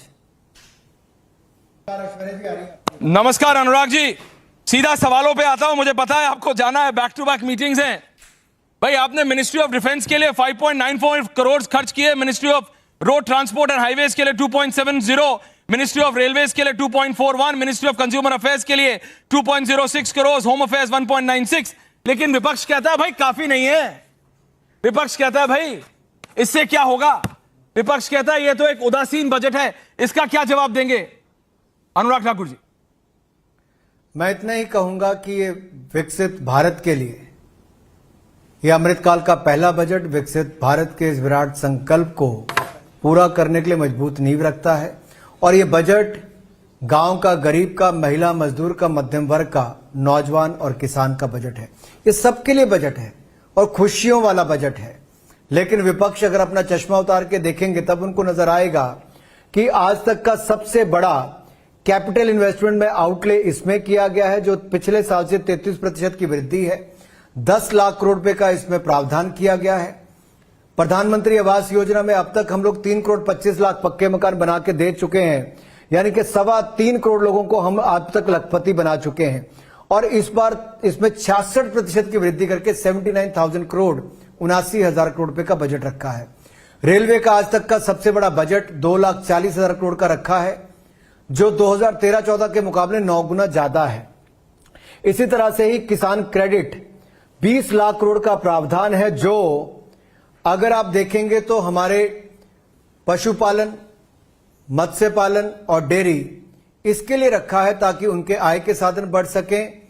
और एमएसएमई सेक्टर में क्रेडिट गारंटी स्कीम के अंतर्गत 2 लाख करोड़ रुपए का प्रावधान है ताकि उद्योग भी बढ़े और रोजगार के अवसर भी बढ़े। इसी तरह से फ्यूचर ऑफ स्किल्स की बात करें, फ्यूचर वर्क्स 4.0 की बात करें, तो artificial intelligence, internet of things, 3D printing या कोडिंग की बात करें, मशीन लर्निंग की बात करें, इन सब की ट्रेनिंग देने का काम भी लाखों युवाओं को किया जाएगा। 30 स्किल इंडिया इंटरनेशनल सेंटर खोले जाएंगे देश भर में, 3 centre of excellence artificial intelligence के खोले जाएंगे और 47 लाख युवाओं को स्टाइपेंड देने का काम किया जाएगा। यह कांग्रेस कभी सपनों में भी नहीं सोच सकती थी, जो हम साकार करने का काम कर रहे हैं। नहीं, लेकिन अनुराग ठाकुर जी, मैं आपसे पॉइंट टू पॉइंट, बिल्कुल मेरे को पता है, मैं 2 मिनट में। और दिल्ली के मुख्यमंत्री अरविंद केजरीवाल कहते हैं, देखो जी, दिल्ली ने 1.75 लाख करोड़ का से ज्यादा का इनकम टैक्स दिया, दिल्ली को क्या दिया? 325 करोड़। तेजस्वी यादव वहां कहते हैं, देखो जी, किसानों को क्या दिया? कुछ नहीं दिया, दोगुनी आय करने की बाकी थी। बंगाल की मुख्यमंत्री कहते हैं, देखो बंगाल को क्या दिया।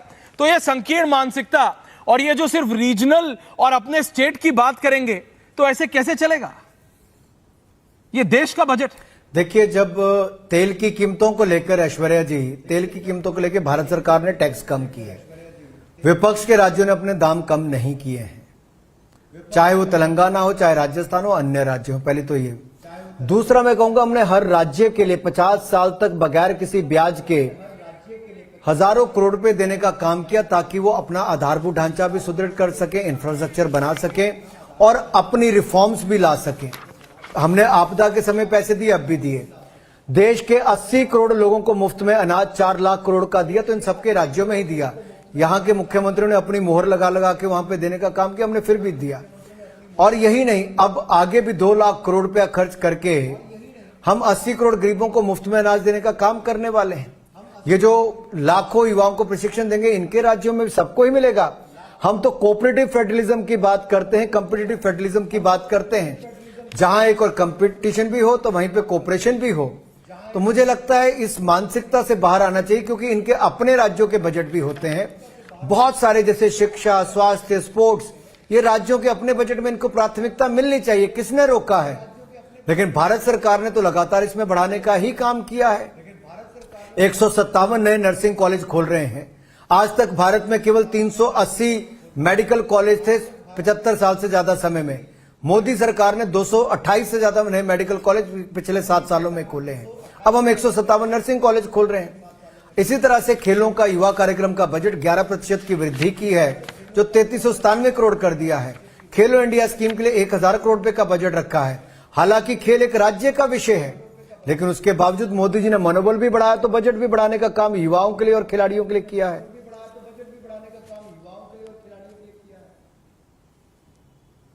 अनुराग जी, सप्तऋषि की बात की गई, 7 प्रायोरिटीज की।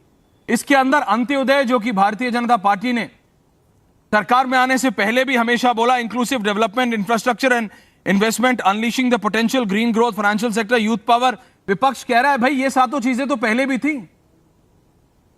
वो आपके, वो केंद्र सरकार पे बोल रहे हैं कि ये सिर्फ रीनेम किया है निर्मला सीतारमन जी ने, और कुछ नहीं। देखिए, मैं आपको कहता हूं, कहने के लिए तो इनकी लुक ईस्ट पॉलिसी थी, हमने एक्ट ईस्ट पॉलिसी की। आज नॉर्थ ईस्ट में आप देखेंगे, रेलवे से लेके, पुलों के निर्माण से लेके, रोड हाईवे से लेके एयरपोर्ट बनाने का काम हमने जो 8 वर्षों में किया, वो इनके 40 साल में जो पुल पूरे नहीं हुए, हमने अब करने का काम किया है। यूपीए के समय 11 से 12 किलोमीटर नेशनल हाईवे बनते थे, हम 37 किलोमीटर से ज्यादा बना रहे, लगभग 40 किलोमीटर अब पहुंच गया है। इनके समय 2.5 किलोमीटर रेलवे लाइन नहीं बनती थी, हम आज 10 किलोमीटर रेलवे लाइन बनाने का काम करते। इनके समय एक भी ऐसी बड़ी योजना, मैं बताता हूं कितने पक्के मकान इन्होंने 70 साल में बना के दिए। हमने तो 3 करोड़ 25 लाख मकान पक्के बना के दे दिए 7 साल में। मैं तो एक के करके दूसरे आंकड़ों तक आपके पास आ सकता हूं। मेडिकल कॉलेज हो, IIM हो, IITs हो, IIITs हो या एम्स हो, कितने बनाए कांग्रेस ने? 3 बनाए, हमने 22 नए बना दिए हैं। देखिए, यही अंतर नजर आता है कि हमने इनकी संख्या भी IIT, IIM की दुगनी कर दी, एम्स दुगने तिगने से ज्यादा कर दिए। ये मोदी सरकार है। ये बजट दूरदर्शी भी है, पारदर्शी भी है और समावेशी भी है। यह नए भारत का बजट है, जो विकसित भारत बनाने के लिए है और ये अमृतकाल का बना बजट स्वर्णिम काल की ओर ले जाने के लिए है। लास्ट क्वेश्चन अनुराग ठाकुर जी, वो कहते हैं कि चाहे ये जो नंबर्स हैं, जिन बड़े बड़े नंबर्स की आप भी अभी बात कर रहे थे, वो ये कहते हैं ये नंबर्स इस बड़े बजट में हैं। जब उनसे सवाल किया गया तो वो कहते हैं भैया आप इन पे ज्यादा मत जाओ, ये जो नंबर्स हैं ये सारे बजट में हैं, इसका इंप्लीमेंटेशन ये सरकार कैसे करेगी? चाहे वो 2 लाख करोड़ का फ्री अनाज देने की बात हो या जितने भी बड़े नंबर्स, वो बार बार यही एलिगेशन लगाते हैं कि भैया लिख तो दिया लेकिन इंप्लीमेंट कैसे करोगे? लास्ट सवाल अनुराग जी। ये राजीव गांधी जी की सरकार नहीं है कि 100 रुपया भेजा और 25 रुपए रास्ते में खा लिए किसी ने। ये नरेंद्र मोदी जी की सरकार है, जहां जैम ट्रिनिटी की बात करते हैं, जनधन, आधार और मोबाइल। आज एक बटन दबाओ, यूपीआई भीम की ट्रांजैक्शन 782 करोड़ थी पिछले महीने की और 12,83,000 करोड़ रुपया उसके अंतर्गत ट्रांजैक्शन हुई। और पिछले एक साल की अगर आप उठाकर देखोगे तो 7500 करोड़ ट्रांजैक्शन हुई और लगभग 126 लाख करोड़ की ट्रांजैक्शन हुई। ये दुनिया भर ने माना है कि भारत ने जो डिजिटल पेमेंट्स के लिए नए कीर्तिमान स्थापित किए हैं, जो ट्रांसपेरेंसी, अकाउंटेबिलिटी यानी कि पारदर्शिता और जवाबदेही जो लाने का काम किया, जो दुनिया के अन्य देश भी नहीं कर पाए हैं। आज हम 1 रुपया आता है तो 1 रुपया वहां पे जाता है, इसलिए आज टैक्स भी ज्यादा कलेक्शन होती है, चाहे डायरेक्ट टैक्स हो या इनडायरेक्ट टैक्स हो। जीएसटी की कलेक्शन 1.5 लाख करोड़ पहुंच गई, कभी 1 लाख करोड़ भी नहीं होती थी, क्योंकि हमने सिस्टम को काउंटेबल बनाया। लोगों को भी लगा टैक्स देंगे तो मोदी सरकार 1-1 रुपया गरीब के कल्याण के लिए खर्च करेगी, गरीब के खाते में पैसा जाता है। जो लोगों ने टैक्स दिया, आज मुफ्त में अनाज 80 करोड़ गरीबों को मिला 4 लाख करोड़ रुपया खर्च करके। जहां उनको भूखमरी से बचाया, वहीं 200 करोड़ वैक्सीन लगाकर महामारी से बचाने का काम भी किया। आज भारत ने 101 देशों को मुफ्त में वैक्सीन देने का काम किया।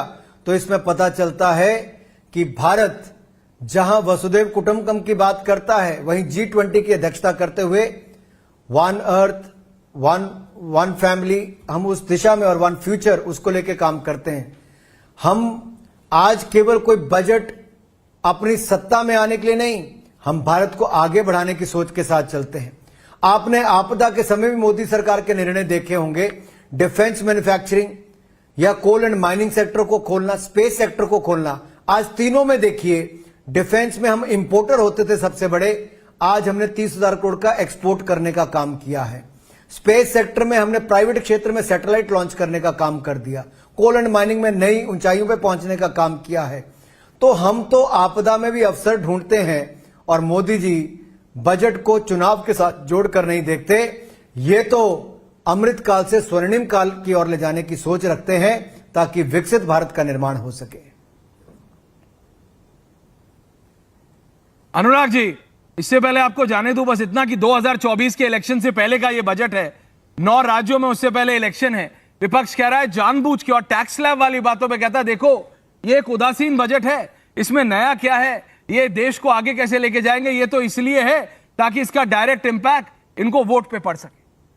अनुराग ठाकुर, देखिए 3 साल कोविड की महामारी के कारण बहुत सारी चुनौतियां रही, लेकिन उसके बावजूद भारत को 10वें नंबर की अर्थव्यवस्था से 5वें नंबर की अर्थव्यवस्था दुनिया में बनाया। दुनिया की सबसे तेजी से बढ़ने वाली अर्थव्यवस्था आज भारत है और इस साल भी भारत दुनिया की सबसे तेजी से बढ़ने वाली बड़ी अर्थव्यवस्थाओं में से एक होगी। तो ये तो इनको हजम होता नहीं है। दूसरा, टैक्स कलेक्शन हमारी डायरेक्ट और इनडायरेक्ट सबसे ज्यादा बड़ी है। अब ये पिछले 3 साल से राग अलाप रहे थे कि इनकम टैक्स में छूट दो, हमने 5 लाख से बढ़ाकर 7 लाख तक इनकम टैक्स की छूट दे दी। तो अब विपक्ष को यह भी हजम नहीं हो पा रहा। हमने तो जनता के हित में निर्णय लिए हैं, जनता जनार्दन सबसे ऊपर है और हम चाहते हैं जनता का टैक्स का दिया हुआ एक एक पैसा गरीब के कल्याण पर खर्च हो और हमारे मध्यम वर्ग को भी इसमें छूट मिली है। तो गरीबों के कल्याण से लेकर किसान के कल्याण तक सबके लिए काम किया गया है। बिल्कुल, तो ये थे केंद्रीय मंत्री Anurag Thakur. Thank you so much for joining you live on Republic and Republic Bharat both sir. Thank you so much for joining us live. बहुत बहुत धन्यवाद आपका रिपब्लिक मीडिया नेटवर्क।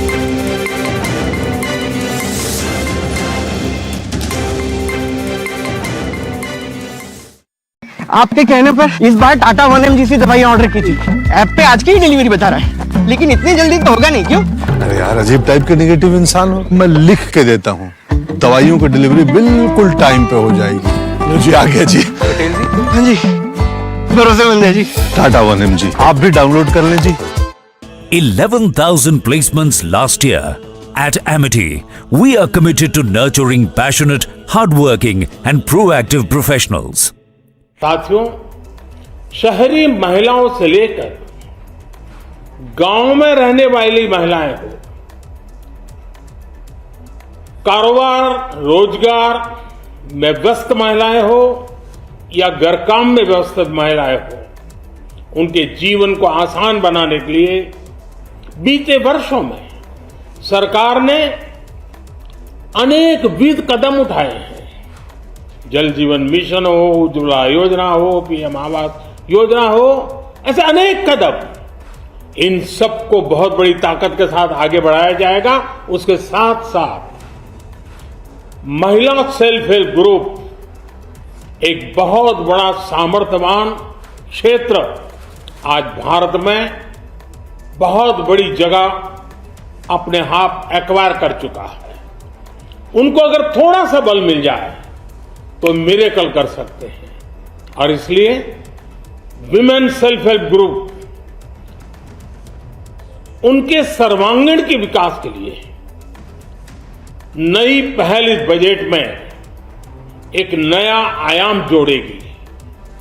महिलाओं के लिए एक विशेष बचत योजना भी शुरू की जा रही है और जनधन अकाउंट के बाद ये विशेष बचत योजना सामान्य परिवार की गृहिणी माताओं बहनों को बहुत बड़ी ताकत देने वाली है। ये बजट सहकारिता को ग्रामीण अर्थव्यवस्था के विकास की धुरी बनाएगा। I propose to increase the rebate limit to 7 lakh in the new tax regime. Thus, persons in the new tax regime with income up to 7 lakhs will not have to pay any tax at all. The second proposal relates to middle class individuals. I had introduced in the year 2020 the new personal income tax regime with 6 income slabs starting from 2.5 lakh. I propose to change the tax structure in this regime by reducing the number of slabs to 5 and increasing the tax exemption limit to 3 lakhs. The new tax rates are 0 to 3 lakh, nil. 3 to 6 lakhs, 5%. 6 to 9 lakhs, 10%. 9 to 12 lakh, 15%. 12 to 15 lakhs, 20%. And above 15 lakhs, 30%. This will provide major relief to all taxpayers in the new regime. An individual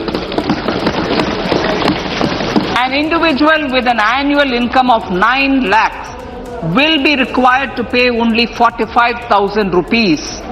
This is only 5% of his or her income.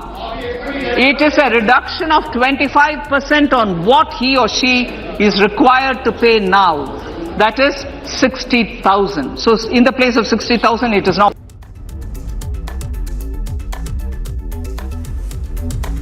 Of the presidential address and the economic survey report. But I am a believer in a low tax regime, so any tax cuts is welcome because giving more money in the hands of the people, in my opinion, is the best way to boost the economy. But I need to look at the details before I can make an educated comment about it.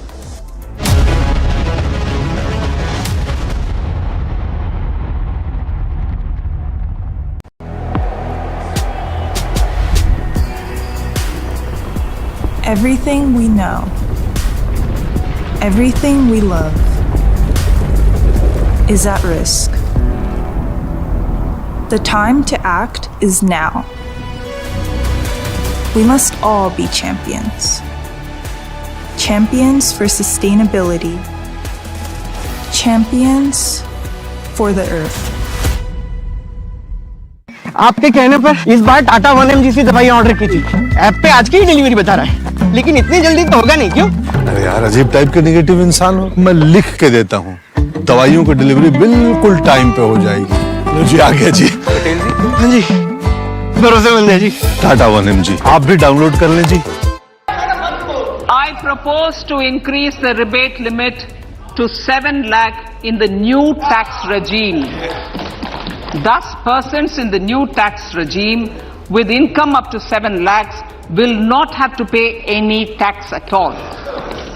The second proposal relates to middle class individuals. I had introduced in the year 2020 the new personal income tax regime with 6 income slabs starting from 2.5 lakh.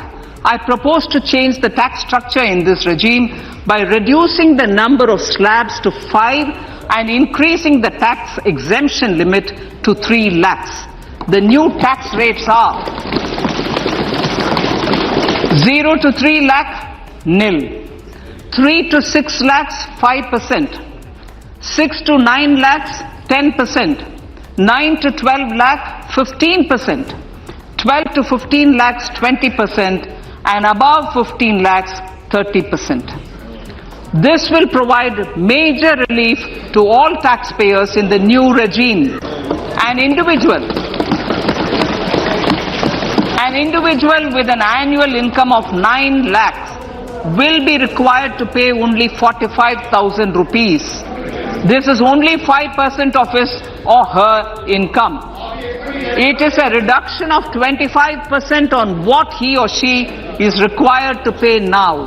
That is 60,000. So in the place of 60,000, it is now only 45,000. Similarly, an individual with an income of 15 lakh rupees would be required to pay only 1.5 lakh or 10% of his income or her income, a reduction of 20% from the existing liability of 1,87,500 rupees.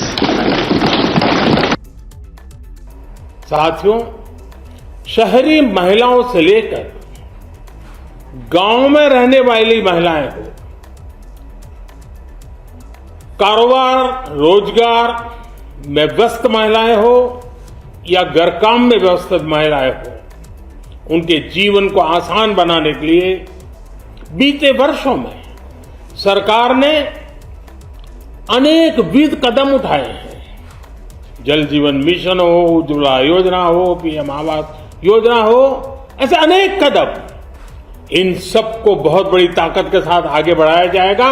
उसके साथ साथ महिला self help group एक बहुत बड़ा सामर्थ्यवान क्षेत्र आज भारत में बहुत बड़ी जगह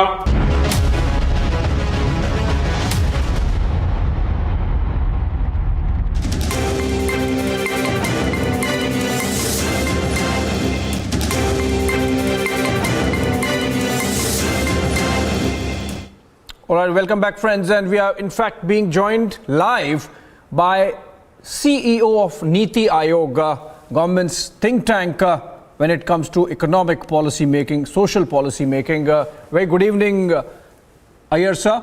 This is Abhishek this side. And my first up question with you. What's the Niti you see in the budget? What's the transforming India aspect you see in this budget, which is overall, generally, except for some voices in the opposition, being received well? Well, it is a transformational budget, there's no question about that. And if you're extremely balanced, I think it meets all the stakeholders' requirements all the way from bottom to top. So it's, in many ways, an inclusive growth budget. But as far as Niti is concerned, I think there are a couple of aspects which are a little more sort of prominent. One is our role as an instrument of enhancing the effectiveness of government, both at the center and the states, but particularly in the context of competitive cooperative federalism. How can Niti work with the states and support them in their own inclusive growth and GDP goals? So Niti started the state support mission, which was referenced by the finance minister in her speech today.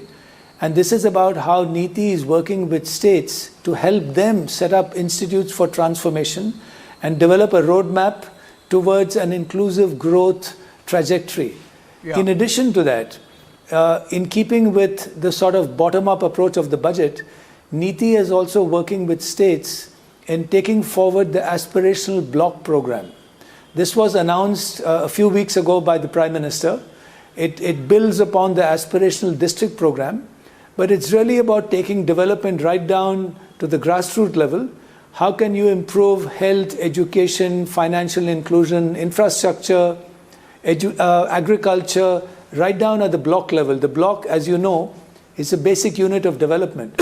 So if you can take 500 of some lagging blocks across the country, push them up to the state average and beyond, that will give a huge fillip to development right down to the grassroots level. Those are just a couple of areas where NITI is focused on in terms of transformation of development. Okay, so since you mentioned competitive federalism, if I heard you right, some states might say, sir, given the fact that the finance minister in fact said that the states should be collectively having a fiscal deficit of not more than 3.5%, of which 0.5% goes for the power reform sector. Some states might say or make a charge against the government that this state support mission, the mission is to really hem in the states with that very limited fiscal deficit.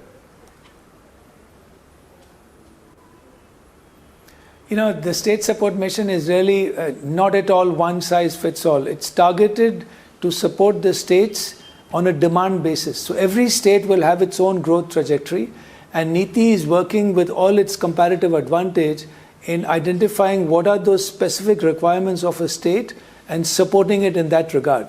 In any case, as the finance minister mentioned, the 50-year interest-free loan of 1.4 lakh crores is continuing. The states are obviously incentivized to bring in their own capital expenditure, but this will also attract the private sector investment in the capital and infrastructure. So I think that the support is very much cooperative, competitive as well, and NITI Aayog is just working with states to take that positive agenda forward. Right, sir. Just a couple of questions come to my mind. You mentioned aspirational districts and aspirational blocks. In fact, the budget creates an urban infrastructure development fund, and essentially that would go to municipalities, municipal corporations, and the city, and these bodies would need to sort of create their own competitive bidding and I believe process of going for municipal bonds. Do you have some numbers as to what kind of money flow could be happening to our urban areas with this mechanism in place?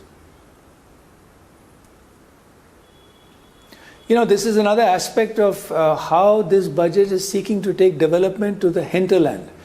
This urban infrastructure development fund is targeted at tier 2 and 3 cities, which really require a fill-up in terms of infrastructure and other services. So while the details are being worked out, this is another step towards improving urban governance. We have 5,000 urban local bodies. Right, sir. And services, once they get improved, then quality of life can be taken down all the way down to the peri-urban level. Right, so my last quick question to you, sir. Everyone says jobs, jobs, jobs. What, according to you, are those couple of specific areas addressed by the budget which create jobs in the country? Look, the one big step, I think the finance minister herself replied to this, when you increase infrastructure and investment, you are already creating jobs. But in addition to that, if you take the agricultural sector, the push to digitalizing and incentivizing startups is another big thrust in the job sector. The gig economy, which has been going on for a long time in terms of services, is planning to introduce 20 million jobs by 2030. So I think technology-enabled, green jobs enabled, there's a big push in the budget, and it continues the trajectory which this government has been doing over the past few years. All right, 20 million jobs by 2030, those are going to come in the gig economy itself. Thank you so much, CEO of NITI Aayog, Parameshwaran Iyer, joining us there. And we move on, we have more guests.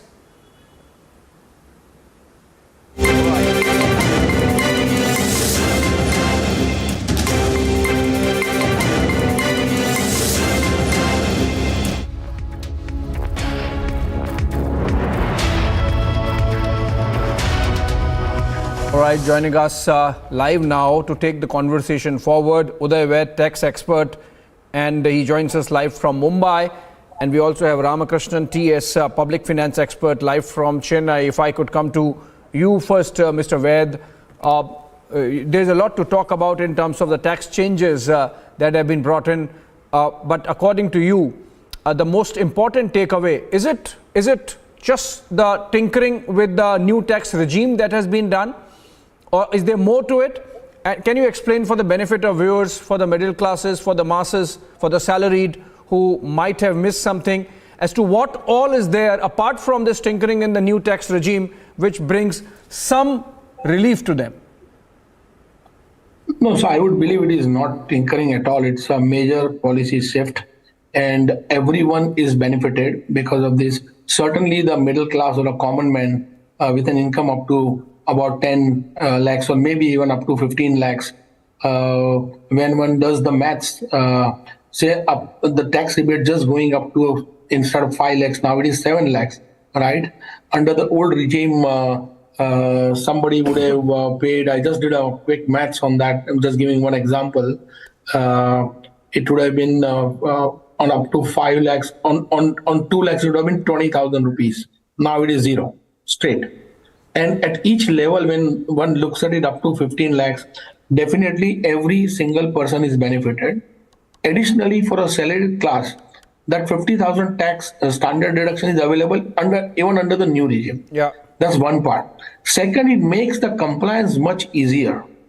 And one goes even beyond that, even at the highest level, the tax rate, the surcharge going down from 37 to 25% for an income over 5 crores, even that 4% delta, it goes to 39%. That also is a huge benefit. So everybody can benefit from that. At that level, 4% is a big amount. But if you look at just a middle class or a common man, certainly this is a major benefit being given. And the ease of compliance, what I'm saying it. Yeah. One more thing I would say, that this regime was already introduced about 3 years back. And at that point of time, in terms of the maths, it didn't work out. But government has been constructive enough to reconstruct the total scheme, right? To make it more friendly, and certainly putting more money into the pocket of a common man. And so this is not a tinkering at all, in my view. This will have ease of compliance and certainly the tax savings at each level. Right, sir, because this concerns the masses and the middle classes. Why not we open up the lines and get these experts to really speak to them and address the questions, thoughts, queries that people have. So I'm told we are joined by Mr. Srinivas from Hyderabad. Over to you, Mr. Srinivas. We have Mr. Ramakrishnan T.S., he is a public finance expert, and Mr. Uday Vaid, he is a tax expert. And your question to them, I'll take your question to them. Please ask. Yeah. Good evening. Good evening, sir. I have a specific question regarding this maturity proceeds of LIC policy. I have taken about 10 years back one LIC policy, and next year it is maturing. The maturity amount would be around 10 lakhs. And over and above 5 lakhs, whether it could be taxable or what? Earlier regime, it was exempted from tax. Yeah, good question. Let me take this to Mr. Ramakrishnan. Mr. Ramakrishnan, if you can answer this. There are some changes that have been made in the LIC premium to target high net worth individuals, I believe. That's the specific target of that provision. But then your thoughts on the question asked by Srinivas. The benefit of having exemption on LIC maturity amount will continue. It will not change actually now, whether it was 5 lakhs or 10 lakhs, whatever it may be. So that will, that change has not happened in the budget, or they have not, excluded that. So it will continue. So that is what, because the budget did not specifically exclude such income. So that will continue. All right, Mr. Srinivas, I hope you got the answer that you were looking for. I'm told we have another caller. This time it's Dr. Ram again from Hyderabad. And Dr. Ram, your question.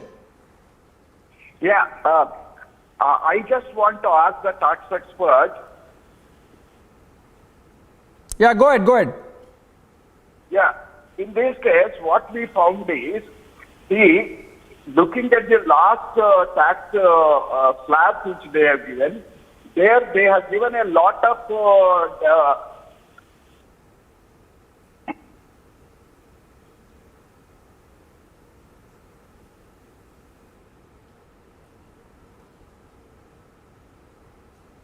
Okay, I think we lost the caller there and his question as well.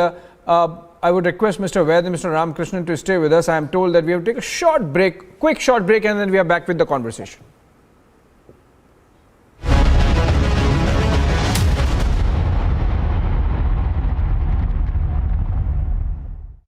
आपके कहने पर इस बार Tata 1mg से दवाइयाँ order की थी। App पे आज की ही डिलीवरी बता रहा है, लेकिन इतनी जल्दी तो होगा नहीं, क्यों? अरे यार, अजीब टाइप के नेगेटिव इंसान हो। मैं लिख के देता हूँ, दवाइयों की डिलीवरी बिल्कुल टाइम पे हो जाएगी। जी आ गया जी। पटेल जी? हाँ जी, भरोसेमंद है जी। टाटा 1mg आप भी डाउनलोड कर लें जी। 11,000 placements last year. At Amity, we are committed to nurturing passionate, hardworking and proactive professionals. साथियों, शहरी महिलाओं से लेकर गांव में रहने वाली महिलाएं हो, कारोबार रोजगार में व्यस्त महिलाएं हो या घर काम में व्यस्त महिलाएं हो, उनके जीवन को आसान बनाने के लिए बीते वर्षों में सरकार ने अनेकविध कदम उठाए हैं। जल जीवन मिशन हो, उज्ज्वला योजना हो, पीएम आवास योजना हो, ऐसे अनेक कदम, इन सबको बहुत बड़ी ताकत के साथ आगे बढ़ाया जाएगा। उसके साथ साथ महिला सेल्फ हेल्प ग्रुप एक बहुत बड़ा सामर्थ्यवान क्षेत्र आज भारत में बहुत बड़ी जगह अपने हाथ एक्वायर कर चुका है। उनको अगर थोड़ा सा बल मिल जाए तो मिरेकल कर सकते हैं, और इसलिए विमेन सेल्फ हेल्प ग्रुप उनके सर्वांगीण के विकास के लिए नई पहल इस बजट में एक नया आयाम जोड़ेगी।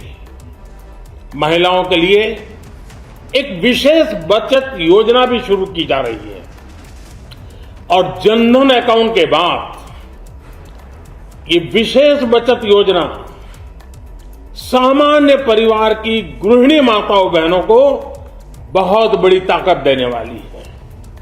ये बजट सहकारिता को ग्रामीण अर्थव्यवस्था के विकास की धुरी बनाएगा। I propose to increase the rebate limit to 7 lakh in the new tax regime. Thus, persons in the new tax regime with income up to 7 lakhs will not have to pay any tax at all. The second proposal relates to middle class individuals. I had introduced in the year 2020 the new personal income tax regime with 6 income slabs starting from 2.5 lakh. I propose to change the tax structure in this regime by reducing the number of slabs to 5 and increasing the tax exemption limit to 3 lakhs.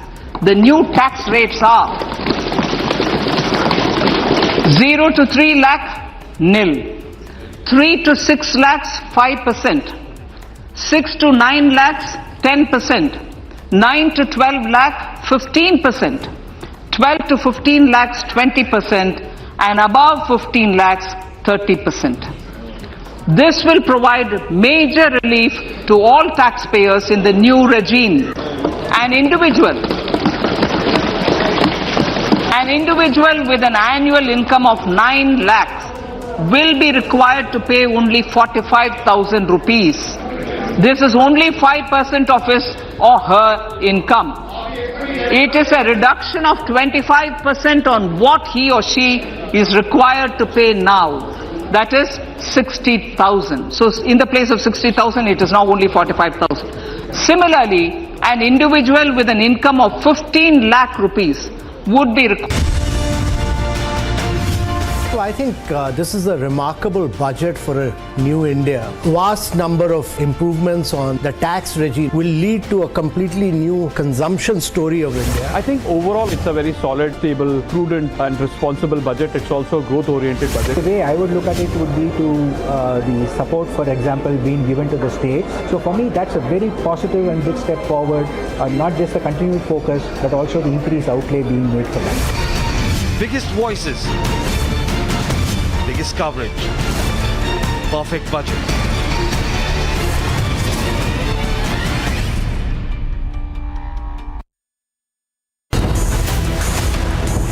Has today's budget silenced all critics?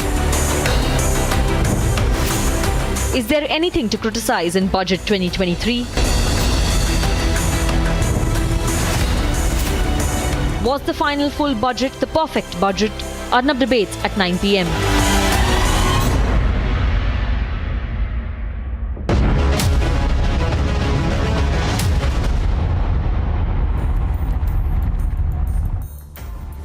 All right, we are back with our guests, Mr. Ved and Mr. Ramakrishnan, tax experts, public finance experts, and we are having some queries of our viewers addressed through them on the changes that have been brought in by the finance minister in the budget when it comes to personal income tax.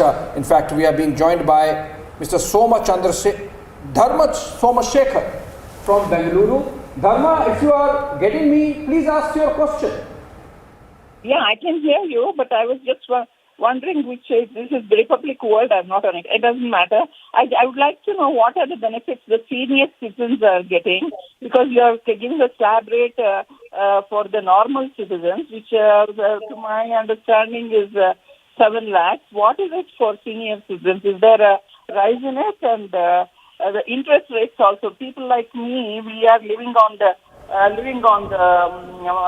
retirement money, and we completely living on interest money. And our interests are also being charged, which is 30% it goes out of it. So I was just wondering, is there the government has anything to say about it? Can you hear me? Please go ahead. Yeah, that's what I was wondering, what it has for senior citizens, and especially for super seniors who are 75 years of age and have a very little time to live, and they are living on interest money. How much relief are they getting is what I would like to know. Okay, so I believe the question is, let me take this to Mr. Ved. I think the question, if I got it right, was that is there something specific to super senior citizens in this? And if yes, what? No, I don't think anything under the new regime, but under the original regime, whatever was there continues. So as far as the new slabs are concerned, if one goes on a default basis, then it is only the income limit. There is no specific change for the senior citizen. But yeah, of course, under the old regime, it continues whatever it was there. So there is no comparison in that sense. Like as an example, somebody is more than 80 year old, then up to 5 lakh it was nil, 5 to 10 lakh was 20%, about 10 lakh 30%, same continues. But no specific change. They did make change in terms of the investment that could be made in fixed deposits and other thing, but not on the tax slabs. All right, I believe Dharma got his answer. Essentially, this is about Mr. Dharma, you got your answer. Essentially, if you're looking at specific advantages so far as super senior citizens are concerned, maybe the old regime still seems a little more attractive than the new one. Mr. Ramakrishnan, would you have something to add to this? Yeah, certainly I want to add to that. So, you say, the old regime continues. So, although the government wanted people to move towards new regime, basically what they have done is, when the new regime was introduced, the old regime was very much in favor of the taxpayers compared to the new regime, and that is the reason why people have not chosen new regime. So now they wanted to make it evenly equal between the old regime and new regime. Okay, and that is how actually they have increased this tax slab rates for the new regime. All right. The old tax rates, the tax rates that has already been there for the old regime continues there. So now, even now, the senior citizens or super senior citizens or even normal citizens also can go for older regime or new regime as they wish. But only thing is, if they are already in older regime, they can move to new regime once and then come back to older regime. Beyond that, they can't change. So better to stick for older regime till, of course, when they speak to the auditor, they will tell them which is better for them, and then based on this year as well as the future years. All right. That's the best way. All right. Because it varies from individual to individual. Right. So it seems more or less unanimous verdict so far as our two panelists are concerned, that if you are a super senior citizen, and that was the question asked by Dharma, then you better stick to the old tax regime, because the new one does not promise anything new insofar as that category is concerned. Thank you so much for joining us, Mr. Dharma. They are from Bengaluru, and of course our two guests, Mr. Ved and Mr. Ramakrishnan. I'm told we have to move on that note. I believe we have to get going for our next panel of guests. I think there are many aspects of the budget which will certainly help create employment. It's not just about capital expenditure by the private sector. It's about ensuring growth, ensuring jobs, and making sure that the journey is one which is totally tied to the country's own growth. मुझे लग रहा है कि overall हर पहलू का ध्यान रखा गया है, हर तबके को नजर में रख के ये बनाया गया है. ये बजट जो है भारत को एक अच्छा ग्रोथ दिलाएगा. Biggest voices, biggest coverage, perfect budget.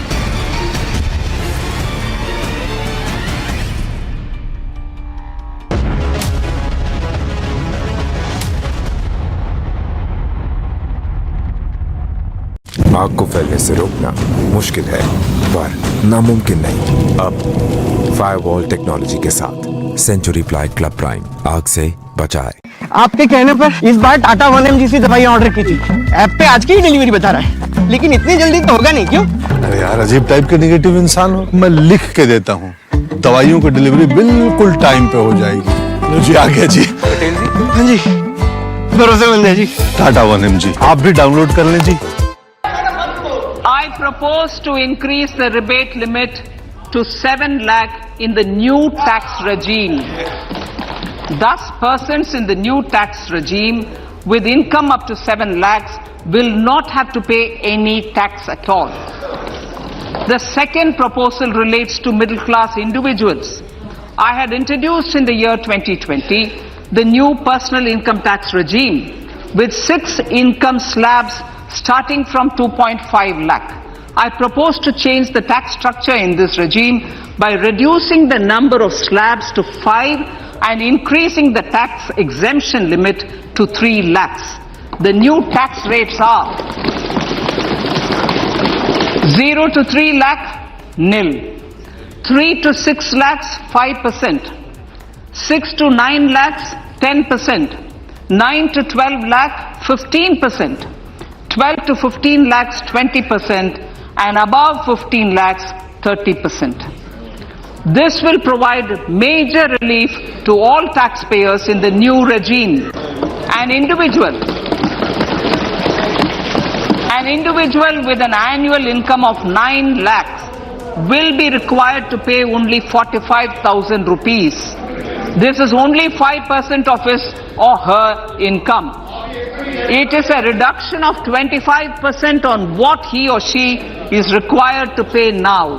That is 60,000. So in the place of 60,000, it is now only 45,000. Similarly, an individual with an income of 15 lakh rupees would be required to pay only 1.5 lakh or 10% of his income or her income, a reduction of 20% from the existing liability of 1,87,500 rupees. साथियों, शहरी महिलाओं से लेकर गांव में रहने वाली महिलाएं हो, कारोबार रोजगार में व्यस्त महिलाएं हो या घर काम में व्यस्त महिलाएं हो, उनके जीवन को आसान बनाने के लिए बीते वर्षों में सरकार ने अनेकविध कदम उठाए हैं. जल जीवन मिशन हो, उज्ज्वला योजना हो, पीएम आवास योजना हो, ऐसे अनेक कदम, इन सबको बहुत बड़ी ताकत के साथ आगे बढ़ाया जाएगा। उसके साथ साथ महिला सेल्फ हेल्प ग्रुप एक बहुत बड़ा सामर्थ्यवान क्षेत्र आज भारत में बहुत बड़ी जगह अपने हाथ एक्वायर कर चुका है। उनको अगर थोड़ा सा बल मिल जाए तो मिरेकल कर सकते हैं, और इसलिए विमेन सेल्फ हेल्प ग्रुप उनके सर्वांगीण के विकास के लिए नई पहल इस बजट में एक नया आयाम जोड़ेगी। महिलाओं के लिए एक विशेष बचत योजना भी शुरू की जा रही है, और जनधन अकाउंट के बाद ये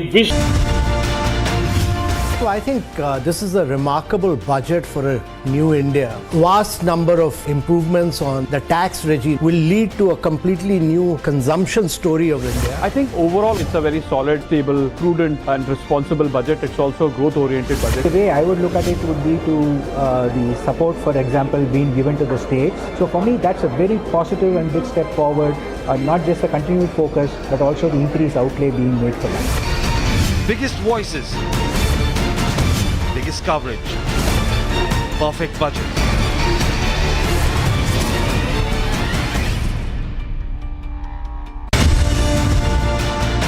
I think there are many aspects of the budget which will certainly help create employment. It's not just about capital expenditure by the private sector. It's about ensuring growth, ensuring jobs, and making sure that the journey is one which is totally tied to the country's own growth. मुझे लग रहा है कि overall हर पहलू का ध्यान रखा गया है, हर तबके को नज़र में रख के ये बनाया गया है। ये बजट जो है भारत को एक अच्छा ग्रोथ दिलाएगा। Biggest voices, biggest coverage, perfect budget.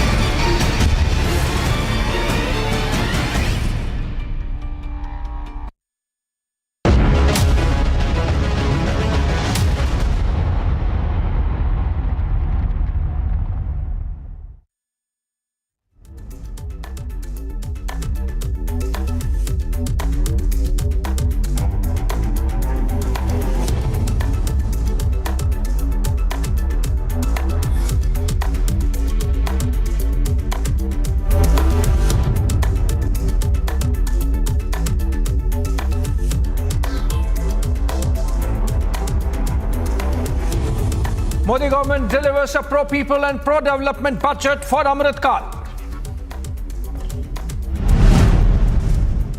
Tax slabs revised, tax rebates increase. Middle class cheers as people get more money in hand.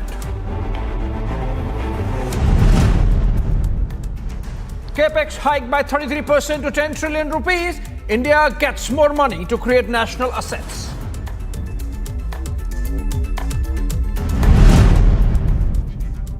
Targets met. Finance Minister now estimates fiscal deficit at 5.9% of the GDP for the next year.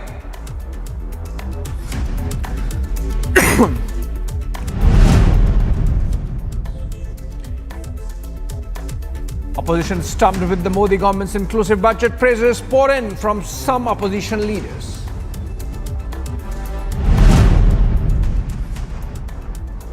And the last full budget before general elections sets the tone for 2024. Will it be advantage BJP?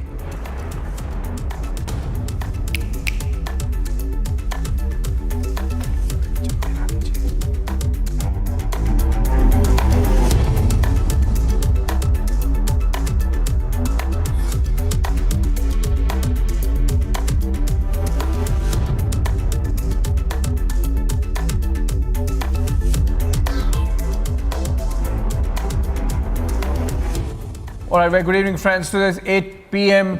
Wednesday evening on the budget day. The budget 2023 is out. Prime Minister and the Finance Minister call it the first budget of Amrit Kaal, which will lay foundation for developed India. Government has announced the tax rebate.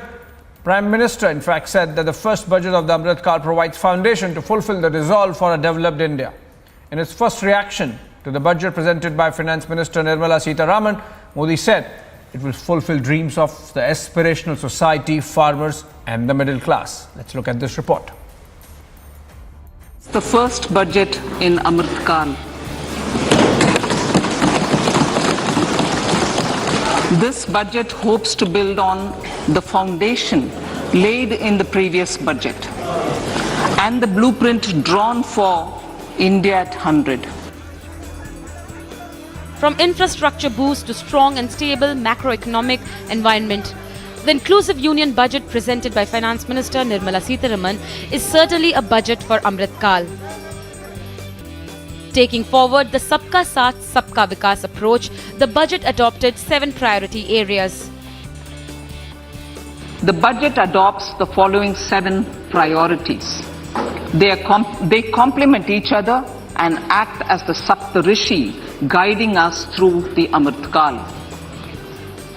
Inclusive development, reaching the last mile, infrastructure and investment, unleashing the potential, green growth, youth power, and financial sector. Modi government's vision for Amrit Kaal includes technology-driven and knowledge-based economy with strong public finances and robust financial sector. For farmers, especially small and marginal farmers and other marginalized sections, the government is promoting cooperative-based economic development model. A new Ministry of Cooperation was formed with a mandate to realize the vision of Sahkar se Samriddhi. To realize this vision, the government has already initiated computerization of 63,000 primary agricultural credit societies with an investment of 2,516 crores. From hike in capital expenditure by 33% for infrastructure development to attracting private investment, this budget fulfills aspirations for every sector. Honorable Speaker, sir, the capital investment outlay is being increased steeply for the 3rd year in a row by 33% to 10 lakh crores, which would be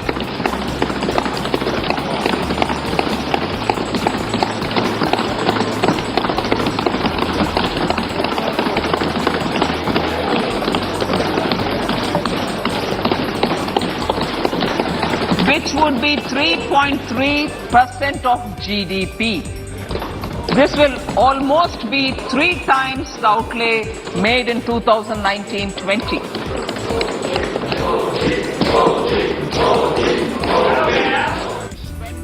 For the railways, the minister announced an outlay of 2.4 lakh crore, the highest in a decade.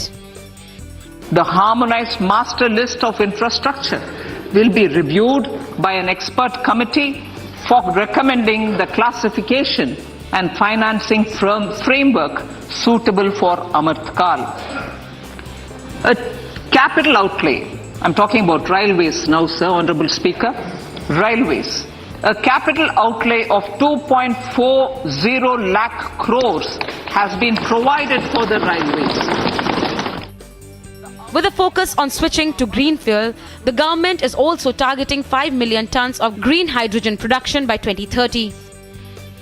Recently launched National Green Hydrogen Mission with an outlay of 19,700 crores will facilitate transition of the economy to low carbon intensity, reduce dependence on fossil fuel imports, and make the country assume technology and market leadership in this sunrise sector. Our target is to reach an annual production of 5 MMT by 2030. From ease of doing business to youth power, Modi government set strong foundation of New India.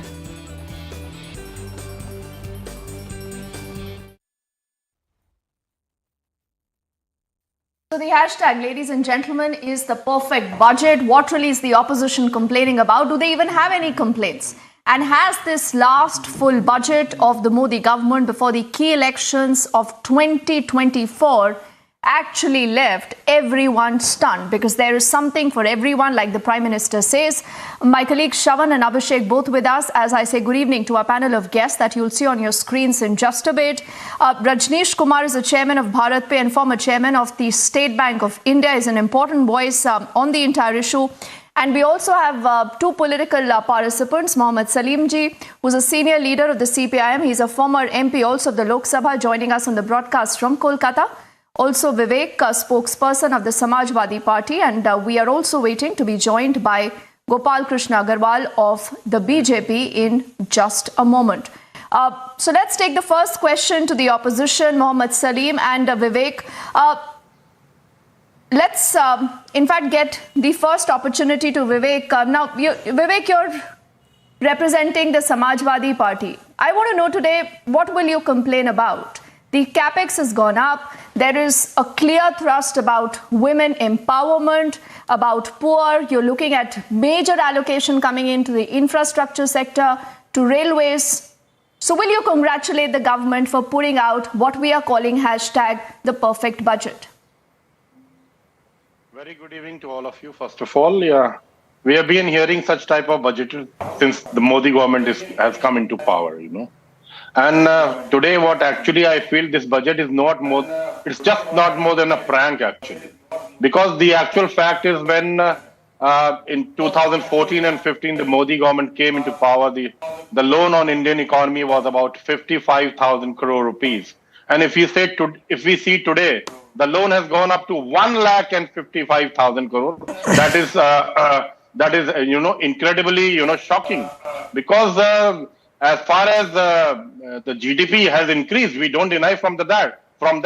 But the loan and debts of India is around 83% of the GDP, which should be around 64% for a good economy. So that is the problem. And today, false promises and fake speeches won't help India. We have been seeing for time and time again. As exports have been given preferences today, no relief on diesel, petrol and LPG, nothing for the unemployed.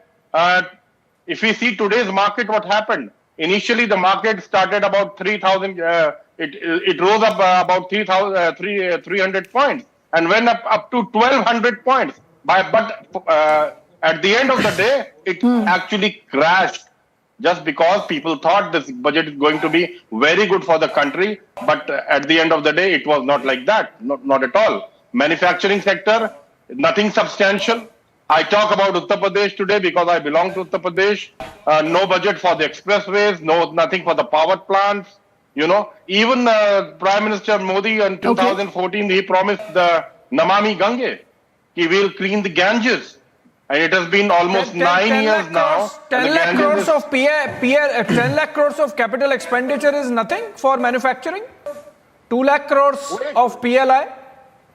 We talk about... That's almost 30... Yes, you're right there. We talk about the MSMEs today. But if you see, 90% of MSMEs are almost closed. They are finished. That is the problem with the schemes that the government is bringing. It is Commerce Ministry statistic, Mr. Vivek, that 90% of MSMEs are finished? Well, it depends on how the government handles it, how the government handles the people. You can't blame the people for that. If you can blame the people for everything, then what is the need of the government? There's no need for the government, Okay. We talk about there might not be. I don't know the basis of this charge that 90% of MSMEs are finished, but we are getting Mohammad Salim after a long time. 60% we are getting to hear closed, Mohammad Salim joining us from Kolkata after a long time. Let's try to understand from you, sir.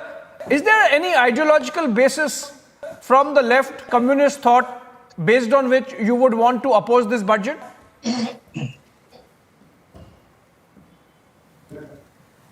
The government has lost the opportunity.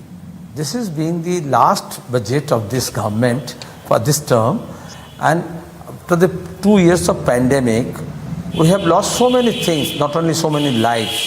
So to rejig the economy and to revamp the economy on the job sector, employment sector, this budget is not showing any path. Secondly, the huge expenditure that is needed for infrastructure and government spending. In fact, if you take the real GDP in term, then you will find there is no increase but lesser amount for this. It's a contraction. And I know the limit is because to reduce the budget deficit, the government has no other way than contraction of the expenditure. So that in turn is not going to generate the domestic market, the domestic demands. Now the need was pump money into the market and pump money into the hands of the people, create jobs, expenditure increase, and so that the demand is increased. That will help our manufacture sector and service sector. So government has not gone through that. The devil lies in the details. The speech is okay, very good. Everybody touches everything. But we have listened all these khata bhai thing for so many years. But where is the budgetary support? This year, when the education and health is in poor condition, the government have not spent the money allocated last year. And there is reduction of food, fuel and fertilizer subsidy. So when hunger is growing, you require more food and cheaper food. The purchasing capacity is going down. Of course, there is a good thing that for salaried income, after 9 years, there is an increase. But for 9 years, we have to wait.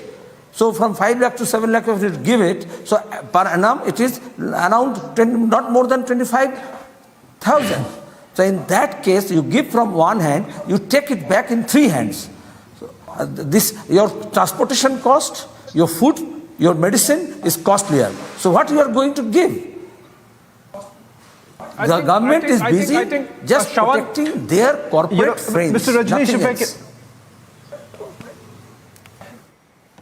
can, Mr. Mohammed Salim, we'll get into the brass tacks of it, and perhaps as we elucidate a little bit more on what everyone gets, perhaps you would get a better answer to that. But let me bring in Mr. Rajneesh right now. Mr. Rajneesh, when I talk about the capital investment, we're looking at a 33% increase.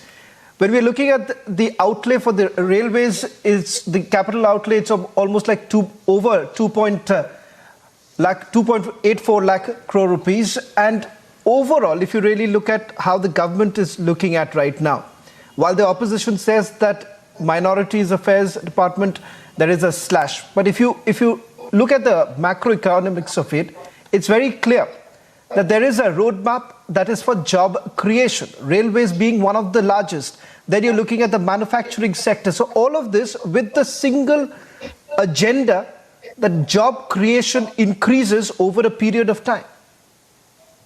Yeah, so let me clarify that I am not into any political debate.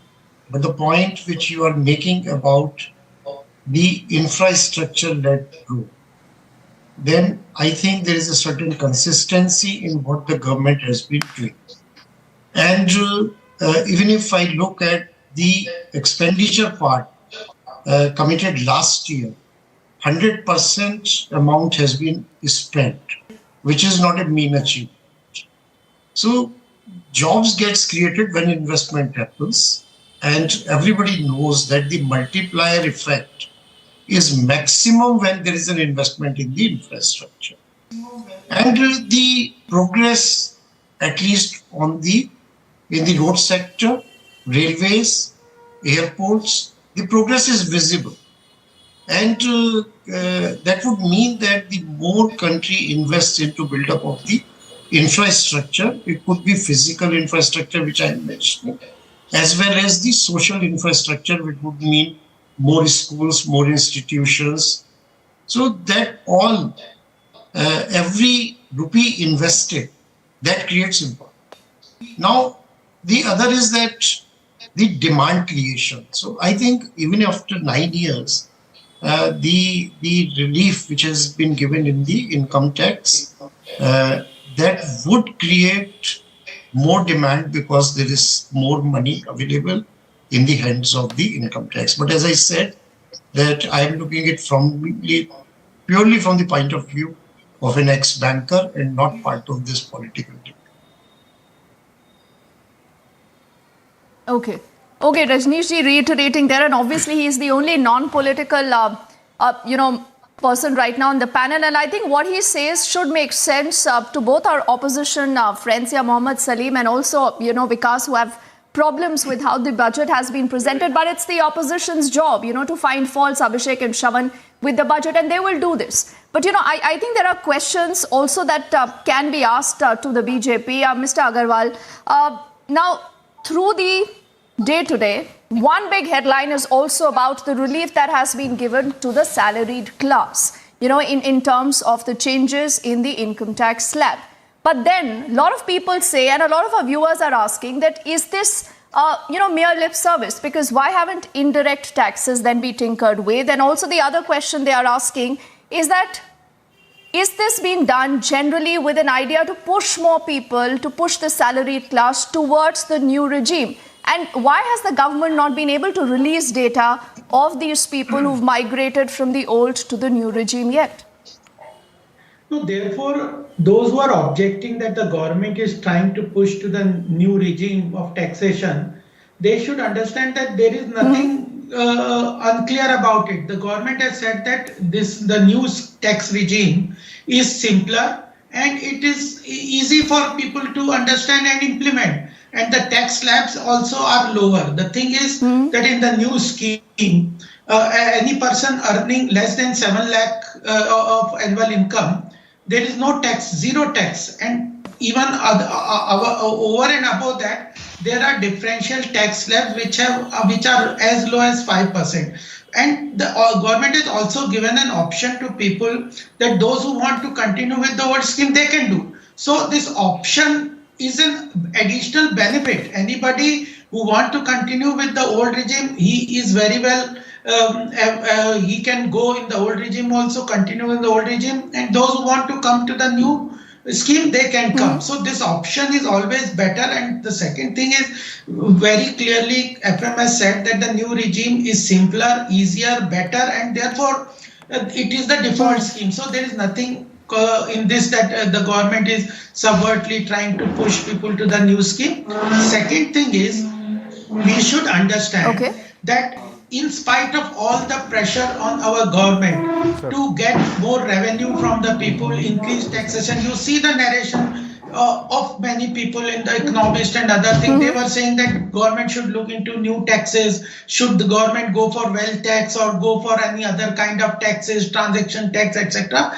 The government has completely desisted from putting up any new tax, and even we have reduced the personal income tax. That's an important aspect. And in spite of all this, no expenditure, whether in the social welfare scheme or agriculture sector, women empowerment, youth empowerment, or even in the capex, no expenditure has been reduced. And that's the beauty of this budget, that without increasing any tax, direct or indirect, and even reducing the personal income tax, the government has been able to generate resources for the growth and development and welfare of the people. And so, Agarwalji, I think it's important then quickly to get an opposition counter to that before we go back to Rajneeshji. Vivek, Gopal Krishna Agarwal says, listen, you must congratulate us because, in these difficult times, it's a government that has given relief to the salaried class. So this essentially means there'll be more money in their pockets, and clearly, this will boost consumption. The second thing he says, we haven't levied any new tax. Isn't that important? Because had the government done that, Vivek, you would have, be crying horse, saying, Sarkar ne ek naya tax laga diya, aam aadmi ka boj aur badha diya. So today, shouldn't you be congratulating the government on this, Vivek? No, I can just say at the moment, ma'am, that per capita income of... Mr. Agarwal, please let me speak. Yeah. The per capita income of every individual in India has increased. I don't deny from that. But the thing is, what about the inflation? The prices that are exorbitant at the moment. People are just unable to handle their houses. Household, it's shaking because if you see the essential commodities, if you see the health expenditures and the education for the children are soaring up like hell. We talked about railways, airports, and ports, but we all know that eventually it's going to be given to the tycoons. You know, you have given, you might give, you can give, you have given a budget for the railway for 2.5 lakh crores. Okay, fine. You can give it for 5 lakh crores. But eventually what is going to happen? The airports are going to industrialize them. The ports are going to them. The railways are going to them. You know, See, this the is problem called fear mongering, you Shravan. know, Exactly, this is called fear mongering because you clearly do not have data to support that. And for the sake of criticism, Mohammad Salim ji, you will go and criticize the government because he's not able to tell us what is the allocation for the Jal Jeevan mission that is at a 70,000 crore. Not even for the PM Awas Yojana that has seen a significant increase, Mohammad Salim ji, that is 79,000 crore. Major increase in allocation for schemes for the poor, whether it's about housing, whether it's about clean drinking water, whether it's about Ayushman Bharat.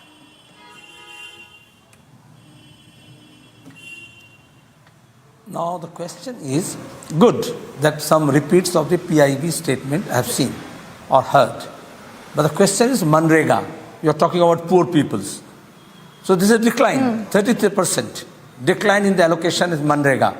That is the job for the poorest of the poor, those who are seeking this job. Secondly, the decrease in from 68,000 to 60,000, the much touted Prime Minister's Kisan Fund. So what happened? Say 8,000, you have decreased. You are talking about huge expenditure. What is the total expenditure in this budget? What was the last year compared to that? If you take out the inflation and take out the debt servicing, the loan repayment, then you will find there is no increase in the total expenditure. Then where from this money they have internally generated and how they are spending? It's all jugglery. But now there is no new tax, so we must thank. That is what Gopalji said. So now we should thank that no new airports or railways have been handed over to Adani. We must thank the government. The government कुछ नहीं किया इसलिए धन्यवाद दे देना चाहिए. अरे बाबा, you see the condition of the public transportation system. You see the railways. You go to the stations. Forget about Vande Bharat. You see how the common people but that's the reason why. That's the reason why, Mohammad Salim ji. Before we go to Rajneesh and Shravan takes that question with Rajneesh, I want to ask you this. That's the reason why there is a huge push on infrastructure, and because you're speaking about those figures, I think it's a good point to get Agarwal ji's response to that. Now, Gopal Krishna Agarwal ji, the Guarantee Emergency Credit Line scheme has seen a significant drop. The Pradhan Mantri Swasthya Suraksha Yojana scheme for the new AIIMS and medical colleges, there is a massive cut in funds. The opposition says that, you're just playing out half side of the story. Is that true? Because Manrega funds have also, gone down. Why hasn't the government spoken about all that? The thing is that we should understand three important things is that the opposition ruled states are not understanding that health and education is a state subject. Center only strengthens them. Center is not the sole responsibility for health and education. With Ayushman Bharat or setting up 157 nursing colleges, hospitals at the district level, etc., putting up oxygen plants, etc., the central government is supporting and helping the state government achieve those targets. In addition to that, we are setting up a center of excellence for artificial intelligence. IITs have been set, IIMs have been set. Already NEC, many initiatives the government has taken in the education sector. So that we have to understand that in spite of being education and health the state subject, center has provided lot of money and support to these sectors, and the thing is that we are moving ahead in the sustainable development model. Second point I want to underline about Manrega and other thing is that these are based on demand scheme. If our government has allocated money to the Pradhan Mantri Awas Yojana to a very large extent, that will go to the rural areas, give boost to the rural economy, and give employment to the rural sectors, etc. And the schemes like Karma Yogi, where artisans and handicraft people and those who are using tools, Vishwakarma Yojana, they are providing employment and help supporting the entrepreneurship. MSME sector has reduced has got many benefits for the rural areas, and in addition to that, there are a cooperative sector is getting benefit. 81 women self-help groups have been set up. So 2 lakh cooperative organizations are being provided for. These all areas are where the government thinks that where the demand is, the government will provide. At present, Manrega, after the COVID, there was an increased demand. You have to estimate with, if you have to compare Manrega allocation, compare it with the budgeted estimate in 2021-22 and 2022-23. There you will find an increase. But in the revised estimate at that time of frame, suddenly there was an increased requirement due to pandemic in the Manrega, we increased that. So creating a wrong narration is wrong. You should see whether the government has provided for the rural employment, youth employment, skilling them, the creating manufacturing sector, cooperative sector in the rural. All these are in support of the employment to the rural areas, even the fishermen for the coastal areas, wetland development, all these schemes will not help. Okay, you know, Agarwalji, the opposition still does not agree with you. I see Mohammad Salim wanting to intervene, but we've run out of time. But I just want to give 10 seconds, with the permission of our producer, to Rajneeshji quickly. You know, Rajneeshji, when you look at the picture today coming out of what the budget really has put out for the Aam Aadmi, what do you think, according to you, are the 3 key areas that the government has addressed well, and what is it that the government could have done better, sir? Just about 10 seconds for you. The key issue is about like 3 things which I think are the highlights of this budget. One is that the fiscal deficit, revised estimate of 6.4, and then the projection of 5.9%. So this is a continuity of government's policy about fiscal prudence. Second is enhanced expenditure on the infrastructure and including higher allocation for the PM Awas Yojana, which again has a good multiplier. And third is putting more money in the hands of the people by way of reduction in the income tax. And there are many other things like emphasis on the green growth and the digitalization of the economy. So on the whole, I think government has taken care of increasing or enhancing the demand and as well as the productivity of the economy. This is my take as a bank. Mohammad Salim, you've heard what Rajneesh had to say with regards to what are the steps that have been taken so far. And let's understand this. Traditionally, before a general election, a government tends to become a little populist. But this particular government, right from the start, had said that there are certain bitter pills that one will have to take. Prime Minister made it very, very clear back in 2014. Now, what's important to point out here is that you are basically talking about the food subsidy, which has seen about a 27% cut, a fertilizer subsidy of a 25% cut, but that has been accommodated somewhere, Mohammad Salim, in the ways that you cannot look at the prism, you cannot perhaps look at this particular budget with the prism of just the domestic needs. You need to look at the current global trends and the pressures that the government has to face, keeping in mind the global conditions.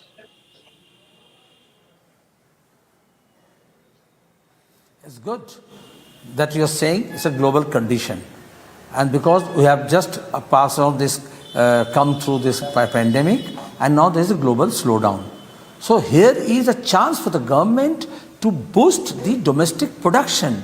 For that you require to increase the domestic demands, and for that you require the public expenditure. And in that case we find the restriction the government imposed, bitter pill, means they would have done this populist thing, because where is the resource? The government do not have. So the person who was defending BJP said that they have internal resources they have mobilized. No, it's a huge amount is going for the debt servicing. So where is the amount being spent for the infrastructure development? You are talking about water, the domestic supply for, you are talking about Awas Yojana. This government promised that twice the income of the farmers. What happened to that? You promised सबके लिए घर by 22. Now you are showing that allocation is increased. That means you have failed to fulfill your target. Similarly, for sustainable development, whatever commitment we have made internationally, domestically, we have failed to address that. It requires some genuine thoughts from the government leaders. But this finance ministry is busy in making fuel, food, fertilizer away from the common people and bringing finance to the friends of Modi. That's the beauty of this government. But I really want to push that point a little further, Mohammad Salim, with your permission to Vivek. Vivek, because this is a government that clearly does not believe in handing out revenues. The reason why I think, yes, Gopalji, I'm just going to come back to you. But a question to Vivek, because, this is not about handing out doles. Like, a lot of other parties really believe is the best way forward in dealing with any crisis. Ki crisis hai, aap logon ko paisa de dijiye. But this is a government that says, let's have a roadmap. Let's stick to fiscal discipline. Fiscal consolidation is written all over this budget. So, Vikas, I want to know, are you still one of those parties that says, inko revdi de dijiye, because that's the best way you can win an election? And, just this question that Shravan asked is also very important. The government could have been populist, but the government has decided to be prudent. Isn't that important? Because the budget is not just for this year, but the budget is for 2047. Yes. My reply to the question is, ma'am, that when 10% of the tycoons in India would have 90% of the wealth, and the poor people who constitute about 50% of India would have only 3% of wealth, there is the problem. There is the biggest problem there. And secondly, Prime Minister Modi ji promised that we will be $5 trillion economy by the end of 2022. But by the rate which India is growing, it would take 2029 for us to reach $5,000 trillion. That is the thing. If you see what happened to the industry. How do you know this? How do you know this? The Samajwadi Party is sitting here and making a claim. How do you know this? It's really easy, I think, when you sit in that chair, Shravan, to put out that narrative. You are the same people fear-mongering about vaccines, about almost everything. Vikas, so sit back. People watch all this, Shravan. Well, in fact, Gopal, if I can bring you in, your government still faces this massive criticism. Let me just quickly bring in Gopal, because one of the biggest criticism that the government today is facing with regards to slashes that have taken place in Manrega. You've also had the opposition raising this entire concern that when it comes to minority development, the allocation is far lesser. The opposition seems to be suggesting that you are taking away the focus from the rural areas of this country and from the poor, and also, in fact, in terms of minority development, the government isn't really focusing that you face. I would like to say here is that when you are looking after the allocation, you have to compare it with the budgeted estimates last year, BE of last year with the current year. In that, you will not find any reduction in the allocation of any of the scheme. Second thing, that when we are talking about minority development and other thing, you will find that the biggest beneficiaries of our Swachh Bharat Abhiyan are from the minority population. Even the Pradhan Mantri Awas Yojana minority population has been the biggest beneficiaries. And Ayushman Bharat also, you will find them. The thing is that since independence, the minorities had been made only a vote bank and no care otherwise. Why minorities are in the bad shape? Why minorities are not getting the fully developed? This is because they were just considered vote bank. In our 9 years of rule, now everybody is treated equally, and as their position is bad in the overall society, in the financial position, they are getting the maximum benefit of the social welfare scheme. That we have to understand. And we also want to reiterate that we have come out with a tribal development fund. It is a very important fund where tribal community will specifically benefit from the government focus. Tribals have been completely left out of the development at many places. Earlier government did not take care of them. We have clearly identified tribal development fund where a lot of funds has been allocated particularly to develop the tribal communities. We have set up accelerated agriculture development firm where rural economy will get a boost. We have set up Vishwakarma scheme where rural artisans and people who make small product like cottage industries product, etc., handloom or those product, they will get a special benefit through skilling. Their marketing support, their financial support is being. Why you ignore these schemes?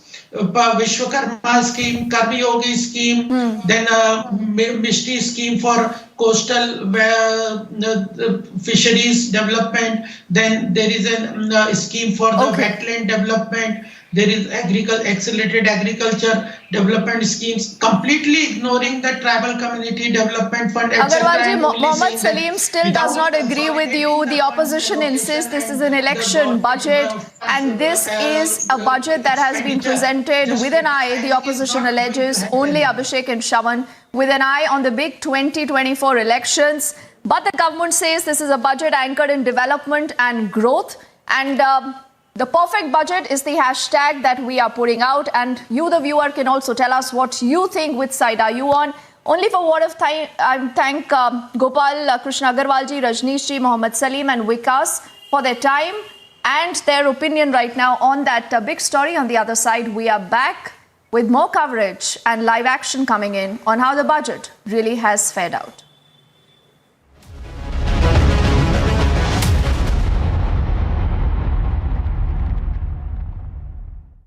11,000 placements last year.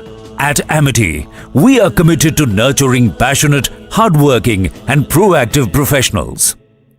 आपके कहने पर इस बार Tata 1mg दवाई order की थी। App पे आज की ही डिलीवरी बता रहा है, लेकिन इतनी जल्दी तो होगा नहीं, क्यों?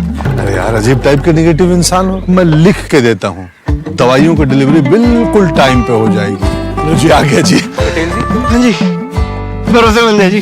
टाटा 1mg, आप भी डाउनलोड कर लें जी। साथियों, शहरी महिलाओं से लेकर गांव में रहने वाली महिलाएं हो, कारोबार रोजगार में व्यस्त महिलाएं हो या घर काम में व्यस्त महिलाएं हो, उनके जीवन को आसान बनाने के लिए बीते वर्षों में सरकार ने अनेकविध कदम उठाए हैं। जल जीवन मिशन हो, उज्ज्वला योजना हो, पीएम आवास योजना हो, ऐसे अनेक कदम, इन सबको बहुत बड़ी ताकत के साथ आगे बढ़ाया जाएगा।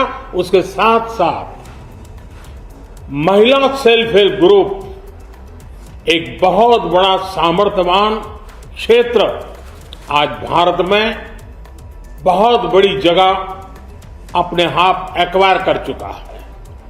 उनको अगर थोड़ा सा बल मिल जाए तो मिरेकल कर सकते हैं। और इसलिए विमेन सेल्फ हेल्प ग्रुप उनके सर्वांगीण के विकास के लिए नई पहल इस बजट में एक नया आयाम जोड़ेगी।